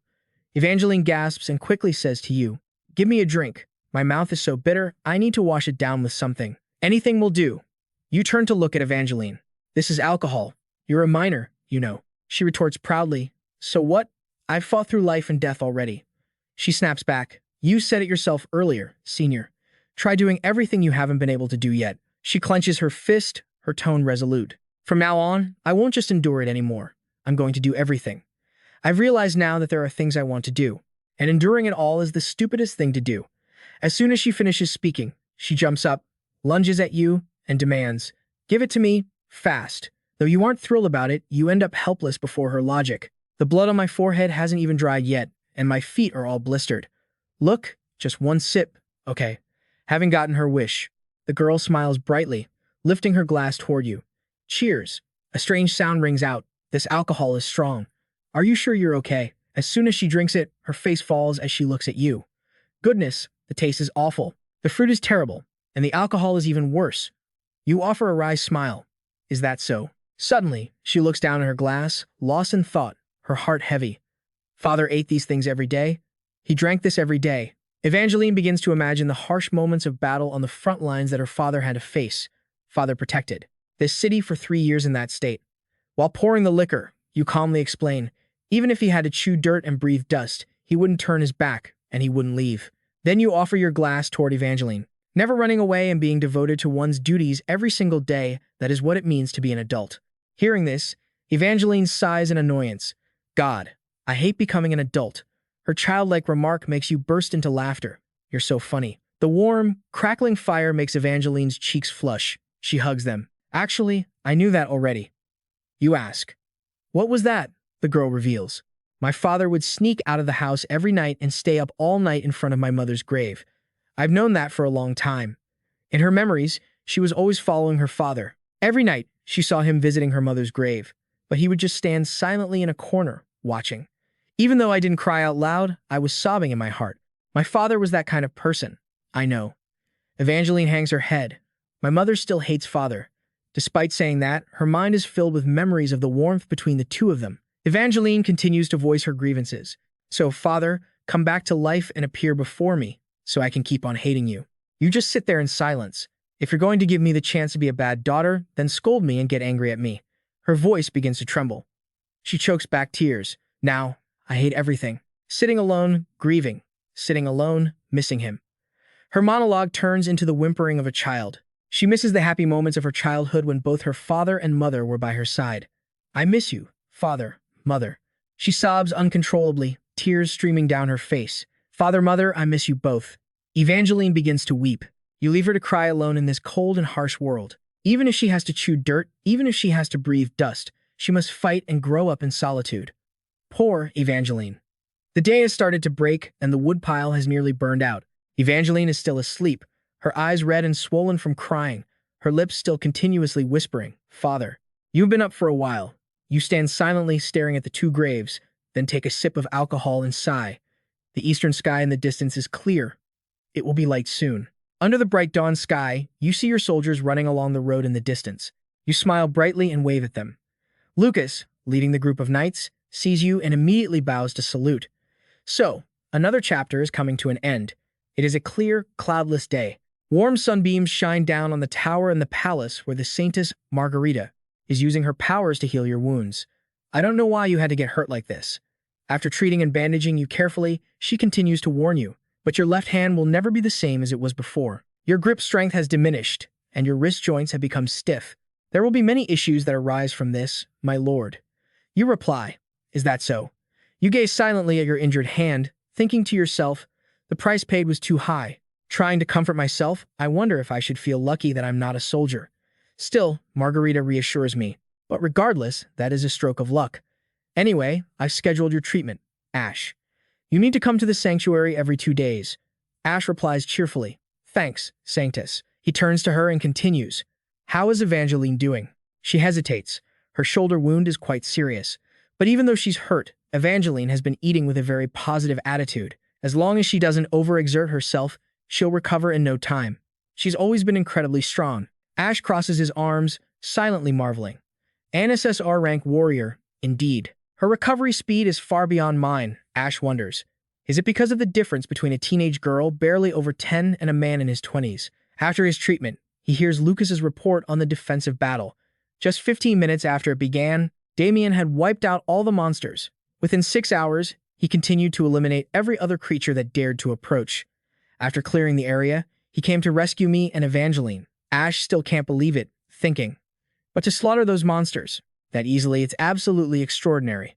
As he and Lucas walk down the hallway talking, Lucas bows respectfully. Because of the time spent in that battle, we were late to reach you. Please, forgive us, Your Highness. Ash smiles. Forgive what? You all did a great job. Were there any casualties? The two look toward the knights being bandaged by the temple priests. Lucas lists them off. 14 soldiers were seriously injured, and 128 had minor wounds. There were no fatalities. Ash turns around, disbelieving, and asks Lucas again. Lucas, what did you say? Lucas bows his head and confirms firmly. Yes, there were 0 fatalities, Your Highness. Ash smiles widely at Lucas, filled with joy. For the first time, this is the first time we've made it through a battle without a single loss of life. Thinking this, Ash happily pats his shoulder and heaps praise on him. Well done, Lucas. No one died. Oh man, you did even better than I could have. Lucas remains humble. Please, don't say that, sir. He explains the situation at the time, looking flustered. While you were away, everyone was anxious. The others here, no one knew what to do. Ash falls silent, wondering, is this the effect of the unyielding commander trait? Unyielding commander, this is an ability that boils the spirits of all allied soldiers within a 10-meter radius. Before this, Ash only thought it was just a simple skill, to stop soldiers from acting abnormally in battle. But that's not actually the case, is it? Not only does this ability keep the soldiers around me from being confused and chaotic, it also stabilizes their mental state. Just by being near me, they feel safe. Ash starts to get narcissistic. Am I some kind of aromatherapy? Could it be that it's making everyone more dependent on me? Well, never mind that for now. Pushing those random thoughts away, he pats Lucas on the shoulder. Anyway, everything is finally okay. Ash says with a determined tone, there's nothing to worry about anymore. From now on, there won't be any situation that forces me to leave on my own again. Suddenly, Lucas turns to look at Ash with a very serious expression. You must promise that, sir, your servant is your bodyguard. From the very first time we met until now, Ash is caught off guard, breaking into a cold sweat. Ah, sure. Lucas says firmly, please don't leave me behind, especially when you're going somewhere dangerous. Ash feels a warmth in his heart knowing Lucas cares for him like that. He pats Lucas's back to reassure him. I know, don't worry. What about the other members of our party? Are they all safe? Lucas replies, yes, everyone is fine. He remembers Damien and reports the situation. Damien fought a bit too hard, so he suffered from bleeding in his eyes. Ash hears this and gets very worried. What? Is that true? Lucas continues. He says he's okay. Currently, he's receiving treatment at the sanctuary. Ash replies, oh, thank goodness. I have to go check on Damien once his treatment is done, he thinks. Everything seems to be all right now. After feeling relieved about everyone's condition, Ash finally relaxes his mind. Ah, I need to go home and get some rest. The sunlight streams down, making everything feel alive. The garden inside the Lord's mansion. Spring is drawing near, and the weather is getting warmer. Suddenly, a voice speaks up. Why don't you go in and take a nap? Ash is startled. Ah, it was Evangeline. With one hand on her waist, she walks straight toward him. It's so cold out here, you'll get sick. Ash laughs out loud. Why are you treating me like an old man all of a sudden? Are you role-playing as a young person taking care of the elderly? Evangeline flops down into a chair. She smiles brightly at the sky. I can't believe we're still alive. Greeting the morning like this, it's a surprise. I really thought I wouldn't see the sun again. Ash looks toward the babbling brook. I'm sorry. I'm sorry for making you go through so much hardship. He cautions her. You've finished your treatment, and your health is recovering. Please, relax and enjoy yourself before you leave. She bows her head and replies calmly, I'm not leaving. Ash is stunned. What? She continues, I thought about it all night. I want to inherit the dukedom. Hearing her intention, Ash becomes serious. Do you understand what you're saying? Your father wanted you to leave that position. He recalls the blood-stained hands of the warrior when they fought. Your father wanted you to have a free and easy life. Evangeline replies, Is that so? Evangeline playfully adds, This will be the last time I act like an unfilial daughter. I'm going to go against my father's final wishes. She lets out a laugh. I'm being stubborn, aren't I? Evangeline leans back in her chair, gazing at the lush, vibrant garden. She expresses her wish to Ash. Senior, I want to learn more about my father. The family crest flag is still fluttering in the sun. My father's heart, my father's thoughts, my father's actions, I haven't fully understood them yet. She turns to look at him. If I stand in my father's shoes, I think I'll be able to understand a little bit more. Evangeline recalls the moment her father stood gazing at the city, the heart of that courageous yet foolish man. So I'm sorry to repeat myself, but Evangeline smiled with steely determination. I want to inherit the title and reclaim authority over this territory. I am the rightful heir of the Cross family. Ash smiled silently as he looked at young Evangeline. The resentment of the people and the heavy burden that his predecessors had been struggling to carry on their shoulders, she was going to carry them, too. She said, with total confidence, patting her small bicep. I didn't want to bring this up again, but I'm the top student at the academy. I have elite combat skills. That was true. She was an SSL rank warrior. The girl raised both hands to the sky, brimming with excitement. I'll be taller later. I'll be even prettier and stronger. Just you wait. That's right. In a few years, she would certainly become a tall, female knight, and naturally, she would be even stronger than she was now. Whether as a commoner or a knight, that was the truth. With ultimate skills and specialized equipment, she would become the most powerful warrior. The girl immediately jumped up, excited. So, promise me one thing. Ash looked confused. Huh, what thing? Evangeline stood in front of Ash, hands on her hips, confident. From now on, fight alongside me. If you do, I can work with you to protect this city. The most valiant figure among the SSL rank warriors, Evangeline Cross. First off, accept the proposal to join our party. No idiot would turn that down. At her enthusiasm, he delivered a cold, harsh blow. Too bad. Evangeline probably didn't catch the meaning behind his words. She was still beaming. Huh? Why? Ash cut her off immediately. That hateful city is mine now. I can't hand it over to you. Evangeline was stunned. Huh? She stared blankly at Ash. He smiled, offering a condition. But if you really want it, if you really want to reclaim your inheritance, then I have one condition. Ash proposed, be a knight under my command. You must cooperate with me to protect this city. Hearing that, the girl looked dejected. Huh? He promised that when she grew up, when she became an adult capable enough to take over this city, until that time comes, I will help you. You must not waver, and you must not give up on your resolve. He seemed to trust in Evangeline's abilities quite a bit. The title of Duke and the position of Lord, I will return them to you then, in just 3 years. 3 years? It sounded short, but to Evangeline, it was far too long. She responded, deflated. What? Ignoring her pleading, Ash insisted. 3 years? Fine, 2.5 years then. You'll be an adult by then. That's fine, right? The girl raised her fist, making a promise. All right, I trust you, senior. When the time comes, please return the title and this city to me. He chuckled, teasing her. Don't get your hopes up too high, Evangeline Cross. After all, whether he returned the city 3 years later or not didn't really matter. He just considered it a casual promise. Fine. The girl made one more request. Ash, senior, can I say one more thing? He turned to look at Evangeline. What is it? The girl started talking about her childhood memories with her mother. When I was little, my mother told me this. If Mom lived in this city, if Mom married your father, Mom knew for sure she would face many life or death situations. The image of her kind mother smiling at Evangeline. Even though her mother knew that, she still chose it. The reason was to continue, she murmured, asking Ash. Continue? What is that? I really don't understand what that means. Even though my mother knew all these outcomes, why did she still choose to live here? Evangeline had been haunted by her mother's words for years, but she still had no answer. I thought when I grew up, I would understand. But even now, I still don't get it. Hearing this, Ash flicked her forehead, causing it to turn red. You little Evangeline cried out in pain. What? Why did you suddenly? He laughed, pointing straight at Evangeline, and explained. That continuation is the path your parents took. It's right here. The girl was still bewildered. Huh? Ash stood up nonchalantly. Welcome back, Evangeline Cross. Then, he walked away, waving his hand to say goodbye to her. Get some rest. I'm going for a walk. The sunlight was so warm, the weather was beautiful. Ash looked up at the sky, enjoying the warm sunshine and fresh air, as if overflowing with hope for a lasting future for the family. Spring had truly arrived. Evangeline, after sitting and analyzing Ash's words, finally seemed to understand a little bit more. Evangeline vaguely understood her mother's words from back then. Her mother had firmly made her choice, even knowing there would be painful times, even knowing she might die a tragic death. Even so, she still chose to marry, gave birth to Evangeline, and loved her family with all her heart, to erase the gap between people, to continue what was good for the next generation. If there was only one reason why humans fought against monsters, that might be it. It was the reason everyone in this city was living with the same resolve. Spring was gradually blooming. Young shoots were sprouting on the plains, and the trees had budded and were bearing fruit. But in the end, flowers would wither under the frost and leaves would rot. But surely, spring would come again, and new shoots would bloom once more. Everyone has to die, but that continuity continues to exist clearly. The Cross family was not truly destroyed.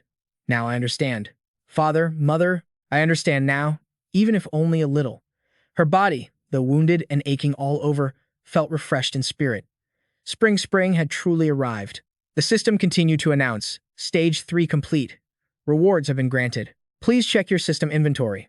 The system announced, Stage MVP, 3 stars for this round. Ash, S rank. He was extremely surprised. He was the most outstanding player in this round. Right then, at the Lord's mansion, in Ash's room, he was checking the system. To re-verify everything, suddenly his necklace glowed. A red light that looked dangerous. Ash was stunned. Mysterious necklace feature unlocked. The system displayed the description. Necklace of the rebel. Necklace of the player who fights against their fate. You can use the specialized equipment store using the points you have accumulated over time. Ash was shocked. What is this? He touched the necklace, his brows furrowed, not understanding why it was called the Necklace of the Rebel. And now Ash could even use the specialized equipment store? The system jumped to the store. Welcome to the specialized store for achievement points. Aider message, a suggestion. I recommend buying this. Current achievement points, 1 million. Dark event tracker. In the event that a dark event occurs during the match, it will be detected and notified in advance. Price, 100,000 points. He bought it, curious. Aider, does he really think this is something worth buying? Ash muttered, his brows furrowing. What even is a dark event? This is my first time hearing about it. A dark event is an anomaly that occurs when someone or something interferes with the game, the system explained. It's a random event that manifests during a match, usually causing detrimental attacks against the player. Ash's eyes widened as he read the description. Without a second thought, he clicked to purchase the item. A system notification confirmed the purchase, followed by a countdown timer. As he logged into the dark event, Ash scanned the information revealed by the system, his jaw dropping in horror. Could this monstrous thing really be? Everything that has happened so far, was it all caused by this dark event? Ash realized. In the first stage, it was the living armor monsters. That was the worst, most vile legion of monsters yet. The second stage was the chaos caused by the NPCs. And the third stage, the monsters' strange behavior. They suddenly shifted their attack patterns. So, it was all caused by this dark event. Ash's brows remained tightly knitted, revealing his intense anxiety. So, those bad premonitions I had weren't wrong at all. Someone is clearly plotting to destroy this game. He truly couldn't understand why. Why go to such lengths to ruin it? And that killing intent, I felt the thing that stopped me from attacking during the battle. Who on earth is it? Far from the residents of the Crossroad family. At the southernmost tip of the world, stretching all the way to the north, lay the center of the 6 continents. It could be considered the heart of the world of New Terra. The capital of the Everblack Empire prided itself on its magnificence and solemnity. The city housed a massive port reaching into the inland sea of the 6 continents, serving as the central hub for trade and the exchange of goods with the entire world. People flocked there year-round, day and night. Located in the heart of this most prosperous and bustling city was the Royal Palace. Because of its many pointed black spires, it was also known as the Thorn Palace of the Everblack Empire. In the administrative office, there was a polite knock at the door before someone entered. Your Highness, the person inside looked up as the visitor entered. What is it? The visitor replied, Your younger brother is requesting reinforcements again. The hand writing the document didn't even pause. This was the Minister of Administration, the second Prince of the Everblack Empire, Fernandez Amberkeeper Everblack. He looked up, adjusting his glasses. Ash, is it? Ega read Ash's letter to Fernandez. The monster invasion on the southern front is becoming increasingly fierce. I need more reinforcements immediately. Fernandez took off his glasses and asked pensively, How many times has he requested this now? Ega replied, This is the 3rd time, Your Highness. He rubbed his temples, thought for a moment, and said, Ignore it. Ega hesitated, analyzing the situation. But, Your Highness, the situation on the southern front is truly dire. According to intelligence reports, the monster invasion is at a level unseen in the last several decades. Fernandez glared at him. I said ignore it, Ega. Only then did Ega comply. Yes, Your Highness, my apologies. Fernandez looked up at the map on the wall. We are on the verge of ending the war against the Bringer Duchy on the western front, so we cannot spare troops for the southern front. Conquering the duchy is our top priority. If the southern front truly faces a crisis later, we'll deal with it then. Fernandez added indifferently. That kid Ash always makes a big deal out of everything. He's always like that. Ega looked confused. Pardon, that's not quite right, sir. What about the Bringer Duchy front, then? Fernandez replied, Currently, the First Legion is directly attacking the duchy's capital. We should capture the capital within the week. And as for my older brother, Ega calmly responded, he is at the front lines. Fernandez felt helpless regarding his brother. No matter how many times I tell him to break that habit, the first prince of the Everblack Empire, Black Avalanche Everblack, was the supreme commander of the Empire. All knights and soldiers of the Empire followed his orders. A military genius, the first prince loved fighting on the front lines. But no matter how formidable his martial prowess was, the first prince wasn't exactly known for his leadership. A commander's role should be at headquarters, not on the front lines. Fernandez remained silent and pensive. Both his older brother and younger brother made him feel bewildered. Ega suddenly asked a question that was outside his duties. If I may be curious, what about your father? The second prince replied. He still prefers a reclusive lifestyle. Fernandez asked, "Why do you ask?" For several years, the sole emperor of the empire had chosen to live in seclusion, year after year. He just holed up in the deepest part of the royal palace, occasionally writing private letters or summoning people into the inner palace to quietly issue instructions. Thus, foreign affairs were handled by the first prince, while the second prince took care of the country's internal affairs. This situation continued, and even malicious rumors about a disaster befalling the emperor began to spread. The emperor's absence must have also had an impact on the war with the Bringer Duchy. Realizing he was being a bit nosy, Ega wisely changed the subject. "Yes, I understand. I shall take my leave. Oh, Your Highness, there is one more document that needs your approval." He handed a document to Fernandez. He looked suspicious. "A death warrant?" Ega explained. "Yes, these are death warrants for the traitors currently imprisoned in the dungeon. Will you approve them, sir?" Fernandez nodded. "Of course. These people are all traitors to the Empire." However, as he put his pen to paper to sign, he paused. "Wait, you said earlier that Ash was requesting more reinforcements, right?" Ega respectfully replied, "Yes, that is correct." Fernandez suddenly said, "Send troops there." Ega confirmed, "Reinforcements, sir." The second prince suddenly tore up the death warrant and clarified his intent. "No. Instead, send these prisoners under death sentences to that monster front." Ega thought he had misheard. "What did you say?" Fernandez looked at the support request for the southern front and said nonchalantly, "Ash needs cannon fodder anyway. They are going to die regardless, whether they are executed or torn apart by monsters. It's all the same."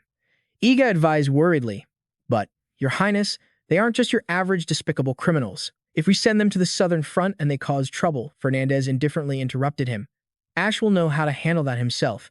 That kid Ash is thirsty for troops, but he'll have to accept it sooner or later."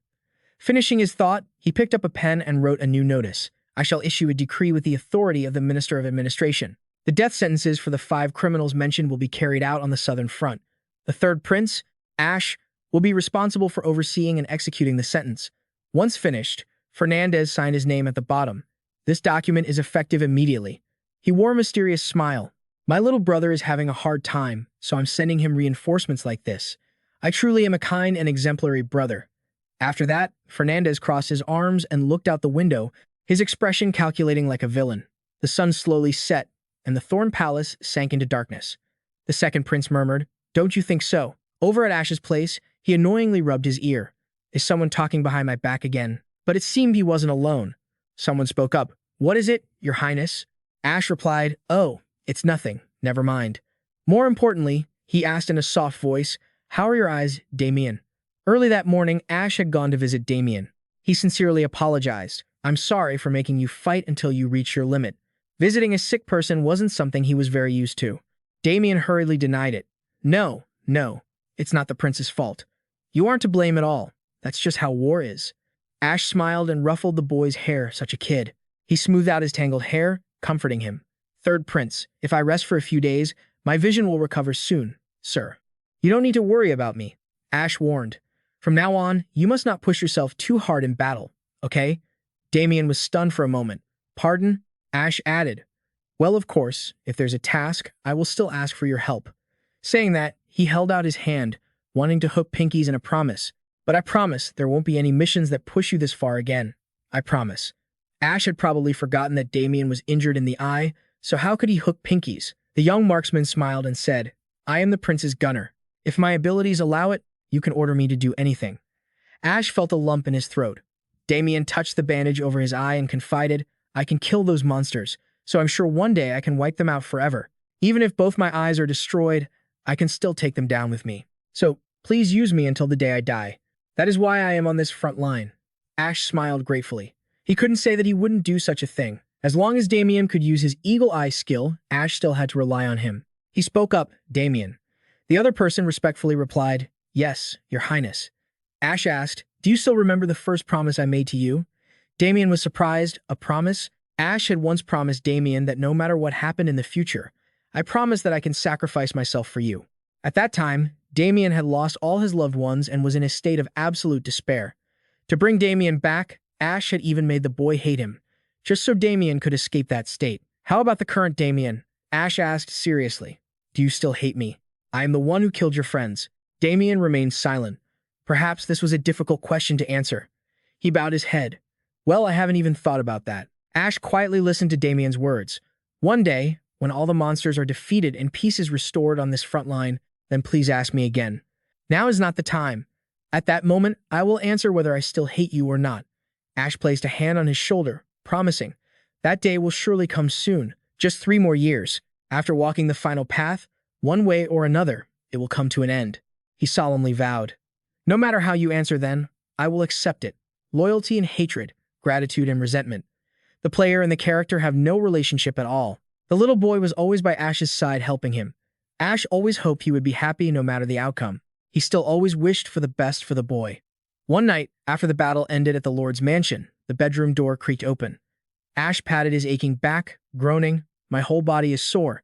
During the recent battle, he had been rolling around a lot. Now his joints were creaking like they were about to snap. But he couldn't rest comfortably yet. For the defensive battle that Ash didn't participate in, he still wanted to know the results. From the city walls to the artifact storage, from the combat equipment to the soldiers in the temple, now was the time for him to go check everything again. Outside, there were loud shouts. A victory banquet was being held tonight. Ash only read the congratulatory message. He didn't know how chaotic it was outside. He just thought, without me, the soldiers are still having fun together, right? Jupiter is there. Jupiter, I trust you. You're a talented person. You know how to liven up the atmosphere, so go have fun. Ash yawned, already exhausted. He really wanted to sleep for a while. But there was one more thing to handle. He opened Lucas's character card.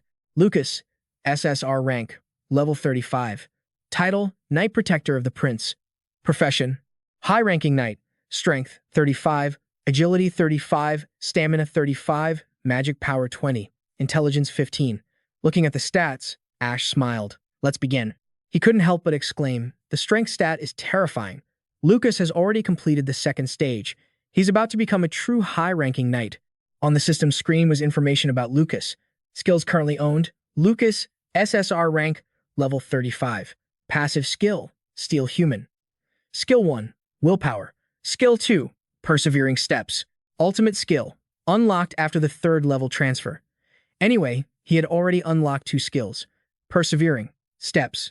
Instantly teleport a long distance toward the target. This skill can be used without waiting for the cooldown time. This Persevering Steps skill consumes a lot of mana, but it acts like wings. For a high-level character like Lucas, Ash was calculating while drooling with excitement. Now, just wait for him to learn the final skill, and once he gets the special equipment and adds this final skill, Lucas will become a saint on the battlefield. Of course, the road to the final stage is long and difficult, but first, let me make the most of him. He will repay it later. Our protagonist, Lucas, keep trying a little harder. After that, it's Ash's turn. You just started from the very bottom. And finally, reaching level 20, it makes me want to cry. After all those painful days, happiness has finally arrived, Ash. Now that you've unlocked a hidden class, those top-tier skills are about to be revealed. But looking at the status window, it doesn't seem that promising. Ash, rank S. Level 20. Title, Lord. Crossroad, 3rd Prince. Occupation, Intermediate Commander. Strength, 6. Stamina, 8. Agility, 9. Magic, 12. Intelligence, 20. Staring at his own character stats, Ash is completely stunned. He mumbles, I've finally reached the key skill. Then he opens the skill board, silently hoping for a top-tier ability. Skills owned. Ash, rank S, level 20. Passive skill, Indomitable Commander. Skill 1, Commander's Magic Eye. Skill 2, locked. Ultimate skill, locked. Ash is surprised. Huh? What is this? Commander's Magic Eye, Commander's Magic Eye, a skill to manipulate the target's consciousness and control them. The lower the target's magic stat, the higher the success rate, and the duration lasts longer. It has no effect on allies. In short, this is an area of effect magic skill to dominate opponents. Of course, it's hard to maintain for a long time, but still, just by locking eyes, he can control low-level monsters. Honestly, Ash was hoping for a better skill. Is this actually useful? Either way, he has to test it out in real combat. And then, the items he obtained from the previous battle. 3 gray ones and 1 golden, flashy one. Looking at the golden chest in his inventory, Ash can't help but exclaim, oh my god, it's so hard to get a total of 10 of these before the stage ends. He hesitates, wondering if he should open the chest now. Regardless, Ash hopes for a weapon he can actually use, not just relying on luck. He needs a weapon with fewer variables and high practicality. After deciding, Ash clasps his hands and prays, please, give me a suitable weapon. Immediately after, he reaches out to open the chest. All right, let's open it. It's a magic wand that looks like a knockoff from Harry Potter. Ash is dazed for a long while. Could this be? The system displays the info: Astra Magic Wand, level 35. Type: Wand. Attack power: 35 to 50. Durability: 1010. Creates and controls magic blades during combat. When attacking directly with this sword, it deals damage equal to 1% of the target's HP and provides a chance to deal bonus damage. Ash can't believe it and blurts out, "Is this really the Astra Magic Wand?" Yes. SSR weapons have unique stats and features among all items. This wand possesses an extremely rare feature. Its basic function is to create magic blades, generating multiple blades in the air that can be launched to attack enemies. As long as you have enough mana, this is a powerful mid-range weapon. Even Ash, who isn't a mage, can fight like one. But the most special thing about this weapon is the ability to add effects through attacks. Instead of just dealing fixed damage, when hitting an enemy, it also triggers a bonus effect that deals extra damage. In the game, as a character equipped with this weapon, you should always try to maximize its benefits. Ash lets his mind wander. Wait a minute, with this, can I use it to punish subordinates who make mistakes? He sits on the bed, his imagination running wild. What should I say when I hit them? And they have to bow their heads if they mess up, right? Or maybe hold out their hands, or lie down flat. A long, long night. Ash ponders, is there a way to punish them so they can't talk back? A long night full of such worries passes by. Early the next morning, the red flag waves over the fortress. Ash immediately starts preparing for the next defense. First, he orders the restoration of the outpost. The outpost is a fortress built in the area south of the Black Lake. This is also where Ash and the others fought those black spiders in previous defense stages. The damage that base suffered back then was so severe that it has been neglected ever since. It's time to start the restoration work. Although it's hard to maintain, if this outpost is managed correctly, it can significantly reduce the number of monsters attacking the main fortress. The second task is expanding the range of the anti-air weapons, that is to prepare to fight enemies coming from the air. There are many rules in this game. One of them is that every 5 stages, there will be at least one wave of flying monsters. At least once, from stage 1 to 5, and when it goes from stage 6 to 10, the rule repeats. There will continue to be aerial monster attacks. In other words, in the remaining stage 4 and 5, there will definitely be an aerial monster appearance. After hearing Ash's description, Lily turns pale. I understand. I'll go prepare right away. Saying that, she maneuvers her wheelchair away even faster than an F1 racer. Ash whispers to himself, rest easy. He won't take her anywhere dangerous. Even so, Ash has a lot of work to do. He goes to the forge and tasks Josh with repairing the weapons. After that, he discusses with Lucas about building a casino in this city.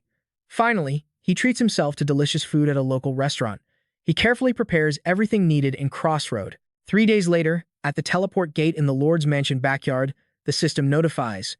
Stage 4 begins in 7 days and 9 hours. Countdown 177 to 5. 1 week left until the next battle starts. Ash gathers the characters with high combat power. Not knowing where they're planning to pack up and go, he asks, I hope everyone has been resting well these past few days. Information about the next stage is essential. Ash smiles. I'm sorry for being a villainous lord, but it's time to get started again. Suddenly, his eyes notice something unusual. Evangeline is standing in a corner, shy and bashful. He doesn't know if she heard what he just said or not. So Ash approaches her. Evangeline, what's wrong? Do you have any complaints? The shy girl turns her face away. Oh, no, I'm just a bit embarrassed. Ash is clueless and just feels curious deep down. No way. Why on earth? They are on the same team now, and they've even risked their lives fighting monsters together.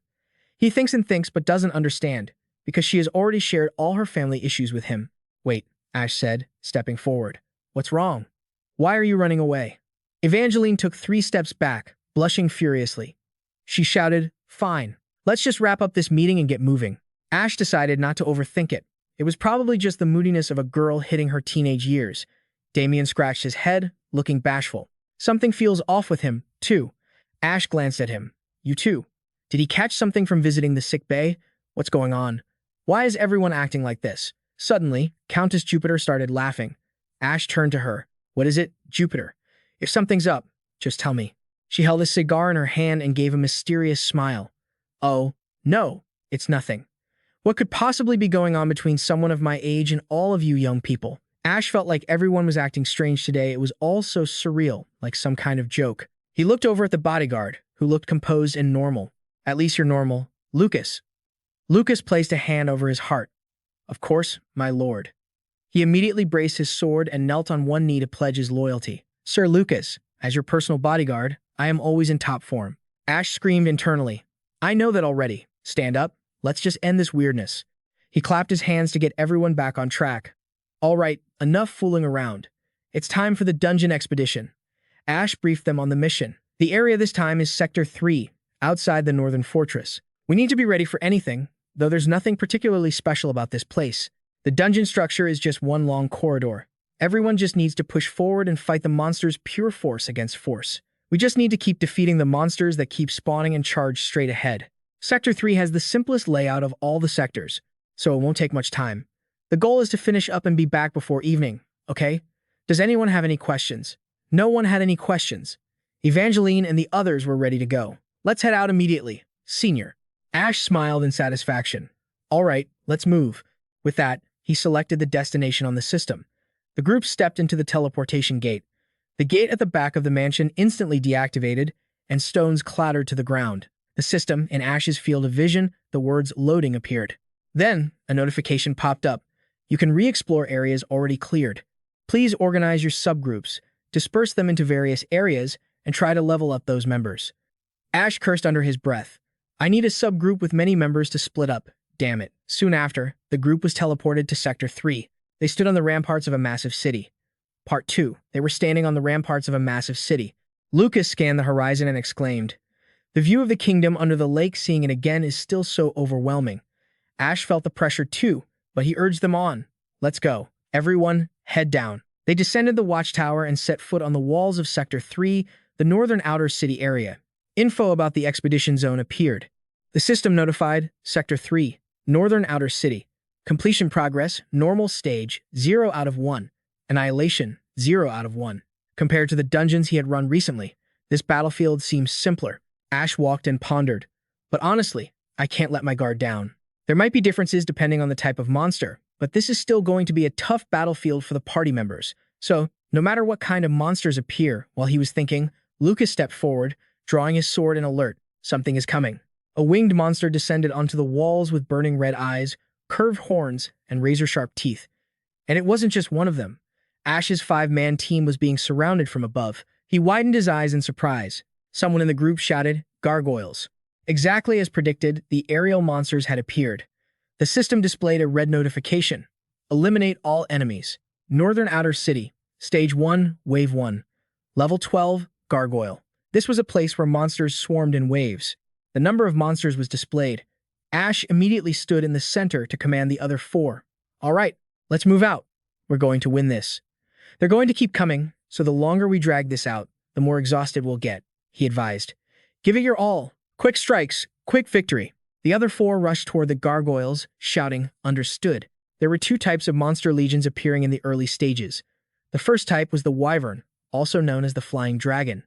It had dragon in its name, but it wasn't actually a true dragon species. It was like a devolved form of a dragon, with extremely low intelligence. It couldn't even use dragon-type powers. But regardless, perhaps because they were direct descendants of true dragons, they had extremely high magic resistance.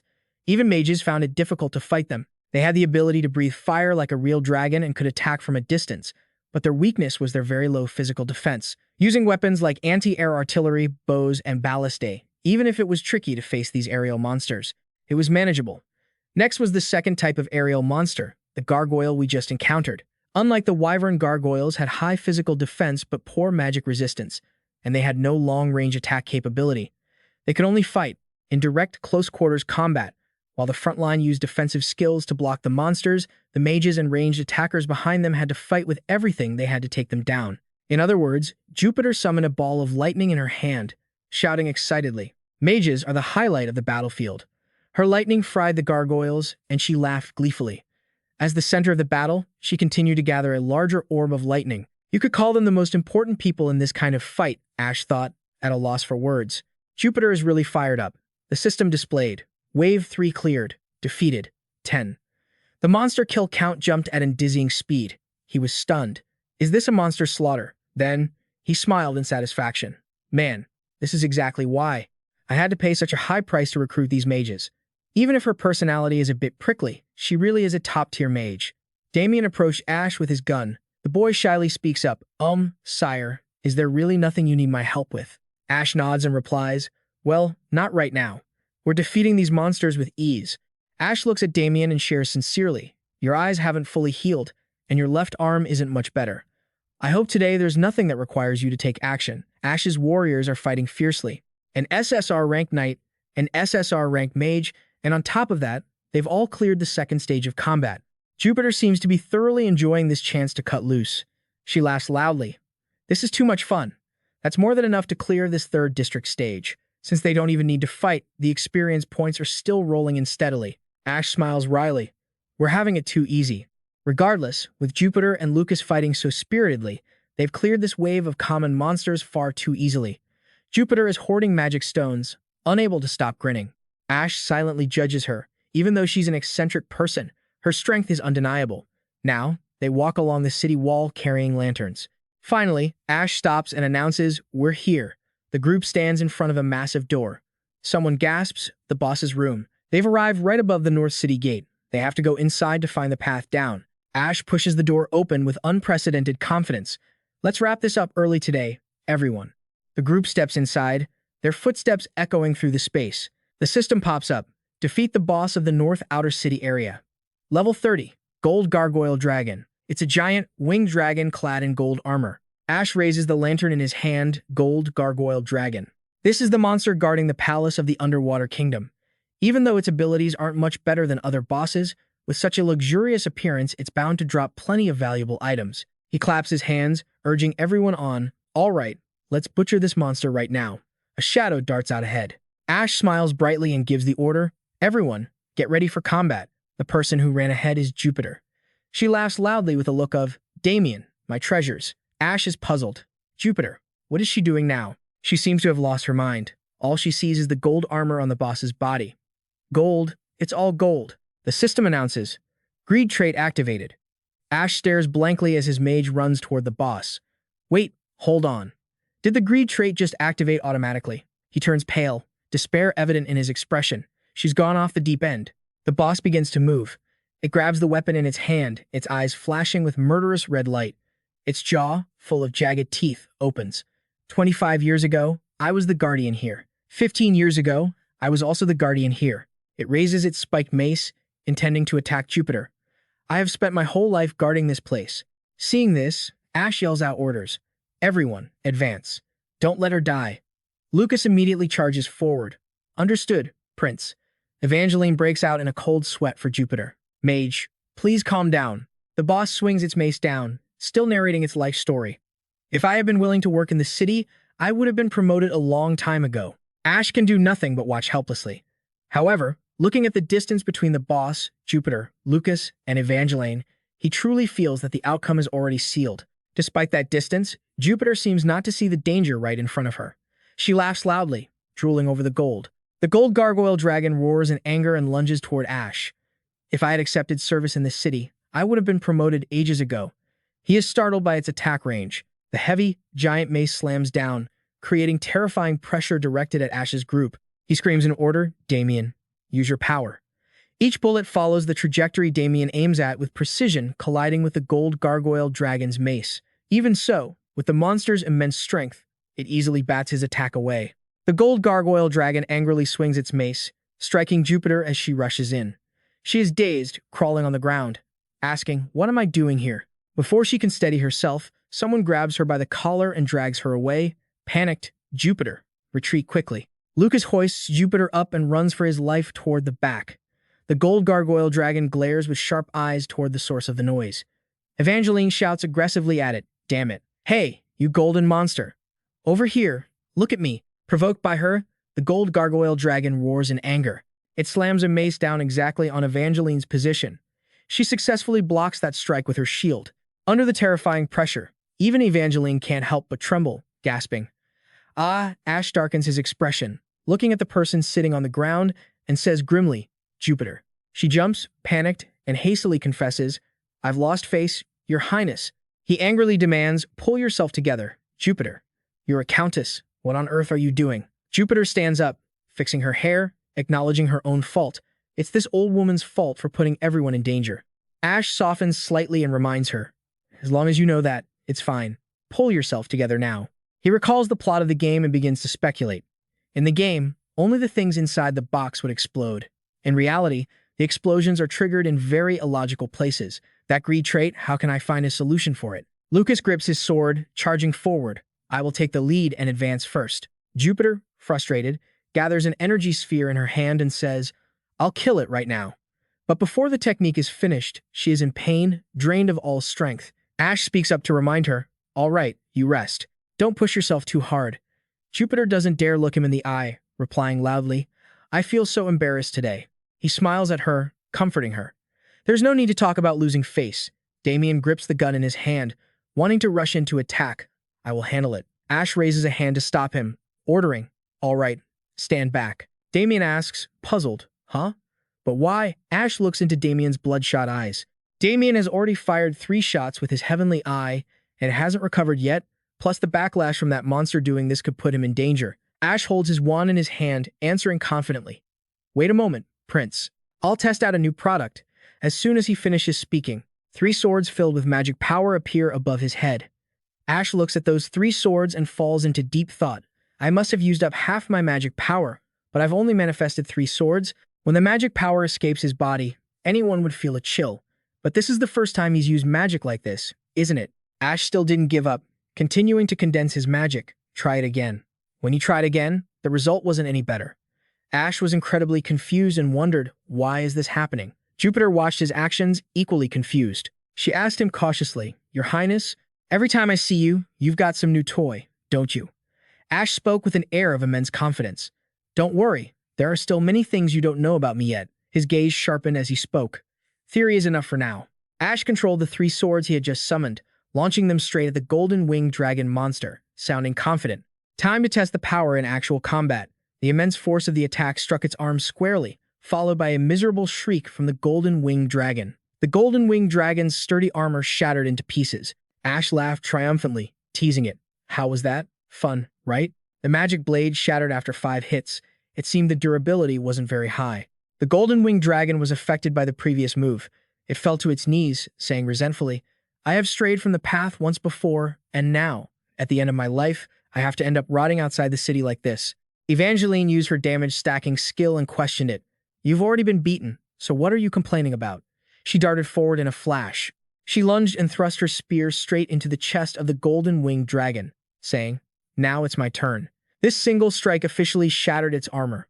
The golden winged dragon was stunned, unable to believe its eyes.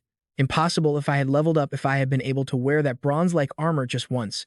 Suddenly, it saw drops of liquid falling onto its hand. It wondered, what is this? Is this rainwater? Lucas finished it off with 1 sword strike before it could even answer its own question. But why is it black? After seeing the body of the golden winged dragon fall, Ash excitedly shouted, I defeated you guys, right? Ash looked at the massive body before him and said, Jupiter, write an inspection report when we get back. She replied coldly, yes, but then she heard the next sentence. It hit her like a bolt of lightning, and I'll be docking a week's worth of your wages to put into the city development fund.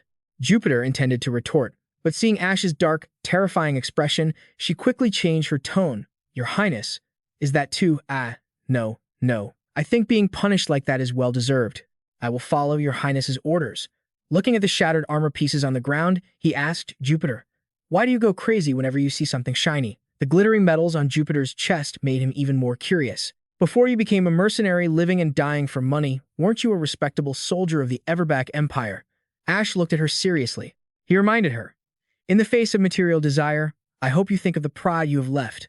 The obsession with gold and silver was a special trait that his passive skills couldn't stop. He had no choice but to hope that Jupiter could resist it herself. Seeing her hand still trembling, Jupiter replied gloomily, Along the path of your bright youth, your Highness, an old woman like me can't help much.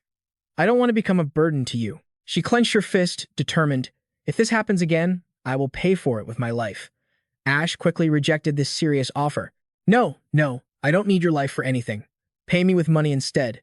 He calmly looked at Jupiter and asked, how do you want to pay me back? She cautiously replied, 8 days' wages, your Highness. After a long silence, they both burst into laughter together. Even though there was a small mishap, they had succeeded in clearing out the 3rd district.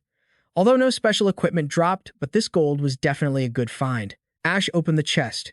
Inside, a blinding light emanated, and in the boss's chest, something appeared. He looked at the equipment he had just found and questioned. If pieces of the same equipment set keep appearing, is that even possible? The Battlecry set was almost complete from the last time. Now, if he added the gloves, the set would be finished. Jupiter happily held the cloak in her hands, unable to hide her greed, and said politely, "Everyone has suffered because of this old woman.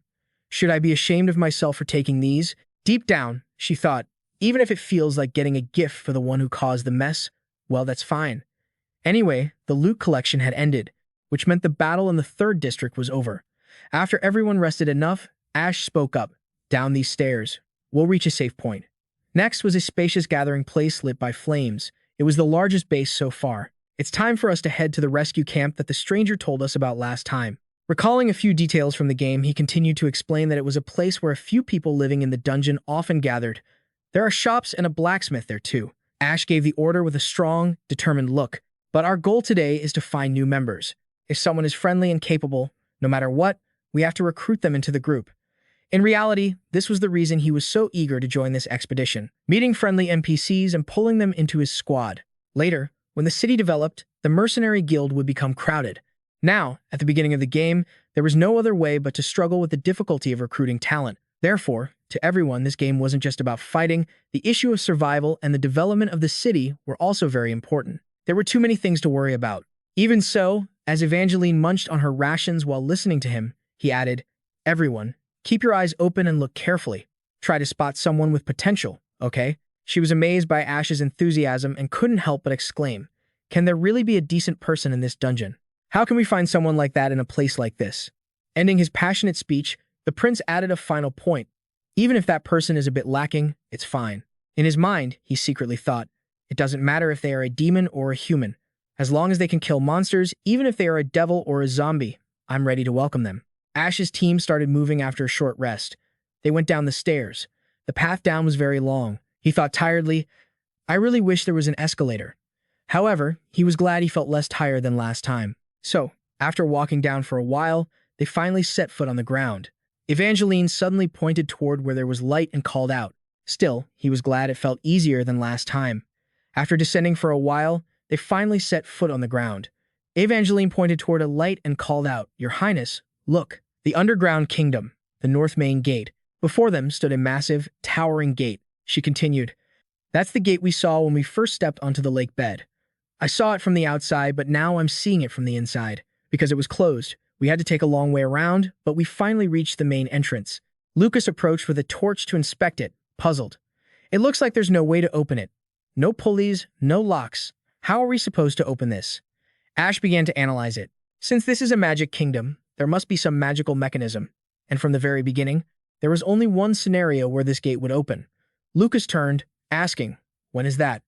Ash replied seriously, "When they begin their invasion, Evangeline and Damien." They tensed at Ash's words. When an army of invading monsters marched toward the human world, looking at that colossal, immovable gate, he calmly said, "Only then." Ash smiled at his team and ordered, "All right, let's head inside." The five of them didn't stop and marched forward. He spoke up, "The safe house is just ahead." The torchlight illuminated the path from the north gate along the main avenue. Entering the city, a large square appeared. Evangeline pointed at a monster and screamed, "Hey, what are those things doing here?" Ash explained with a grim face, "They are the forces that will invade Crossroad in the next defensive battle." Looking at the long line of ferocious monsters standing silently, he said, "They're lined up like this, waiting for the right moment to return to Crossroad and launch their attack." Lucas gripped the hilt of his sword, locking into a combat stance. "Why don't we attack right now and wipe them out?" he asked. Ash spoke up to stop him, "Don't." Wave after wave of monsters kept appearing in the sky, right at that very moment. Other gargoyles flew in from all over the city, joining the ranks one by one. Ash watched their massive army and explained, "This is their territory, and there are only 5 of us. If we charge in now, we're as good as dead." He stepped forward and pointed toward the center of the village, issuing an order. "Do what we can for now. Move out of the main road, head into the alley, and keep walking for about 5 minutes." The group stopped at a certain spot. Ash spoke up, "Here, we've arrived." A safe house, a base camp. The 5 of them looked at the vast, desolate scene before them. He began to explain, "This base camp acts as a forward operating point for future explorations. Faint streetlights illuminated the area. The surroundings were dark and eerie. For a long time, they had been in a place of total darkness without a single glimmer of light. Suddenly, stepping into a place with bright lights, I feel a sense of relief and less tension. The group looked at the raging fire before them, unable to hide their joy. Ash enjoyed the warmth of the fire happily. It's so warm. In his heart, he thought, this is what it means to be alive. While everyone else was enjoying the moment, Lucas remained on high alert. But, Your Highness, aren't there supposed to be people living here? Ash turned, puzzled. Oh, is that so? Lucas walked around to observe the area, then replied, but this place is so deserted. Ash started to think, he's right. There isn't a soul here. He recalled some plot points he had encountered before. There should have been at least 4 or 5 NPCs here, just like in the game. Ash immediately frowned, raising his guard. But I don't see them. This isn't a good sign. Before he could even grasp the situation, the sound of crossbows cocking echoed through the air. A group of dark mutants appeared suddenly. They aimed their weapons at the 5 of them. Upon realizing it, Ash's team had been surrounded. He was startled, thinking to himself, what is this? Who are these guys? Ash observed them for a moment, then speculated. I feel like I've seen these uniforms somewhere before. Judging by the level of their equipment, they must be quite high level. He glanced up at the roof nearby, raising his vigilance even further. They had even brought cannons with them. They seem determined, don't they? Ash hurriedly calculated a strategy to deal with this situation. I can't see a way out. The encirclement is perfect. He gritted his teeth in anger, silently blaming himself. Damn it. Because it was a safe zone, I let my guard down. In the game, it was noted, safe zones are places where weapons are forbidden, where monsters cannot enter, and where battles cannot take place. But in this reality, there were no such limits. The issue of when and how they would have to clash or fight against humans, Ash's inner self was screaming miserably, feeling incredibly panicked as he thought. But there was no warning for this at all. We just stepped into the safe zone and got ambushed right away. Plus, who are these people? What kind of hellish situation is this? His mind was filled with complex thoughts, but on the outside, he remained very calm. Temporarily pushing his panic deep down, he stepped forward, standing firm. Ash flashed a friendly smile and held out his hand, saying, That's quite a warm welcome, isn't it? Thank you for greeting us so warmly. I'd be very grateful. If someone could explain the current situation to me. He began speaking calmly to negotiate with the dark mutants.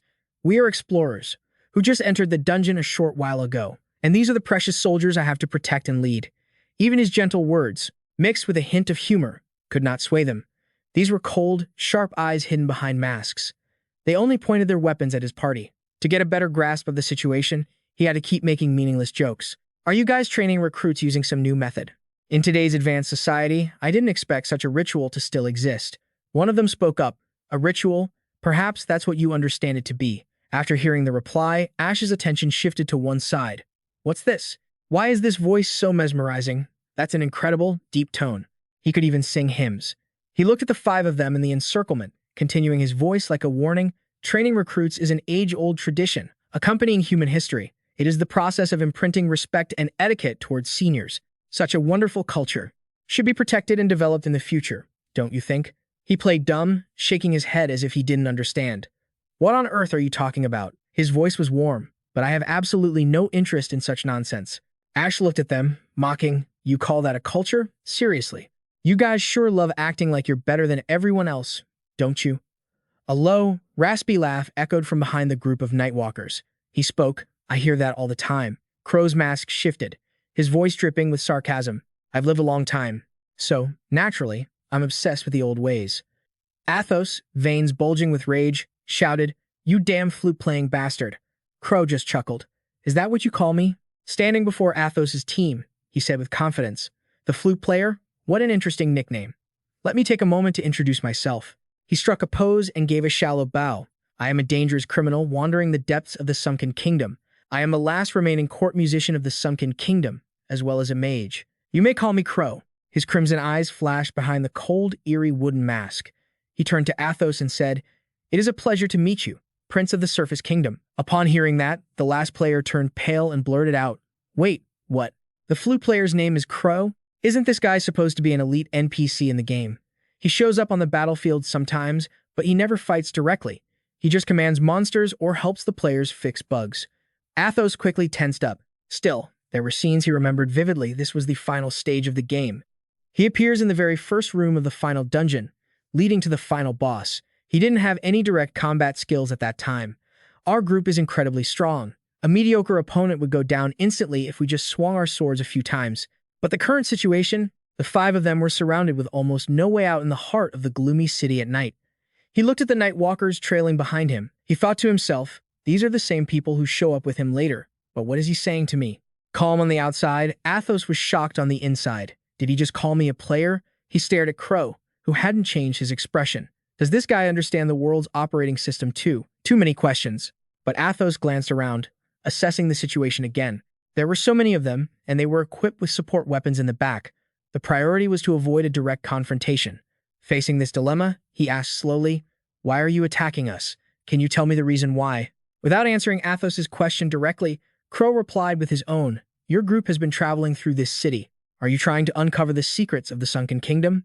Beneath the tense, deathly atmosphere of the buildings, he said, "You have no idea how terrifying the darkness down here really is. I'm only stopping you." Crow raised his hand and continued, "We are the last defensive force protecting the kingdom, protecting the ruins that remain of this sunken kingdom." He gestured aggressively, introducing the Nightwalkers. The creature's gloomy eyes revealed murderous intent toward Athos's squad. "Anyone who tries to touch the night of this city, we must destroy." With that, Crow gestured, ordering the Nightwalkers to prepare for an attack. He said, "Since you stepped in here, you have to become our target." Athos was extremely tense, his teeth clenched. The moment those hands dropped, the battle would begin. Looking at the arrows aimed at him, he grew cautious. This is too dangerous. Being completely surrounded like this was fatal. There was a huge level gap between his troops and theirs. If they were attacked like this, people would actually die. In the worst-case scenario, the whole group would be wiped out. Athos stood silent for a long time to think. When he opened his eyes, a golden light flickered in his pupils. Athos made up his mind there was no other way. "I have to use the commander's demon eyes." He looked at the enemy and activated the skill. The situation was intense. In an instant, the world seemed to slow down. Target: 12 subjects within range of command. Using the power of the demon eyes, Athos quickly devised a response. The more complex the command, the higher the chance of failure. If that's the case, find a way to help us escape easily. The command was simple, so his eyes glowed as he shouted the order, "Everyone, fall back." The command was easy enough to match the user's intelligence against the enemy's magic power. Completed. 7 targets successfully controlled. Crow watched his subordinates act strangely and was inadvertently panicked. "Huh?" What is Lucas turned to check on Athos and exclaimed urgently, "Your Highness, your nose is bleeding." He wiped it with his hand and said, "Ah, it's nothing." Instead, Athos pointed toward the portal and issued the command. "Now attack them and then run to that portal." Lucas accepted the mission fiercely. "Understood. I will clear the way." He brought his immense combat power and charged, knocking away the Nightwalkers. Right after that, Athos seized the opportunity and shouted, pulling his team to run. "Go now." Crow stood still, watching the scene before him, and said with interest, "Could it be mental domination? This is truly, truly interesting, isn't it?" He yelled at the Nightwalkers, "Attack! Don't let them escape." Evangeline stopped without hesitation and turned back. A barrage of arrows flew straight at her shield. Athos looked at the rain of arrows coming and called out worriedly, "Evangeline." She didn't feel any fear. Instead, she used her ability, leaping up and using her sharp spear to slash through the rain of arrows, saying, "Leave it to me." After finishing, Evangeline gave a satisfied smile. Athos couldn't help but sigh in relief. She did well. The fire burned over time, lighting the fuse. The Nightwalkers' cannons were ready. Crow ordered, "Fire the cannons." Athos urgently shouted, "Damien." He turned his head, gripping the gun in his hand, and received the order. Understood. 2 bullets were fired with incredible speed. They collided head-on, the impact creating a terrifying explosion in the sky. Athos thought to himself, there are too many obstacles on this side. Seeing the portal was just a short distance away, he couldn't help but breathe a sigh of relief. Almost everyone has escaped. We can safely retreat, and then we can regroup. But Crow's blood-red eyes flash as if cutting off Athos's intentions. He said, "You think so?" Right behind him. 2 of Crow's subordinates were using magic to summon 2 massive sources of energy. Athos thought annoyedly, "Damn it. Those guys are the mages who can use area of effect magic. They're combining fire and wind attributes to create greater destructive power. If they attack, then, with power that even cannonballs can't compare to, they'll destroy this entire area." 2 magic orbs flew powerfully toward him at high speed. Facing this immense danger, Ash thought, this can't be. He could only stand still, watching them moving to stop it. Just then, Jupiter appeared within Ash's sight, shouting angrily, "These guys have some nerve." She used her own magic, confronting the two powerful sources of energy head-on. The collision occurred, generating immense pressure that crushed the space. A massive explosion happened, and blood was already trickling from her 7 orifices. Ash called out in terror, "Jupiter! Jupiter!" She turned her head and shouted at him, "I can't hold out much longer. Your Highness, go ahead." Under these circumstances, Ash could only grit his teeth and curse, "Damn it." Then, without hesitation, he turned and ran toward where Lucas and Damien were frantically clearing a path. Every hurried step was relentless, overcoming many obstacles. Ash, Damien, and the others thought to themselves, "Hurry, hurry." The system board appeared. Teleportation initiated. Please select a location. The Lord's Mansion backyard, the lakeside, or the sewage pipes. Having reached the location of the teleportation gate, he quickly ordered, "Everyone, go in first." Damien struggled to support the heavily injured Jupiter as they approached, trying to say, "Head this way, Lady Jupiter." They may have realized they couldn't stop us from escaping, so they stopped attacking. They're just standing there, watching us. The face behind the mask, I don't know what he's thinking, but the grinning mask he wears is so infuriating. Ash gritted his teeth and cursed in anger. "Just you wait, you damn piper." He spat out, disgusted. Before stepping through the portal, he turned back to deliver one last warning. "We'll definitely be back to teach you a lesson." Just then, a new enemy appeared, and his system window popped up. You could check the items received. Character leveling, Ash level 22, Lucas level 36, Jupiter level 40, Damien level 30, Evangeline level 38. Character heavily injured, Jupiter. Right after returning from the expedition, it was late afternoon in the Crossroads city center. Inside the temple, Ash sat on the steps, lost in silent thought. He recalled that face and the mask Crow wore. He wondered, do I really have to fight other humans from now on? Thinking about what was to come, he asked himself, must I take someone's life to protect this person? Ash remembered his time in the real world, playing games. Of course, he had killed enemy NPCs plenty of times. Whether it was PvE or PvP, it didn't matter. PvE meant facing computer-controlled characters, and PvP meant facing players. Back to his current situation, this is reality. The enemies are clearly living, breathing humans just like him. Can I really bring myself to kill them like I killed monsters? Ash looked back, feeling like he was in trouble, just like before. If it's for the sake of survival, is it okay to fight humans? His face became extremely serious. Killing a human, should I? A voice snapped him out of his thoughts. Your Highness. He stood up to see Margarita approaching and asked, are you finished with the treatment? She wiped her hands and replied, yes. Fortunately, no one's life is in danger. However, she assessed Jupiter's condition and continued. Jupiter is suffering from severe complications due to the magic rebound. She is still in a state of magical overload. Ash asked anxiously, is magical overload dangerous? Margarita explained gently. Yes. Her mana is beyond her control, and her body feels like it's being gnawed away. She might even be unable to use magic. For the rest of her life, she reminded him sternly, she must rest absolute to stabilize for a while. Ash replied softly, I see. Jupiter was the core strength of this team. He never imagined something so terrible would happen. He asked cautiously, can I visit them?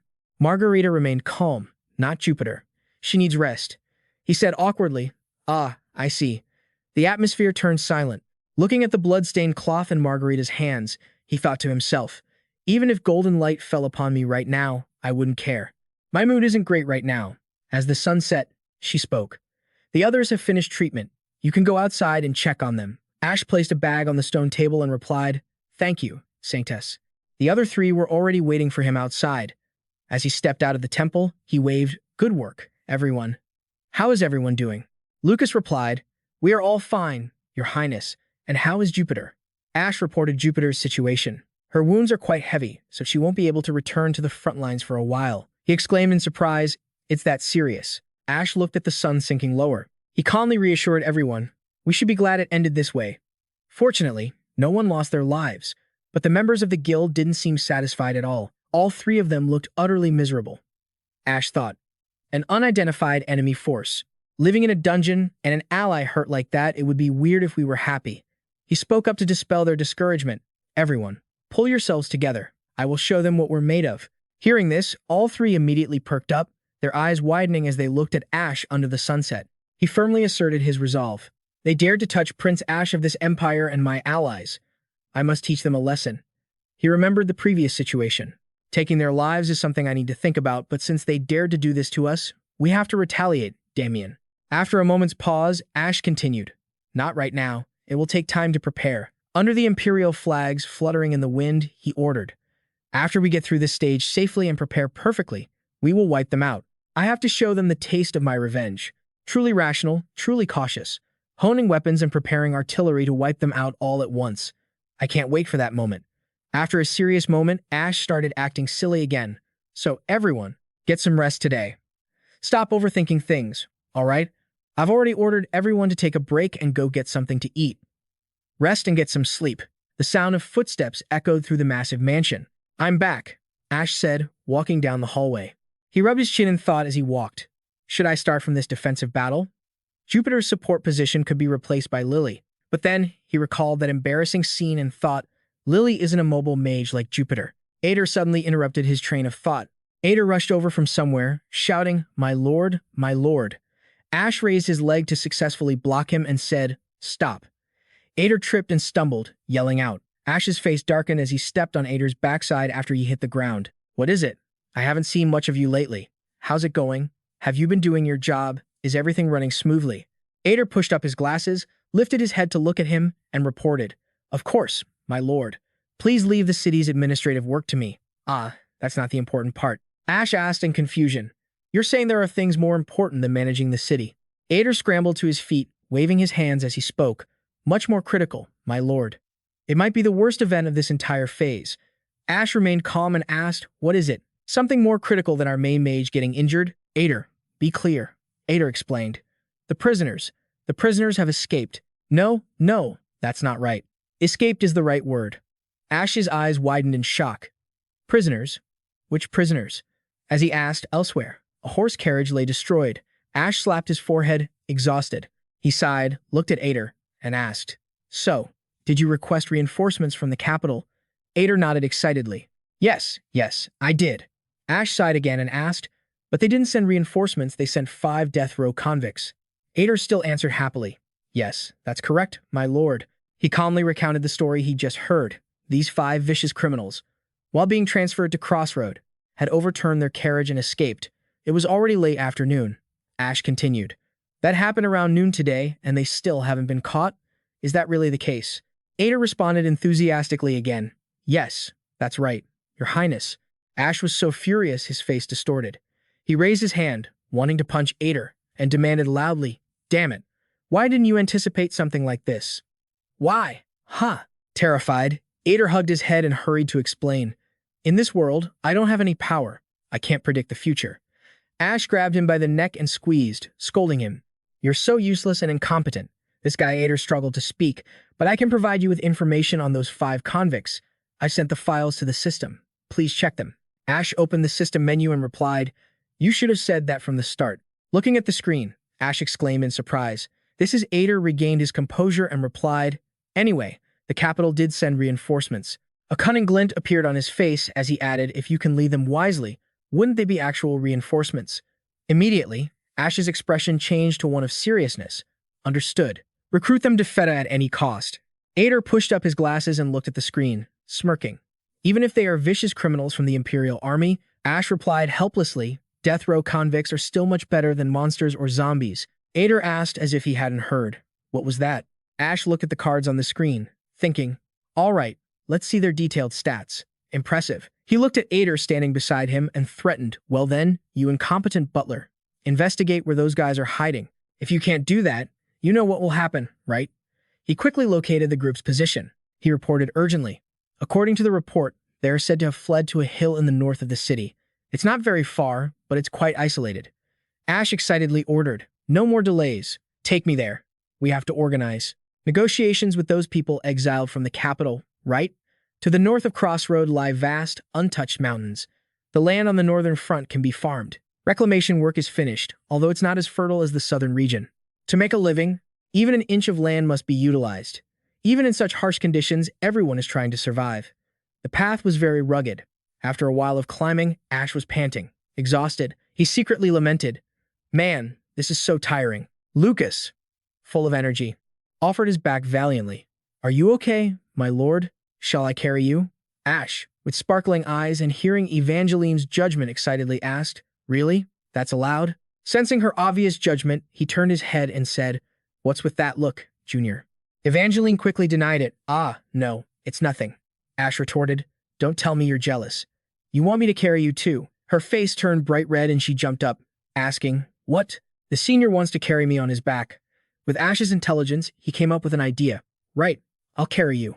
And Lucas can carry me. Not a bad idea, right? Evangeline Cross quickly shut down the idea. She shouted, That's ridiculous. Lucas also raised his voice. My back is only for my lord. Ash, the troublemaker, calmly thought, Calm down, everyone. The Everblack Empire. Transport captain approached and bowed before him, respectfully saying, I apologize, Your Highness, for our mistake. Ash turned his head and rubbed his back. He replied, No. Thanks to that, I finally got some exercise. Oh, my back. The transport captain, terrified, kowtowed and shouted, I have committed a grave sin. Your Highness, even if I have to pay with my life. Ash was startled and quickly answered, I was just joking, don't worry about it.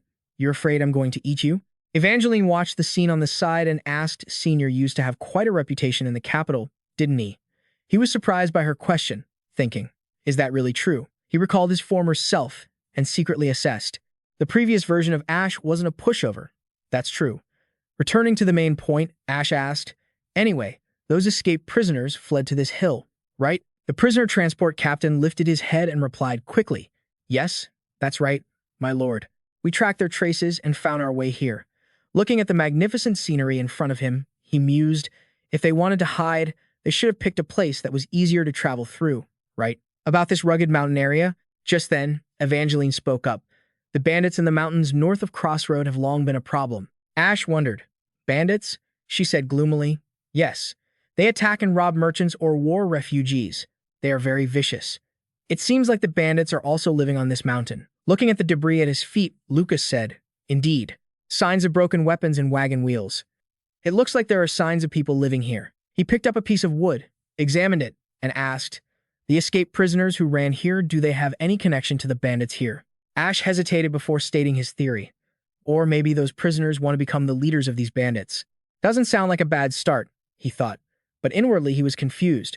There were too many things he didn't truly understand. He turned to ask the captain of the prisoner transport carriage. There's nothing false in your report, right? The man quickly spoke up to defend himself. Yes, Your Highness. I wouldn't dare lie to you, not even if I had the guts to move heaven. They walked for another 10 minutes. Lucas discovered the enemy camp and quickly spoke up. Look, Your Highness, that looks like the bandits' camp. He drew his sword, valiantly wanting to charge in.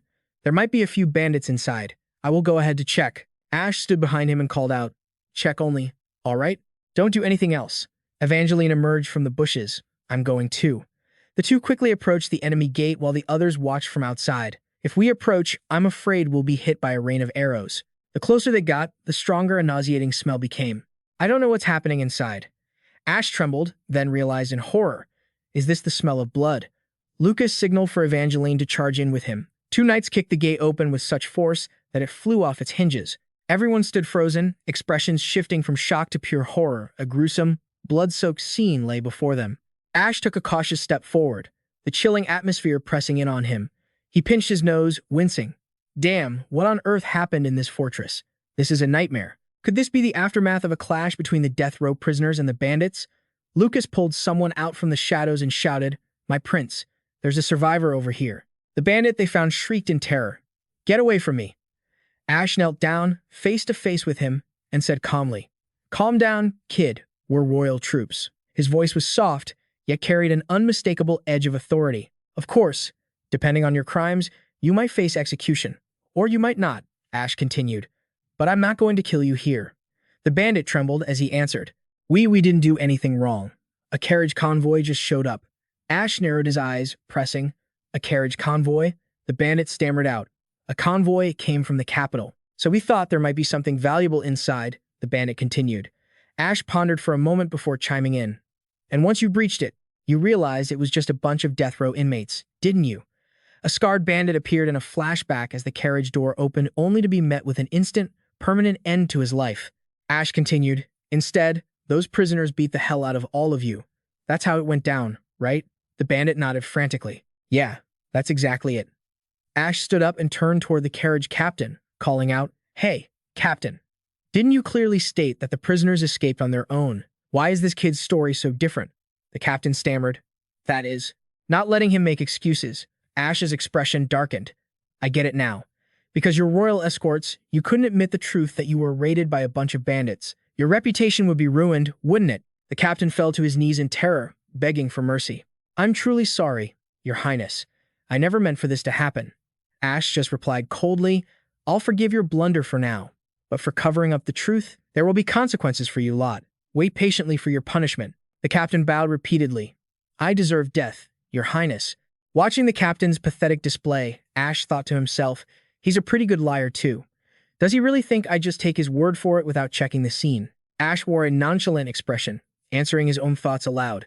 You really thought you could pull the wool over my eyes? Looking at the miserable wreckage around him, he mused. Well, I've got a rough idea of the situation now, but where the hell are the 5 prisoners? Evangeline called out from nearby, Senior, over here. She pointed toward a corner and said, Look. Ash blinked in surprise. What is it? Within the shadows, a voice drifted out, Greetings, Your Highness. Tucked away in a corner of the camp, the very people Ash had been searching for were kneeling in a row. We, the 5 prisoners, have been waiting for your arrival. The inmates were all bound in heavy iron chains. Why are you still here? You had the chance to run, Ash asked. Gotham seemed to read his thoughts and explained, We had no intention of escaping or breaking out. We want our sentences carried out as quickly as possible. We hope you will report this to your superiors. Ash looked closer, startled. He realized with a shock that pale blue hair, only one race in this game has that. These prisoners, they're elves. Gotham pleaded again. Please, help us. Carry out our executions as soon as possible. If not, feel free to slit our throats right here. His face was desperate. Please, just kill us. Ash was stunned by such an absurd request.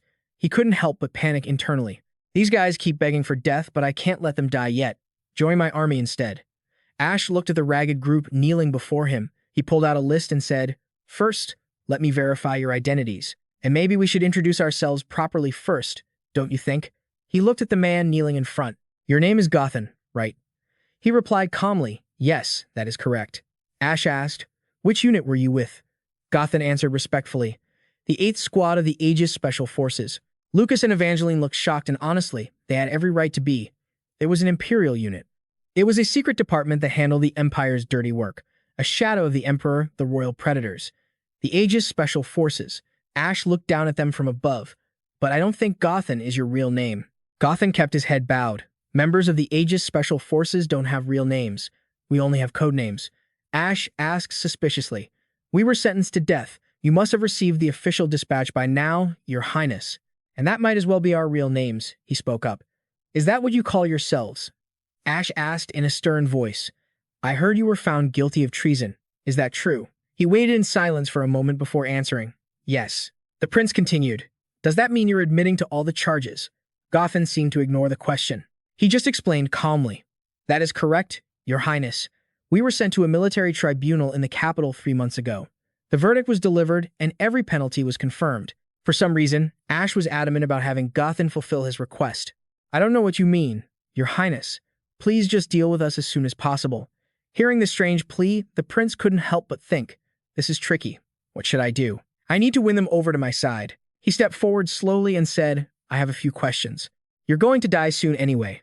Since you're all meeting your end, why not satisfy this curious prince's questions? It won't hurt before you die, right? With the attitude of someone who wouldn't take no for an answer, Ash asked, Do I have the right to ask you? Gotham agreed. Please, go ahead and ask, Your Highness. Ash slowly questioned.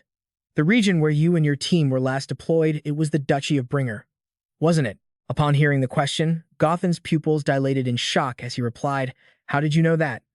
With 2 system screens on either side, Ash lied with a straight face. Don't think that just because I'm stuck in this remote southern region, I'm unaware of the Empire's situation.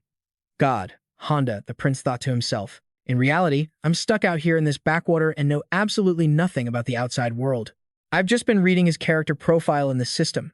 It was likely because they belonged to a black ops agency, so the character file only showed not much information, just a few public facts.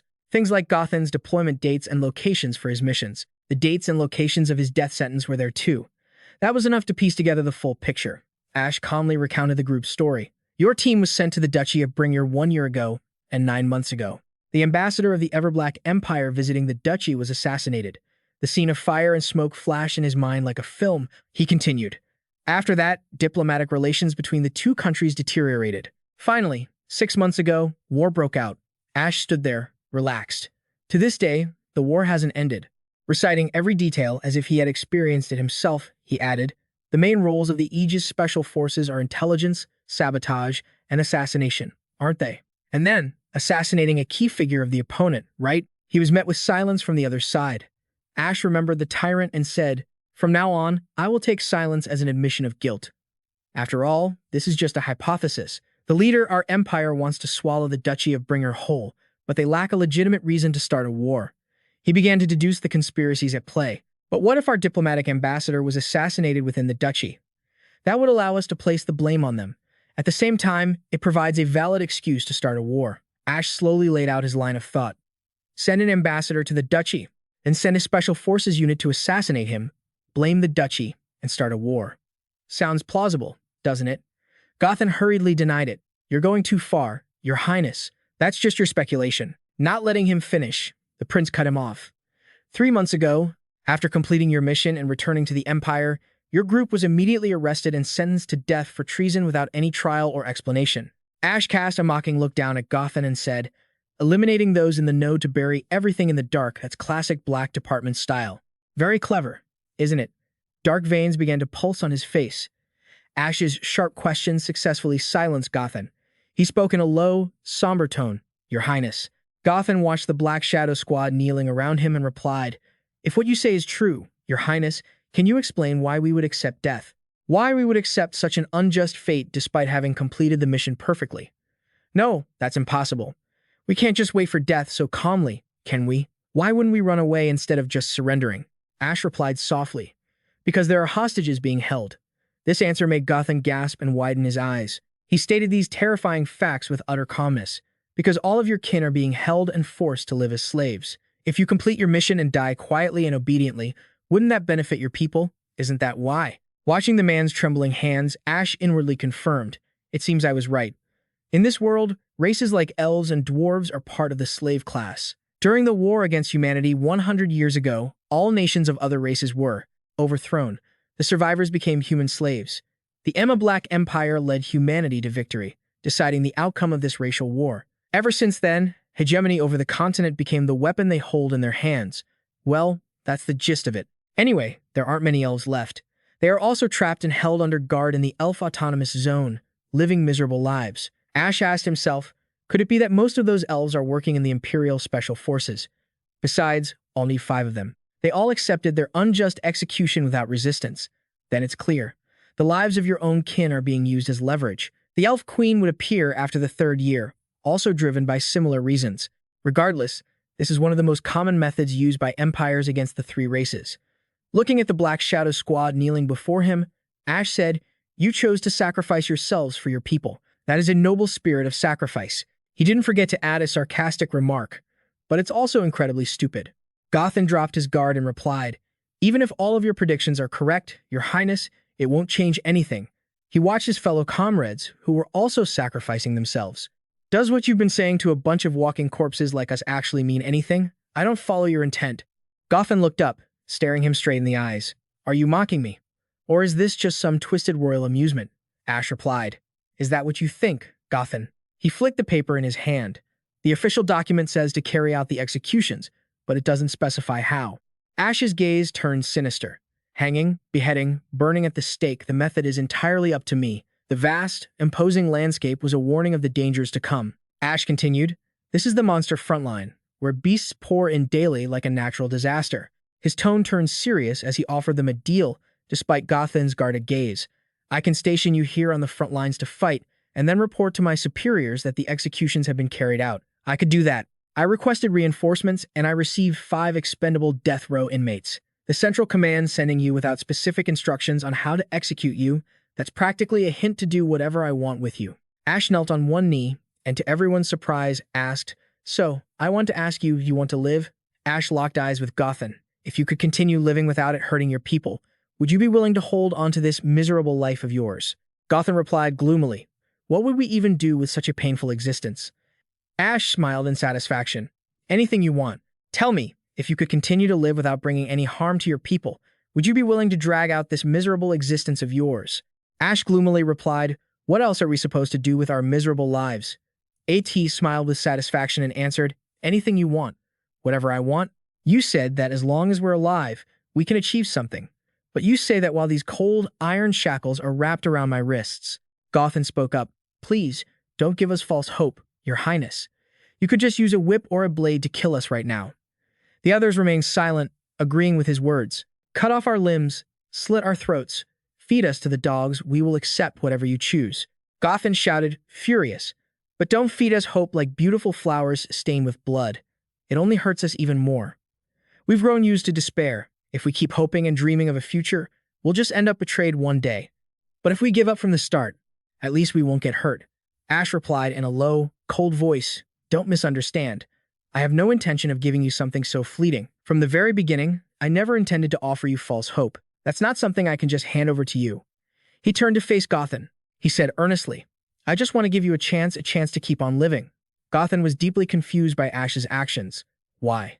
Why go to such lengths to save us? Ash gave a serious look and replied, don't ask the obvious. Because I need you here. Even if it's hard to put into words. Explaining why he truly needed these people was essential. Thinking about the reality of the situation, Ash explained, currently, the monster front is facing a shortage of skilled personnel. We desperately need talented warriors. If you help us, it will be much easier for me to protect this place. The monster invasions are growing stronger. If this place falls, the autonomous zone where your people live will also be in danger. Protecting this monster front is ultimately just a means to protect your own people, right? Ash slowly stood up and said, all right, I've explained myself. The choice is yours. He stood up and added, however, I still have a favor to ask. Under the light of the exorcism magic, standing tall and proud, he gave his order. Don't just live your own lives. Live to protect your people. Gothan was silent for a moment, then answered, just as you said, Your Highness. He slowly recounted his own story. Indeed, we currently have an agreement with the Special Forces. Once the 5 of us complete our mission and are quietly disposed of, our people will receive enough rations to survive for the next year. Trading their own lives so their people could continue to exist, they had accepted that fate. Gothan looked at his comrades who were ready to sacrifice themselves alongside him and said firmly, of course, I don't want to die, but my people are living in such poverty that I had no other choice. I was forced to prepare myself to throw this life away at any moment for their sake, risking his life without a second thought. Beneath the rustling of the wind and trees, under the blood-red sunset, Gothan pleaded, Your Highness, if you cannot deliver on what you have promised, please just end us right now. He bowed respectfully, surrendering and begging, but if you truly intend to give us a chance, please take responsibility until the very end. Ash placed his hand over his heart, bravely accepting the plea. I agree. I, the third prince, Ashbond Hatter Everblack, swear it upon my blood and my name. Gothan's gaze shifted, becoming sharp. In that case, with his strength, he easily shattered the iron shackles on his wrists. He swore, from this moment on, the 8th Squad of the Aegis Special Forces pledges our loyalty to Prince Ash. From that second on, Gothan waved his hand to free his comrades. Although they could have escaped on their own, they had been bound by shadow chains. The Shadow Squad broke free, revealing their true faces. Gothan solemnly declared, we are nothing but expendable bullets. He knelt down to pay his respects. We are just a passing wind. All the Shadow Squad members performed their most formal ceremony, facing Ash and affirming, you may use us in any way you wish, even if it means throwing our lives away in vain. Ash smiled, satisfied, thinking to himself, all right, I will never throw you away. I will keep you and use you until the very end. Right after returning to Crossroads, after scaring the escorts of the prisoners, I kicked them out of the city. Ash recalled what had happened. Even though the captain asked him to confirm the execution, I told him that I couldn't keep someone who lied to the royal family in my city. Get out. I had let the 8th Squad of the Aegis Counterintelligence Corps. I kept them in the guest rooms at the Crossroad Estate, making up the excuse that they were high-profile prisoners so I could hold them in the estate's prison. That was the cover story I used. Of course, with my authority, I could just turn a blind eye and let them stay here forever. But there are far too many prying eyes here. Even just that would be enough to cause a problem. Humans have been fighting against this humanoid race for generations, and this war has dragged on for 100 years. The hatred and hostility are deeply etched into their hearts, likely even deeper than I could ever imagine. Ash paced the hallway, lost in thought. So, where should I keep them later on? And what should I even call them? While lost in thought, I arrived at the door to the room where the 5 agents were staying. I raised my hand to knock, and Ash gently pushed the door open, saying, "Excuse me, I'm coming in." Looking into the room, Bodybag was excitedly bouncing on the bed. A sound rang out, cutting off Ash's voice. "Bed. This bed. How long has it been since we've been in a room this decent? It's so comfortable, so very comfortable," Ogon said with a bright smile. "The food is delicious, too." Scun happily chimed in, "Yeah, delicious." The kids were playing together with Gothan. The Black Shadow team are currently just loved ones in their own little family. They said to Gothan, "I want to eat more. Do you think they have snacks?" Suddenly, they realized Ash was peeking in from the door and screamed in a panic, "Your Highness." The mansion was instantly filled with an incredibly loud sound. What the? After calming down, the Black Shadow team quickly formed up and bowed respectfully. It left Ash speechless. Being composed right now serves no purpose at all. He helplessly sighed. "You guys know that it's too late to act serious now, right?" Gothan, with a feather still stuck in his hair, wore a serious expression. He dodged the question. "We don't know what you're talking about. We are the Aegis Special Forces. We are cold, unemotional, and are killing machines." Ash quickly cut him off. "Enough." He cheerfully held up the basket in his hand and said, "Want a midnight snack?" The Black Shadow team's eyes sparkled as they stared at the food basket. The food was laid out on a plate, and forks plunged into the food in the blink of an eye.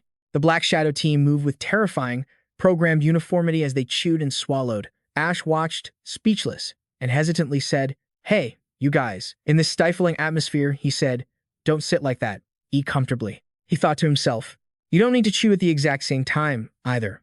Gothan, with the feather still on his head, respectfully replied, "No, Your Highness, we are completely comfortable right now." Ash silently judged him. "Can you take that thing off before we talk?"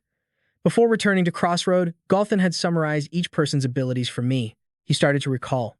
First, the team leader, codenamed Gothan. Gothan is a ferromancer. His specialty is iron.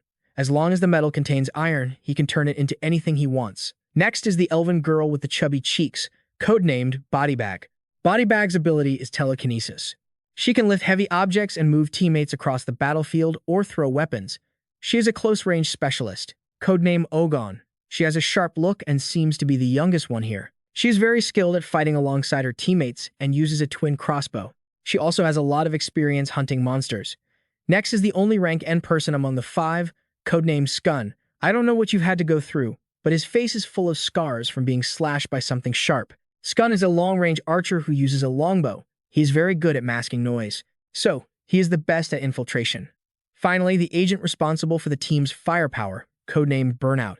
Unlike the others on the team, she still wears a muzzle. Her weapon is a custom-designed slingshot, they said. She still cannot control her ability. People like this, if they develop correctly, watching the five of them gorging themselves in front of him, Ash could only sigh. But after all, in this place, they are just normal children. These children have to sacrifice themselves, so that their species can survive a little longer. It meant the elves were in a bad state.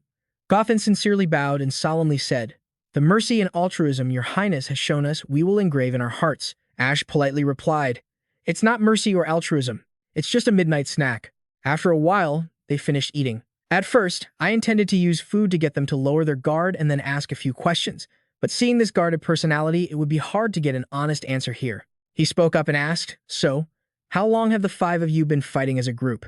Gothan honestly replied, "The team has only been together for a year and a half, sir." He slowly recounted. "As candidates for the Special Forces, we were managed together, so we've known each other since we were little." A question suddenly popped into his mind. Candidates for Special Forces, managed. Recalling memories from the past, Gothan recounted, "We lost our country and our land, so the only resource the elves had was us. We were used in countless ways to sell off our manpower." That difficult time had sunk deep into his mind. Gothan recounted that for children who could fight, they had to train from a young age like future soldiers. Then, following the missions from their superiors, those with suitable skills would be put into a group. As he spoke, his mood sank further. "We trained together as a team for that mission, and after the mission," Ash cut him off and asked, "You would be discarded even if the mission was completed?" Gothan admitted, "Yes. From the perspective of the human empire, this strategy was extremely effective. Even in dangerous missions, human lives wouldn't be sacrificed, and the risk rate was at its lowest. If they succeeded, great. But if they failed, we could be treated as if we didn't exist at all, because that's what the elves did. When they were the primary rivals of humans, they had many ways to pretend they didn't know about the politics, and in reality, there was almost no risk. And the benefits were very easy to obtain. It was very effective, but it was very brutal." Ash wondered about the idea of using the lives of those wait, they were used as weapons? How could they do that? Ash asked, his expression dark. What about the Supreme Commander of the Aegis Counterintelligence Corps? Who is that? Gothan calmly replied, We have no reason to hesitate to tell your highness. Surely you already know. You just wanted me to confirm it. Ash was surprised by this response, feeling a sense of unease. No, wait. I asked because I truly didn't know. Gothan continued, the Commander-in-Chief of the Aegis Counterintelligence Corps has been a member of the royal family for generations. Upon hearing his next words, Ash couldn't believe his ears. That is the second prince, Fernandez Amberkeeper Everblack. He is the Prime Minister, handling domestic affairs, but he is also the older brother who sent these people to me and the one who was manipulating them. He recalled the past. Please take this, Your Highness. This is the chain that represents our loyalty. Ash wondered, what is this? Looking at the object in his hand, he listened as Gothan continued. That is the remote trigger for the collar they wear. If we are captured by the enemy, it will kill us. Back to the present, as soon as the name Fernandez was mentioned, discomfort flashed across the agents' faces. They were agents who didn't fear sacrificing their own lives, but his name made them terrified. Ash thought about Fernandez. So what kind of person is he? He never appeared in the game. I should keep an eye on him. A gloomy aura made the atmosphere in the room heavy. Maybe I shouldn't have asked. The atmosphere is too grim. He quickly changed the subject, successfully breaking the silence. How is this room? Do you like it? Gothan replied, Your Highness, for the past few months, we've been locked in the death row prison, and just yesterday, we were kept inside a prisoner transport carriage. Looking around the room, he said happily, To us, this room is nothing short of paradise. Honestly, it's amazing. So we don't want to leave at all. Ash asked awkwardly, Is that so? How's the food? I put my heart into it. It's not that elves can't eat meat, but I heard most of you are vegetarians, so I made a special request to the chef to prepare a vegetarian meal. Even the snacks I just brought were made from the leftovers from earlier. Looking at the 8 empty plates on the floor, he replied excitedly. After eating the food in the fridge, nothing beats a meal like this, sir. Scun and Bodyback nodded enthusiastically, echoing him. Some of us are at the age where we're always hungry. Thank you so much. But Gothan persisted with his offer, saying, We will eat, sleep, and do whatever you want, so please just feel free to treat us like objects. Ash was speechless, thinking to himself, No, if I did that, I'd feel uncomfortable. I'm just an ordinary 21st century guy from Seoul, South Korea. How could I treat other people like objects? After that, we talked a bit more about their life here, things like clothing and their range of movement. Standing up to leave, he reminded them, Just keep talking and adjusting for now, okay? The Shadow Squad bowed respectfully and replied, Thank you once again. Have a good night, sir. He replied out of habit, Yeah, you too. Ash waved his hand, saying goodbye. Following Ogun's enthusiasm, once he realized what he had just done, he panicked, just like last time. I waved back again. What the hell is wrong with me? As he stepped out of the door, Ash could still hear the Shadow Squad whispering. The prince is kind, isn't he? He's really nice, right? He is. He even gave us a midnight snack. A midnight snack. I hope he gives us more next time. He smiled, thinking to himself, I should move them to a more soundproof room. In the end, I still couldn't ask them what I was curious about. Did they really cause a war? The war between the Everback Empire and the Bringer Duchy was a huge event, even in the game. From the moment the duchy fell, even bigger events took place. War refugees started flooding into Crossroad, and merchants moved there too. A major hostile NPC organization was also formed. If I can recruit them all, they will become a huge support for the war. With these monsters, if everything goes in the wrong direction, we'll have to face both humans and monsters. In the game, I could easily join the army. But now that I've accepted the status of Aegis, those responsible for sparking this war are on my side. No one knows if this could change the future. Ash stood stunned in front of his own tangled thoughts. Now, a side faction had been formed. Just then, the door opened. Lucas snuck in, startled when he saw Ash. He yelled, catching him off guard. What are you doing here, Lucas? Lucas, ever the upright soldier, knelt and reported, Your Highness, going in there alone? So, I prepared to intervene if anything happened. They are still death row rebels. I thought someone should keep an eye on them. He looked at the device in his hand and replied, No need, I have this, so it's fine. There will always be unforeseen situations. Even for Lucas's sake, I should keep an eye on them. The next morning, at the blacksmith shop, Kelly greeted Ash enthusiastically. I've been waiting for you, sir. He happily opened the chest on the table. A blinding light appeared as he said, This is the result of the dismantling you requested. The start of the next phase was drawing near. Phase 3. 5 days and 14 hours. We must gradually accelerate preparations for the defensive battle. So, from this morning, the Blacksmith Guild leader, Kelly, said excitedly, I am ready to receive your orders, Your Highness. His face was full of confidence. He opened the chest on the table and said happily, This is the result of dismantling the equipment that you requested last time. Wait, could it be? A sparkling jewel appeared as special standard magic core, SS rank. Ash held it in his hand, screaming internally, I did it. Last time, when dismantling Evangeline's cavalry spear and shield, he dismantled 4 pieces of equipment but only got 1 core. It was clearly a heavy loss. Dismantling depends on the level of wear. The probability of obtaining a magic core also decreases. The system window appeared. Success probability, 8%. Do you want to continue dismantling equipment? Yes or no? Ash thought excitedly. That's it. That's how it should have been from the start. Kelly placed the equipment on the table, watching as he reported, The 3 magic guns you ordered are finally finished. They've been crafted using 3 magic cores. At last, it's done, Ash thought. The specs for the Severus model, level 25, classified as a magic assault firearm. 11 to 66 damage, durability 6 out of 6, magazine capacity 6 out of 6. The final round in the magazine always deals a critical hit, Kelly explained. Since all 3 look identical, I decided to name them Severus. Ash picked one up, inspecting it with clear excitement. Severus? Like the 3-headed hound from hell? That's a fantastic name. That makes a total of 6 guns crafted so far. I've heard that magic guns are meant to be used by only one person, Kelly noted. Considering the recoil on the user's body, I tried to make it as light and compact as possible. The forge still glowed with lingering flames. Ash praised, It's quite small and lightweight, which will be a huge advantage in close quarters. You've worked hard, Kelly. Kelly replied modestly. Hard work? Not at all. He tucked the 3 guns away. Ash told him, Forgive me, but I have to place another order with you right away. Ash placed the materials on the table, saying, This time, I need the golden gargoyle magic core and 5 pieces of golden armor. He was serious about the request for equipment made from specific materials. They dropped from the boss. Kelly looked stunned at the mention of that.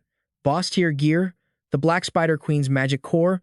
When you defeat a dungeon boss, there's a high chance they'll drop a specialized magic core. These can be used to forge unique equipment.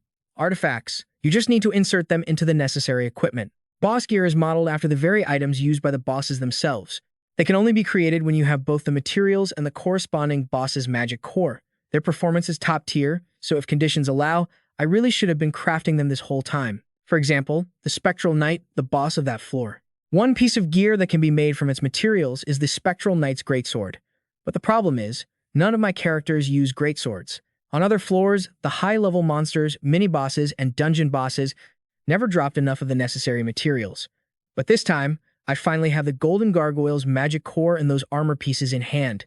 So, the boss-tier equipment, the golden armor, can finally be crafted. Ash slammed his hand on the table and commanded solemnly, Try to make it as thin and light as possible. It shouldn't be heavy or restrict movement. Kelly said anxiously, If we do that, the defensive capabilities will drop significantly. Ash didn't seem to care and quickly agreed. That's not a problem. The easier it is to move, the better. Even though initially, I thought of it as a defensive armor, what I'm asking for makes it more like a mage's robe. Ash left, leaving behind a parting word. I'm counting on you. Kelly shouted back vigorously, Yes, Your Highness. I will give it my all. Afterward, at the alchemy workshop, Ash looked at the work in front of him and praised it with satisfaction. Nice. No problems there. The anti-air artifact was repaired successfully without any issues, but that's not the only reason I'm here today. Ash beamed, waving to Lily. She jumped, responding, Your Highness, is that you? Her expression immediately darkened, and she sighed. Don't tell me I have to go to the front lines again. Ash shyly confirmed, That's right. But it wasn't the first time she'd been on the front lines. Every time a defensive battle occurred, she was on the walls. Lily sat on her chair, trembling. What can I possibly do? It's truly a misfortune to have been born a mage. Ash panicked, stammering, Lily. Lily looked up, startled. Are you crying? Seeing her tear-stained face, he hurried to comfort her. Don't cry. It's my fault. But I still need you to go to the front. Lily, looking miserable, made a request. Your Highness, I have a favor to ask. Ash replied quickly, Go ahead, tell me. Thinking about her glorious future, she said. If many junior mages arrive later, please let them come and greet me when they first join. Ash was baffled. Lily explained confidently, I want to brag about being a high-ranking mage, but my talent is only average. Let alone being trained at the Ivory Tower, I haven't even been taught by a great master. She gripped Ash's hand, eyes brimming with tears, begging earnestly, there will be great mages in the future. Won't there be many people coming to the front lines? Only then can I settle down and work like a normal office worker. Ash was skeptical. Is that so? Lily looked frightened as she added, when that happens, I don't want to be ignored by those genius junior mages. She said firmly, please treat me kindly as a high-ranking mage. Even if I can't walk around, even if I'm just doing desk work, I still want to be seen as a mage in everyone's eyes. Ash looked sympathetic and affirmed, all right, I understand, Lily. No one will dare ignore you. Even if they do, I'll personally drag them out and give them a piece of my mind. He patted her wheelchair, encouraging her. My best high-ranking mage, you're capable of so much more. I can do anything for you, except let you retire. Lily, with dark circles under her eyes, sighed. All right then. Don't worry, I won't run away. When you call for me, I will go. Ash scratched his head, feeling awkward. Thank you, Lily. Now let's start with the Aegis Special Forces mages. I'll make sure to order them to greet you first. After finishing his schedule, on the way back to the mansion, the sky was gloomy with thick clouds.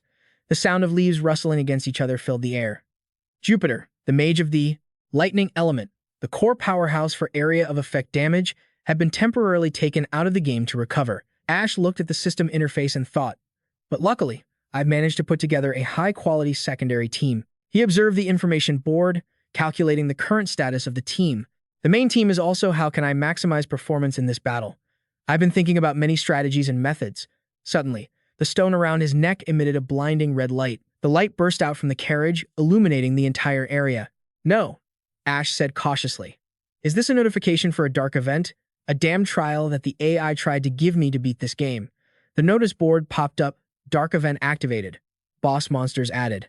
Another boss appeared. Ash was startled, gasping.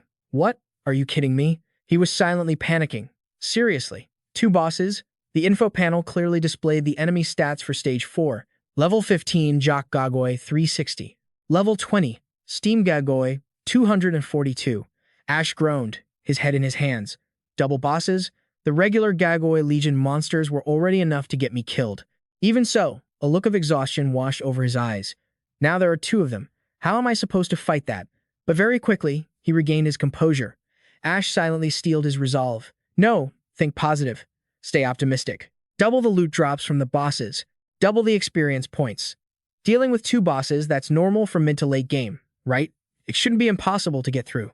He paused. They say whatever doesn't kill us makes us stronger, and in an RPG like this, nothing could be more true. He gave a self-deprecating laugh. Yeah, even more terrifying dark events are waiting for me. More bosses and stronger enemies will show up. Recalling those dark prospects, Ash affirmed, but I'm going to kill every single one of you bastards. I'll wipe you all out. I'll take your upgrade items and march right into your base. He clenched his fists, suppressing his anger. He thought to himself, the tougher the challenge, the stronger I'll become. I'll make you regret this. Thunder rumbled across the sky, as if to bear witness to his determination. Ash shouted furiously, if you want some, then come and get it. And just like that, with the scent of approaching rain, Stage 4 was fast upon him. Later, the preparations for the defensive battle were going smoothly. No, wait, let me correct that they were in the middle of preparing for the defensive battle. We hit a major obstacle. Lily looked confused, staring at the 2 people in front of her. What is this? What's going on? Ash explained. You asked me to bring the successor mage squad to greet you, so I brought Gotham along. Lily, sitting in her wheelchair, forcefully grabbed him and pulled him away. Wait a second. Your Highness. Ash shouted in confusion. What's going on? Lily whispered anxiously. Are those people you brought, are they from the elf tribe? He answered calmly. She realized it immediately. Yes, they are elves. Lily's pupils constricted in horror. Seeing the grim expression on her face, Ash hurried to ask, what's wrong? What is it? She replied with a trembling voice. Your Highness, the reason I have the fire skin attribute, do you remember? He answered blankly, I do. Was it because the goblins attacked your village? To keep from being hurt by the sharp blades of the goblins, I awakened the fire skin attribute. She shivered, then asked, yes, but that day, did you know who opened the gates to let the goblins swarm into my village? Lily looked directly into his eyes with difficulty and said, it was the people of the elf tribe, the ones my family had helped. She struggled to recall the horrific memories. My parents felt pity for an elf family being hunted by slave traders, so they let them into the villa. They even hired them as servants for a year. She recounted the good deeds her family had done, making sure they never lacked food, clothing, or shelter. But then, the horrific memories came flooding back. Lily continued, "One year later, one day they suddenly said they could never forgive humans. They opened the gates, guarding the village, and called in a horde of goblins. The final result filled me with hatred. The whole village was burned to the ground." Lily recalled that painful scene. "My parents were hacked to death. Only I was left." She was silent for a moment, then spoke up. "Your Highness, no matter how much good we show them, they will always hate humans." Lily looked toward Gothan and warned, "One day, they will definitely betray you. That is my advice to you, Your Highness." Looking at his face, Lily continued, "I don't know why you recruited them, but never, ever trust them completely. Just like the ones who opened the gates to my village, they might destroy our defensive front here." Ash listened seriously to what she said, then asked, "Lily, you hate the elf tribe a lot, don't you?" Her hands clenched until they shook, and she replied, "I hate them just as much as I fear blades. Even if they haven't done anything wrong to you?" Lily's face darkened. She hugged her arms, answering with difficulty, "They and we are two different races. I can't help but hate them.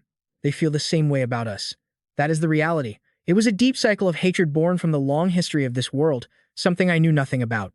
Before I knew it, Gothan had stepped forward, interrupting their conversation. "Excuse me," but Ash was startled, blurting out, "Huh? How long have you been standing there?"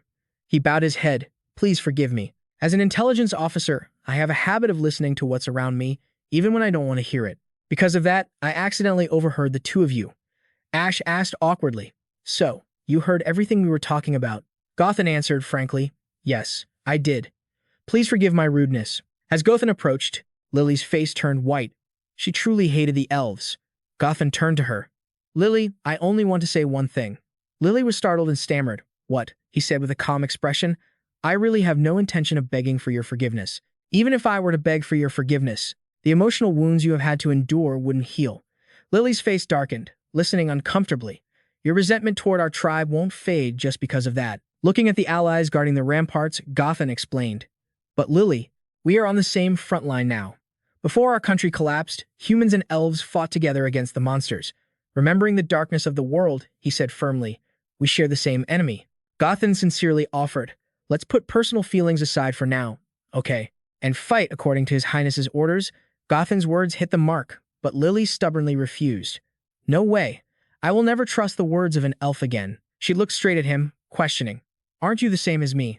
Don't you hate humans too? Humans have destroyed your homeland and enslaved your people. You must hate us deeply, don't you? Look me in the eye." Lily insisted that the two races had been at war for 1,000 years, and since they had been enslaved for 100, surely they must harbor deep hatred for each other, until one of the two completely disappears. She turned her head, avoiding Gothan's gaze, and said, "It's not just me. Others must feel uneasy whenever they see members of the elf race on the front lines." Lily turned to Ash and suggested that using these people is a very short-sighted decision. "Your Highness, I beg you to reconsider," he replied calmly. "Lily, if that's the case, then you might have to keep heading to the front lines later." Lily replied with determination, "Fine, I accept." She shouted in agony, "I'd rather be on the front lines than fight alongside these elves." I couldn't believe that Lily, who was always eager to retire, would say such things. Lucas was also uneasy about using the elves. Surely everyone must be thinking the same as Lily. What should I do now? Ash's attention was drawn when Gothan let out a sound. "Lily, I'll be honest. Just as you said, I truly don't like humans." She bit her lip, suppressing her emotions as she listened to him. "But does that really matter?" Lily asked suspiciously. "What do you mean?" Gothan remembered their previous captivity and said, "Our homeland was destroyed. Our race lives in a status lower than humans. The power of life and death over our squad and all our fellow people belongs to the Empire, and also to you, Your Highness." He raised his voice to assert this. "Without the mercy of the Empire, people like us would be no different from tiny creatures. It wouldn't be surprising if we died at any moment." Gothan opened his collar to reveal the collar he was wearing around his neck and continued, "Does resentment hold any meaning when my life is already in your hands?" His mood sank. Gothan remembered his younger siblings and said, "I only wish for my people back home to live one more day. For the members of our squad to be together for a little longer. That is all I want." Lily listened to the whole story in silence. "I hope Lily feels the same." Looking at her legs, Gothan said, "Even though you can't walk, you still chose to stay and work here. Isn't it to protect the people you love?" Lily stammered. Gothan continued to explain, "Elves and humans certainly aren't best friends, but we are currently facing the same enemy, and we both have the same purpose, to fight for the people we love." He said firmly, Just that reason alone is enough for us to fight together, isn't it? Lily was convinced, but she still stubbornly retorted, "We might be able to fight the monsters together for now, but I still can't forgive you people." "Absolutely not," Gotham replied calmly. "That doesn't matter, because I'm already used to it." Lily told Ash. "Only for this defensive battle, Your Highness," he asked, confused. "Huh?" She replied resolutely. "I will fight alongside them in the upcoming defensive battle." Lily made a request. "But if after that they still don't leave, then I will leave this front line." She turned her back and started to leave. He said, "Goodbye for now. I'm tired. Get some rest." Lily, whom I know to be a very kind person, someone who thinks deeply, cares for others, and puts the greater good above her own interests, a friendly person like Lily to harbor such hatred. He watched her back as she left, thinking, "The hatred is so deep, deeper than I thought. So much hatred spanning throughout history." Ash patted Gotham on the shoulder and said, "I brought you here to greet her, but it ended up like this." He replied, "It's okay. This kind of thing happens often." What the lady Lily just showed me was actually quite gentle. Ash began to ponder. She's just being silly. Everyone is sensitive about this issue. Gotham spoke up to praise him. "Your Highness, you are truly amazing." He was startled. "Ha." Gotham explained immediately. "Even those who are nice to us, I still see them looking at us with prejudice, always receiving looks filled with disdain." He said with a respectful expression, "But Your Highness is not like that. You are truly amazing. I am truly grateful to you." Ash felt embarrassed and thought to himself, "That's just me, someone from another world. I'm just a small-minded citizen from Earth with a very narrow perspective." Gotham comforted him. "You don't need to worry. If anyone is guarded or looks down on us," he asserted, full of loyalty, "in the upcoming defensive battle, we will definitely prove it, that we are completely worthy of being on these front lines. I hope the main squad and the sub-squad will soon get along. Currently, I am really worried when witnessing the sparks flying between the two sides right before the battle begins. Regardless, dealing with personnel issues like this is something a commander must shoulder.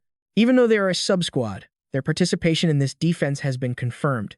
So, at the time 3 days before the defensive battle took place, Ash called out, "Lucas, bring them in." Lucas replied, "Yes, my lord." Gotham asked, bewildered, "Your Highness, this is." Ash held the clothes in his hands and said, "From now on, wear these uniforms." The squad shouted in unison, "Huh, is this clothing?" The whole group happily tried on the clothes, saying, "We have food, shelter, and now clothes too." Gotham looked helplessly at the children and said, "Hey, you guys." Ash explained, "These are uniforms, issued to every soldier on the monster front. There are many ways to make people bond, but the easiest way is to use uniforms. Looking at the color of the uniform beforehand, one of the ways to increase the sense of bonding in games is to make uniforms. The military is a bit expensive because a decent amount is spent on tailoring uniforms for the entire army, but the results are very effective. Therefore, I have designed a type of uniform specifically for the soldiers on this monster front. And above all, this is my philosophy regarding uniforms. Uniforms must be cool. It must be fashionable and comfortable, cool enough that you feel proud wearing it anywhere. That way, everyone can feel proud to wear it, and if they want to wear it, they must join the army." Ash had also approved the new uniforms produced for the monster front, and even Evangeline complimented them. "This looks good enough," he said calmly, then continued, "Whenever you need to hide your identities, use face masks and hoods." When they put them on, Ash praised them highly. "Wow, that looks great. It suits you so well." As sunlight streamed in through the window, he spoke up, and then Ash announced in a low voice, "From now on, you are no longer members of the 8th Squad, the Aegis Special Forces. That squad is dead. Starting today, you are a unit under the direct command of the 3rd Prince, Ashton Harder Evenback." He saluted them respectfully. As they heard his orders, they took the name Shadow Squad. Officially, these were death row inmates. These were people who would have been executed. At the monster front, there would be many complications if they continued to use the identities of the 8th Squad of the Aegis Special Forces. That is why I decided to wipe their identities and grant them a new name. With sharp eyes, ready to receive orders, "Now then, Shadow Squad," Ash confidently assigned the mission. Go hunt those monsters. 3 days later, on the morning the defensive battle was to take place, and then the monsters came flying in, turning the sky ink black. Ash gathered all the members for a meeting and loudly declared, "All right, everyone is here. Let's begin." He took a piece of chalk and tapped it against the blackboard where he had drawn the strategic map. "First, I will explain the basic strategy for this defensive battle." The scene shifted to the brutal battlefield. A soldier fighting nearby shouted, "They're diving in." Ash and Lucas stood on the ramparts, looking up at the sky thick with gargoyles. The system board appeared, displaying the analysis. Stage 4. Enemy information, level 2, quantity 360, level 15, stone gargoyles, quantity 242, level 20 steel gargoyles. Ash smirked and said, "Been waiting for you, you damn gargoyles." Lucas observed the surroundings and spoke up. "It looks like it's going to rain. I'm not sure how this weather will affect us." He looked at the gloomy sky and stated his concern. "I don't think a rainstorm will be good for us." Ash replied with a determined expression. "Rain or not, it doesn't really matter. What else could we do? Whether it rains or snows, what we have to do remains unchanged." The gargoyles just kept pouring in. "Destroy the gargoyles and protect the people. That is the meaning of our existence and the purpose of this monster front." Before the imperial flag fluttering in the wind, Ash shouted to the whole army, "Listen up." The soldiers preparing the artillery were drawn in. He continued to boost their morale. "I won't say much after we kill them all. We'll hold a victory feast tonight," Ash stated confidently. "After eating and drinking our fill, we'll be able to stretch our legs and sleep soundly." Those words were like a stimulant, sending the soldiers' morale soaring. Their cheers echoed throughout the fortress. He raised his hand, signaling the command. "All units, ready to fire." Hearing the order, the soldiers immediately assumed their positions. A massive array of artillery shells and ballista bolts was aimed high with great spirit. Ash powerfully ordered, "Fire." Explosions rang out, and shells were launched, beginning the battle. Commander Rose stood nearby, directing and shouting, "Fire." The anti-aircraft fire net began to deploy. Rows of cannons were fired. Sparks lit up the area as each shell followed its trajectory, hurtling straight toward the gargoyles hovering in the air. The two sides collided, and explosions continuously occurred all across the sky. After the shelling, thick smoke billowed out. The dense smoke gradually cleared. A scout holding binoculars stared blankly at the scene before him, seeing that the swarm of gargoyles was still powerfully rushing toward them. He hurriedly shouted, "Our firepower is having no effect on them." Seeing their terrifying faces, the scout screamed in fear, "They're coming."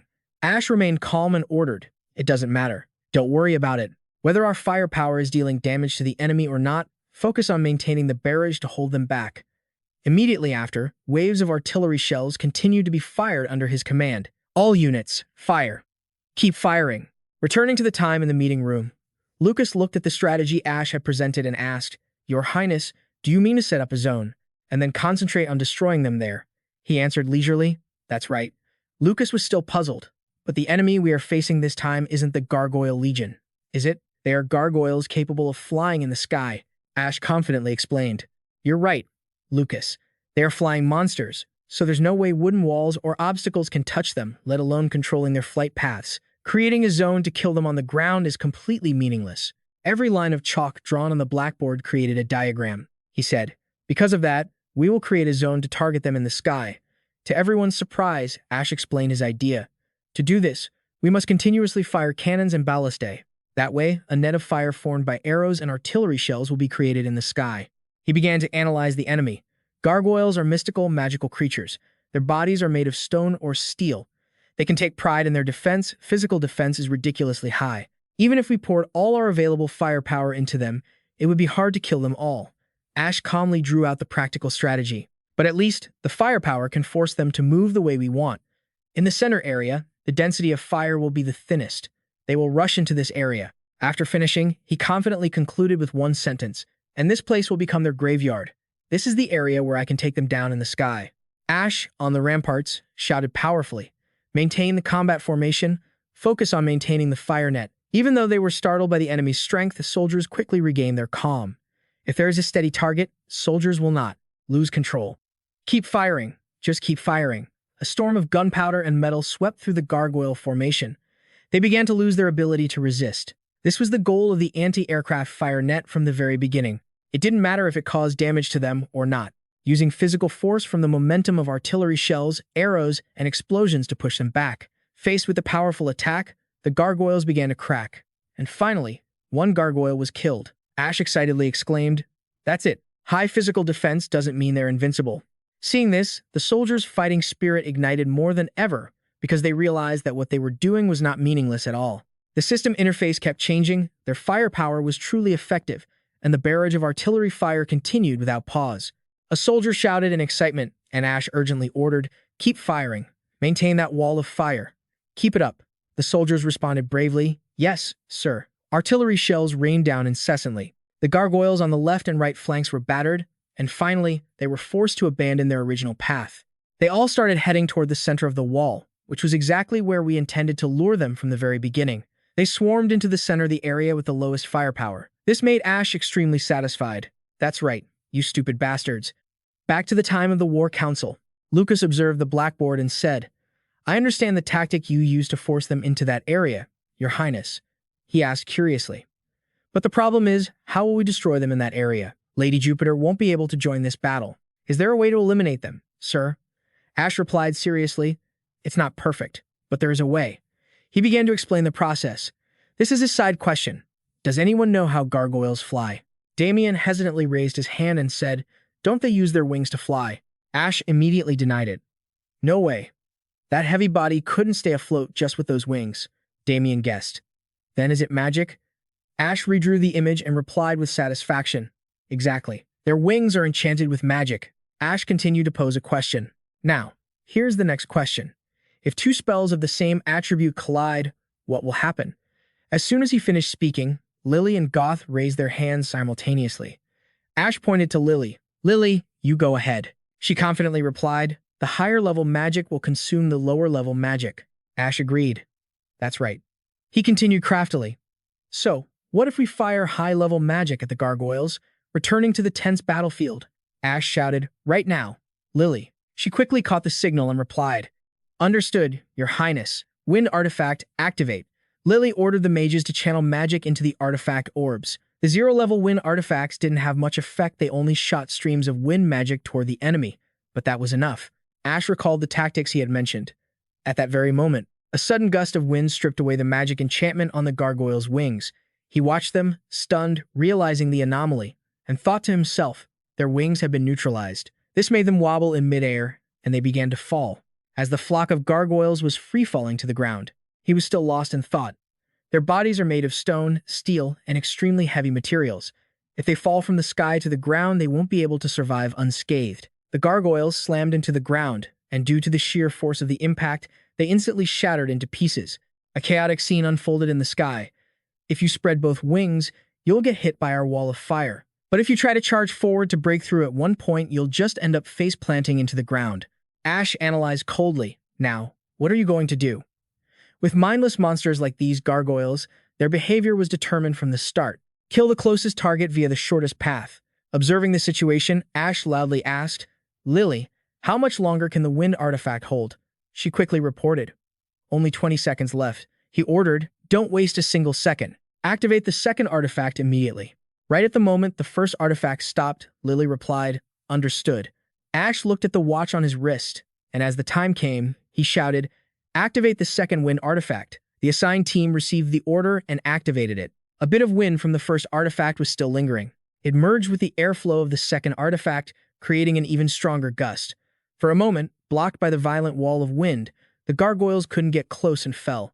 But with their massive initial momentum, many gargoyles still managed to cross this death zone and began to infiltrate the wall one by one. A gargoyle successfully broke through the defense and destroyed a cannon. Another also managed to climb onto the wall. A soldier screamed in fear. They're climbing up. Seeing the giant figure in front of him, he couldn't even move. The gargoyle opened its terrifying mouth, emitting horrific sounds. The sharp gazes of Lucas and Evangeline flared. Both rushed forward simultaneously to attack the gargoyle. It was quickly taken down and fell off the wall. Lucas suggested seriously, I'll handle the right side, my lady. Evangeline happily replied, Then the left side is for me, Uncle Lucas. Currently, all soldiers of Crossroad have been mobilized to create the wall of fire. So Ash turned to Damien and asked, Are you ready, Damien? The boy calmly replied, Yes, Your Highness. Damien answered with determination, I will do my best. Repelling them is our duty now. Ash summoned 3 swords and said with satisfaction, Good, let's charge. The first line defensive team. The main team's battle had begun. Evangeline, with a shield and spear, fought fiercely against 2 gargoyles. A bullet flew in, finish it off. Damien's eyes lit up as he channeled his magic. Lucas and Ash were also actively killing gargoyles on the other side. After destroying them, debris fell all over their feet. Lucas announced, The first group of enemies has been wiped out. Ash still reminded them tensely, But don't let your guard down. This is just the beginning. The Gargoyle Legion is divided into 6 groups. Currently, about 100 have been taken out of the fight. The second wave of gargoyles began. Looking at the situation in the air, Lucas shouted, "The second group of gargoyles is starting to climb." They attacked the wall with lightning speed. Ash's sword spun once, then precisely sliced through the gargoyle's intent to climb and attack. The gargoyle shrieked in pain and fell freely. Upon hitting the ground, its body was shattered. Ash stood watching and said excitedly, "Good job. Actually, over the past few days, I've been training on my own. Due to the debuff reducing the weapon proficiency of the commander class by 50%, I had a difficult time because my progress was very slow. But thanks to hard training, I've been able to control my magic blades quite well in actual combat." Explosions and whirlwinds continued to rock the sky. Seeing the advantage shifting in their favor, Ash thought to himself, "If we can maintain this momentum, we'll easily crush them." Just then, Lily reported, "Your Highness, the second wind barrier is about to expire." Ash gasped, silently lamenting, "Already? It's over that quickly? Why does time fly so fast?" He commanded loudly, "Activate the third one the moment the second one cuts out."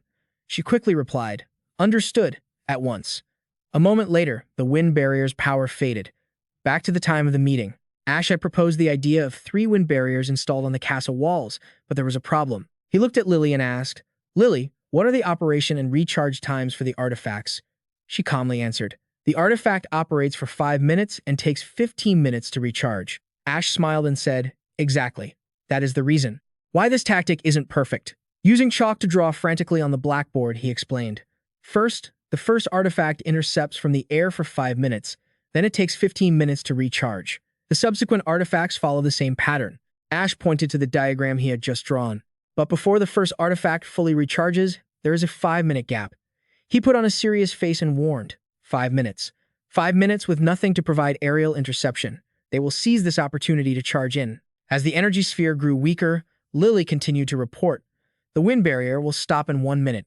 Watching the barrage of attacks in the sky, Ash was secretly anxious. They had to wait another 5 minutes for the first wind barrier to fully recharge. Can we hold out until then? As the gargoyles launched a fierce assault, a soldier screamed in terror, "They're climbing up. Run." The gargoyles successfully landed on the castle wall. Ash gritted his teeth in tension, clenching his fists to steady his emotions. "No, stay calm." Ash stood firm with his resolve. It wasn't about whether they could hold out or not. He was the one who made them think that way, and that was exactly why he was here.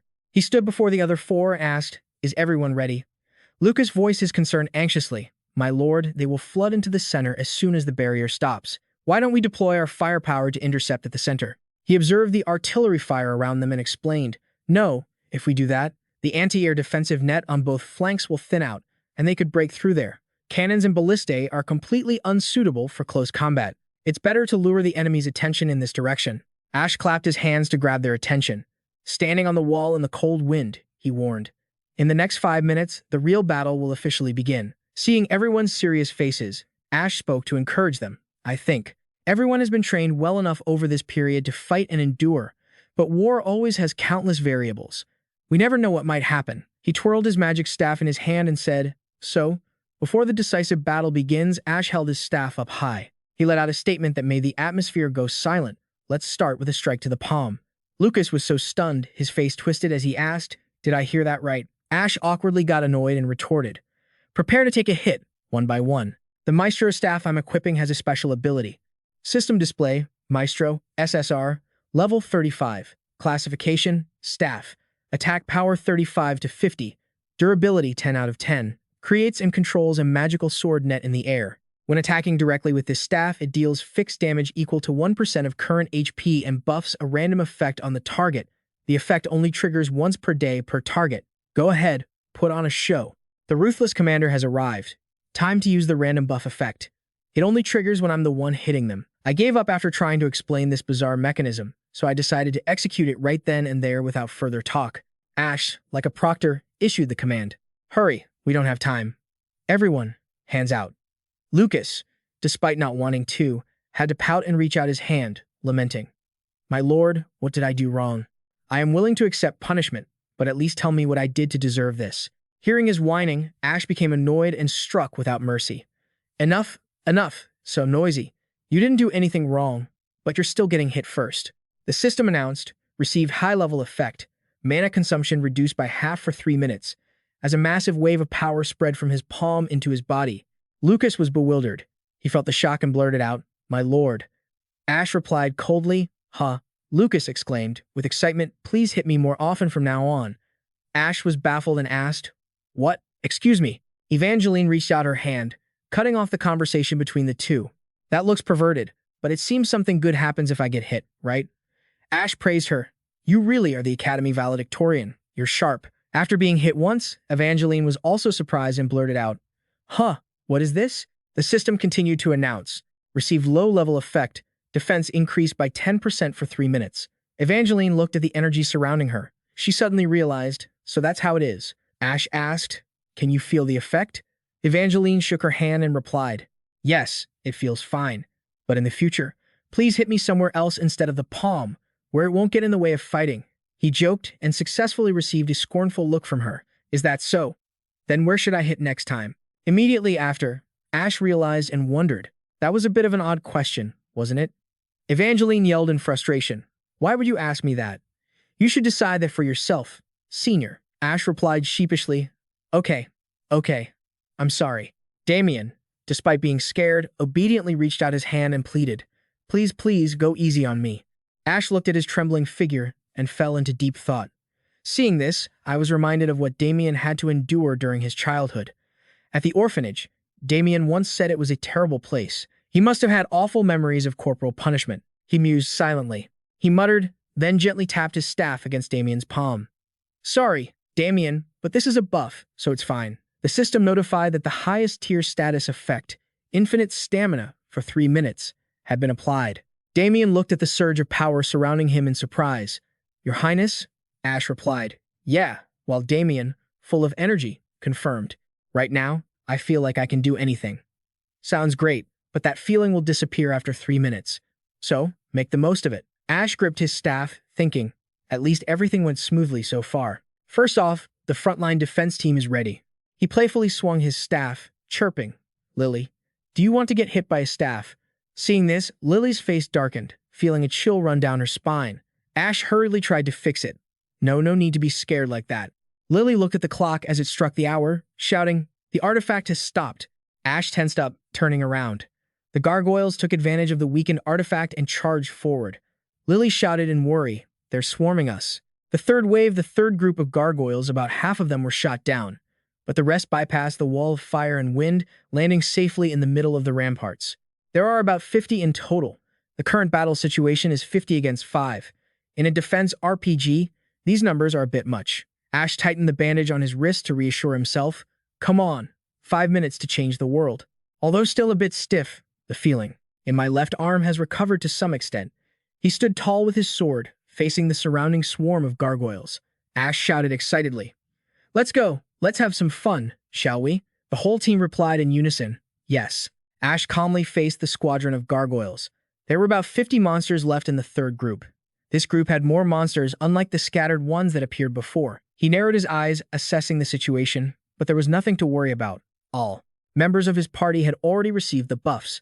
If necessary, Ash and everyone could proceed, like in the third phase, using their trump cards to wipe them all out. He swung his maestro staff forward, controlling the floating magic swords. All right, come at me, one by one. To Ash's dismay, before he could show off, Lucas had already dashed over and sliced several gargoyles into pieces, though it didn't seem strictly necessary. He even turned back to check on Ash. Your Highness, are you okay? After receiving the buffs, the 3 members of his party became as aggressive as monsters. Lucas's sharp eyes caught a few gargoyles that had crossed the wall. One of them had infiltrated to the left side of the wall. As he spoke, he dashed away nimbly. I'll handle it. Ash worried. Are you sure? But perhaps his worry was unnecessary, because Lucas had activated his second skill, Endurance Dash. In a blink, he had reached the target. Ash was surprised. When did he get there? The system sent a notification. Mana consumption halved for 3 minutes. This skill provided superior mobility but usually consumed quite a bit of mana. But thanks to the half-mana buff, he could use the skill with ease. In the blink of an eye, he appeared in the west, then appeared in the east again. Ash watched, itching to join in. He's no different from a tank, supported by speed and evasion buffs to the max. Evangeline wasn't going to be outdone. She shouted, drawing the gargoyles' attention. You stupid monsters, look at me, and her wish was granted. The gargoyles growled and immediately focused on her. They threw their iron spikes at Evangeline, but she blocked them with her shield. Then, she shoved the shield hard, the recoil, knocking their weapons away. The system sent a notification about a buff for her. Defense increased by 10% for 3 minutes. Evangeline was already strong, but after receiving the defense buff, she became as tough as a real tank. While the two of them were handling the gargoyles, magic bullets continued to rain down like a storm on them. The magic gun was very powerful, but it had a massive kickback. Because of that, it required a pause between each shot. It was hard to use the magic gun continuously. That was why it was difficult for Damien to deal with multiple enemies at once. Even though his sniping ability was high, in these 3 minutes, with the special buff, he could finally let loose. Damien held the gun stock firmly. His buff was infinite stamina. For 3 minutes, without stamina limits, he could shoot continuously without trouble, even if his body still had to withstand the massive recoil. Ash stared in awe because that buff had boosted his stamina stat. He had become a weapon of astonishing power. Ash looked at Damien and made a resolution. I must train my stamina with him every day from now on. If I do that, he'll become a completely different person. Ash looked at the Maestro's staff in his hand, secretly looking forward to it. This is really worth looking forward to. In the game, no matter how good a buff was, it only lasted for a short while and was random, so it didn't feel like cheating. Even in reality, he initially thought the buff wouldn't be very effective due to its short duration. However, in actual combat, the effectiveness within those 3 precious minutes was immense and immeasurable. After all, you have to use it in reality to know its true effectiveness. As long as they could defeat the remaining monsters, the third wave would come to an end.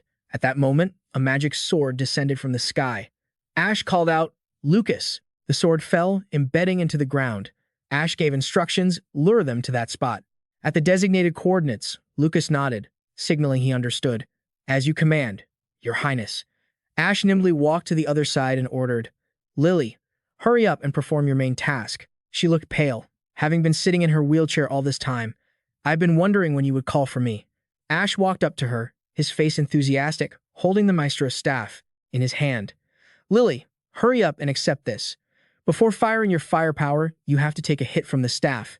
She trembled, trying to block him, shouting in fear. "No, why do you have to do that?" Ash didn't explain much, and finally, Lily took a hit from the staff. Just at that moment, Lucas had completed the mission the third prince had assigned him, luring a swarm of monsters to the designated spot. "I'm here, sir." Ash praised him. "Well done, Lucas." After being struck, Lily was filled with deep resentment. Ash, however, didn't seem to care much. He just pointed at Lily and fired a magic spell toward her, causing her body to tremble. As if struggling to suppress the anger inside, Lily immediately summoned a massive fireball and shouted indignantly, "You guys are getting in the way of my retirement plans." Only then did Ash realize he had just poked a hornet's nest. She was terrifying. What kind of buffs had she even received? Lily screamed.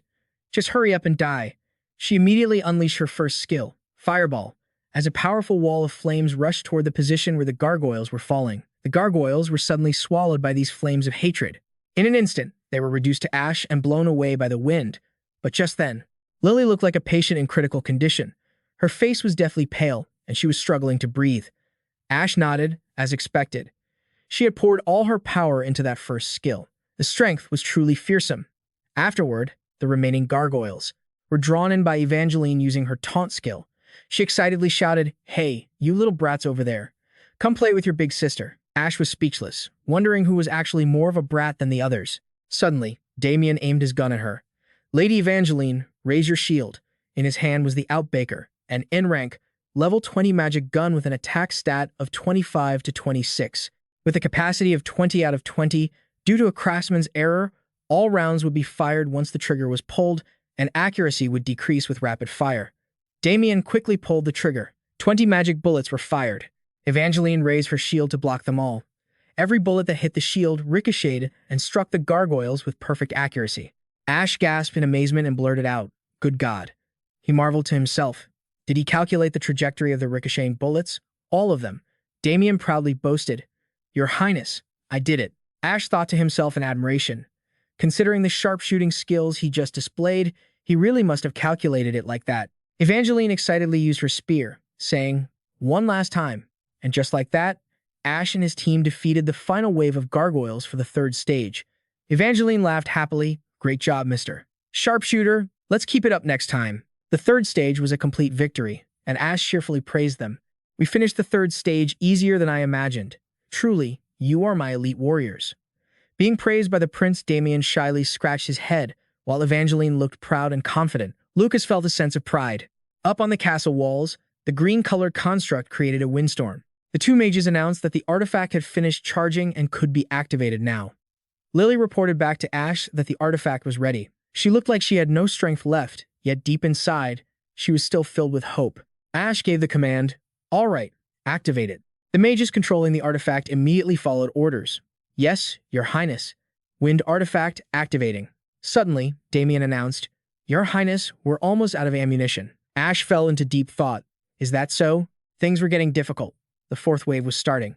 It was fortunate they had defeated the third group easier than expected, but there had been a drain on their resources. Damien's 2 Black Queen rifles and his Hunter's Richie Buisson rifle had been drained to the very last bullet, and the Outbaker machine gun was also nearly out of ammo.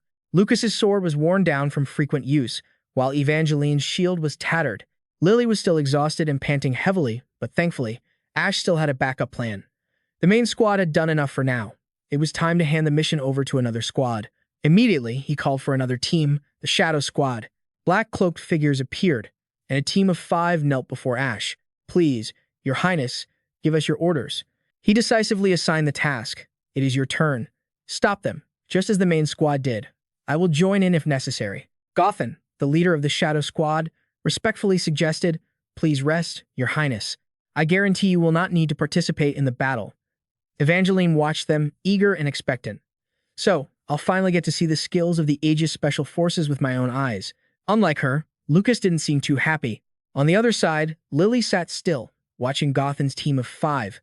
She bit her lip and narrowed her brows, lost in thought. Her hand, resting on the armrest of her wheelchair, gripped tightly, even trembling. Ash sensed the unusual atmosphere. He was stunned. What is this? This atmosphere? What happened between the main and secondary squads? Damien naively asked, "Is something going on that I don't know about?" After a moment of thought, Ash seemed to understand. This is probably something we'll see often in the future. New secondary squads will continue to be recruited in the coming time. In reality, it was quite normal for arguments to break out between the old members and the new ones. It would be strange if they were close and harmonious right from the start. Ignoring the friction between the two squads, the gargoyles were still continuously approaching the fortress. The monsters opened their mouths and growled. Ash also waited expectantly toward Gothan's team. "Make us all recognize your worth, Shadow Squad." A team of 5 stepped up to engage the enemy, under the gaze of many. "Show us your skills." A hand reached out and touched the monster's arm. Magic light was released. Gothan gave the order to use the formation designed for dealing with monsters. The composition of the Shadow Squad was too extreme. 2 mages and 3 archers, that's a combination I didn't think should be tried in the game. It's unnecessarily high firepower. With no tanks or healers, this kind of squad is very easily wiped out if the enemy gets close. Gothan gently touched the monster's severed hand. He calmly channeled his power into the remains. He coldly voiced his command, "Use the formation for dealing with monsters." Ash's internal monologue continued. With mages who also serve as support instead of pure damage dealers, layers of defensive stone gradually formed. They coalesced into sturdy defensive shields surrounding them, ready to take on the next attack. Those mages had the ability to protect and support their teammates better. This combination would become more feasible for facing monsters. Furthermore, this squad had received terrifying buffs precisely because of this extreme combination. Mage Harem increased magic attack power by 20% for all squad members, and Archer Trio increased critical hit rate by 30% for all squad members. So, as long as this team can coordinate well, there shouldn't be any major issues. Gothan immediately issued his instructions. "Body back, take charge of blocking any enemies that get close." Without a moment's hesitation, she stepped forward and replied firmly, "Understood." Then, he glanced quickly to the side with cold eyes and continued to order the other 3. As soon as Gothan finished speaking, the others didn't hesitate at all and immediately charged straight ahead. School's bow was raised in an instant. His eyes were cold, arrows aimed directly at the targets. Ogun also quickly raised her crossbow, her movements extremely decisive. "Get ready to fight." Behind the 2 of them, a loud sound suddenly echoed, shaking the entire ground. At that moment, Burnout nimbly pulled out her catapult. Her hand gripped the lever tightly, her whole body tensed up, ready to fire. At the same time, the pack of gargoyles frantically charged forward, roaring fiercely, revealing their sharp fangs on faces twisted with savagery, as if they wanted to devour everything in their path. They rushed toward the group, aggressive and relentless. It was as if they were afraid their prey would escape if they were even a second late. Suddenly, a barrage of arrows rained down like a downpour from the sky, shooting straight toward the screeching monsters with terrifying speed.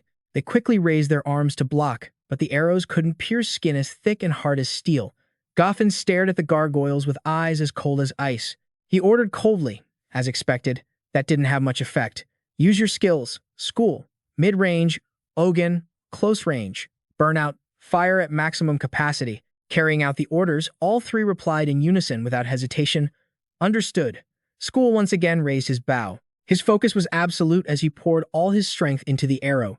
Just a second later, the arrow shot past the defensive stone layer and pierced straight into the head of the enemy in front. One arrow after another was fired with incredible power, shattering the heads of each monster. Seeing this scene, Ash was extremely astonished. His eyes widened and his mouth hung open. He couldn't help but exclaim, "A headshot." Such terrifying power combined with extreme accuracy. A thought flashed through his mind. Is that the reason why his codename is School? A moment later, Ogun suddenly leaped onto the defensive wall. Her movements were decisive and agile. Without hesitation, she rushed straight toward the gargoyles.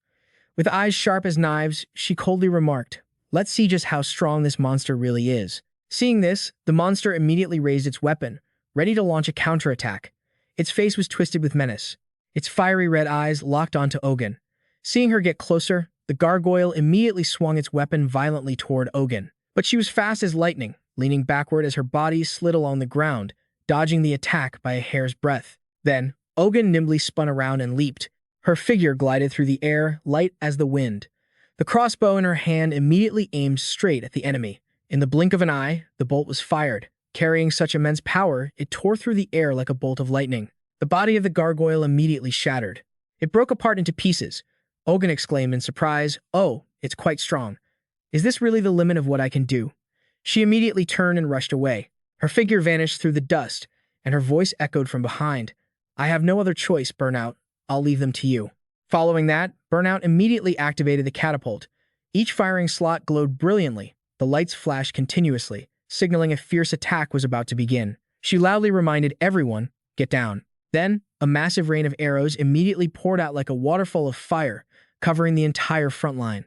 The arrows tore through the wind, whistling as they shot straight toward the gargoyles like a relentless, deadly downpour. That is Burnout's passive skill, adding explosive magic and firepower to the projectiles she fires. That's also why I noticed Burnout from the very beginning, Ash thought to himself. If she develops correctly, hunting large numbers of low-level monsters will be much easier. But suddenly, from within that thick haze of fire and smoke, they unexpectedly flew out, their bodies scorched, eyes glowing red, as if the previous attack only made them more aggressive. They, the gargoyles, charged straight toward them. Suddenly, one of them was held fast by an invisible force. Its body froze in midair, screaming in surprise and anger. At this moment, Bodyback's hand was still raised high, her eyes cold as ice, sharp as knives. Her entire presence exuded an overwhelming aura. She said coldly, "Sorry, but this place isn't welcoming you." Immediately after, a surge of massive energy erupted from Bodyback's palm, swirling like a cyclone and rushing straight toward the monsters. They were instantly sent flying far away, their bodies flailing in midair. Another one roared in anger, raising its fangs and claws, charging forward with a savagery that looked like it wanted to tear the person in front to shreds. Gotham nimbly dodged the attack, sidestepping, with movements clean, precise, and without wasting a single gesture. At the same time, he launched a powerful palm strike directly into its body. The gargoyle immediately collapsed, its body ripped in two, dead before it could even struggle. These gargoyles are nothing more than lumps of metal to Gotham. The entire group of 4 gargoyles had been completely annihilated. Damien, seeing the battle, couldn't help but exclaim in surprise, "Is this the fighting style of an archer?" He continued, his voice full of longing, "It's truly amazing. If only I could learn the skills related to an archer's sniping, I would be more useful to the prince." Ash was startled and turned toward him, replying softly, "When it comes to killing monsters, everyone is the same. Everyone is doing their best in their own way." Then, he gently reassured the person beside him, "You have already been very helpful to me, Damien, to the point that no one can replace you.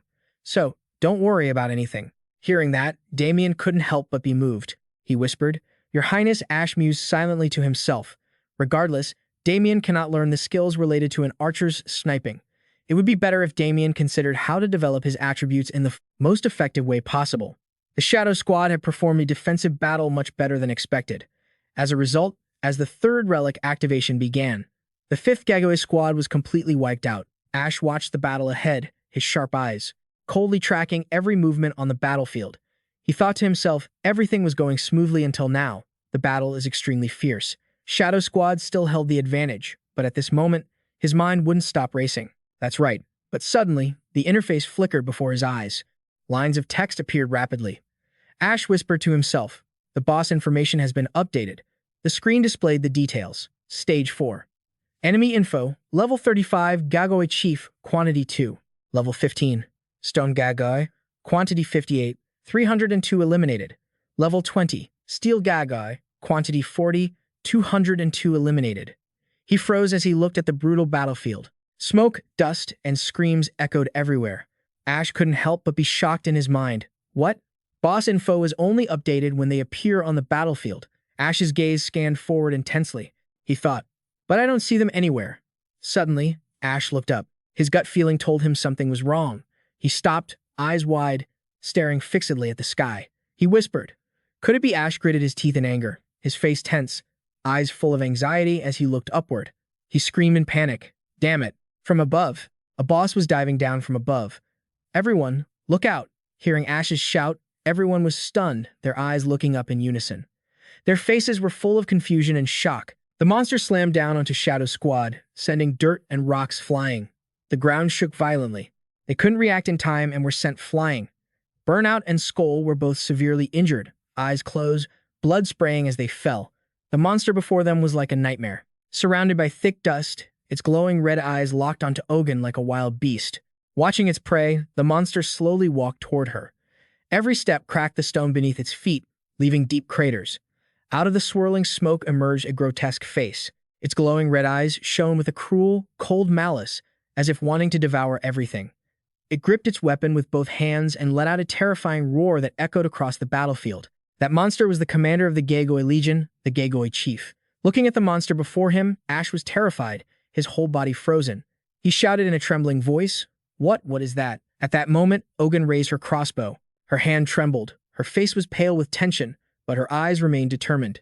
She gritted her teeth and said, I'll provide support immediately. Then, arrows were fired one after another, whizzing toward the Gagoi Chief, but they were all useless. It immediately swung its spiked mace at Ogun. She couldn't dodge in time and took a hit from the Gagoi Chief. Ogun stumbled, blood spraying out. Her chest felt like it was crushed under its brutal blow. Lucas saw the scene before him, his face turning deathly pale. He screamed in fear, Wait! Suddenly, Ash's voice rang out. As for him, he was terrified, his body trembling, sweat pouring down his temples. Ash yelled, his voice choked with fear. There's another one. Lucas snapped his head toward him, shouting in shock. What? Ash's inner thoughts continued to echo. Due to this dark event, there will be 2 bosses. That means the other one is nearby too. At the same time, the other Gagoi Chief was diving down from the sky at breakneck speed. He reacted quickly, his eyes as sharp as a blade cutting through the thick mist, a hint of vigilance rising in his heart. He thought to himself, Where exactly are you? What are you aiming for? It plummeted like a meteorite, slamming straight into the relic area. Gritting his teeth, his face pale, he shouted, Damn it! Is it targeting the relics? He yelled frantically, his voice cracking with terror.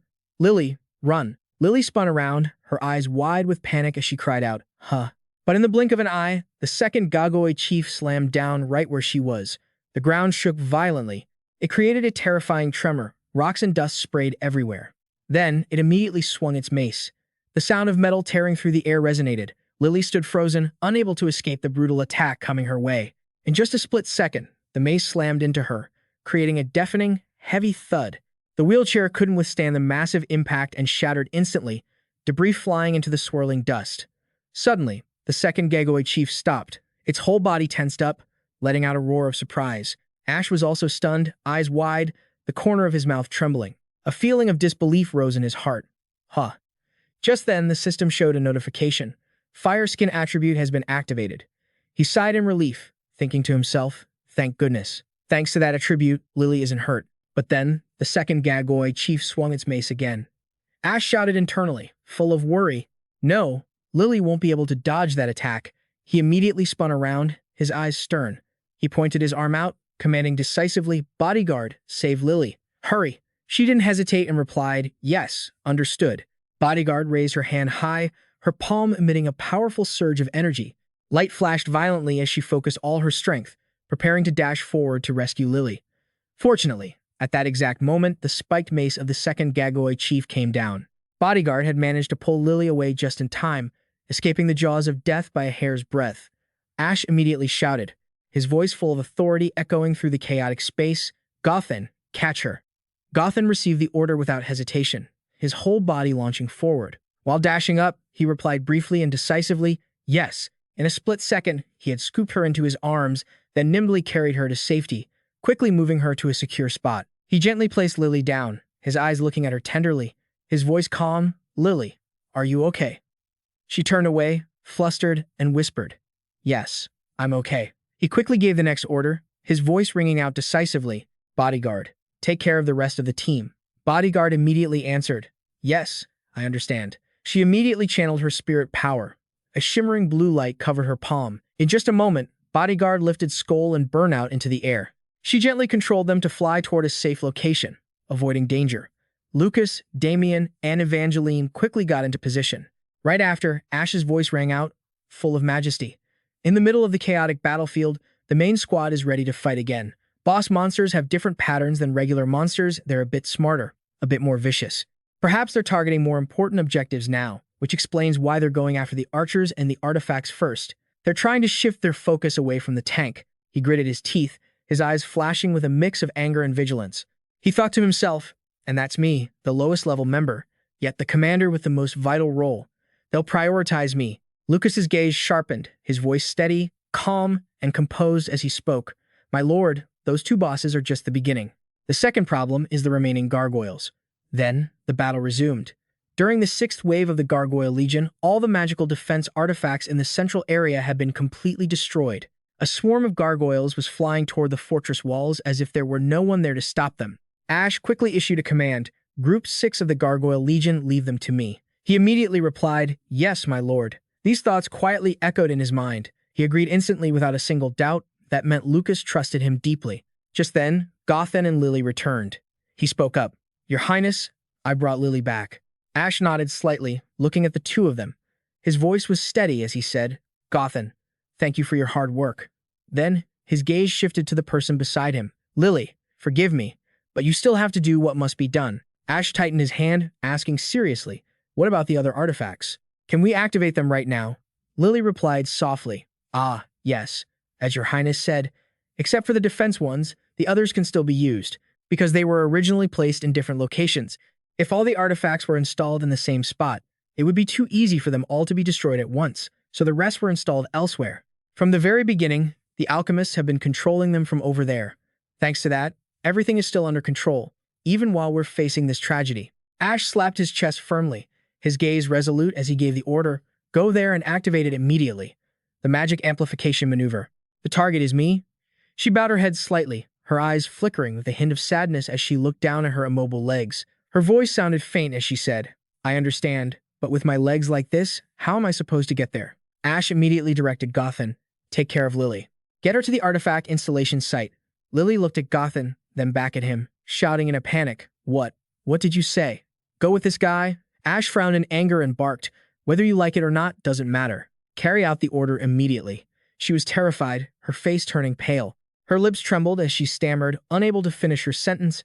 I'm sorry." No sooner had she finished speaking than Gothan rushed forward and scooped her up decisively. Lily's face flushed red with embarrassment, her hands covering her face.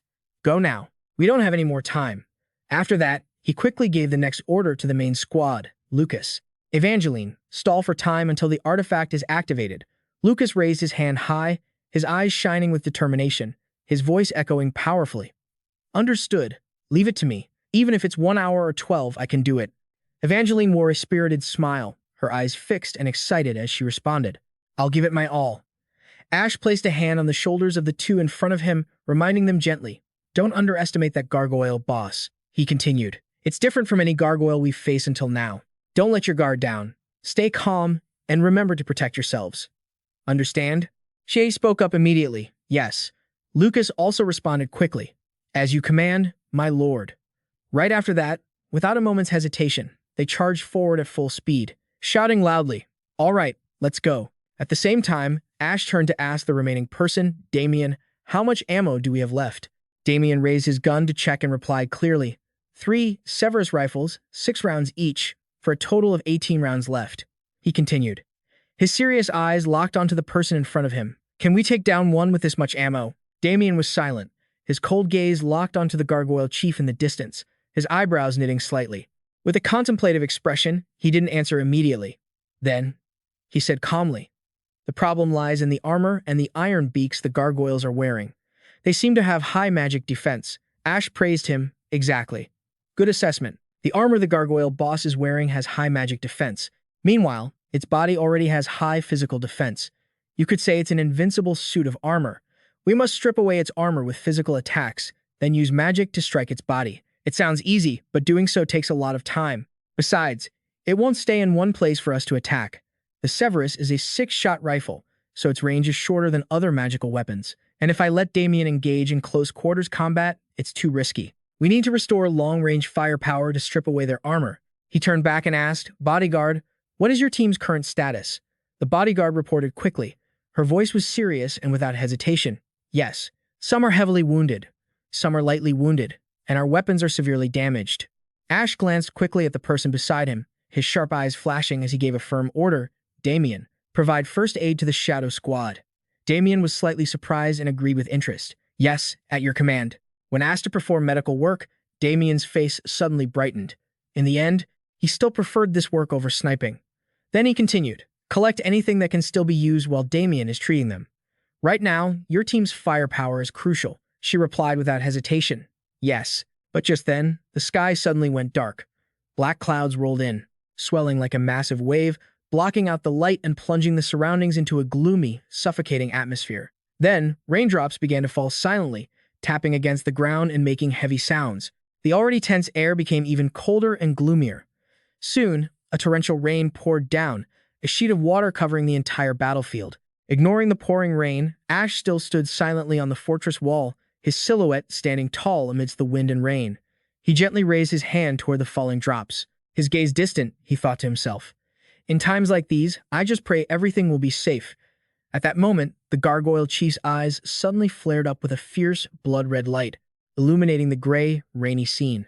Then, the two monsters began to advance, each of their strides causing the fortress walls to tremble. Along with the debris of broken bricks flying up, their weight seemed quite heavy. Lucas gripped his immortal silver sword tightly and let out a soft sigh. Evangeline stared sharply at the two gargoyles and said coldly, Come on, attack. At the same time, Ash stood silently. His eyes were bright and full of unshakable determination as he looked at the battle ahead. A stream of thoughts raced through his mind. I'm counting on you too. Moments later, the two monsters roared, their eyes cold and fierce, then charged straight at them. Lucas and Evangeline didn't hesitate, rushing forward together to engage. Two massive maces swung toward them with terrifying speed. Lucas immediately raised his sword to block the violent strike, while Evangeline quickly braced herself with her shield. They took the brunt of the crushing force, but under the immense pressure, both were knocked back. He gritted his teeth and growled, Damn it. The strength, it's too much. She looked at her dented shield, her face pale, and shouted, Damien, the shield is bent. Struggling against them was expected. Originally, there was only one boss, but the dark event had increased the difficulty by adding another one. At this moment, the gargoyle chief's cold eyes were locked onto the target in front.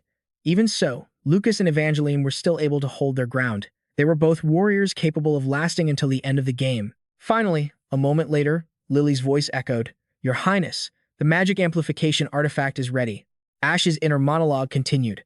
The moment he had been waiting for had arrived. He immediately commanded in a firm voice, Good. Activate it now. She quickly replied, Understood. Activating magic amplification artifact. Increasing the target's magic power by 100%. The target is me. He looked at the power coursing through his hands and said happily, So this is what it feels like to be buffed. Ash thought to himself in that moment, I feel like I can do anything. Suddenly, a notification appeared on his system. Commander's magic eyes, please make eye contact with the target to use the skill. Just then, the two gargoyle chiefs' eyes suddenly turned yellow. The system quickly locked onto the target. A series of notifications continued to appear. Number of targets. 1. Please issue a command. At the same time, his own eyes flared with a brilliant yellow light. Ash focused his gaze on the monster coldly, his voice booming with authority. Kill your ally. No sooner had he finished speaking, and he coughed up a mouthful of blood. His face turned pale instantly, and his eyes filled with extreme dread. All the mana was drained from his body immediately. The system displayed a message. Command difficulty high. Comparing user's intelligence stat with the target's mana stat. The gargoyle's body has very low magic resistance. What does that mean? It means it's weak against all types of magic attacks, which also means its resistance to mind control is very low. Therefore, if I boost my magic power a little with the magic amplification artifact, I can control its mind. Even with the boss thinking his doing, Ash immediately gathered all his strength and quickly executed the command. Soon, the system showed a notification. Completion. Judgment successful on one target. He raised his hand excitedly, a triumphant smile spreading across his face as he shouted joyfully, "That's it. This is what gaming is all about. Take that, you stupid monsters." The target monster seemed hypnotized. Its blue eyes went blank. It turned sharply to attack its own comrade behind it. Ash shouted happily, his voice full of spirit, "Go for it." In an instant, a gargoyle chief roared in pain as a giant mace from its comrade slammed into its head, shattering its horns with a horrific cracking sound. Lucas and Evangeline stood frozen, having no idea what was happening. Their eyes widened and their mouths hung open in shock. She stammered, "Huh? What?" The monster did not forgive the betrayal of its own kind. The two monsters, the gargoyles, faced each other and began swinging their maces at one another. The powerful attacks, with force equal to siege weapons, kept colliding without mercy. However, no matter how similar their bodies were, there were still differences. The two gargoyle chiefs immediately dove into a bloodbath with each other. The sound of clashing maces echoed across the battlefield. Soon, the monster landed a critical hit, sending the traitor flying. Its massive body slammed straight into the gargoyle army's base, creating a thunderous explosion. Watching the entire scene from below, Ash narrowed his eyes and thought to himself, "That's the 6th gargoyle army's base." He continued thinking as it landed. "I was trying to find a way to lure it there so they would cause chaos and make the gargoyles take damage. I didn't expect things to turn out so favorably." The traitorous gargoyle chief slowly stood up from the rubble. Its blue eyes glinted with coldness as murderous intent surged. Seeing the swarm of gargoyles in front of them, they immediately roared, "Damien!" A series of gargoyles charged at the traitor without hesitation, creating a chaotic brawl right in the middle of the battlefield. A conflict broke out between the boss gargoyle and the regular gargoyles, attacking each other to the death. Witnessing that, the boss gargoyle that wasn't under the hypnosis quickly ran over to support its subordinates. Ash narrowed his eyes, his gaze sharp, his voice deep and filled with resolve. "Stop them." At this moment, the gargoyle chief that was left slowly approached Lucas and Evangeline. Its red eyes locked onto the two of them, its aura heavy, as if wanting to crush everything. His words rang out powerfully, spreading across the battlefield. "So the situation of the battle has become simpler. While that boss gargoyle is distracting the 6th group, we will focus our strength on taking out the remaining boss." Ash knit his brows, the corner of his mouth curling up in delight. He said happily, "Pretty easy, right?" Lucas nodded and replied, "Easier than 2 of them, that's for sure." Evangeline's eyes shone with excitement as she added, "And a lot more interesting." Under the pouring rain, the monster roared fiercely and charged straight at them. The number of opponents had decreased from 2 to 1, making defense much easier. However, the two knights still couldn't switch to the offensive. He gritted his teeth, his eyes darkening as he thought to himself, "We must use physical attacks to strip away its armor." The two Vanguard Knights had high physical attack capabilities, but against a boss this powerful, that was nearly impossible. There has to be a way to switch from defense to offense. Suddenly, the sound of cloaks fluttering echoed through the pouring rain. Ash was startled, turning his head in astonishment. He saw the Shadow Squad had recovered and were kneeling in unison, awaiting orders. Gothrin reported firmly, "Shadow Squad is ready to re-engage." He asked back in a low voice, "You guys," he continued, "you were injured. How are your wounds?" He replied honestly and decisively, "Damien cast a healing spell on us. Even though we haven't fully recovered, we can still fight. And what about your weapons? They all seem broken." Gothrin's voice rang out again, "That's not a problem. I've temporarily repaired them." His eyes glowed with intense determination. A powerful voice boomed, "Firepower can be deployed at any moment." He didn't hesitate, praising them, "Good. Open fire immediately." They immediately moved into position. Skull and Ogun quickly drew their bows, focusing all their power into arrows imbued with spiritual energy. They aimed simultaneously at the enemy ahead, while Burnout immediately drew his special weapon, quickly entering a combat stance. With cold eyes, they focused all their power and fired at the monster. Gothrin stood tall in the middle of the battlefield, ignoring the rain of arrows whistling toward it. He channeled his spiritual energy, empowering each arrow until they erupted in brilliant light, preparing for a fierce counterattack. He spoke decisively, "We will join in too." Bodyguard also immediately channeled his spiritual energy. Beams of light gathered at his hands, and quick as lightning, he launched them straight at the gargoyle chief. Ready to coordinate the attack with his teammates, strike after strike landed on the monster. The sound of explosions echoed across the battlefield amidst the intense barrage. The gargoyle chief could only stand still, completely unable to react. Before long, the layer of armor on its body began to crumble. An excited voice called out, "That's it. Just keep breaking through its armor." Ash watched the battle intently, his mind racing. The two knights are surrounding and attacking the boss, while the Shadow Squad is trying to destroy the armor with physical attacks. Now we will use magic to attack its main body inside. However, reality was far from the plan. A moment later, the gargoyle chief roared in fury. It immediately swung its mace to retaliate, its eyes filled with hatred as it looked at the group. Evangeline dashed forward quickly, saying firmly, "I'll stop it." Just then, the system suddenly sent a notification. Evangeline's negative attribute Grumpy activated. Under the pouring rain, the ground was slippery, causing her to lose her balance suddenly. She slipped and stumbled just before the fierce attack. The monster's giant mace came crashing down with terrifying speed. Evangeline screamed in a panic. Seventh Than. The mace slammed into the ground, causing the earth to shake violently. Dust and debris billowed, completely blocking the view, leaving everyone unable to see what was happening inside. The sight before him left Ash feeling paralyzed, his heart tightened. He yelled in terror, "Evangeline!" Suddenly, her familiar voice sounded from within the dust. Evangeline's hand gripped the fortress wall. She gritted her teeth and cursed under her breath. "Damn it, I used too much mana," she screamed in anger. Ash's inner monologue continued. Luckily, Evangeline seemed to be protected by a shield, but if she continues in that direction. But suddenly, an object shot past like lightning, whistling sharply as it struck the wall where she was clinging. Evangeline immediately lost her balance. Her whole body fell into midair. She screamed in a panic, "Seventhen." Suddenly, a hand lunged forward like a flash of lightning. Lucas quickly grabbed Evangeline's cloak, holding her steady in midair. Evangeline was surprised. Her eyes lit up with joy as she called out, You're Lucas." But his next words left her speechless. "Oh, you've had a rough time." Instinctively, he let out a sigh of relief. But this wasn't the right time. The two knights on the front lines, tasked with stopping the monster, had disappeared. So, how would the boss act now? At that moment, Gothrin shouted loudly across the battlefield, full of spirit, "Begin the attack. We have to push it back."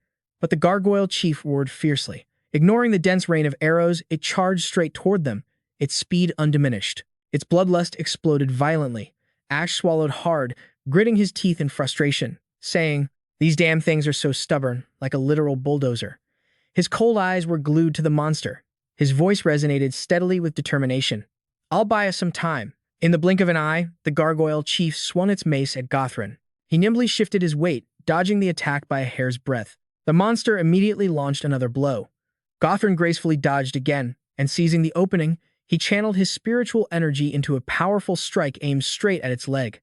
The gargoyle leader's foot quickly melted and became stuck to the wall, just as one would expect from a master of magic. But it seemed that against such pure, overwhelming power, what he did was almost meaningless. Gothrin swallowed hard, his eyes strained. He was acutely aware of the disparity in power before him. Damn it, Gothrin tried to stall, but the monster didn't seem to care about him. That damn monster had only one mission, to charge forward and kill him. The Shadow Squad's arrows and Damien's magic bullets couldn't stop the monster. He was terrified. Sweat rolled down his temples. His heart pounded, and anxiety surged within him. If we can't stop it, we'll be wiped out. Think of something, Ash. The gargoyle chief closed in, the sound of its footsteps shaking the very ground. A stream of chaotic thoughts raced through Ash's mind. How can we stop that monster now? But at that critical, life or death moment, Lily remained calm, focusing her power. She raised both hands above her head.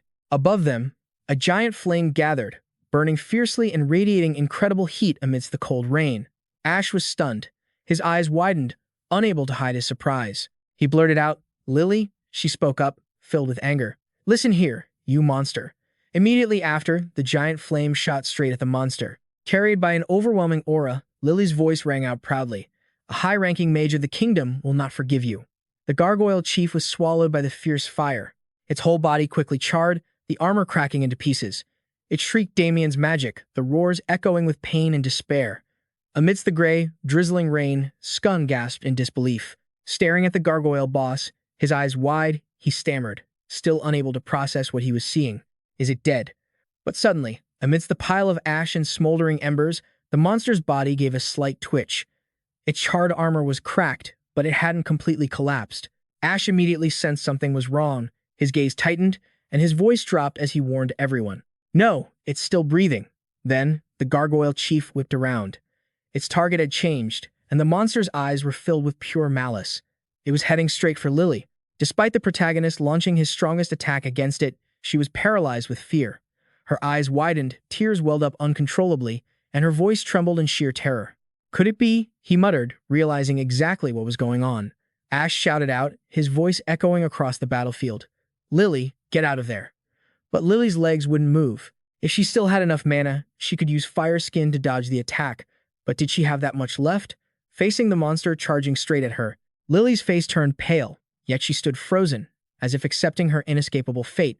The gargoyle chief let out a ferocious, angry roar. It swung its massive mace high into the air, creating an overwhelming pressure that crashed directly toward her. Lily, trembling in fear, bit her lip, bracing for the impact. Just then, waves of anxiety crashed over him as he thought, even so. But in that final moment, a familiar figure lunged forward.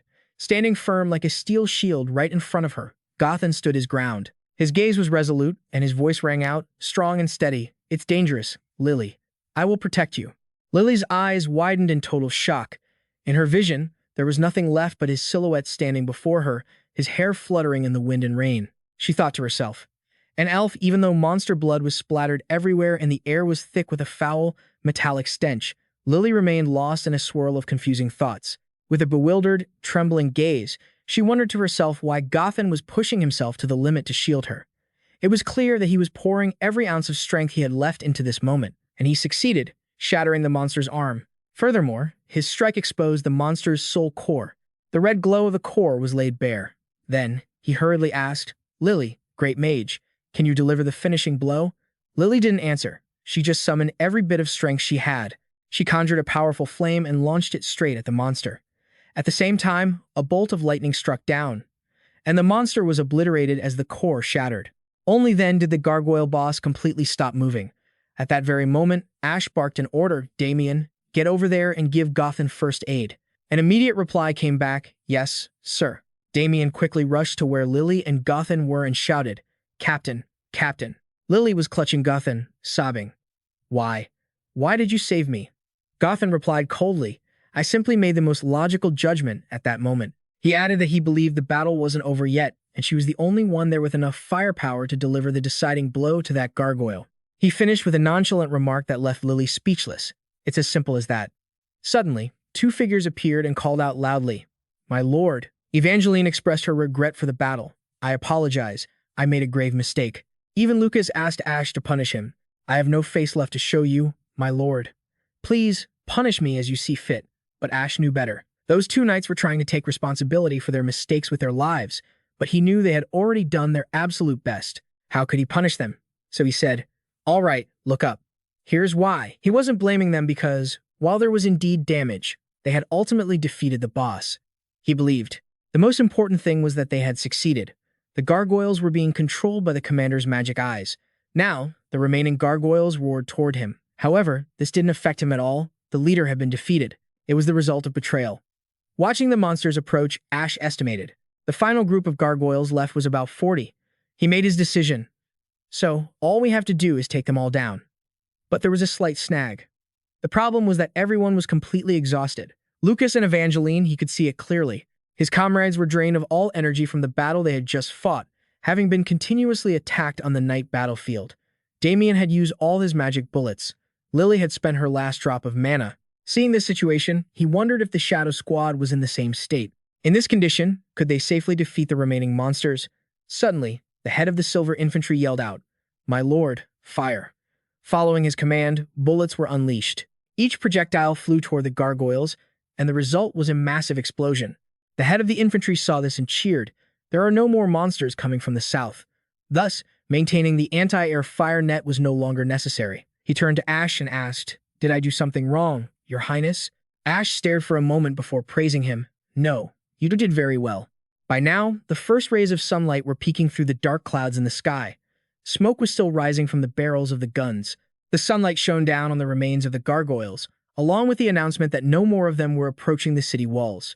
Lucas said happily, We have won, my lord. Ash looked up at the sky and wondered, Rain?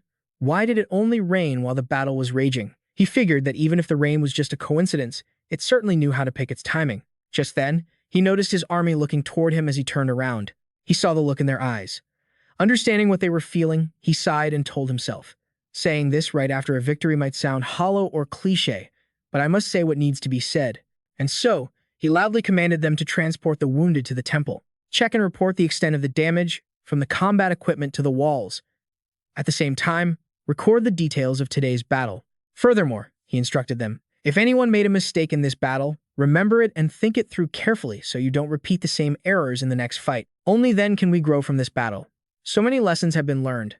I immediately recalled all the mistakes we made during this defensive battle, and we reviewed the points where we could improve. The crisis we just went through must have been carved deep into our bones. Only by doing so can we become better, and only then will no one have to die. Ash didn't forget to praise everyone. Everyone is showing improvement, and this front line is gradually becoming stronger. As your commander, I must also strive to improve every single day, to lead everyone as we continue down the path ahead. He also expressed his gratitude to them all. Every one of you is helping me become a better person. I am truly grateful. After saying this, he fell silent for a moment, then announced loudly, enough talk for now. Go prepare food and drinks. Today, I'll pay for a victory feast, treated by his own pocket money, which is always the case anyway, since I'm the one footing the bill. Hearing that, everyone cheered happily. Long live His Highness the Prince. But then, Ash noticed something. Amidst the crowd cheering in the joy of victory, Gothan was quickly put on a stretcher and transported to the infirmary. He also turned to look at Lily and realized she was staring blankly ahead while sitting on the ground. The chants continued to echo, "Long live the Prince! Long live! Long live!" With that, Ash could declare that another defensive battle had ended. The system also sent rewards. Stage 4, defense completed. Please check your inventory. Casualties and injuries. Gothan's condition was extremely critical. The part below his elbow was crushed to the point of being unrecognizable, to the extent that one might think there was no way magic could heal such a severe injury.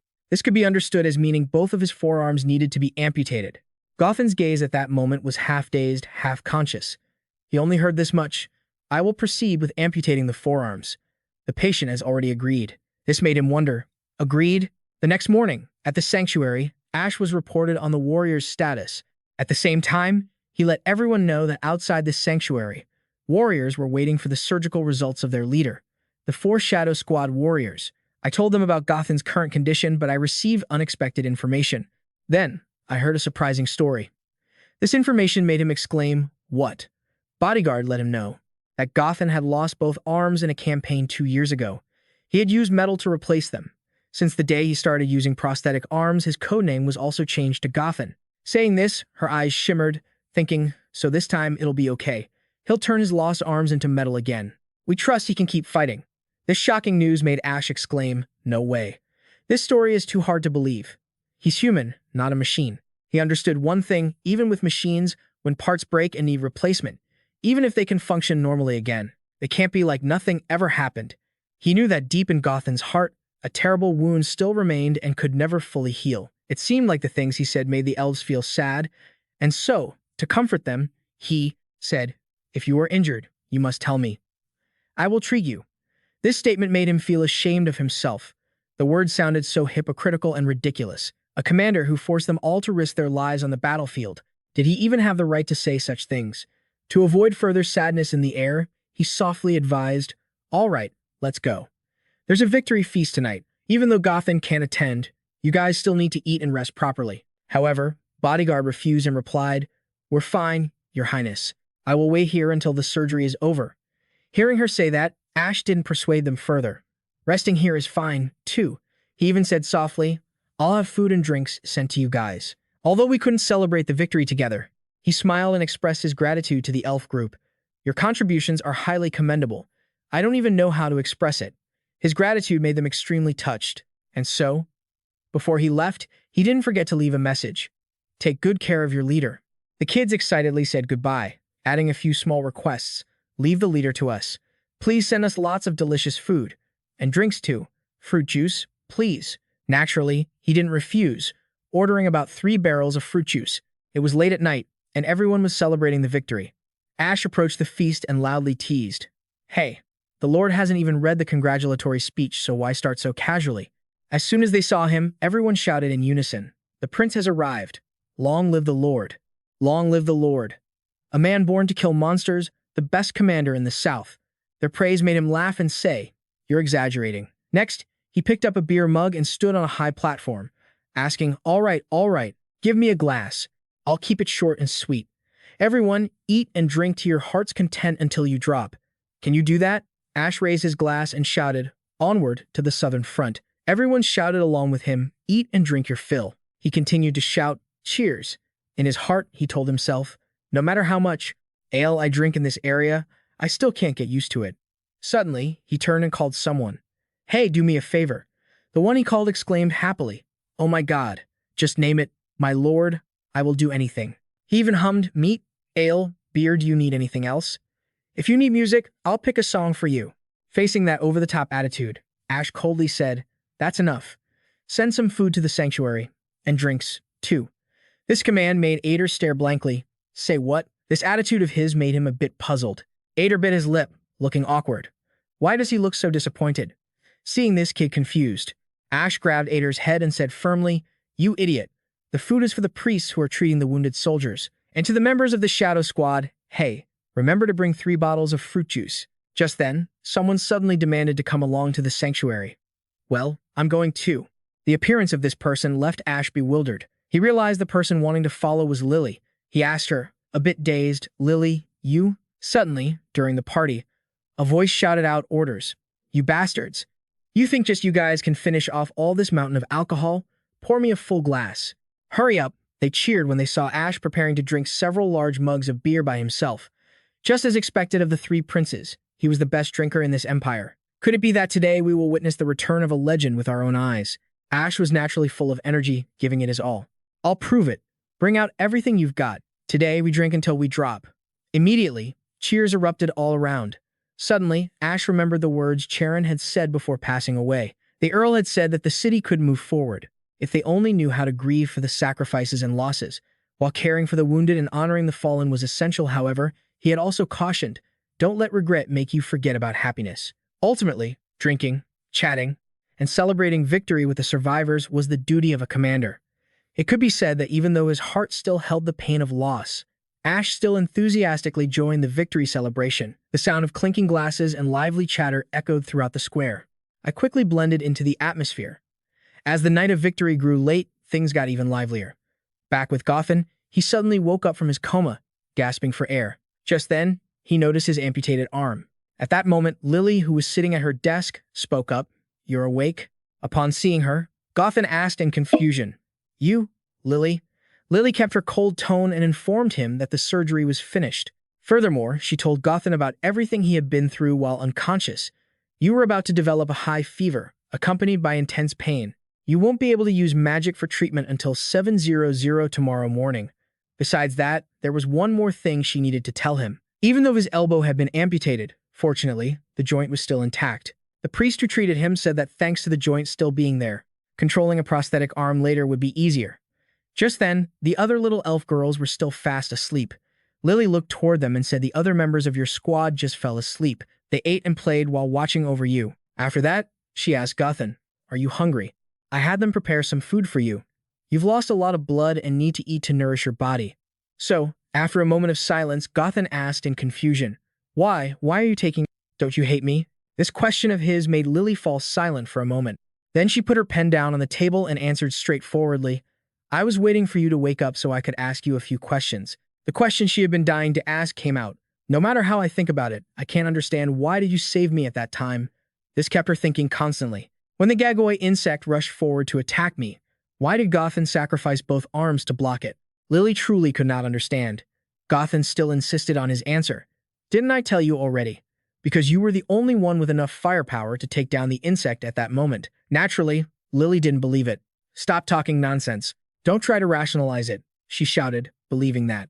What you're saying might make sense tactically, but from my perspective, there is no reason for you to save me while accepting such a severe injury. Furthermore, there was one point that made her unable to believe Gothan's explanation. The Shadow Squad had only just joined Cross Roast. It was too early to reach that level of loyalty. That was why she couldn't believe the words Gothan was saying. But it was truly absurd that someone who hadn't had any connection to the front lines would be willing to sacrifice both arms just for something called tactics. No matter how she thought about it, it felt truly strange because he was definitely lying. So Lily was determined. There must be another reason. Lily realized that, which was why she came to ask Gothan, even if his injuries were caused by protecting her. Seeing her persist about this, he helplessly said, "Isn't that too cold toward your savior?" Lily retorted coldly, "Nothing is more stressful than receiving kindness when you don't know the motive." Then she tried to convince him, "Tell me the real reason." Being pressed by her this much, he had no other choice, but before saying it, he wanted to ask, "Can I be honest?" Hearing him ask that, she quickly affirmed, "Of course. I won't forgive you if you continue to lie." After a moment of silence, Gothan finally opened his mouth. Gothan was quiet for a while before sighing softly. "Actually, the reason is very simple. I just suddenly remembered my mother the moment the gagaway insect attacked you." His words made Lily exclaim in surprise, "Mother?" He recounted honestly, "My mother was just like you. She couldn't walk on her own legs. Her tendons were severed when a slave trader caught her. For the rest of her life, she had to sit in a wheelchair. The painful past was revealed by him. Even though she couldn't walk or stand up every time those slave traders tried to hit me, she would hold me in her arms and try to use her own body to shield me. That was why, at that moment, he decided to save Lily. At that moment, the image of my mother appeared in you. I saw the silhouette of my mother when the insect attacked you." At this point, it was Lily's turn to ask, "Just because of these legs, you saw me as your mother?" Hearing her say that, Gothan realized her dissatisfaction and asked, "Are you unhappy hearing that?" She answered straightforwardly, "Not happy at all." Her words made Gothan wonder. Didn't Lady Lily tell me to be honest? Being told that by him, she was about to yell, "That's true." But she sighed helplessly and asked, "Just for such a ridiculous reason, you accepted losing both arms?" Gothan still kept a straight face as he replied, tactically, "I mentioned that before. As for my emotions, you reminded me of my mother. I think that reason is enough to explain why I decided to protect you at that time." Lily finally sighed, "I thought you were the type of person who acted according to logic." Gothan didn't hesitate to express his admiration. "As for me, I thought Miss Lily was a person who acted on impulse." He stared intently at Lily, and in his heart, he thought, "I risked my life to save her, but I never imagined she would doubt my intentions." Lily was sharper than he had thought. Afterward, he spoke bluntly, saying there was no way for the two of them to truly understand each other. The wounds that the two races had inflicted upon one another were already too deep to ever heal. Even so, he still thought differently. "But even if we cannot understand each other, can't we celebrate the fact that we both survived?" Over at the party, everyone was singing a song. "Ask not what your country can do for you, but what you can do for your country." Even Gothan joined in, causing Lily to fall silent. "Ask not what your country can do for you, but what you can do for your country." As soon as he stopped singing, Lily suddenly blurted out, "I hate you." Seeing her say she hated him, he acted hurt and asked, "Isn't that a bit cold to say to someone who lost both his arms to protect you?" Lily didn't bother arguing with him about that anymore. She finally paid attention to his hungry stomach. All right, sit up and eat something. Isn't it sad to be hungry all by yourself while everyone else is partying?" A moment later, hot food was brought to the table. Gothan looked at the glass of water and asked blankly, "Is this just water?" Knowing he was asking for alcohol, Lily raised her voice and replied, "You still want to drink alcohol even after just having surgery." However, he insisted, saying, "I can't even have a glass to commemorate the day I lost both my arms." This remark left Lily speechless, and she sighed. "I never expected you to have such a sense of humor." She held a glass of wine in her hand. She volunteered to toast first and shyly suggested, "Shall we clink glasses now?" Hearing that, Gothan casually replied, "I'll toast for you." His words made her exclaim, "That's so funny." And then, she took both glasses and clinked them together. Afterward, she held the water glass up to Gothan's lips. Her actions stunned him, while she blushed deeply. Then, Lily slowly fed him the water. In that moment, Lily's soft voice suddenly echoed. A woman with disabled legs, and an elf man with no arms, staying together in a room like this, while everyone else is happily partying outside. Gothan replied coldly, "But I'm sure I will still remember today." He used a firm tone to assert, "If it were a normal party, it would easily be forgotten over time. But the scene today is hard to fade from my mind." Suddenly, he made an unbelievable request. "It's ridiculous for me to say this, it doesn't suit me at all. Could we become good colleagues in the future?" Miss Lily. Lily was a bit taken aback by this proposal. She shoved an entire piece of bread into Gothan's mouth to change the subject. "Hurry up and recover so I can continue to hate you." Gothan happily ate the bread and teased her with a smile. "That sounds pretty scary, doesn't it?" And Lily, being teased by him, roared, "I told you not to say things like that," as they continued to bicker. That was the harmonious feeding scene between them. Afterward, they didn't talk anymore. Lily fed cold vegetables into Gordon's mouth. Gordon accepted them without saying a word. Both of them heard the singing at the same time. The boisterous songs continued from afar. The victory night grew increasingly lively. The next morning, Ash woke up in bed, dazed and thinking, I guess I drank way too much alcohol. Suddenly, he accidentally touched something next to him, making him scream, "Oh my God." Seeing someone next to him, he panicked and shouted, "What? What is this?" As he started imagining all sorts of things. Could this be the typical cliché story of waking up after drinking and seeing some naked woman lying next to me? Then, the person next to him sat up and spoke, "Your Highness, are you awake?" As the blanket was removed, the kindly face of an old soldier appeared. It scared Ash so much he screamed at the top of his lungs. His scream woke up several other soldiers. This terrifying sight made him howl and wonder, what? Is this hell? Am I dead? A soldier, seeing him so panicked, hurriedly explained, "Your Highness, it's us, the Twilight Army. Are you okay? You drank so much yesterday." Once he calmed down, Ash stammered, No, I'm fine. Can I ask a question?" He asked the soldier in confusion. "Why is everyone here not wearing any shirts?" Hearing his question, the soldier replied honestly, "You ordered it yourself, didn't you?" The truth was, last night after getting drunk, Ash had stripped off his shirt without restraint and shouted, "Take off your shirts. Cast off your outer layers and drink like real men." The veteran soldier truthfully recounted what happened yesterday. Immediately after that, you took off your shirt and everyone followed suit. This made Ash doubt his own existence and wonder, I ordered it. Do I have such a perverted habit when I'm drunk? Suddenly, the old soldiers in the room started acting like young, blushing maidens expressing their happiness. "Your Highness, yesterday was truly, truly wonderful. I have never drunk so much in my life. I will never forget the precious memories of yesterday." Looking at them like that, Ash felt like he was choking and whispered to himself, "Enough, enough. Please don't say any more. I feel deeply offended right now." Just then, someone walked in and said, "Ah, you're awake, my lord." Ash immediately recognized the voice as Lucas. Just when he thought Lucas had come to save him from this disaster, he suddenly saw that Lucas was also not wearing any clothes.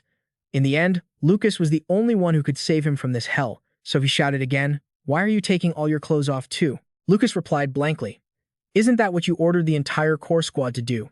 Hearing this, Ash asked back in confusion, "I said that?" At that exact moment, he realized he wasn't wearing any clothes himself and yelled, "What the?" In his heart, he was cursing himself 1,000 times for his behavior. "You damn fool! Ash, what have you done?" Since it was early morning, he was sitting there shirtless with no blanket, and just like that, he shivered from the wind until he curled up. It was so cold that he suddenly felt guilty toward himself. "I'm sorry. I'm really, truly sorry." It's safe to say that the memories of last night's party are things he is determined not to recall. Damien Rowe's party took place last night. It feels like it would be even more painful if he remembered it, so he decided to give up on trying.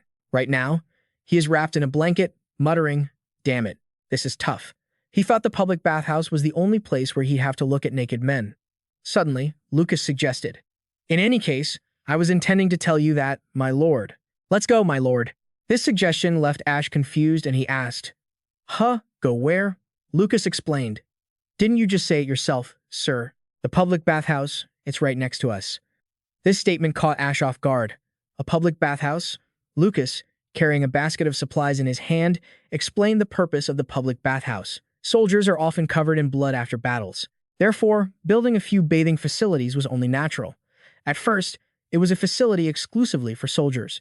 Hearing this, Ash immediately followed up. But as the city grew in scale, it became a place that even ordinary citizens could use, right? Lucas was quite satisfied with his intelligence and confirmed, "Exactly, my lord." Just then, he stopped in front of the public bathhouse and suddenly exclaimed, "Oh my God." Looking at the massive building before his eyes, he had to exclaim, "This place is huge, isn't it?" Lucas stood by his side. He explained clearly why it was so big and then invited him inside. "Because it needs to accommodate as many soldiers as possible. This way, please, your highness." However, when he didn't see Ash take a step, he asked in confusion, "My lord?" Damien looked dazed and asked, "Your highness, what's the matter?" Ash suddenly mentioned, "Usually, when people talk about bathhouses, they think of women." His expression suddenly dropped, and he wondered, could it be that we will be bathing with beautiful girls in there? He only said that out loud, but deep down, he was quite looking forward to it. Honestly, he did wish it were like that, but life isn't a dream. Inside here, it's all just men. The reality is too harsh. Such sweet occurrences never exist in his life. Accepting this harsh reality, Ash can only let out a sigh of disappointment and praise the facilities here. The point worth praising about this place is that the equipment that provides water is still well maintained. Hearing this, Lucas explained, after going through many droughts, we found many ways to effectively utilize water resources. The water supply systems and facilities in the Empire are the best in the world. This statement from him made Ash feel well. Okay. But then, suddenly, Ash asked, "Oh, that's true, isn't it? But hey, why aren't you going down to bathe?" He replied honestly, like a true knight. "Being by my lord's side at all times, isn't that the job of a protector like me, my lord?" Of course, these flowery words from Lucas did not please Ash, who said, "I'm tired of those flowery words all year round. Now, go take a bath. There's a spot right next to you." Seeing that he had spoken, Lucas couldn't bear to go against his wishes. "In that case, I shall go bathe."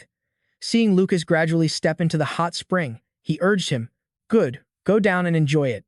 Just then, Ash suddenly noticed something. Looking at the wounds on Lucas's back, his heart ached a little, and he exclaimed, "Even though I felt it before, now that I'm this close." After that, he gently muttered, "Lucas, you've worked hard."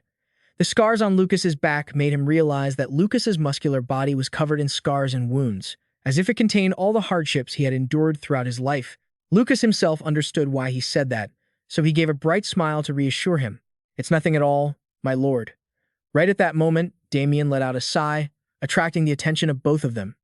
Ash quickly asked, "Damien, are you okay?" Damien, in a state as if all his energy had been sucked out, floated listlessly on the water and replied, "Yes, your highness, I am perfectly fine." Seeing him like that, Ash was a bit confused and asked, "In the end, what on earth happened yesterday?" Answering Ash's confusion was Lucas's evasion. "I think it's better if we bury all the memories of yesterday." This made him even more curious. What kind of trouble did I cause yesterday, anyway? Just then, a group of people suddenly walked in. Seeing this crowd of people as thick as ants, Ash panicked and blurted out, "What's going on?" As it turned out, that group was the brigade under his command. The person leading them was the old soldier belonging to the Gold and Silver unit. He shouted enthusiastically, "Come on, let's all bathe together." And he, of course, knew which legion they belonged to, the Twilight Legion, and so a group of rough men refreshed themselves by soaking in the hot spring.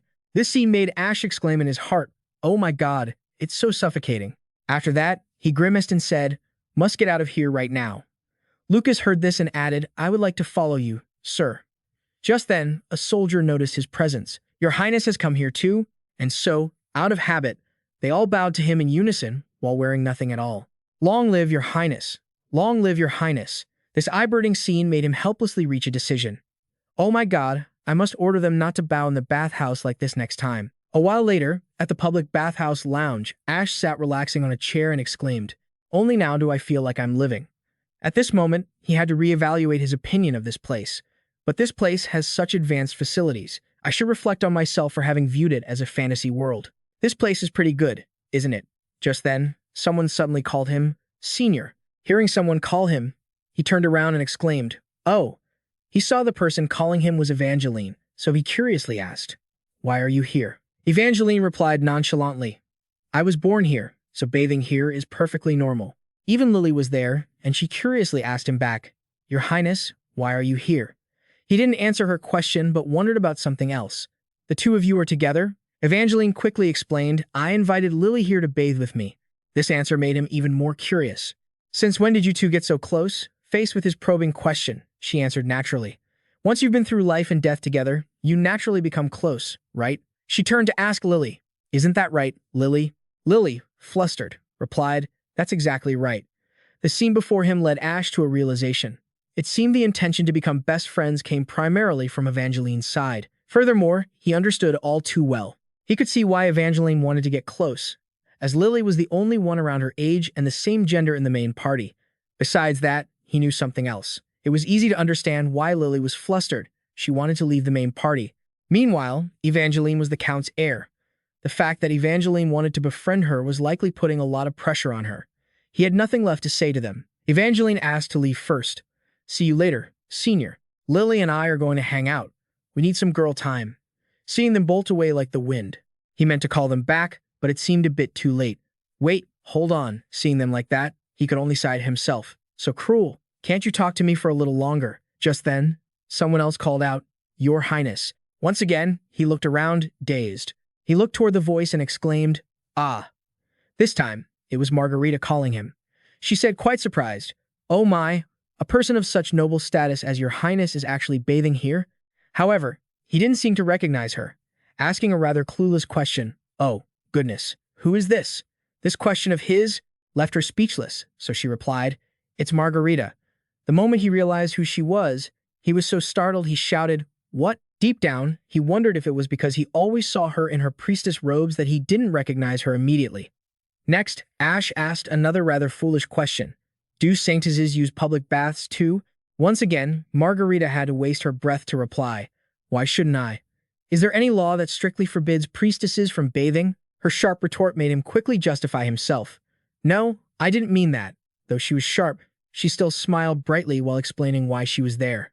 I performed a major surgery yesterday, so now I want to get cleaned up. Hearing this, he suddenly remembered. Ah, that's right. She performed surgery on Gothan yesterday. Ash then asked if the surgery went well. Margarita smiled helplessly and replied, "Throughout the banquet yesterday, your highness sent people to inquire about the patient's condition many times. This made him, who had forgotten, stammer, 'Me? Ah, I remember now.'" Seeing that he clearly didn't remember anything, she let him know that the surgery had been a success and the patient was slowly recovering without any dangerous complications. Furthermore, she mentioned, "After using healing magic on him this morning, I came straight here to bathe." After clarifying everything, she sighed. "I didn't expect it to be this crowded here." Hearing her complain, Ash thought to himself that the defense battle had ended along with a banquet held throughout the night, so it was understandable that the public bath was crowded. He quickly expressed his gratitude to Margarita. "You've worked hard, Saintess. I'm sorry that my soldiers prevented you from resting." Seeing him be so polite, she responded frankly, "Not at all." Afterward, she remarked that war is inherently cruel and ruthless, so fighting on the front lines out there is truly a sacred thing. This statement made him ask in return, "Sacred, because it's to protect everyone, right?" A proud smile bloomed on her face along with the declaration, "If we can wash away the blood and sweat together after the holy war, that, to me, is also a joy." Ash himself also felt more satisfied than ever with this answer. It was a reply often heard from priests, but one that carried a sense of humanity. "I can't talk to you any longer," Margarita said, preparing to leave. "See you later. The other priests are waiting for me." Of course, he didn't hold her back. "Ah, yes. Enjoy your rest." Before leaving, she didn't forget to greet him. "You too, Your Highness." Watching a saintess like her happily chatting with the other priests, he mused to himself. They are different from what I thought. They are just like normal people, aren't they? Since there was no one to talk to, Ash was free to check everyone's levels in the squad. Lucas, level 37. Damien, level 32. Just looking at these two names, he wondered, by the way, these two said they were going to get water. Why haven't they returned yet? Then he boredly called out loudly, "Hey, is anyone there? Bring me some siki." The reason he asked for that was because resting in a room like a sauna made him think of siki immediately. Thinking of the feeling of enjoying these treats, he couldn't help but feel homesick. Nothing is better than popping a boiled egg in your mouth, chewing it, and then sipping on an ice-cold bowl of siki. At times like this, I really miss Earth. Damien and Lucas, after hearing his voice, rushed out, "Your Highness, my lord." The moment he saw them, he nagged, "Hey, it's too late." Suddenly, Lucas lowered his voice and mysteriously pulled something out from under his shirt. "The reason we were late is actually because of this. These are hard-boiled eggs. I bought them from a female merchant in the bathhouse." Ash, upon seeing that, looked surprised, and wondered to himself, a female merchant. Then it was Damien's turn to bring out what he had gotten, and this is cold honey. Seeing what they had brought him, Ash was so pleased he had to praise them both. "You guys are truly amazing. You two always know exactly what I'm thinking." Afterward, they both excitedly whispered, "Let's eat this in secret." Seeing the two of them so understanding, Ash mused to himself, "As expected, after everything, just having these two is enough for me."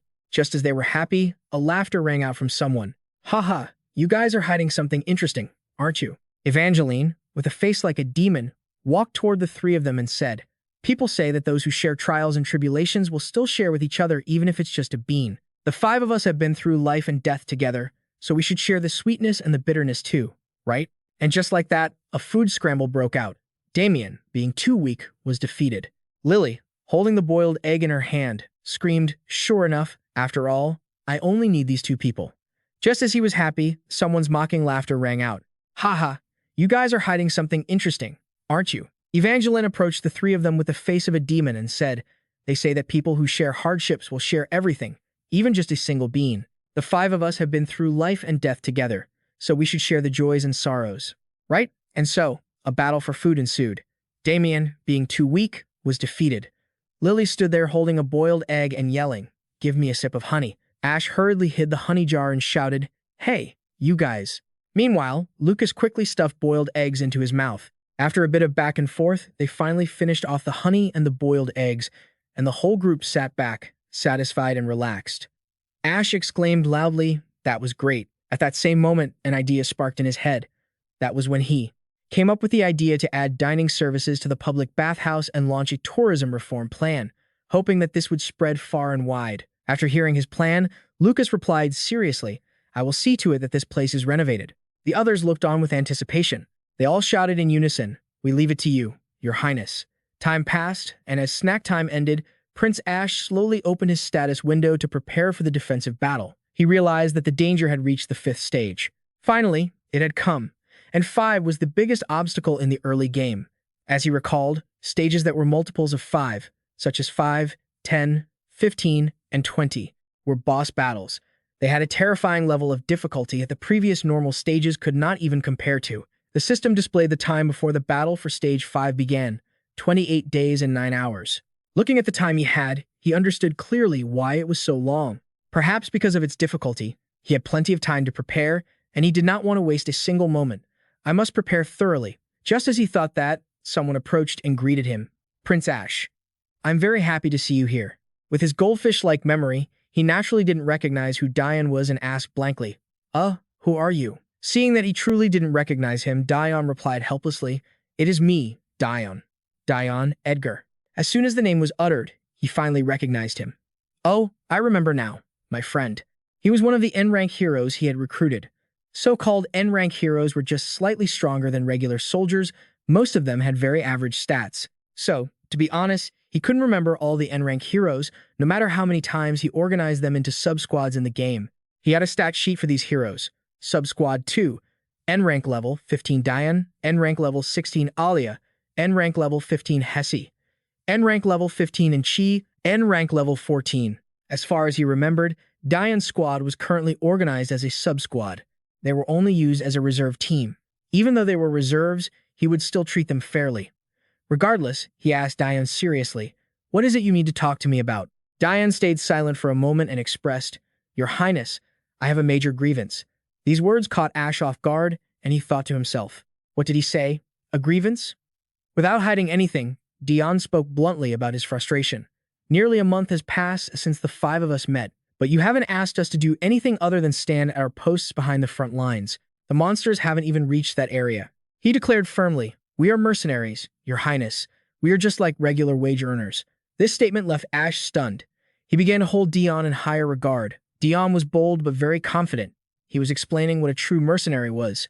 Dion continued straightforwardly, "It doesn't matter if you look down on us because we are young and inexperienced. However, we do not want to go rusty just because we aren't given a chance to fight." Saying this, he and his teammates proposed to Ash, "Please send us to the front lines. We will prove our strength." Faced with this request, Ash felt a bit intrigued for a moment. Then he smiled in satisfaction and exclaimed, "That's interesting, isn't it?" In Ash's observation, these were warriors with very mediocre stats and skills, but their eyes were filled with determination and passion. Naturally, he paid the most attention to Dion, especially this guy named Dion. He was brimming with enthusiasm, so he really wanted to see what Dion planned to do about this. "With the way you speak so boldly, you seem very confident. How do you intend to prove that you and your squad deserve to be on the front lines?" As soon as he was asked, Dion replied loudly and quickly, "I want a sparring match. We will spar against your royal squad." "Is that enough for us to prove our ability, sir?" His answer made Ash very satisfied. This was exactly what he had hoped for. Lucas stood to the side and remarked in a low voice, "How bold." Evangeline lay back and said with interest, "This is going to be fun. When will it start?" Ash was also quite interested in this suggestion, so he asked for more details. "I like this proactive attitude toward challenges." "Fine. May I decide the time and location of the sparring match?" Dion naturally followed his arrangements. "Of course, Your Highness. When would you like the match to take place?" He didn't hesitate and said, "No need to go far. Right now, in the nearest place." A moment later, everyone started heading over to watch the match. It seemed like there was going to be a sparring match. Who was fighting whom? The Lord's bodyguards and the rookies all excitedly ran toward the arena. "That's interesting. Let's go watch." At that moment, At the training camp arena, Dion asked on the spectator benches, worried, will they be okay without us? Lily smiled and said, I think they will fight even better without us. Below the ring, Lucas, filled with fighting spirit, asked, are you ready, Lady Evangeline? She answered eagerly in a ready stance. Of course, I am. Meanwhile, Dion was discussing tactics with his members. Our combat strategy is slightly different from usual, but we just need to do exactly what we have practiced together. According to my plan, does everyone understand? Hearing that, she responded decisively. Yes. All right, Dion, let's give it a try. After discussing everything thoroughly, Dion shouted with high spirits, good. Let's go. Seeing this, Ash remarked, it seems they are well prepared. On Lucas's side, his fighting spirit was rising like nothing else. No matter what strategy they've planned, I'll take them all down in an instant. Evangeline added, I'll go easy on them, Ash. Seeing these two so energetic, he thought to himself, helpless, relax. The rules of this battle are as follows. The conditions to be recognized as the winner are very simple. Just completely suppress the opponent. A person is eliminated if they lose their weapon or are pushed out of the arena, or if they fall into a situation where they can no longer use their weapon, raise their hand, or surrender. Of course, you must follow safety rules during the match. Strictly no skills that cause serious injury. Seeing that the time had come, Ash waved the flag. All right, let's start. Receiving the signal, the group started to move. Dion rushed forward, charging at Lucas first. Let us see your swordsmanship with our own eyes. Sir Knight, I've heard many people gossip about it many times. Lucas looked at him with a stern gaze and said in a deep voice, just because this is a wooden sword doesn't mean I'll go easy on you. As soon as he finished, he swung the sword at his face. Although the strike was a bit sudden, he still reacted quickly and ducked to avoid it. That strike startled him a bit, but he still said defiantly, is that all you've got? That attack was actually easier to dodge than I thought, Sir Knight. Of course, that was just a warm-up. Lucas continued his assault. Don't celebrate so soon, he declared in a low voice. I'll take you down right now. As for Evangeline, she was so excited she squealed. She chirped, nice eyes. Seeing the 4 members of Dion's team rushing toward her, she shouted in delight, I'm 4 times stronger than you old guys, so know your place. She got into a ready stance and announced, all right, let me show you. Why I was the valedictorian of the 375th class at the academy. But she didn't expect them to stop fighting individually and start playing as a team, ganging up on her. It made her shriek, ah, wait, what's going on? Seeing their chance, Ash quickly signaled, now, right now. They joined forces, trying to push Evangeline out of the circle, which forced her to dig in her heels and yell, wait. Naturally, she couldn't take on 4 people alone, and they kept pushing her outward despite her screaming. No. With a fighting spirit, she shouted while struggling against the 4 of them. No way. Hessen was also pulling back with all his might.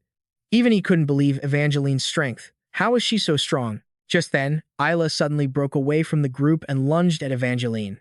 She awkwardly said, I'm sorry, my lady. After saying that, she unexpectedly poked the leg Evangeline was using as a pivot, causing her to fall backward. And just like that, she fell outside the circle, making her scream in frustration. Hey, that's not fair. Isn't that cheating? However, Ash remained impartial and announced, too bad, time's up. Evangeline has been defeated. He rated their tactical performance highly.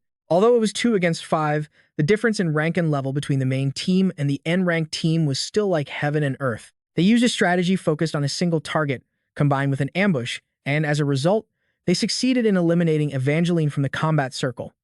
A look of satisfaction was clear on his face. That was a great strategy. These people did a great job. At this moment, Isla thought about turning to help Dion. Time to help Dion now. We'll take that knight down. But it was likely too late because Dion was already being lifted up by Lucas with one hand. He helplessly muttered, forgive me, everyone.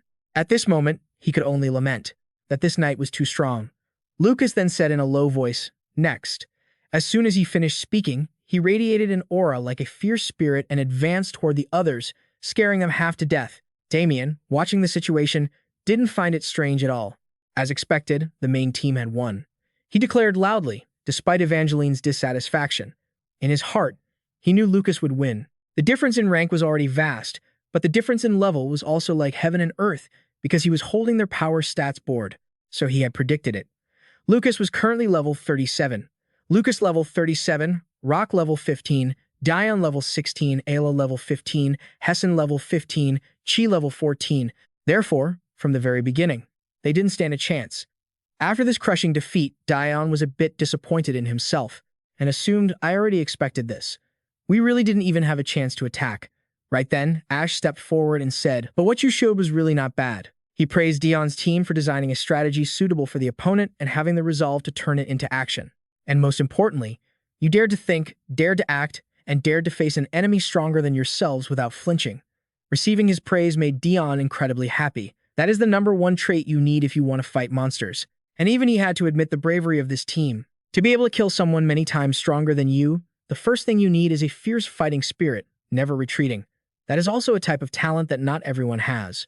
Ash then helped Dion stand up and said, "All right, everyone, stand up. I apologize for looking down on you and not using you properly." Even though he was a prince, he was still humble, saying, "Let me offer my apology first." Furthermore, he declared, "Because you have proven that you are useful, from now on, you will be forced to fight to the death." His words made those in Dion's team incredibly stunned. I totally didn't expect this, but surprisingly, after all, the people he had neglected had become one of his main forces.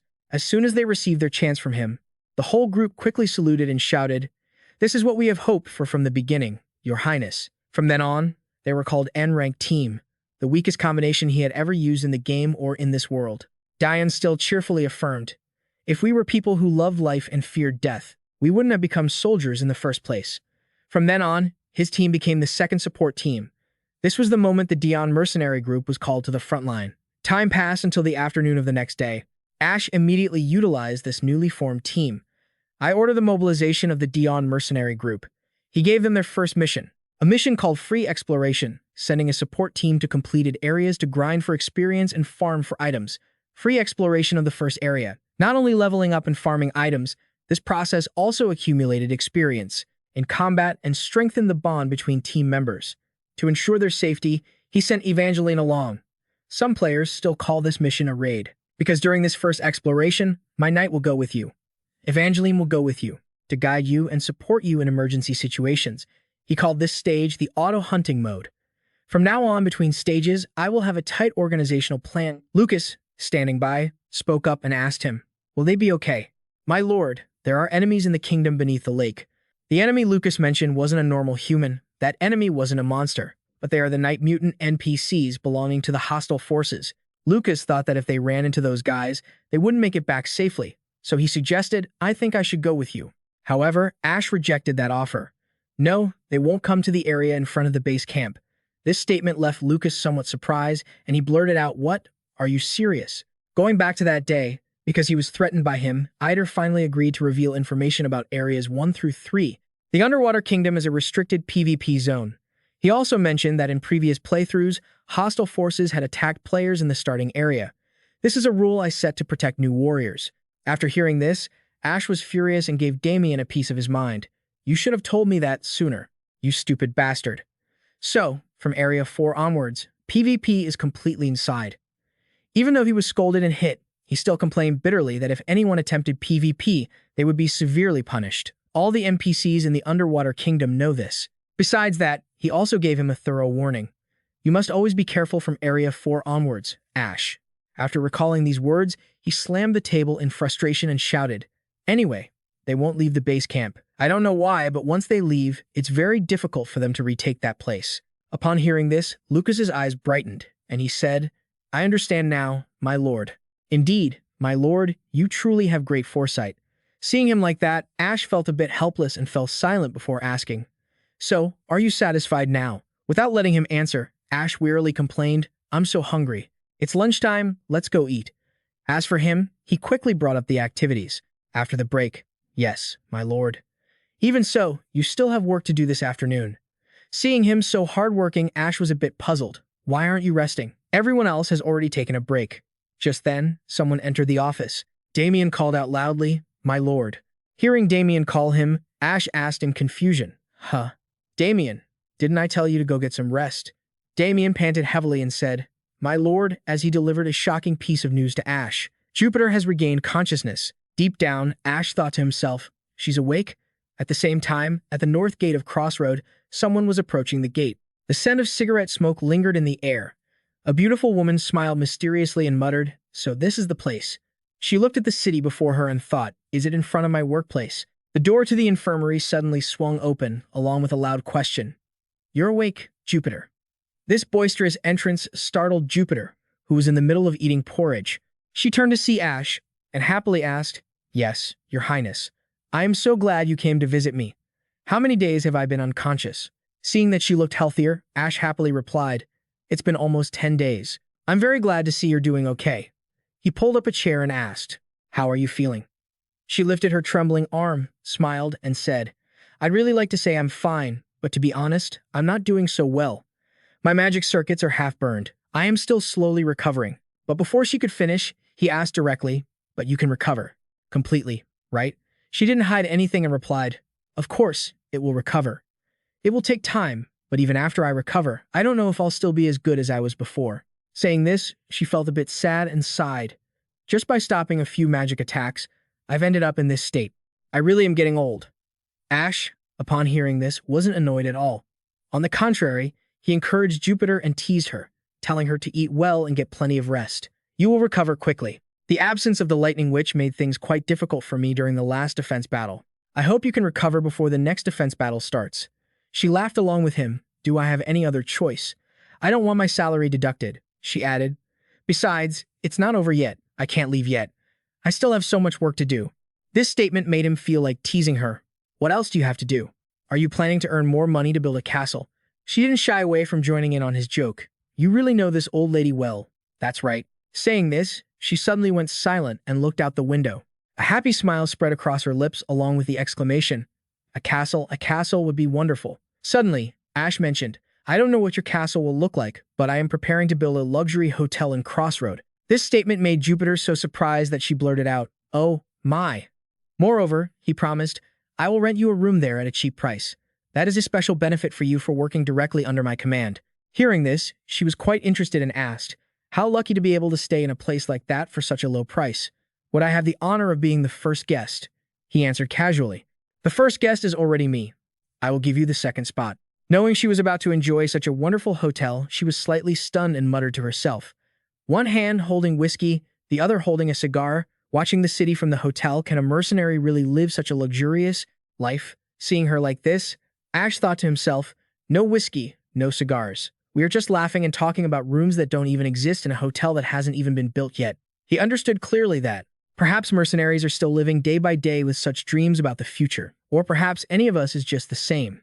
After chatting for a while, Ash stood up and gave instructions. There is still plenty of time until the defense battle begins.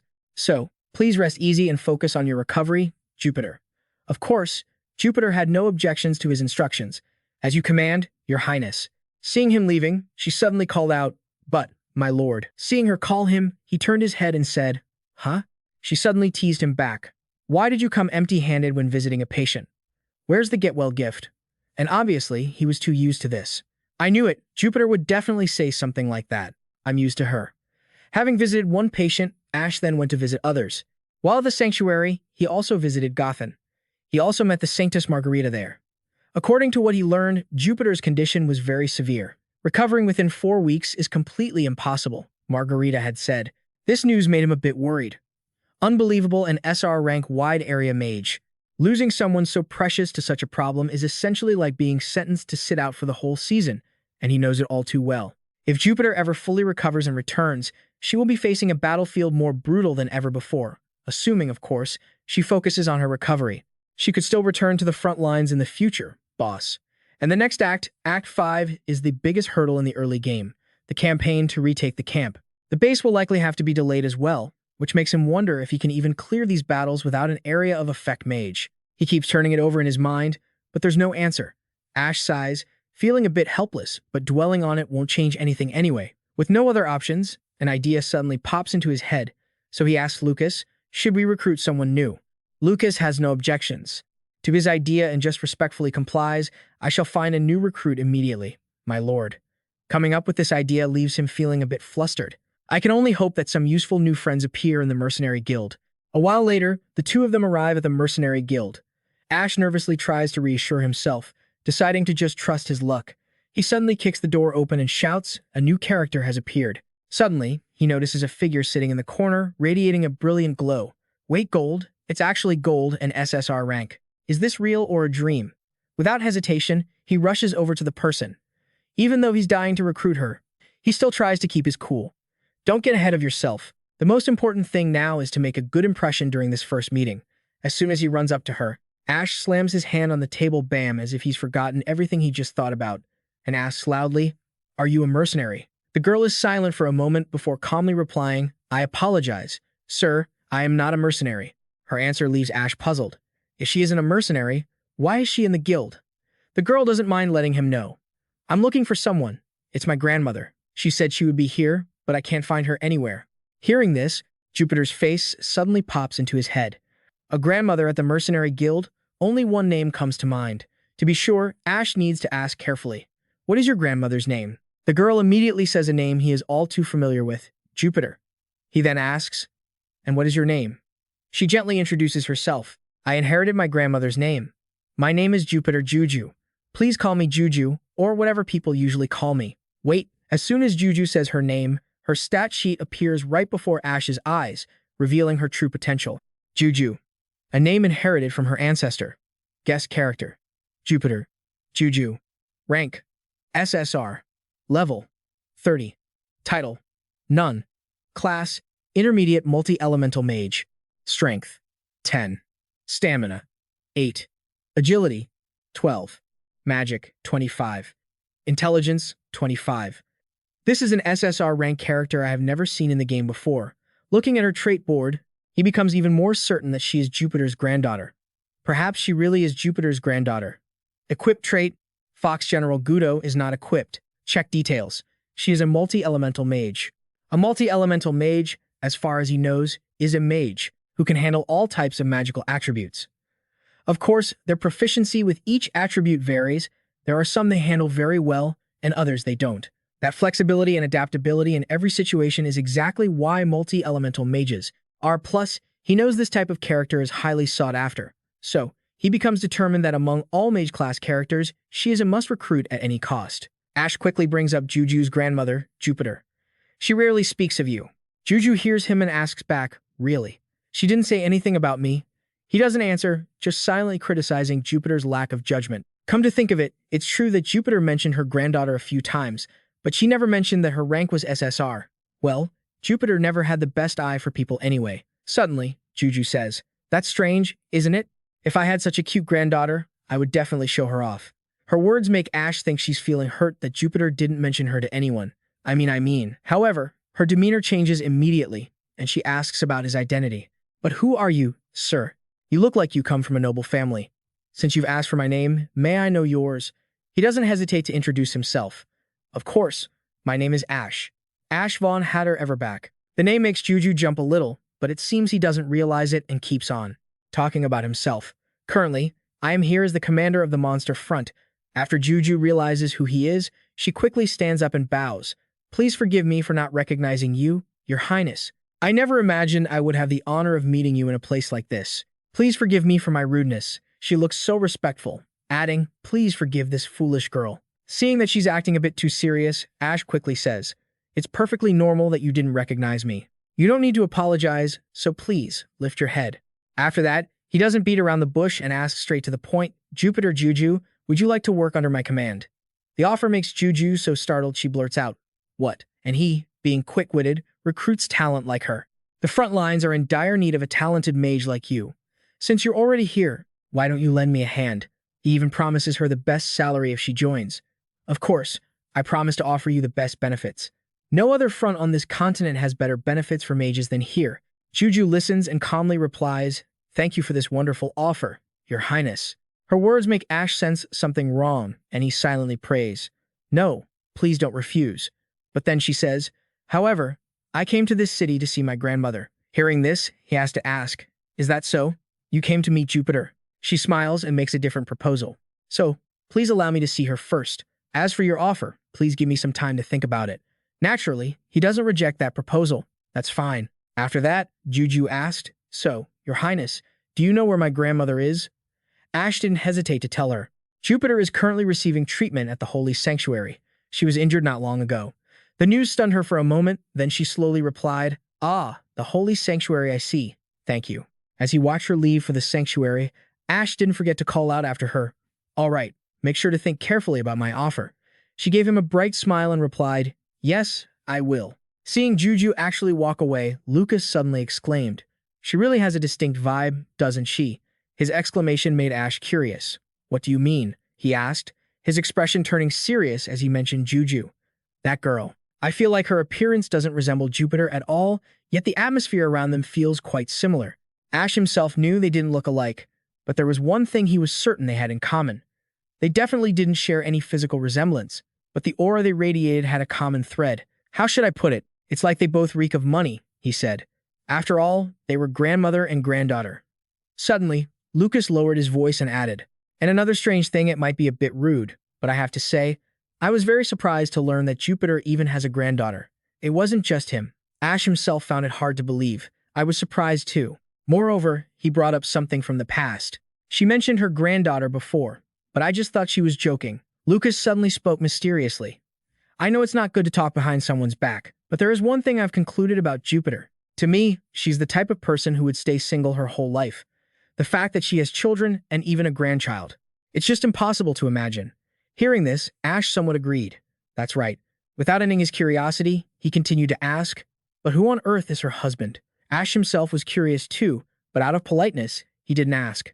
However, inside, he only had one thought. I'm curious about that, too. But this is their private matter. It's not appropriate to pry. Oh well, I just hope Jupiter can convince her granddaughter to join our team. At that very moment, at the holy sanctuary, Jupiter's hand resting on the bed trembled. She realized one thing, the end was near. She had a premonition of the end. As a soldier, a mercenary, and a mage, the feeling of old age creeping and made her certain that she was nearing retirement. No matter how desperate or exhausted she felt, she still tried to struggle and do whatever she could. With these two hands to earn even a single penny, she had been disgracefully discharged from the army, the place where she had served her entire life. She had been kicked out time and again. When joining mercenary groups, she never stayed on the front lines for more than 3 months.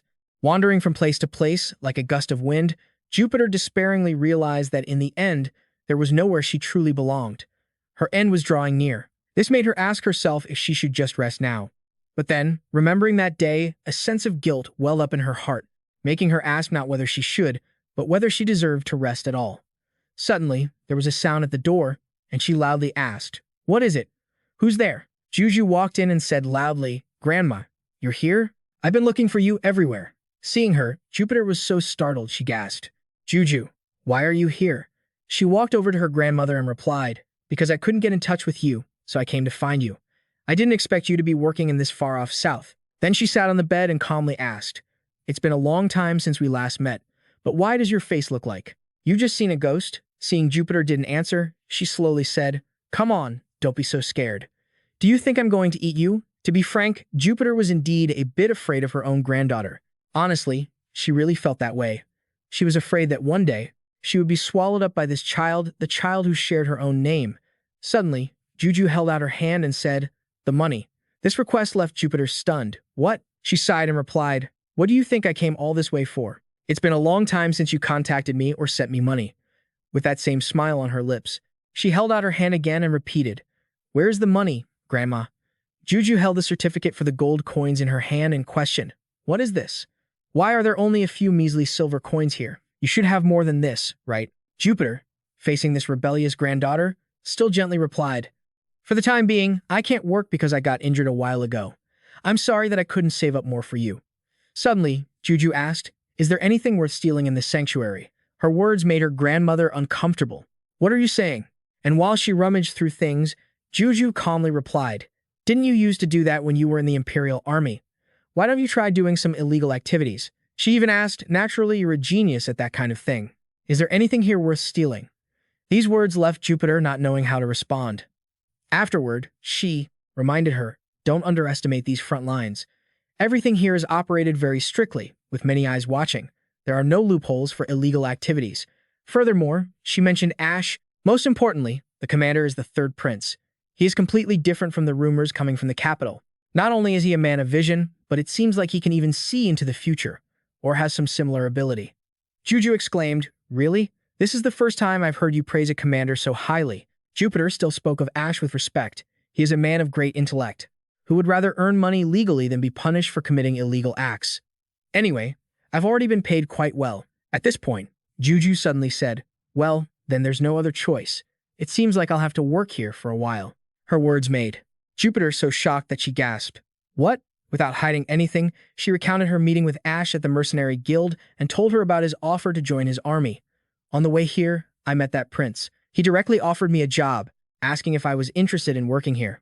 When Jupiter heard this, she panicked and shouted, No, no, Juju. She yelled, You promised me you wouldn't use that other magic. However, Juju ignored those words and thought, Why are you so worried about me? Suddenly, she pushed back her hair, revealing a massive burn mark on her face, and blurted out, Now, Jupiter. Seeing the injury, Jupiter froze, but Juju calmly said, You should rest and recuperate. It looks like you've been seriously hurt. Seeing her about to leave, Jupiter tried to stop her. Wait a second, Juju. I still have something to say to you.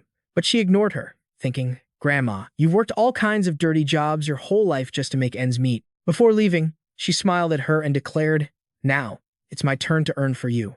With that, she closed the door and left, leaving Jupiter stunned. Deep down, she remembered that day, gritting her teeth in anger, and muttered to herself, It was all my own doing. This is just my karma. Meanwhile, on Ash's side, after finishing his work for the day, on the way back to the mansion, a notification board popped up, informing him that the auto exploration had finished. This caught him off guard, and he wondered. 8 hours have already passed. He checked the squad's stats. Diane promoted. Rock N rank level 16. Dion N rank level 17. Ayla N rank level 16. Hessen N rank level 16. Che N rank level 15. Seeing that their abilities had increased quite a bit, he couldn't help but marvel. Seems simple enough, huh? He looked over the list of loot. Common Potion 2. Low-grade Vampire Magic Stone 12. Fire Enchantment Scroll 1. Looking at the haul, he thought it seemed easy because they had returned without any issues. Right then, he noticed something. Wait a minute, this is strange. Among the 3 items in the loot list, he noticed the one in the middle. Common Potion 2. Low-grade Vampire Magic Stone 12.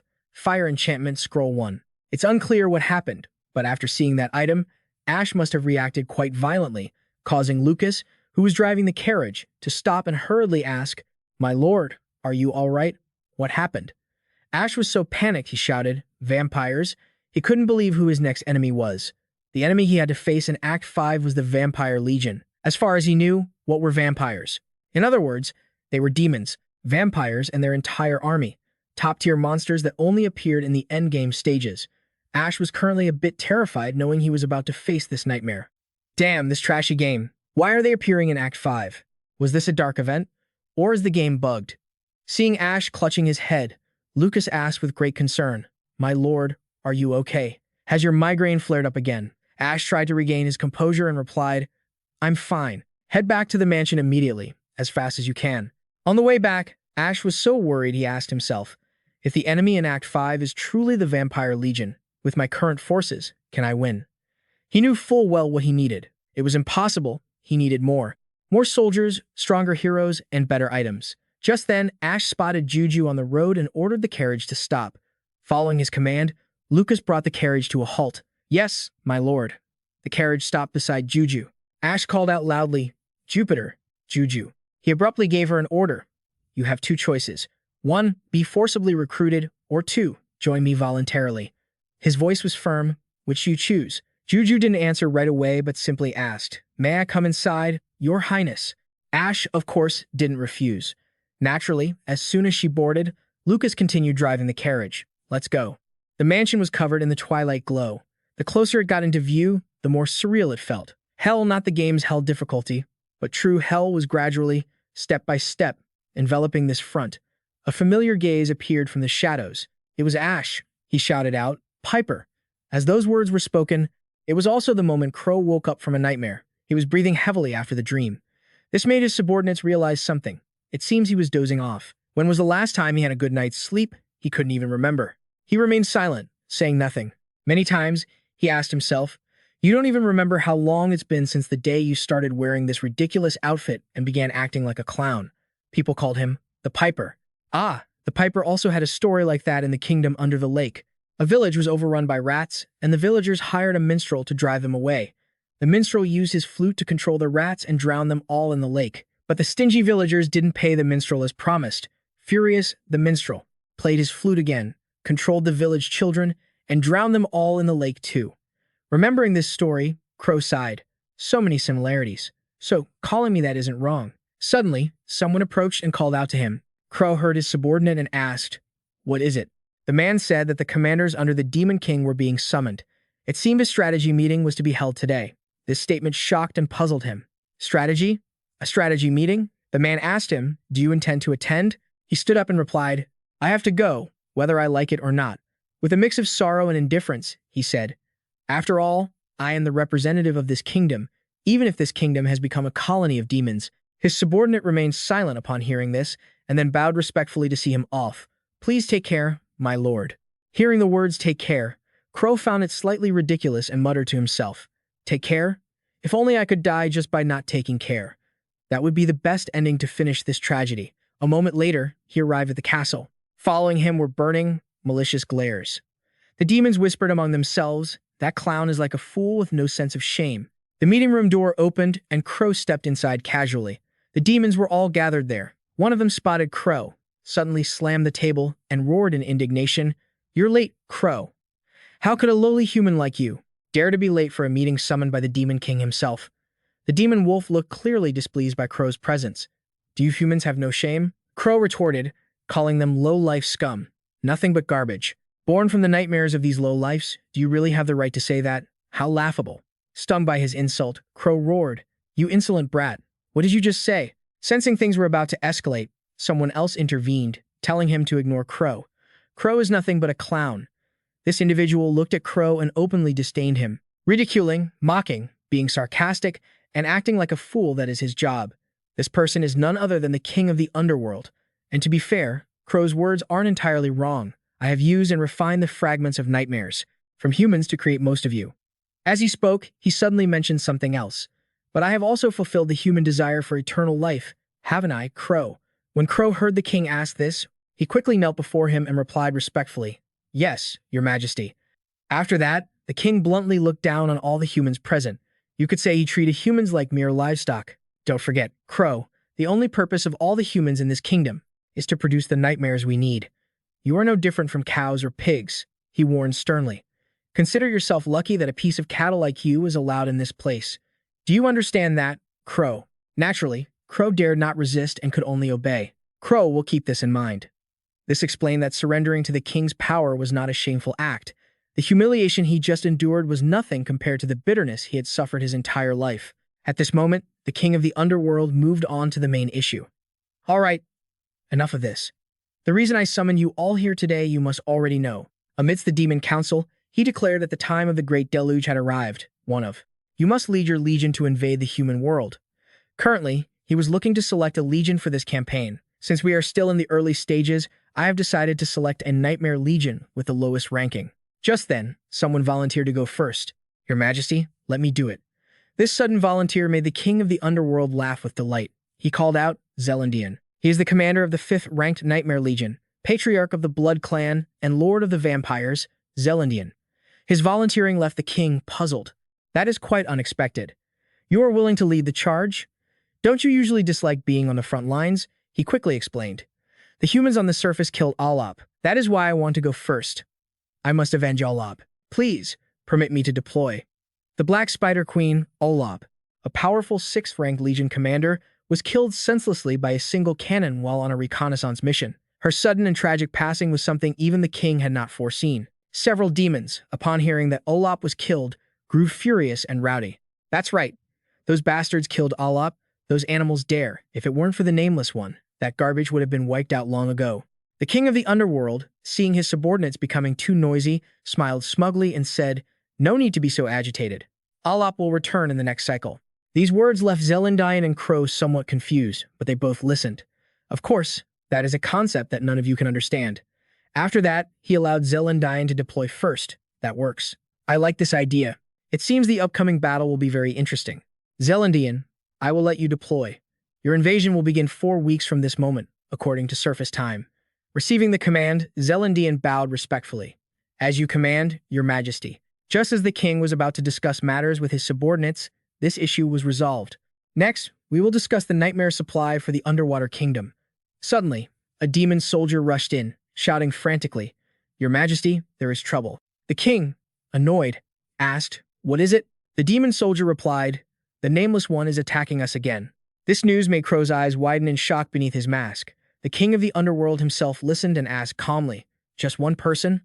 The demon soldier quickly confirmed, "Yes, sir." After hearing this, he could only sigh. She is always like that, isn't she? While the demon soldier was hastily warning him, he was suddenly slashed in two. "I think you should end the meeting now and close the palace gates today." A powerful strike from the mysterious figure had sent this soldier to his grave. This event caused those present to roar in anger. You blasphemous bastard! How dare you do that in our assembly hall?" Regardless of what the crowd said, the mysterious figure with long hair slowly walked into the hall. She calmly spoke, "Good evening, Demon King." The king of the underworld laughed and asked, "Why do we continue this meaningless war? Don't you feel tired?" Nameless, letting the blood from her sword drip onto the floor, still answered calmly, "Certainly not, because my job is to clean up the trash that is constantly being produced by you." Mumium, with a stone-cold expression, declared, "Sorry for not announcing myself. I came here to kill you." Suddenly, the king of the underworld laughed and asked mockingly, "How long has it been since you started swinging that sword? 100 years? 500? Or several millennia?" Facing this question, she coldly replied, "I have forgotten everything. I have no memories left at all." He laughed and asserted, "No matter how much you struggle, your kingdom will forever remain in hell." At this moment, the sword in her hand suddenly glowed. Her voice filled with determination, she uttered, "Even so, I will continue to swing this sword, because that is my mission." Just then, someone stood up.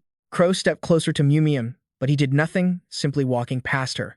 The king of the underworld, seeing this, laughed with satisfaction. One has surrendered, while the other continues to resist. I like them both, because they both create wonderful nightmares. Crown then spoke up, saying that resistance was futile and this nightmare would never end. However, Mumum remained steadfast, insisting that even so, someone had to take responsibility. To keep the flame from ever going out, she said. Wuming then remembered the countless people who had perished in their efforts to illuminate the darkness of this kingdom, and she thought of the faces of Ash and her fellow companions who were still fighting.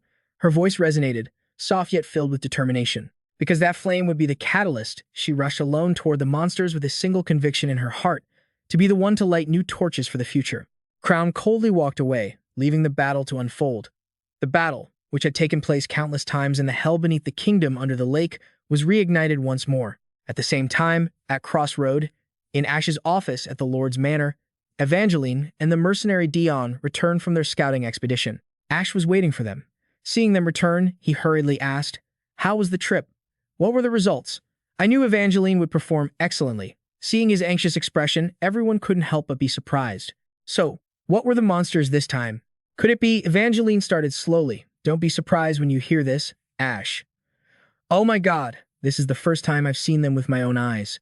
She revealed the identity of the monsters they faced during the trip with a chilling expression. They were a group of ghouls. Ash could only sigh helplessly. Just as he predicted, this confirmed the shocking news, leaving him in total shock. Ghouls. They are low-level monsters of the Blood Clan. So, the monster army I have to face in Act 5 is the Blood Clan army. Lucas, hearing this, vaguely realized the issue. Ghouls? If it's ghouls, could it be that naive Evangeline hasn't realized the gravity of the situation? The girl remained in a playful mood, saying, "They were just like living things. It was so terrifying. It was scary every time they lunged out of the shadows." As she said this, Diane looked at her with pure admiration, praising her incessantly. She wasn't afraid at all. While we were trembling in our boots, she fought like a legendary warrior. With such high praise, the girl laughed out loud but humbly said, "Oh, please, don't say that. I told you guys to stop flattering me." However, Dion still believed that without her, we probably all would have been infected long ago. Then the others in the team also showered her with praise. "The young miss is our lifesaver," Ash warily muttered. "It really is the Blood Clan." Evangeline, hearing him say that, curiously asked, "Blood Clan? Do you mean those vampires from fairy tales?" Ash confirmed, "That's right, exactly them." He knew all too well that among the monsters existing in this game, these were exceptionally rare. Terrifyingly rare. Evangeline shared what she knew about the Blood Clan. "From what I know, ghouls are monsters that originate from the Blood Clan." Then, suddenly realizing something, she asked in a panic, "Wait a minute. So, in the upcoming defensive battle, Ash didn't hold back and replied, 'That's right. It's them. The enemies we have to face in the next defensive battle are the Blood Clan army vampires and their subordinates." Furthermore, he provided a crucial and almost certain piece of information. The individual with the highest rank among all the Blood Clan, the Lord, will personally take the field. Lucas, hearing this, still couldn't understand and questioned, But, Your Highness, haven't there been many cases where high-level monsters were not present in previous defensive battles? Besides, the last recorded appearance of a vampire was hundreds of years ago. The next things Ash said scared everyone there half to death. Although ghouls were discovered during this reconnaissance trip, they are just degenerated, blood clan mini-ermines. He thought that for the Lord to conclude a high-level vampire would appear might be a bit too hasty. Ash understood his point, but this battle was different from the early ones. Usually, that would be the case, but this is a boss stage. Besides, this was a situation where some maniacal malice was at play, cranking up the game's difficulty. Deep down, Ash had a feeling. A named super boss would appear. This wasn't just intuition, it was a certainty. Ash tried to recall how to clear this battle. When I played the game, I handled all the Blood Clan vampires. I tried to sift through all the memories related to the named vampires, and the battles against them in the game.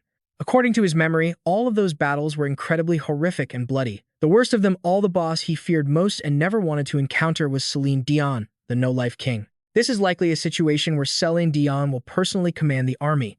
I truly hope the Blood Clan leader won't participate in Act 5, but the game's difficulty has become maniacal. Thinking of this, he wondered if it was best to assume the worst.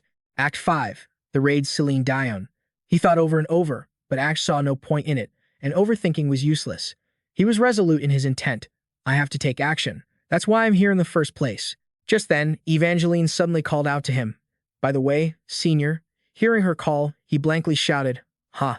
Evangeline pointed at Juju, who was looking at the cabinet next to him, and enthusiastically greeted her. "Who is the person next to you?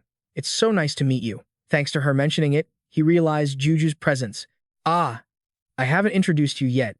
Ash calmly introduced them. "Everyone, please get to know each other. She is Jupiter Juju, Lady Jupiter's granddaughter. She will be joining us as the party's mage." Juju was embarrassed to be discovered, but still tried to smile and greet them. "It's a pleasure to meet everyone. I am Jupiter Juju. Please call me Juju, or just Juju." Her appearance made Evangeline extremely happy, and she hurriedly asked, "Can I call you Sister Juju?" Of course, Ash knew why the girl was so happy. Evangeline had gained another sister in the party. Her mood brightened considerably. After the pleasantries were exchanged, everyone headed home. First, the independent exploration team was escorted back. We couldn't keep them here forever. Evangeline was reluctant to leave, saying goodbye to Juju. "Let's talk more in private later." "Okay, Juju." Juju also gave the girl a warm, cheerful farewell. "Yes, Lady Evangeline, please get some good rest." As soon as they stepped outside, the group became rowdy. "Let's go eat." "May I join you?" "Of course you may, my lady." This noise left Ash at a loss. He wondered. They had a bit of friction at first, but it seems they've quickly become friends. Should I be happy about this? Just then, Juju smiled and remarked, "There are so many cute people here. I used to think the monster front lines were a horrific place, but the reality is quite different, compared to what I imagined." Hearing this, Ash probed. Battles against monsters are basically hell on earth, so isn't it better to try and live happily? But why would you think that? Do you actually like a place that's like hell? Juju suddenly said something puzzling. "No, that's not it. It's just that I've seen too many scenes of young, cute people losing their smiles and their faces slowly becoming emotionless." She suddenly let out these heartbreaking, experienced words. War steals away both property and lives. At the same time, it also robs the living of their joy and sorrow. It's truly tragic. Hearing this, Ash was reminded of his own dark memories. In an instant, those memories rushed back into his mind, one scene after another, while everyone else was feeling exhausted by the endless, relentless monster invasions. Even though everyone here was laughing and talking, what if one day, fatigue and complete apathy replace all of that? However, so as not to waste any more time, Ash cut straight to the point. "Jupiter Juju, please explain your abilities." Naturally, Juju did not refuse their request. "I would be honored to do so, Your Highness." Even though he knew all her information, it was still better to hear her introduce herself. Jupiter Juju, a character who doesn't appear in the game. Guest character, Jupiter Juju. Level, 30. Title, None. Intermediate multi-element mage. Strength, 10. Agility, 12. Intelligence, 25. Stamina, 8. Mana, 25. I had already gotten a glimpse of her abilities via the system window, but it would be more accurate if she explained it herself. Juju spoke about her powers without holding back. "I am a multi-element mage. I can handle most magic attributes, but there are 3 attributes that I can use quite proficiently." Furthermore, she demonstrated her attributes to Ash: wind, water, and lightning. From those 3 attributes, Ash realized the lightning element. At that moment, she said shyly, "It's quite embarrassing, but my proficiency level is still quite low. The only thing I know about using these elements is simply firing them accurately. Hearing this, Ash thought, that's the first skill, elemental shot. You mean the skill is just that simple? It seemed to be a single target skill. Even though she was a bit embarrassed by her level, Juju was determined. But if I practice a bit more, I think I can learn other ways to use them. Ash naturally supported her. That's right. After talking about her abilities, she still said apologetically, I apologize for my weak talent. It's embarrassing to let you know that, Your Highness. However, Ash didn't pay any attention to this. No, that's actually very good. Because he thought a mage capable of mastering 3 elements, she made him want to bow and thank the gods. Immediately. For bringing her here. At this point, he slowly stood up and brought up the subject of money. Now then, it's time to negotiate the weekly salary. Juju smiled and mentioned, am I not to be paid a year's salary in advance? Why are you asking? Can I have that too? However, Ash could not agree to this. Please forgive me. My financial situation hasn't been great lately. He even casually remarked. Besides, you haven't shown your full potential yet. That's why I'm not rushing to pay. This statement from him made Juju exclaim in surprise. What? He calmly exposed her abilities. I know you are still hiding some power, Jupiter. You know full well what ability you're hiding. One of Juju's attributes is Burrowing Fox. As far as he knew, Burrowing Fox is like a fox digging a hole to hide. This attribute serves to conceal trump cards and deceive others about the owner's true capabilities. Characters equipped with this can use tactics to fool enemies, but it also gives players a headache because they can't know the true stats. Juju herself felt a bit wary of Ash when he said those words. Try to show me everything you have, Juju. Furthermore, he reminded her. That way, you'll have more leverage at the negotiating table. Juju asked hesitantly. How do you know that I'm hiding my abilities? She was a bit defensive. Want to know? No mage could have realized it, not even my grandmother. Ash calmly replied, my intuition is very good when it comes to things like this. In reality, the reason he knew was, of course, the system. To be able to complete this damn game, the system had to be at least that capable. Now he demanded, show me everything you have, Juju. Then I will pay a reasonable price. He even smiled and asked a question that hit the nail on the head. Isn't it true that you want to earn a lot of money? In fact, he already knew some information. The true stats of Jupiter Juju were revealed as follows. Guest character, Jupiter Juju.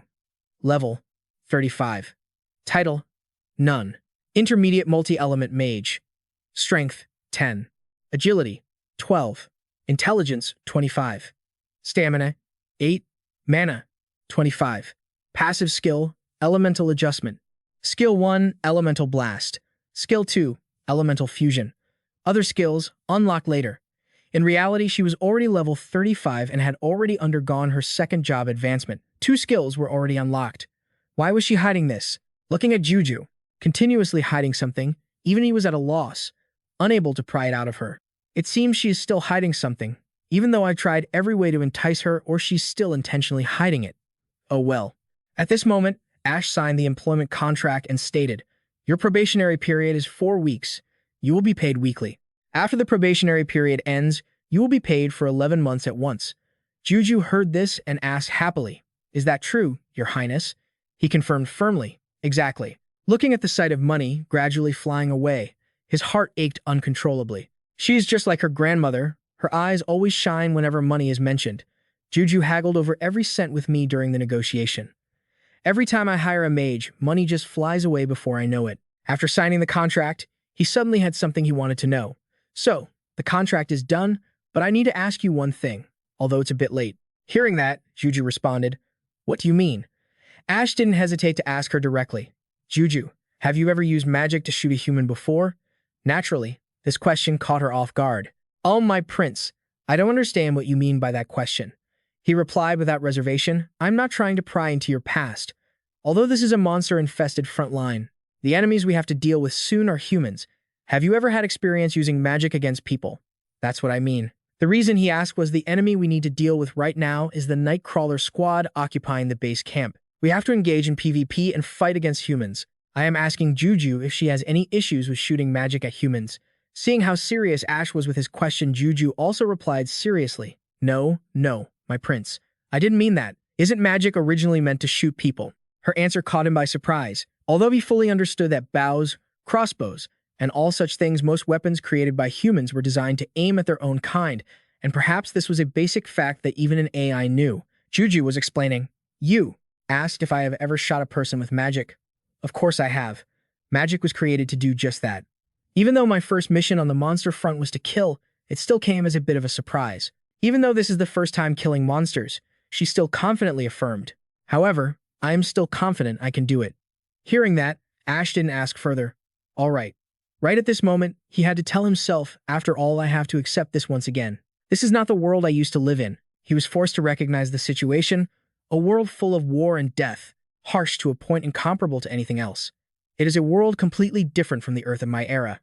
Although he knew this place was not like Earth, he remembered the fear hidden in Damien's eyes that day. This reminds me of Damien. I remember the frightened look in that child's eyes when he had to shoot someone. That is the reason I still think that, even in a world where the value of life is lighter than a feather, one must never be numb when killing. Although he said one shouldn't be numb when killing, Ash had his own limits. However, if necessary, he still had to act. He believed that to protect others and clear the battlefield, one thing he learned was, to go further, I must clear all obstacles in my path, even if that means killing. Killing is always the last resort.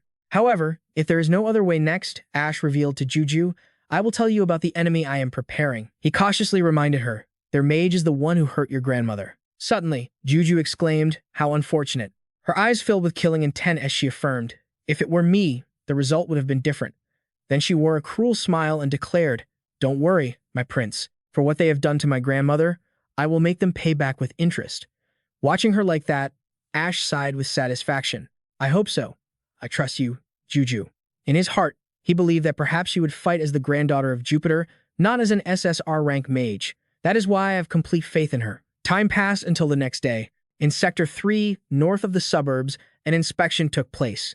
It was a re-exploration of Sector 3 with many goals, the first of which was to test Juju's abilities. Juju's skills were flawless. Watching Juju nonchalantly send monsters to their end, Ash felt a slight shiver and exclaimed, oh my god, that's terrifying. Is this what it feels like to be caught in a zombie apocalypse? After finishing off the monsters, Juju turned around and asked with a smile, how is it, my prince? Is this enough to prove my capability? Ash was satisfied and replied, of course. Your abilities are enough to take on the role of the party's main mage. He judged that she still fell slightly short of Jupiter in terms of absolute destructive power, but in most other factors, Juju had the advantage. It seems I've drawn a good card. With the current situation, one could say that the first goal of this expedition had been achieved. He could now proceed to the next step, and the second goal was to identify their commander. He went to inspect the monsters. The attributes of a ghoul depend on their lord, an ice ghoul. He already knew the leader of this group was a named entity. Among all the individuals bearing lord-class ranks, only one had the ice attribute, Celandian. There was no doubt about it. It seemed the Vampire King would personally join the battle. In this situation, he could only encourage himself. It's frustrating to know what the upcoming tragedy is, but that's better than having no information. Just then, a member of the elf squad appeared and called out loudly, my prince. Evangeline quickly reported, the terrain survey around here is complete. Ash heard this and asked, do you think my strategy is feasible? She landed on the ground and declared with certainty, yes, I think it will be very feasible. He was satisfied upon hearing that. Good. He was currently very pleased with the current situation. So, all three goals of this free roam exploration had been achieved. Afterward, he commanded loudly, everyone has worked hard. Let's head back. The next plan involved the teleport gate at the base camp, which couldn't be used, so they had to retreat to the teleport gate at the edge of Sector 3. According to the current situation, below was a large square covered in darkness. Behind the nearby alley was the base camp occupied by the enemy. Ash listed the current enemies, the Nightcrawler's squad and the flutist, Crow. He seemed to want to fight to the end. Soon, the base camp will be in our hands. If they hit us, we prepare to hit back. After checking the battlefield, he ordered, let's go back. Evangeline was excited and suggested, let's have a party. Let's go party. However, Ash refused, I'm heading out. You guys hang out together, okay? Of course, she made a fuss when he didn't join. No way, come with us. Everyone had already stepped into the teleport gate, except for Juju, who remained standing in place. Suddenly, she coughed heavily a few times. As soon as she lowered her hand, there was blood on it. Your health seems to have reached its limit. You stepped into the teleportation gate cautiously. At that moment, the system notification appeared. The free expedition has concluded. Please check the items received. Main party. Ash, level 24. Lucas, level 38. Juju, level 36. Damien, level 33. Evangeline, level 39. Sub-party. Bodyback, level 30. Gothan, level 36. Ogun, level 30. School, level 27. Burnout, level 26. 5 days passed at the alchemy workshop. An iron arm had been crafted to perfection. Juju was amazed when she saw it. This is truly magical. Even Ash was slightly surprised. I can't believe it. It's just like a real arm. Gotham was extremely happy with his new limbs. They are wonderful. The prosthetic is very light and easy to use. Lily proudly said, "Of course." It was made with the most expensive magic metal available in this workshop. Hearing that, Gotham sincerely thanked her. "Thank you so much, Lily." Just as he was about to pay for the arms, the price of the prosthetic arm was, she suddenly said, "No need. Think of them as repayment for saving my life." Before he could even ask, she shyly and loudly explained, "I feel uncomfortable being in your debt. That is why I cannot take your money." Just as Gotham started to say something, she turned around and walked into the house, slamming the door shut, and shouted, "And what but? Just take the goods and get out quickly. I still have a whole mountain of orders from His Highness to finish." This scene made Ash exclaim, "How cute." By this time, Gotham had already put on the gloves. Then, he turned to Ash and said, "I have fully recovered, Your Highness. I am ready to return to battle." These words made Ash happy as he replied, "It's so good to hear that." Looking at his prosthetic arms, he was a bit worried, but given the situation, it was too difficult. Even so, he had lost everything below his elbows. "I truly want to give him more time to rest, but there is no time to waste.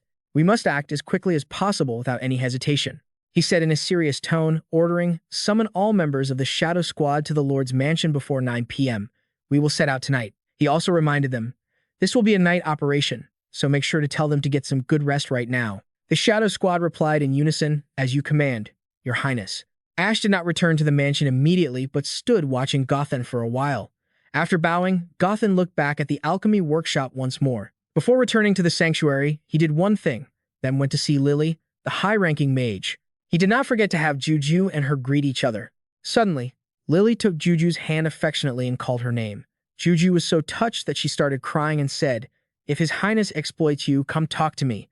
We will protest together. Since we are both mages, we must stick together and take care of each other, right?" Juju was made to laugh out loud by this and replied, "Definitely. We'll share the joys and the sorrows." Ash saw this and was incredibly happy. It was as if they were about to form a mages guild. The fact that they could get along so well was truly a good thing. Suddenly, Lily called out to him and said, "Your Highness," and she declared with determination, "Whenever you need me on the front lines, summon me. I will accept it." Her resolve left him stunned, and he stuttered. In his heart, he repeated the words, "Call her to the front lines when necessary." Really? Then, he thought helplessly, did I even tell her yet? The vampire monarch would be standing on the front line of defense this time. Her retiring was a distant possibility. "Lily, next," he asked Lucas. "Anyway, we are moving out soon, right?" With excitement, he ordered, "Let's move out." As planned, I have ordered all the remaining heroes to be summoned to the mansion in the evening. He felt the time had come. Finally, the time had come to carry out the operation to retake the base. A gentle afternoon at the mansion, footsteps approached the mansion, along with the sounds of conversation. First, to know the detailed activities, let's go inside the mansion. Ash was surprised to see Jupiter standing. In front of the mansion door, he suddenly exclaimed, "Huh? Jupiter?" he asked, bewildered. "What are you doing here? Why aren't you resting at the sanctuary until you recover?" Now, Jupiter seriously proposed, "I heard that today you will be setting out. Please let me go with you." This request made him panic and blurt out, "What?" Before he could recover from his shock, she continued, "And regarding Juju, my granddaughter, please do not bring her along." Jupiter stepped forward tremblingly and argued, "Aren't they the very ones who made me become like this? Please give me a chance to take revenge." She suddenly grabbed Ash's clothes and earnestly begged, "Please, Your Highness, do not take the child into battle." At this moment, Juju stepped forward to support her and said, "Grandma, you can't even walk properly. What are you thinking? How can you participate in a dungeon campaign in this state?" Jupiter, having just heard her speak, hurriedly said, "Juju, I beg you, please stop before it's too late." She cried out anxiously, "Do you know how hard Grandma has worked so that you wouldn't have to go to the battlefield? I cannot let that happen. I have lived a stained life just so you wouldn't have to do this." Regardless of what she said, Juju still calmly took her hand and called her Grandma. She smiled and said, "I have already signed a mercenary contract with His Highness. Today is the day we march." These words left Jupiter stunned, and Juju continued to advise, "If you keep going like this, both His Highness and I will be very troubled. Why don't you go back to the church and rest until you're well? I will talk to you later." Suddenly, Jupiter mentioned, "Your Highness, if I am stronger than my granddaughter, Can I take her place in the dungeon? This question left Ash confused. Jupiter, I don't understand what you mean. She loudly declared, I challenge you to a duel. This request made Ash panic and exclaim, ah. Afterward, a duel between Juju and Jupiter was set to take place. Lucas saw this and was terrified, asking loudly, the Lord is here? Ash was a bit worried, but he thought, wait, instead of avoiding it, shouldn't I just let it happen? Juju herself was also troubled and asked, do we really need to go this far, Grandma? Juju's grandmother was still adamant. That's right. I cannot compromise on this matter, even though she had to gasp for breath to speak, but she still insisted on the duel. If you are weaker than me, it means you have no qualifications to fight. Here, for a mercenary, strength is the most important thing. Other issues are not important. Her stubbornness made Juju sigh helplessly, so she decided to go all the way. All right then, I will take you on for a round. She even declared, perhaps it is time to show what I have been secretly learning. Right behind you, Jupiter retorted, not intimidated in the slightest. Don't be so arrogant, kid. Your talent is truly 1 in a million. But can it really compare to the life of experience this old woman has? She scoffed with utter disdain. She launched a direct attack at Juju. Facing the strike, Juju remained unfazed, mocking her. You're just too old now, grandmother. With that, both of them lunged at each other. The battle was chaotic, tearing up the earth, while trees and flowers were scorched. Ash was horrified by the scene. My garden, he shouted, fuming to himself. Why can't these mages just go play somewhere else? In the end, Jupiter was too old and she lost. The outcome was decided. Despite the blood flowing and the pain, she wheezed out, Juju, is this enough to calm your anger? She sternly asked. Why can't you listen to me this time? Just drop your plans for revenge. Juju stayed silent for a moment before firmly replying, I can't do that. She coldly walked past the older woman and said, go back to the sanctuary and rest. I'll be back soon. Ash rushed to support Jupiter, asking if she was all right. Though weak, she desperately called out, Your Highness, begging him to take care of Juju. Ash could only watch as she insisted on returning to the sanctuary on her own, his mind filled with questions. Despite her poor health, she had gone to such lengths to stop her own granddaughter. What on earth had happened between them? Still, this wasn't the time to worry about that. I don't know, and I don't have the time to find out. The operation must proceed as planned. Not wanting to waste another second, he quickly gave the order. Everyone summoned, gather in the living room tonight. Lucas replied, At your command, my lord. A while later, in Ash's office, even though it was a bit noisy, the 3 squads had assembled. As originally planned, the system displayed the members of the main squad. I'm participating in the main team, while the first support squad is led by Gothan. As for the next group, the second support squad consists of Dion's mercenaries. That makes a total of 15 people. Now, it's time to discuss the plan. I will now present the strategy for the campaign to retake the base. With this number of squads, you could say this is a record-breaking force deployed in the underworld dungeon beneath the lake. Shortly after, in the backyard of the manor, Ash quickly issued his orders. Evangeline, lead the way. Lucas, follow right behind her. Both immediately replied, At your command, my lord. He then turned to give instructions to Juju. Next, Juju, cast your protective magic. Remember to cast your spells before we enter. Juju immediately responded, Leave it to me. Only then did Ash tell Damien, and will enter last. He then turned to ask, Have you made your decision, Damien? Hesitantly, Damien replied, I will shoot if that is the prince's order. Seeing his hesitation, Ash reassured him gently, There is no need to force yourself. I have no intention of breaking your principles. Damien denied it. Principles? No, it's not that. Worried, he explained, I'm just afraid that when I aim at someone and pull the trigger, something inside me will change forever. These words made Ash think for a moment before reassuring him. You don't have to take someone's life. You can completely neutralize the enemy without killing them. He smiled and said, Damien, I'm not sure what kind of sniper you will become in the future, but no matter which path you choose, you will always be my trump card. Never forget that. The encouragement bolstered Damien's spirit, and he blurted out, Yes, my lord. Seeing that Damien had brightened up, Ash said with satisfaction, Good. Next, Ash looked at everyone and asked loudly, Is everyone ready? They all replied in unison, Yes, your highness. Hearing that, he immediately commanded, All right, let's go. Everyone eagerly rushed inside. Let's go. Charge. I'm going in first. After everyone had entered, the portal slowly vanished. At that moment, the system displayed a notification, loading temporary teleportation. The NPCs in the dungeon have many connections, helping them as a shortcut to conquering the dungeon. By now, they had entered. Ash's group, Juju, Lucas, and Evangeline were in combat-ready mode. They cautiously observed their surroundings. The silence made Ash wonder. Nothing here. Really? He thought that was impossible. On the contrary, suddenly, there was the sound of bows being drawn. A group of people appeared, aiming their arrows at Ash's group, making him wonder. Are we surrounded? Suddenly, he found this scene a bit familiar. It felt all too familiar. I think I saw something similar last time. From within the crowd, Grau stepped out and scoffed. I never expected you guys would dare to use such methods to infiltrate this place. And I never expected you to come here personally. He slowly asked Ash, on what grounds do you dare to walk straight into the tiger's den? Player? Annoyed, Ash replied, don't call me a player. I have a proper name. He loudly introduced himself. My name is Ashton Harder Everblack. Grau heard his name and found it a bit familiar. Everblack sounds somewhat familiar. Ash quickly made it clear. Of course, because no one on the continent doesn't know about the great Everblack Empire. I am the third prince of the empire, someone who should be bowed to out of respect. Suddenly, Grau said, oh, so you mean that small principality on the outskirts of the continent? This comment from him made Ash stunned. What? He then reminisced to himself. I didn't think that tiny country back then would be an empire now. Time flies, doesn't it? This reminded me that I've aged quite a bit. These words from Grau made Ash ponder. It had been 100 years since the empire became the hegemon of the continent. Back then, it was already a superpower, ruling half the world. Grau's comment made him wonder. How could he call it a small principality? He spoke as if he were an old man older than that. Just then, Grau spoke sinisterly. Anyway, no need for small talk. He waved his hand, ordering his subordinates, then mocked Ash. It's time to continue the slaughter we interrupted last time. To think you have a hobby of seeking death.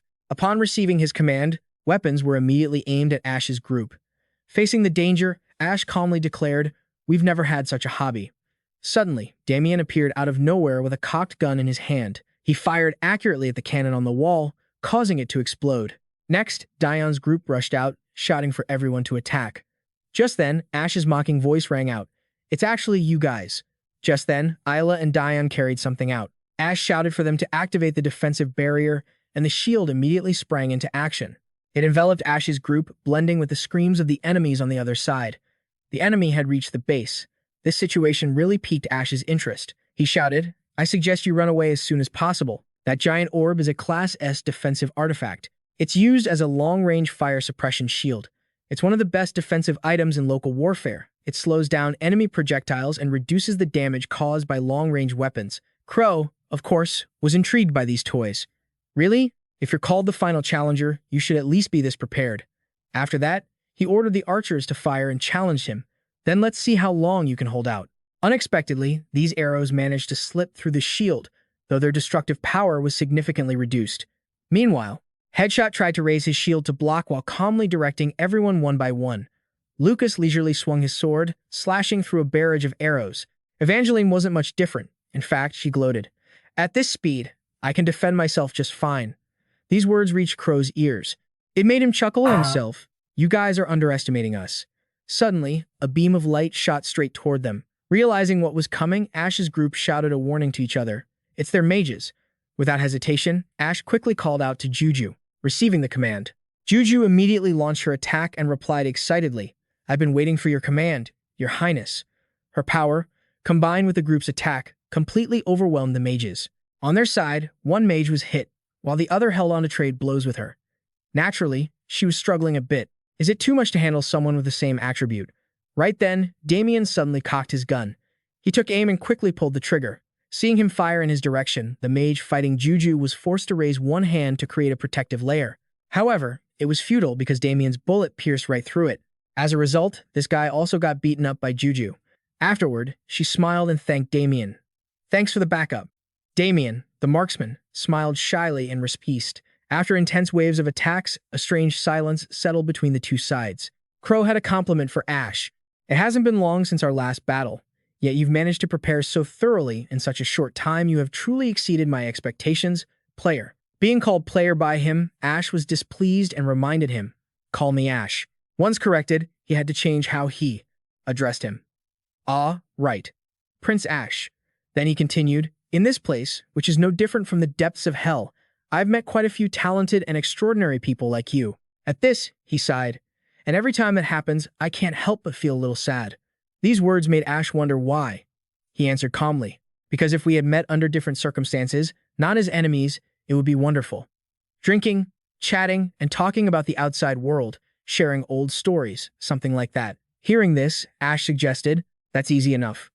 I'm willing to do that if you immediately drop this hostile attitude." His words made him laugh, and Ash insisted, "You're a bard, right? I'll provide the food and drink, and you just have to sing me a song." At this, Crow declined his offer. "What a pity. That is impossible. Just like you, I have things I must protect." He said sternly, "Adventurers like you, trying to shed light on the darkness of this city, I must stop it at all costs." This statement made Ash exclaim, "Oh, I see." He quickly shifted into attack mode. Then he asked calmly, "So there's no other way, is there? What are you planning to do? Should we continue our unfinished fight?" Crow also prepared to have a real fight with him. "That's right. The final player, once you are eliminated, this hell will sink into darkness forever." By now, the battle map was displayed by the system. Something made Ash laugh, and he proudly boasted, "My sincere apologies, that will never happen." In another location, a cannon was raised. At the same time, he declared, "Because this dark eye will soon become a living hell." As soon as he finished speaking, the cannonballs were fired and not from the front. This caused Crow to panic and shout, "What?" from behind. He quickly ordered his legion to find cover. "Hurry, deploy the magic barrier." But it seemed too late, as his subordinates took the full brunt of those shots. The one who fired these was Gothan's team. He spoke up. "The Shadow Squad is ready. Please give the next command, Your Highness." At this moment, Crow finally realized the problem, a diversion. This commando unit had bypassed Area 3 of the dungeon and arrived here on foot. Ash, seeing that he had figured everything out, confirmed, "You guessed right, my friend." He himself was still confused, having detected no movement in Area 3. How? The reason was simple. The members of the Shadow Squad were all former agents of the Empire's Dark Department. Infiltration skills were their specialty. Naturally, Ash didn't intend to explain, but he just asked, "But why should I waste my time explaining that to you? What are you going to do now? The situation has changed." Completely surrounded like this, Ash smugly set a condition. "If you guys are willing to kneel in disgrace and beg for mercy, I might let you have your last words." Crow, having no way out, could only compliment him. "Fantastic, Prince Ash. You've pushed us into a corner." Seeing him say that, Ash assumed, "So, you're surrendering." He admitted this, but also reminded him, "That's right. However, there is one thing I must say first. You cannot kill me." Naturally, Ash didn't believe him. "Oh, I don't think so." Just as he finished speaking, a barrage of arrows came flying from out of nowhere, piercing Crow and his subordinates, who spat out blood as the shafts tore through them. He collapsed, and as Ash stepped closer, he asked, "You said I couldn't kill you?" Crow replied with absolute certainty, "That's right." Puzzled, Ash asked why, so the man gestured for him to look around. Prince Ash was stunned. The enemy subordinates were slowly dissolving into thin air, a sight so shocking that Ash gasped, What the hell is this?" Crow then explained, "The darkness of this kingdom is far more terrifying than you realize. The people here aren't even allowed to die," he added, leaving Ash baffled and pressing him for more. "Not allowed to die? What the hell are you talking about?" Crow replied, "I mean it literally. This hell is the final outcome of a foolish kingdom that accepted curses, mistaking them for blessings." He trailed off, frustrated. "Damn it, I can't explain this any more simply." Still, Crow had to admit one thing. "I have to admit you are someone who could truly reach the deepest darkness of this hell." Seeing him fade away, Ash panicked. "Hey, stop talking in riddles and explain this properly, Crow." But the man said nothing more, leaving behind only a message. "We will meet again in the deeper parts of this hell. We'll have a longer talk then." With that, he was swept away by the wind and vanished. Ash was left in total bewilderment. What the hell was that? What else is this dungeon hiding? He didn't know that someone was watching him from a dark alley. Ash stood there, dazed, staring at the ashes as they turned to dust, murmuring to himself, "The enemies we struggled so hard to defeat have just dissolved into nothingness like mist." Right then, a bald man with a shiny head appeared, shouting, "You idiots! What the hell took you so long?" He started complaining to Ash from afar. "Do you have any idea how long those thugs have been occupying this place?" As he kept ranting, "You should have kicked them out sooner, damn it." Ash suddenly recognized him, the noisy man with the iron hammer in his hand. It was Kelly. "Those lowlife scum snuffed out my forge's fire. Don't you see my metal kids shivering from the cold?" Ash exclaimed in excitement internally. That was Kelly, the master blacksmith NPC who always guards this base. He was an explorer of the Elder Dwarf race. 55 years ago, he entered the dungeon to search for rare ores and never left. He was a reliable ally, the kind who would stick by the player no matter what. And right now, he showed no signs of stopping. "Those useless, incompetent pests over there. Are you deaf? Did you hear me? Light the fire, right now. Do you enjoy crouching in the dark?" Hearing this, Lucas was completely triggered, reaching for his sword. My lord, should I take care of him? Ash quickly stopped him. All right, everyone. He might sound crazy, but let's just do what the old man says for now. Looking at the desolate land, he commanded, from now on, this place will be our base. Light the campfire, as he said, and clean up this mess. Lucas and the others immediately replied, understood. Seeing Ash exert his authority, Kelly chuckled with amusement. Well. Unexpectedly, there's actually someone sensible among these pests. What's your name? Ash quickly bowed politely. My name is Ash, Master Craftsman. May I ask for your name? Even though he already knew, he had to ask to make the interaction easier. Hearing the question, Kelly replied, only trusted comrades have the right to know my name. But since you seem respectful, I'll make an exception. He held his hammer up confidently. I'm Kelly, the greatest blacksmith in this world. Ash couldn't help but think to himself, anyone who claims to be the greatest is surely seen as arrogant, but this old man is completely worthy of it. He was the only one capable of crafting equipment, exclusively for SSR-rank characters, and only he could forge special, one-of-a-kind magical weapons. Ash needed him to craft items to clear the upcoming 5th stage. His mind raced, and with a silver tongue, he began showering the old man with flattery. Watching Ash's attitude, Kelly stroked his beard, deep in thought. You're being so obedient to me, he asked, as if seeing right through him. Is it because you want me to do something right? Ash didn't hide his smile and replied softly, yes, no need to beat around the bush. From now on, this is a conversation between a blacksmith and a client. When Ash mentioned one of the highest tier weapons, Kelly faltered. I need silver-grade weapons. He hesitated, warning, how many do you need? Those aren't easy to make. Ash wasn't intimidated. He immediately gave a number, 10, 15. I might even need more than that. Hearing this, Kelly exploded in anger. Are you insane? You really want me to forge 15 silver weapons? Seeing his strong reaction, Ash threw out a challenge. Can't you? Is the legend of the greatest blacksmith just a bluff? After all, fairy tales always tend to be exaggerated. Hearing him show such disrespect, Kelly was furious. What did you say? His brows furrowed tightly as he shouted, silver weapons are the highest tier exorcism items. Even forging just one demands a huge amount of effort. 15 of them? What the hell are you planning to do with them? Ash didn't hesitate to reveal the truth. The Vampire King, No-Life King Celendian, will soon descend. These are meant to stop him. As soon as he finished, Kelly was visibly shaken, falling silent. There were many ways to deal with vampires, but the easiest way was using silver weapons. However, the effectiveness of silver weapons would be halved against high-level vampires, also known as noble vampires. The special silver weapon designed to deal with those noble scumbags is Star Silver. It has the power to turn all damage dealt into true damage against vampires, bypassing all defenses. They can only be crafted in this magic forge. Usually, you could only forge Star Silver weapons in the mid-game. Thinking about this, Ash's brows knit together, becoming anxious as he mutters, everything has become twisted. The Vampire King appeared in Stage 5. Therefore, this high-end item is exactly what I need to deal with the current situation. A moment later, amidst the crackle of the coal forge, Kelly speaks up. You know, kid, he begins, recalling old memories as he recounts, the day we first entered this dungeon, I went in with my 2 older brothers. We kept finding many types of rare minerals in here. We had never heard of them or seen them in the outside world. We were so excited that we risked going deeper into the dungeon, searching for rare minerals without fear. According to my memory, we walked and walked until we set foot on a land made entirely of ice. And that was where we met them. Hearing this, Ash suspiciously interjects.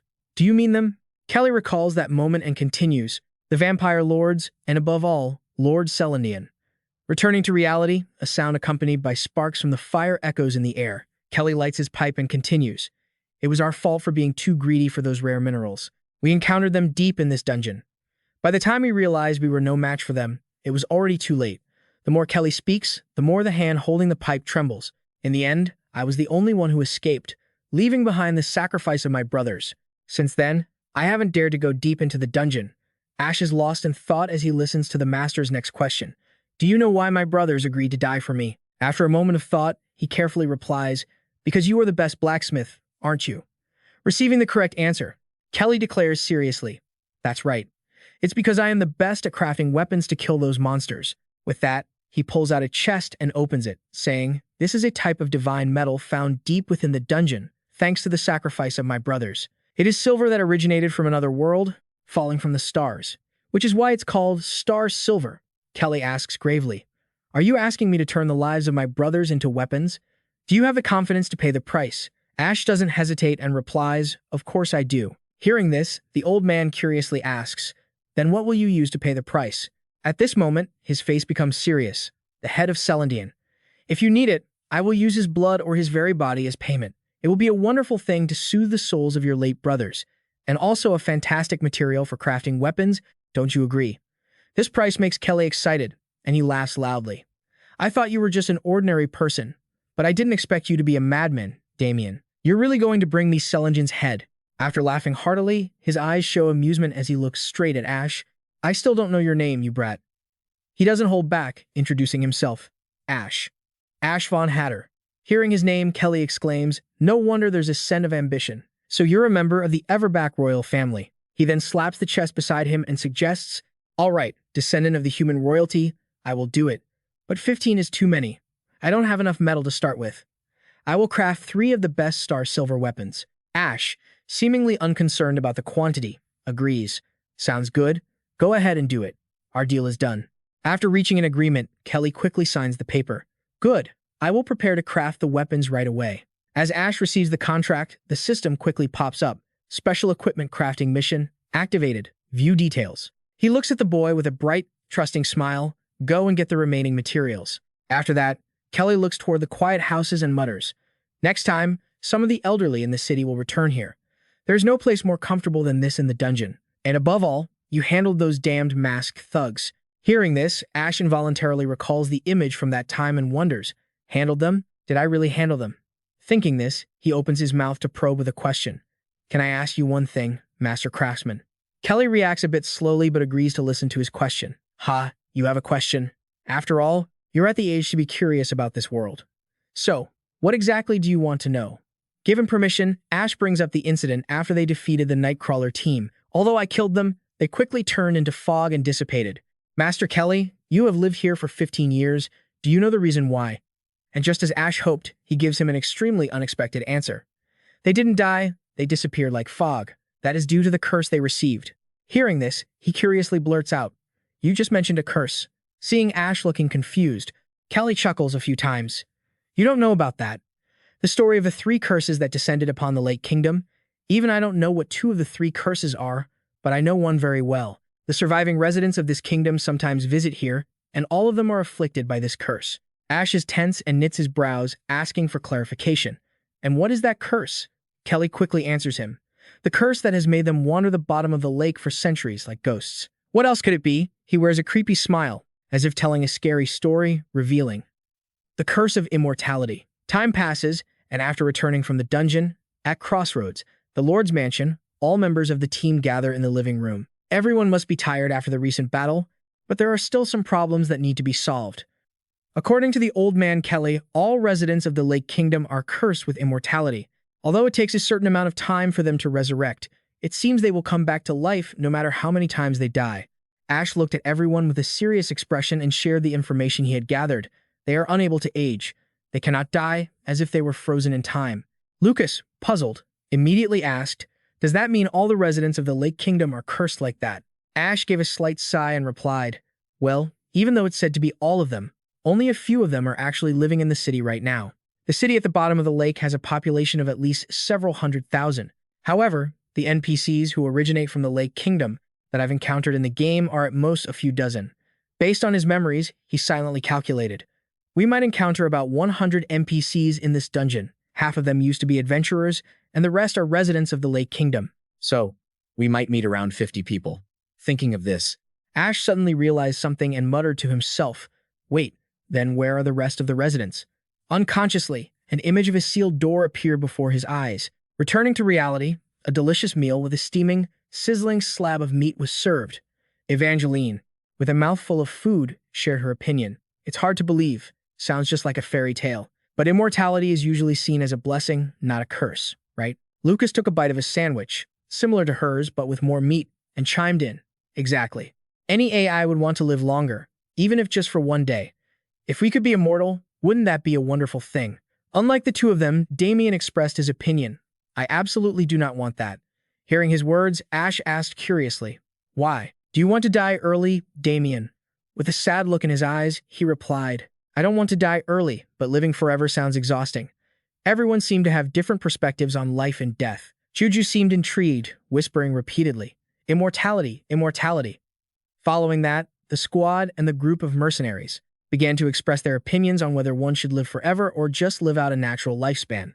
The room quickly became noisy. Watching the scene before him, Ash let out a slight smile, thinking, "What is this? Just because they are immortal doesn't mean we can be like that too. What is everyone doing?" Since the discussion was dragging on, he quickly ordered them to disperse.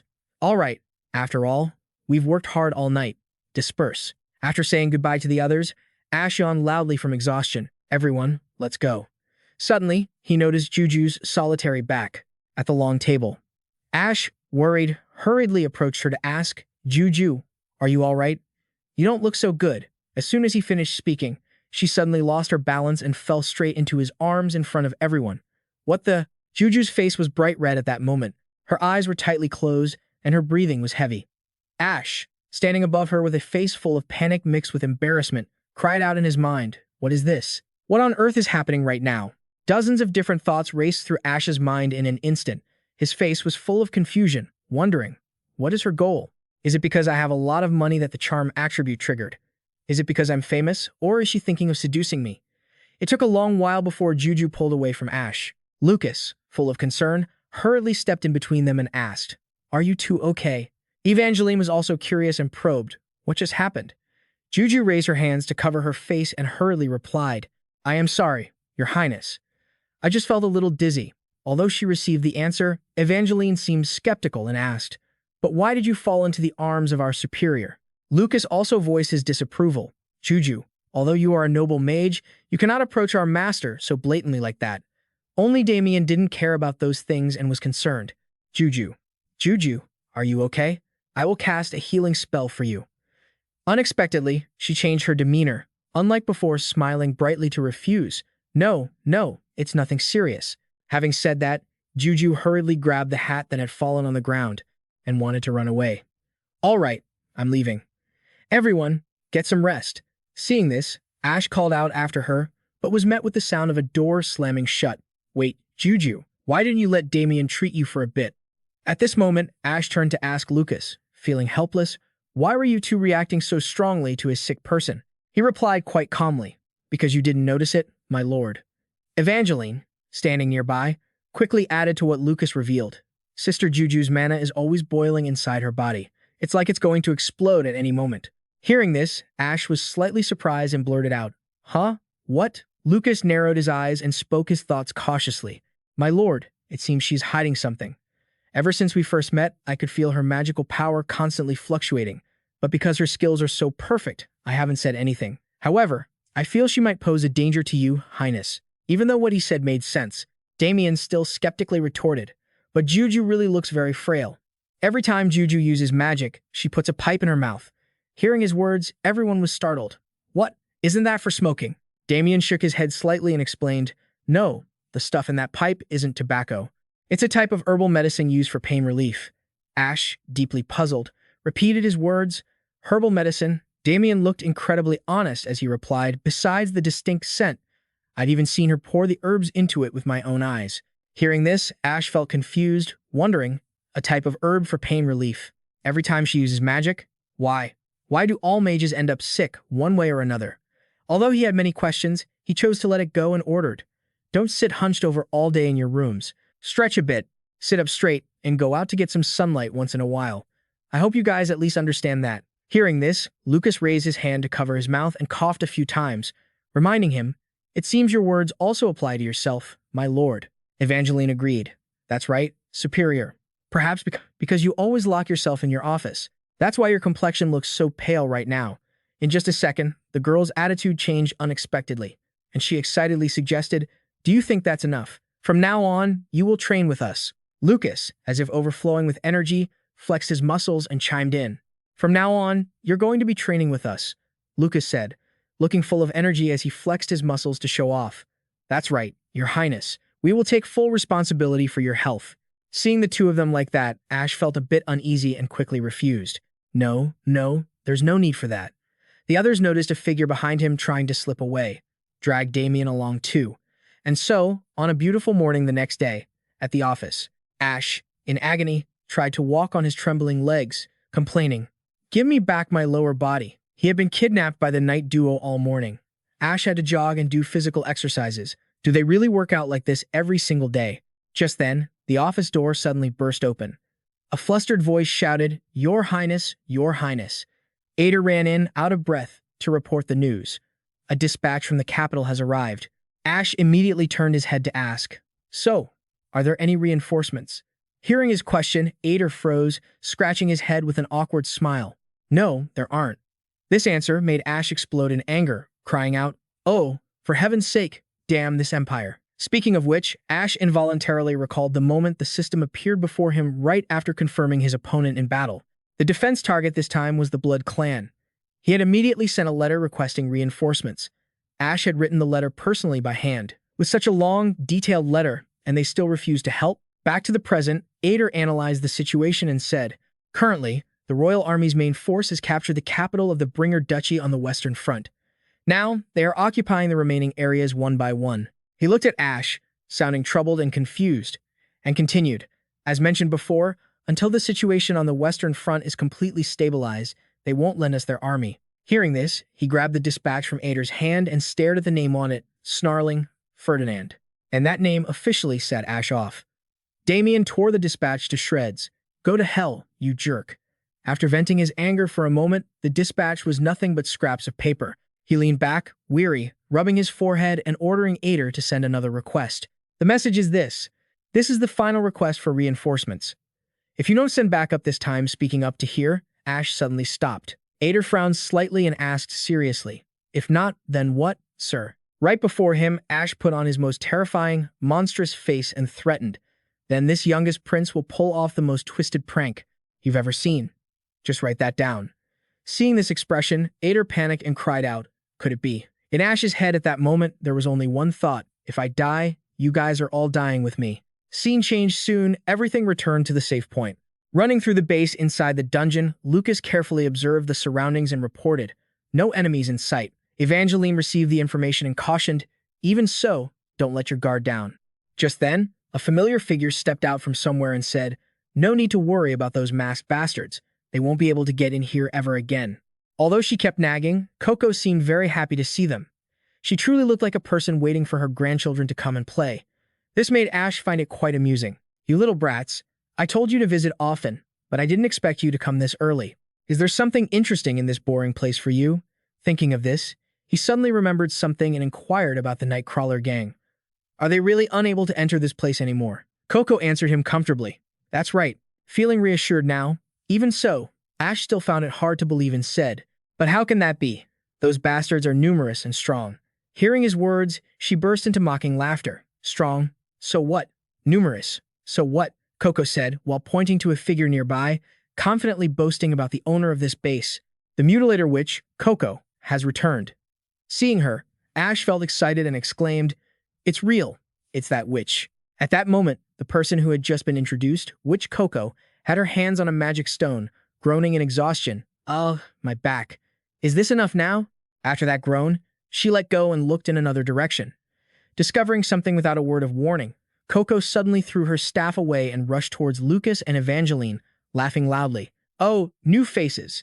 New faces, huh?" Seeing her approach them, Ash was a bit surprised, assessing the old woman. "She's larger than in the game, isn't she?" With her massive frame, Coco wrapped the night duo into her arms, smiling warmly and greeting, "So happy to meet you kids. This old lady is Coco. I'm here to support adventurers like you." After that cheerful introduction, she turned to assess the two of them. "But wait, why are you two so skinny? It's all just bones." Lucas saw Coco looking at him and started sweating, feeling uneasy. Then, she took a glass jar from somewhere, opened the lid, and invited them. "Not good at all. Come here, eat something, and let's talk." Coco took out something from the jar with her signature witch's smile, holding it out to them, saying, "Here, eat up. I prepared something very delicious and nutritious for you, young people." The thing she just pulled out looked like a panicked face from a Picasso painting. It was screaming and emitting a terrifying smell. Lucas fearfully rolled his eyes to the back to call for help. "My lord." Evangeline also panicked and cried out, "Senior." When first hearing the name Mutilator Witch Coco, surely everyone would think she performs terrifying experiments. Knowing that, she smiled kindly to reassure them. "Eat it, you won't die." But in reality, she wasn't as scary as that. This witch was a mage who could sever space. Simply put, she was an NPC specializing in teleportation magic. All the teleportation gates in this dungeon at the bottom of the lake were set up by this old lady. A while later, Coco brought the night duo, who were forced to eat a bunch of things, and walked over, laughing as she said, "The crawlers and those thugs, I mutilated those bastards so they can never step foot in here again." Although her words sounded terrifying, she laughed, telling Crawl and the thugs, "I've carved those bastards up so they'll never be able to come crawling back here again." Even though her words sounded absolutely horrific, but in reality, she simply set up a barrier to keep them away. Fortunately, with this, the Ayaz base camp is now safe from the night crawlers. Although other enemies might appear, they are safe for now because Coco, the strongest among the friendly NPCs, has returned, and she is currently pulling out more small jars to coax the two knights, who are shaking their heads vigorously. "Eat up, there's plenty more where that came from." Kelly looks at the items Ash brought, curious. "What is this pile of metal? Why did you bring them here?" Ash answers with a matter-of-fact look. "To craft silver-grade weapons. Aren't these the things you requested?" Hearing that, he is stunned and blurts out in disbelief. "You got all of this in just one day?" Ash doesn't find it difficult at all and replies, "There was no time to waste, so I did everything I could to gather them as fast as possible." As he says this, he involuntarily remembers the system quest board at that time. Quest limit, equipment crafting. Collect the necessary materials for crafting. Reward: 3 silver-grade weapons. Required materials: magic cores, rank S, R to SSR, 0 out of 3. Black crystals, 0 out of 3. Silver shards, 3 out of 3. Refined steel, 15 out of 15. Comparing those figures with the current ones, Ash sighs softly. Seems like a bit too much metal. There are many things, but most of them were bought from the forge in Crossroad with cash. Crossroad Forge, level 5, the smithy shop has been expanded for this purpose. Right now, Kelly is checking the goods and evaluating them. "Let's see, seems like a bit too much metal." Ash hurriedly bows respectfully, smiling to win his favor. "I think they will be a great gift for a blacksmith, obsessed with metal like you." Hearing him, Kelly snorts coldly, feigning indifference. "Using this pile of low-grade metal from the outside world to gift me, how ridiculous." Though he says that, he smiles brightly, unable to hide his delight, hugging the bags of metal and saying, "But my shop just opened and it's practically empty, so I'll just accept them." And then, Kelly takes out his list to compare and check the inventory. "All right, let's see. So, we're still missing 2 materials to craft the silver-grade weapons, 3 magic cores of the highest rank SS, R or special SSR, and 3 dark crystals." Without letting him say much more, Ash immediately speaks up.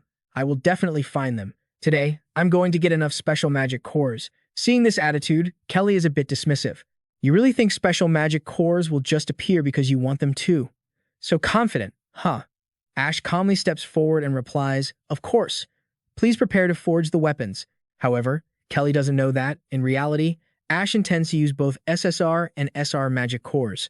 But thanks to Coco being here, he has a way to get enough SSR magic cores. Ash approaches Coco, who is still constantly stuffing things into her mouth, the pair of knights acting like 2 squirrels, and calls out gently, "Miss Coco." Hearing him call, she pauses for a moment. "What's the matter, kid?"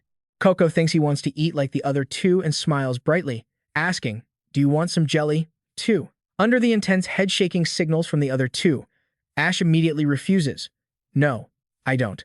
Instead, he takes out a golden room key that he received. After defeating the Golden Gargoyle boss the first time he explored Zone 3. "Thanks to you, I have this key. Can use it to open the gate." Coco looks at the glowing golden key in front of her, chuckles with interest, and exclaims, "Well, well, well. You picked up something quite interesting." She takes it, heads toward a gate, and says, "Wait a moment, I'll open it right away." When Coco inserts the key into the lock and gives it a turn, a clicking sound immediately echoes. The joints on the gate quickly detach, and all the rooms are opened. With this type of key, they are all one-time event dungeons.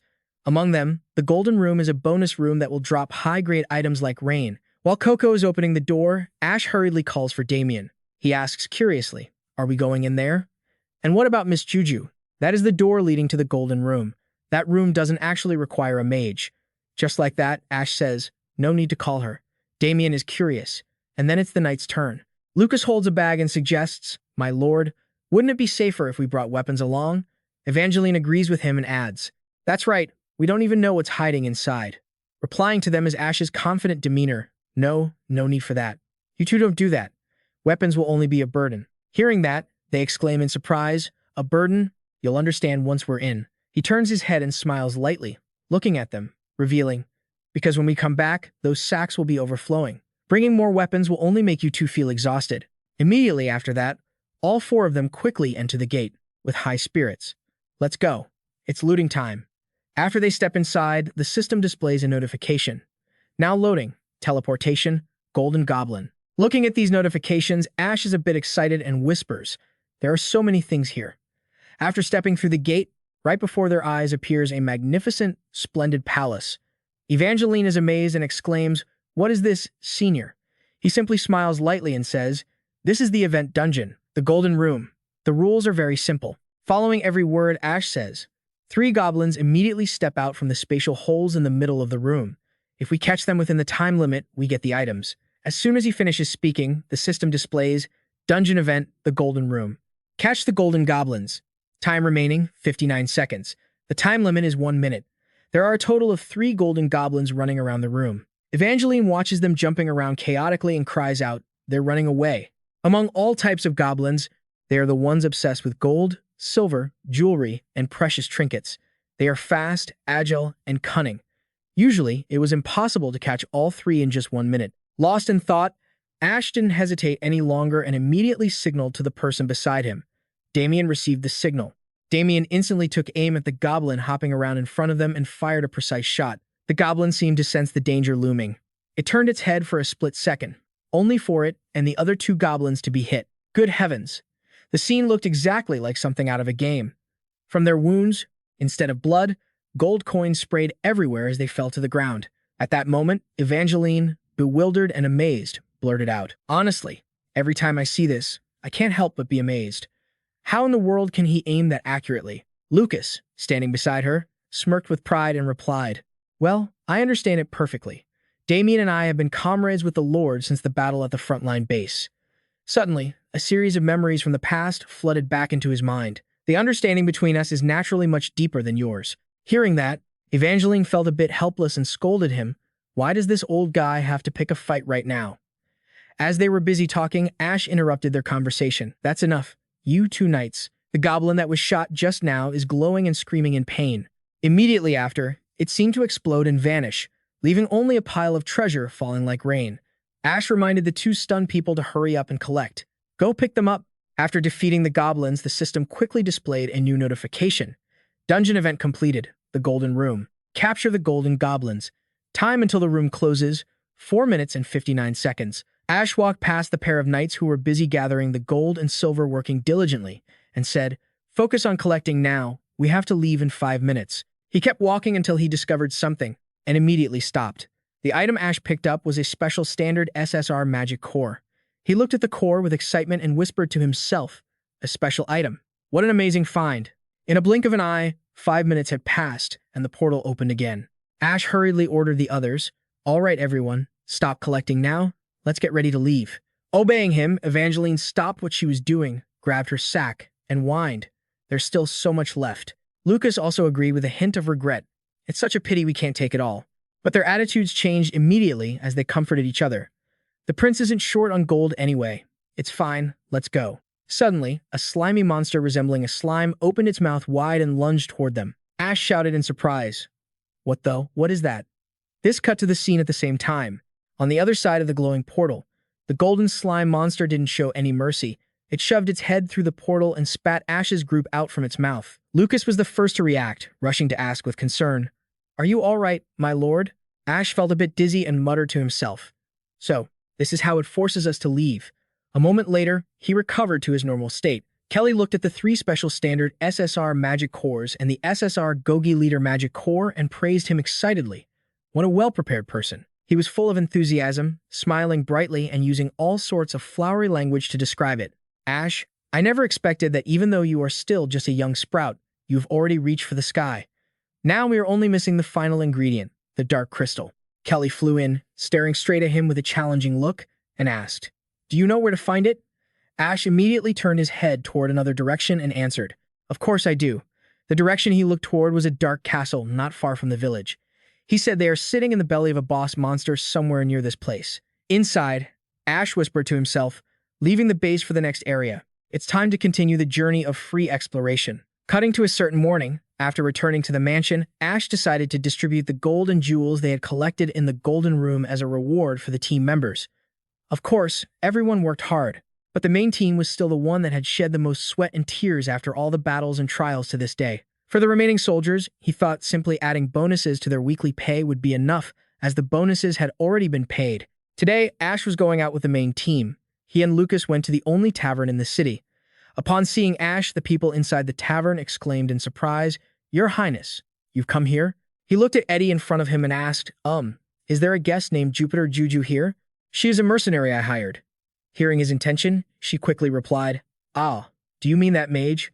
Let me see, her room is on the right at the end of the second floor." To make sure he wasn't making a wasted trip, Ash asked further, "Is she in her room right now?" Eddie nodded slightly and replied, "Yes, she hasn't gone out today." She seemed to remember something else, clutching her face with a bit of worry, and revealed, "And I think for the past few days, she's just been locking herself in her room." Hearing that, Ash immediately remembered the moment Juju tiredly fell into his arms and thought to himself, could she be sick? And she really didn't want anyone to know about it. Thinking that, he quickly ordered, "Lucas, you wait on the first floor." He was uneasy and wanted to protest, but before Lucas could finish his sentence, Ash interrupted. This might involve Juju's personal privacy. Under these words of his, Lucas could only obey. "Understood, my lord. But please call me if anything happens." Hearing that, he felt a bit helpless and muttered, "What could possibly happen?" Ash thought, then followed Eddie's instructions and went upstairs. In the end, on the right, this must be the room. He raised his hand and politely knocked on the door a few times, asking, "Juju, are you in your room?" Answering him was a fit of her painful, racking cough. Ash was panicked and hurriedly called out, "Juju, are you okay? Hey, Juju." However, the dry cough grew even more intense, with no sign of stopping. He hurriedly grabbed the doorknob and shook it hard. "Jupiter Juju, answer me." Or was her condition so critical that she couldn't speak? At this moment, the person inside was clutching her blood-stained handkerchief, panicked and crying out. Your Highness. Ash, standing outside the door, didn't think twice. "I told her, I'll help you. Stay right there." Juju panicked, trying to stop me, but it was too late. I kicked the door wide open.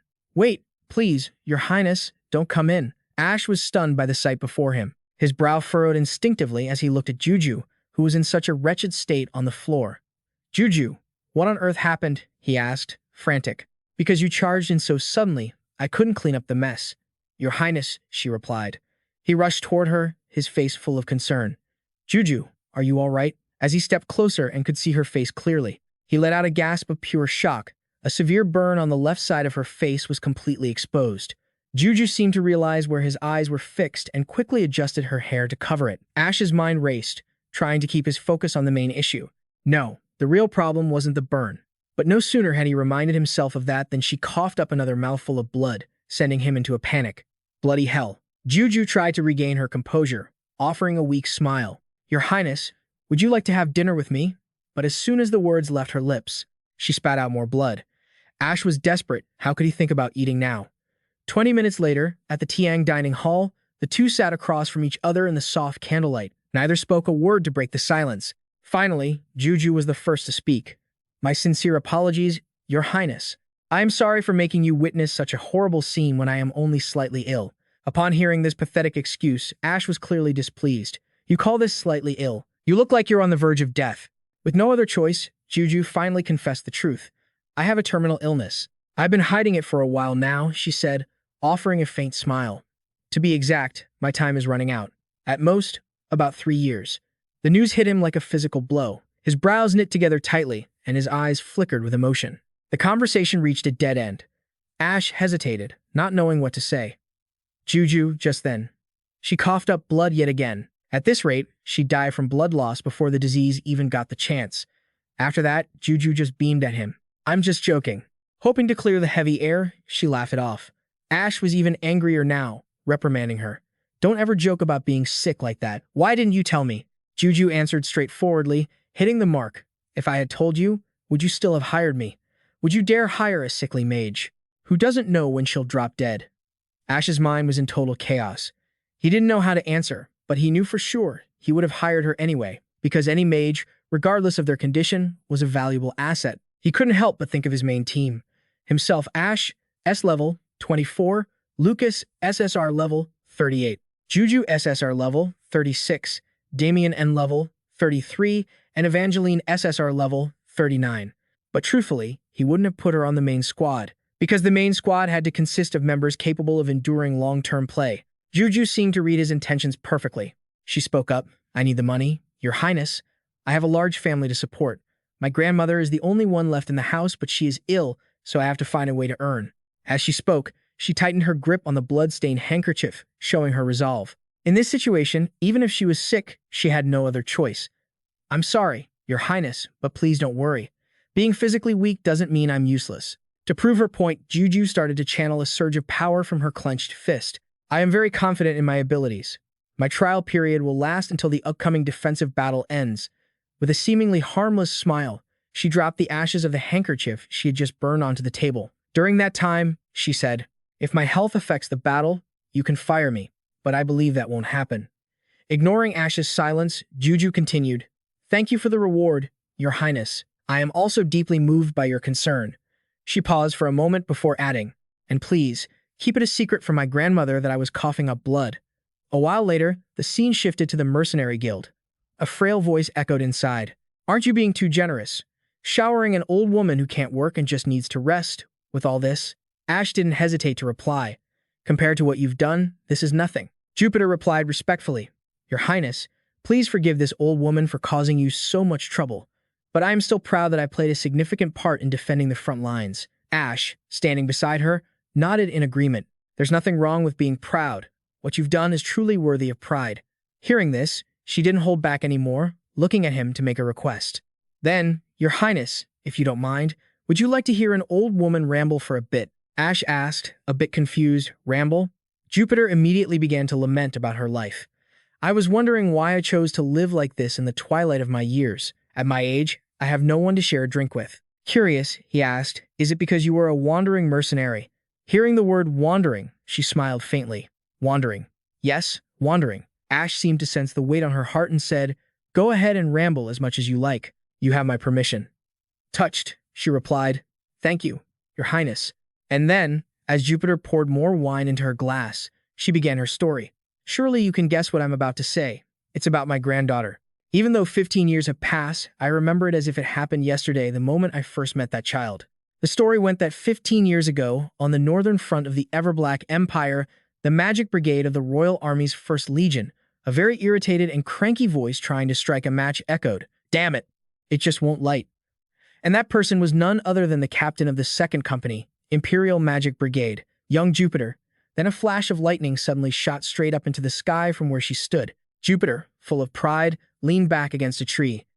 Ignoring the fire blazing nearby, she boasted to herself that this was why one should learn magic. Just then, a voice called out to reprimand her, Jupiter, I've already told you, never use magic inside the military camp. That voice belonged to Rena, the captain of the 1st Company of the Imperial Magic Brigade. She walked over to Jupiter, sighing helplessly. Is there any other mage in the world as insane as you? Doing something like that just to light a cigarette. Ignoring her opinion, Jupiter replied confidently, Oh, there is me. Who else could it be? The captain of the 2nd Company of the Imperial Magic Brigade. This comment from her completely exhausted Rena, who was busy putting out the fire. Damn it. Once the fire was out, she quickly held out her hand, demanding, Give me a few. Jupiter looked at that hand with some annoyance. Why is the first thing you do whenever you see my face to ask for a few cigarettes? Rena casually suggested, It's been a month since the last cigarette ration. You are the only one in this magic brigade who still has high-quality tobacco. As soon as she finished speaking, Jupiter immediately shouted in protest, I had to quit smoking to save up this much, so why should I give them to you? But Rena refused to give up, hugging her and acting like a spoiled child. Why are you being so cold? Just give me one. Come on. Seeing her act like that, Jupiter felt a bit chilled and struggled. Damn it, knock it off. Don't try to act all cute like a teenage girl. Just then, a soldier from the Magic Brigade ran over from a distance. He and the others immediately saluted and shouted, Captain Rena, Captain Jupiter. Seeing them, Jupiter wondered, what is it? In their relaxed posture, the two women smoked like gangsters, yet the eyes of the soldiers, looking at them, were full of respect. The two aces of the Imperial Magic Brigade, Sword Rena and Lightning Jupiter. The reason the Imperial Magic Brigade always secured the lead in the Imperial Army was entirely thanks to the two of them. In the 25 years since the Magic Brigade was established, The Imperial army had never failed in any battle, all thanks to the presence of these two mages. And so, the two of them started heading back to camp. As they walked, they chatted. You know, receiving such respectful greetings from my boys reminds me of something. Commanders in other units have so many scars on their faces, not to mention their faces are also sunburnt. The other one heard this and sighed, probably because those people get promoted by participating in close-quarters skirmishes on the front lines. Jupiter quickly added, exactly, but the mages in our unit don't even have a single scar. Even their faces are pale from a lack of sun. Responding to her was Rena's perfunctory exclamation. Well, that's the role of mages in modern warfare. Headquarters provides the coordinates, then we toss some magic toward them. It's that simple. Even so, Jupiter didn't pay too much attention and continued her conversation. Ah, right. Firing magic from a distance, safely, simple, and easy. That's why I like this job. Hearing this, Rena asked curiously, then why do you seem so dissatisfied? And her question hit Jupiter right in the heart. She didn't hide it and replied, even though I'm a company captain, my dignity in the eyes of others is a bit low. Commanders of other units seem to look down on me in meetings. As she said that, she pointed to her own face. That's why I decided I'm going to get a tattoo for the next meeting. Feeling that Jupiter was being a bit childish, Rena scolded. That's total nonsense. After that, she revealed. The reason she was looked down upon, it was because she was never serious during meetings. Exposed by Rena, Jupiter got a bit angry from embarrassment, retorting, hey, I only dozed off once. It's not enough to be called not serious. Damn it. Seeing her continue to deny it, Rena quickly brought up the past. But you dozed off during a meeting that His Majesty attended in person, so don't you dare complain about anything. This comment from her successfully left Jupiter with no way to argue. What? Just then, a figure appeared, shouting, Captain Rena. Captain Jupiter. Hearing the soldier call her, she quickly asked, I'm listening. What is it? After all, he didn't hesitate and reported immediately. According to communication coming from headquarters, at the foot of the northern mountains near where we are stationed, they found a military base of the Kingdom of Camilla. The First Imperial Army is currently invading a small kingdom called Camilla. Although the war has reached its final stage, sporadic resistance continues. The Magic Brigade is having to carry out a very boring and tedious mission, wiping out all the Fey, guerrilla forces of the Kingdom of Camilla scattered throughout the area. In the quiet space, looking at the paper in her hand, a weary voice rang out, it's no different from an anthill. Destroy one, and another one grows back. The messenger soldier continued to deliver the orders he was given. They ordered both of you to attack simultaneously at 5 o'clock tomorrow morning. Hearing that, even though Jupiter spoke sarcastically, she still obeyed, replying, our headquarters seems to love organizing campaigns at dawn, doesn't it? Fine, tell them we have received the order. Immediately after, she and the person next to her moved quickly forward. Hey, Rena, after this war ends, go on a trip to the south with me. Okay. Hearing this offer, she paused for a moment and refused. Two women over 50 years old going on a trip. That sounds so crude. Jupiter didn't intend to stop and continued to entice her. What's wrong with that? Two rich and talented ladies going on a trip. She confidently clenched her fist and proposed, who knows, we might catch the eye of some young and hot guys. Replying to Jupiter was Rena's blunt and realistic remark, yeah, only if they were blind, maybe. Hearing her say that, Jupiter immediately jabbed back, serving in this cold and damp north has made you so negative. Come to the warm south with me to change your mood. She smiled brightly, talking about her retirement plans. When I retire, I'm definitely going to live in the south, in a resort with a pool full of cool water, just soaking in the warm sun. Vina was convinced by her lightheartedness. It's true. Maybe I should visit the south under those snowy skies sometime. That travel plan is as unrealistic as the distance from this front line to the south, the two mages joked. While discussing retirement and old age, Vina whispered to herself, one last time before I die. Time passed quickly. The next day, at 4:30 in the morning at a certain camp, through a lens narrowing the distance to look ahead, a confusing sound rang out. Hey, is that really a military base? Rena asked, following Jupiter, who was observing the camp through binoculars. Why? Why don't you think it's a military base? Seeing this, Jupiter immediately handed the binoculars to Rena, saying, clearly, that's just a village. Look for yourself. Following Jupiter's words, she quickly scanned the camp, murmuring as she assessed it. She didn't see any cannons or weapons typical of a military base. Having confirmed her suspicions, Jupiter immediately ordered her subordinate to contact headquarters. She demanded they reconfirm if it was actually a military base. The soldier immediately replied, yes, ma'am. A long while later, the sound of boots hitting the wooden floor echoed repeatedly. The messenger soldier returned and reported, according to headquarters, it is definitely a military base. Not stopping there, he continued, Camilla's guerrilla tactics are notorious, They often disguise themselves as civilians. Headquarters had concluded that the village was being occupied by guerrillas. As soon as he finished speaking, Jupiter looked silently toward the distant base, her expression unreadable. "I understand," she said. Soon after, someone took out a stopwatch and said loudly, "In 30 seconds, it will be 5 o'clock. I will count down until the operation officially begins. 30, 29, 28. While he was counting, Vina immediately cast her magic. She glanced at Jupiter, speaking up to break the tense atmosphere. "Didn't we just decide to travel to the south? So let's end this as quickly as possible, Captain of the Second Company."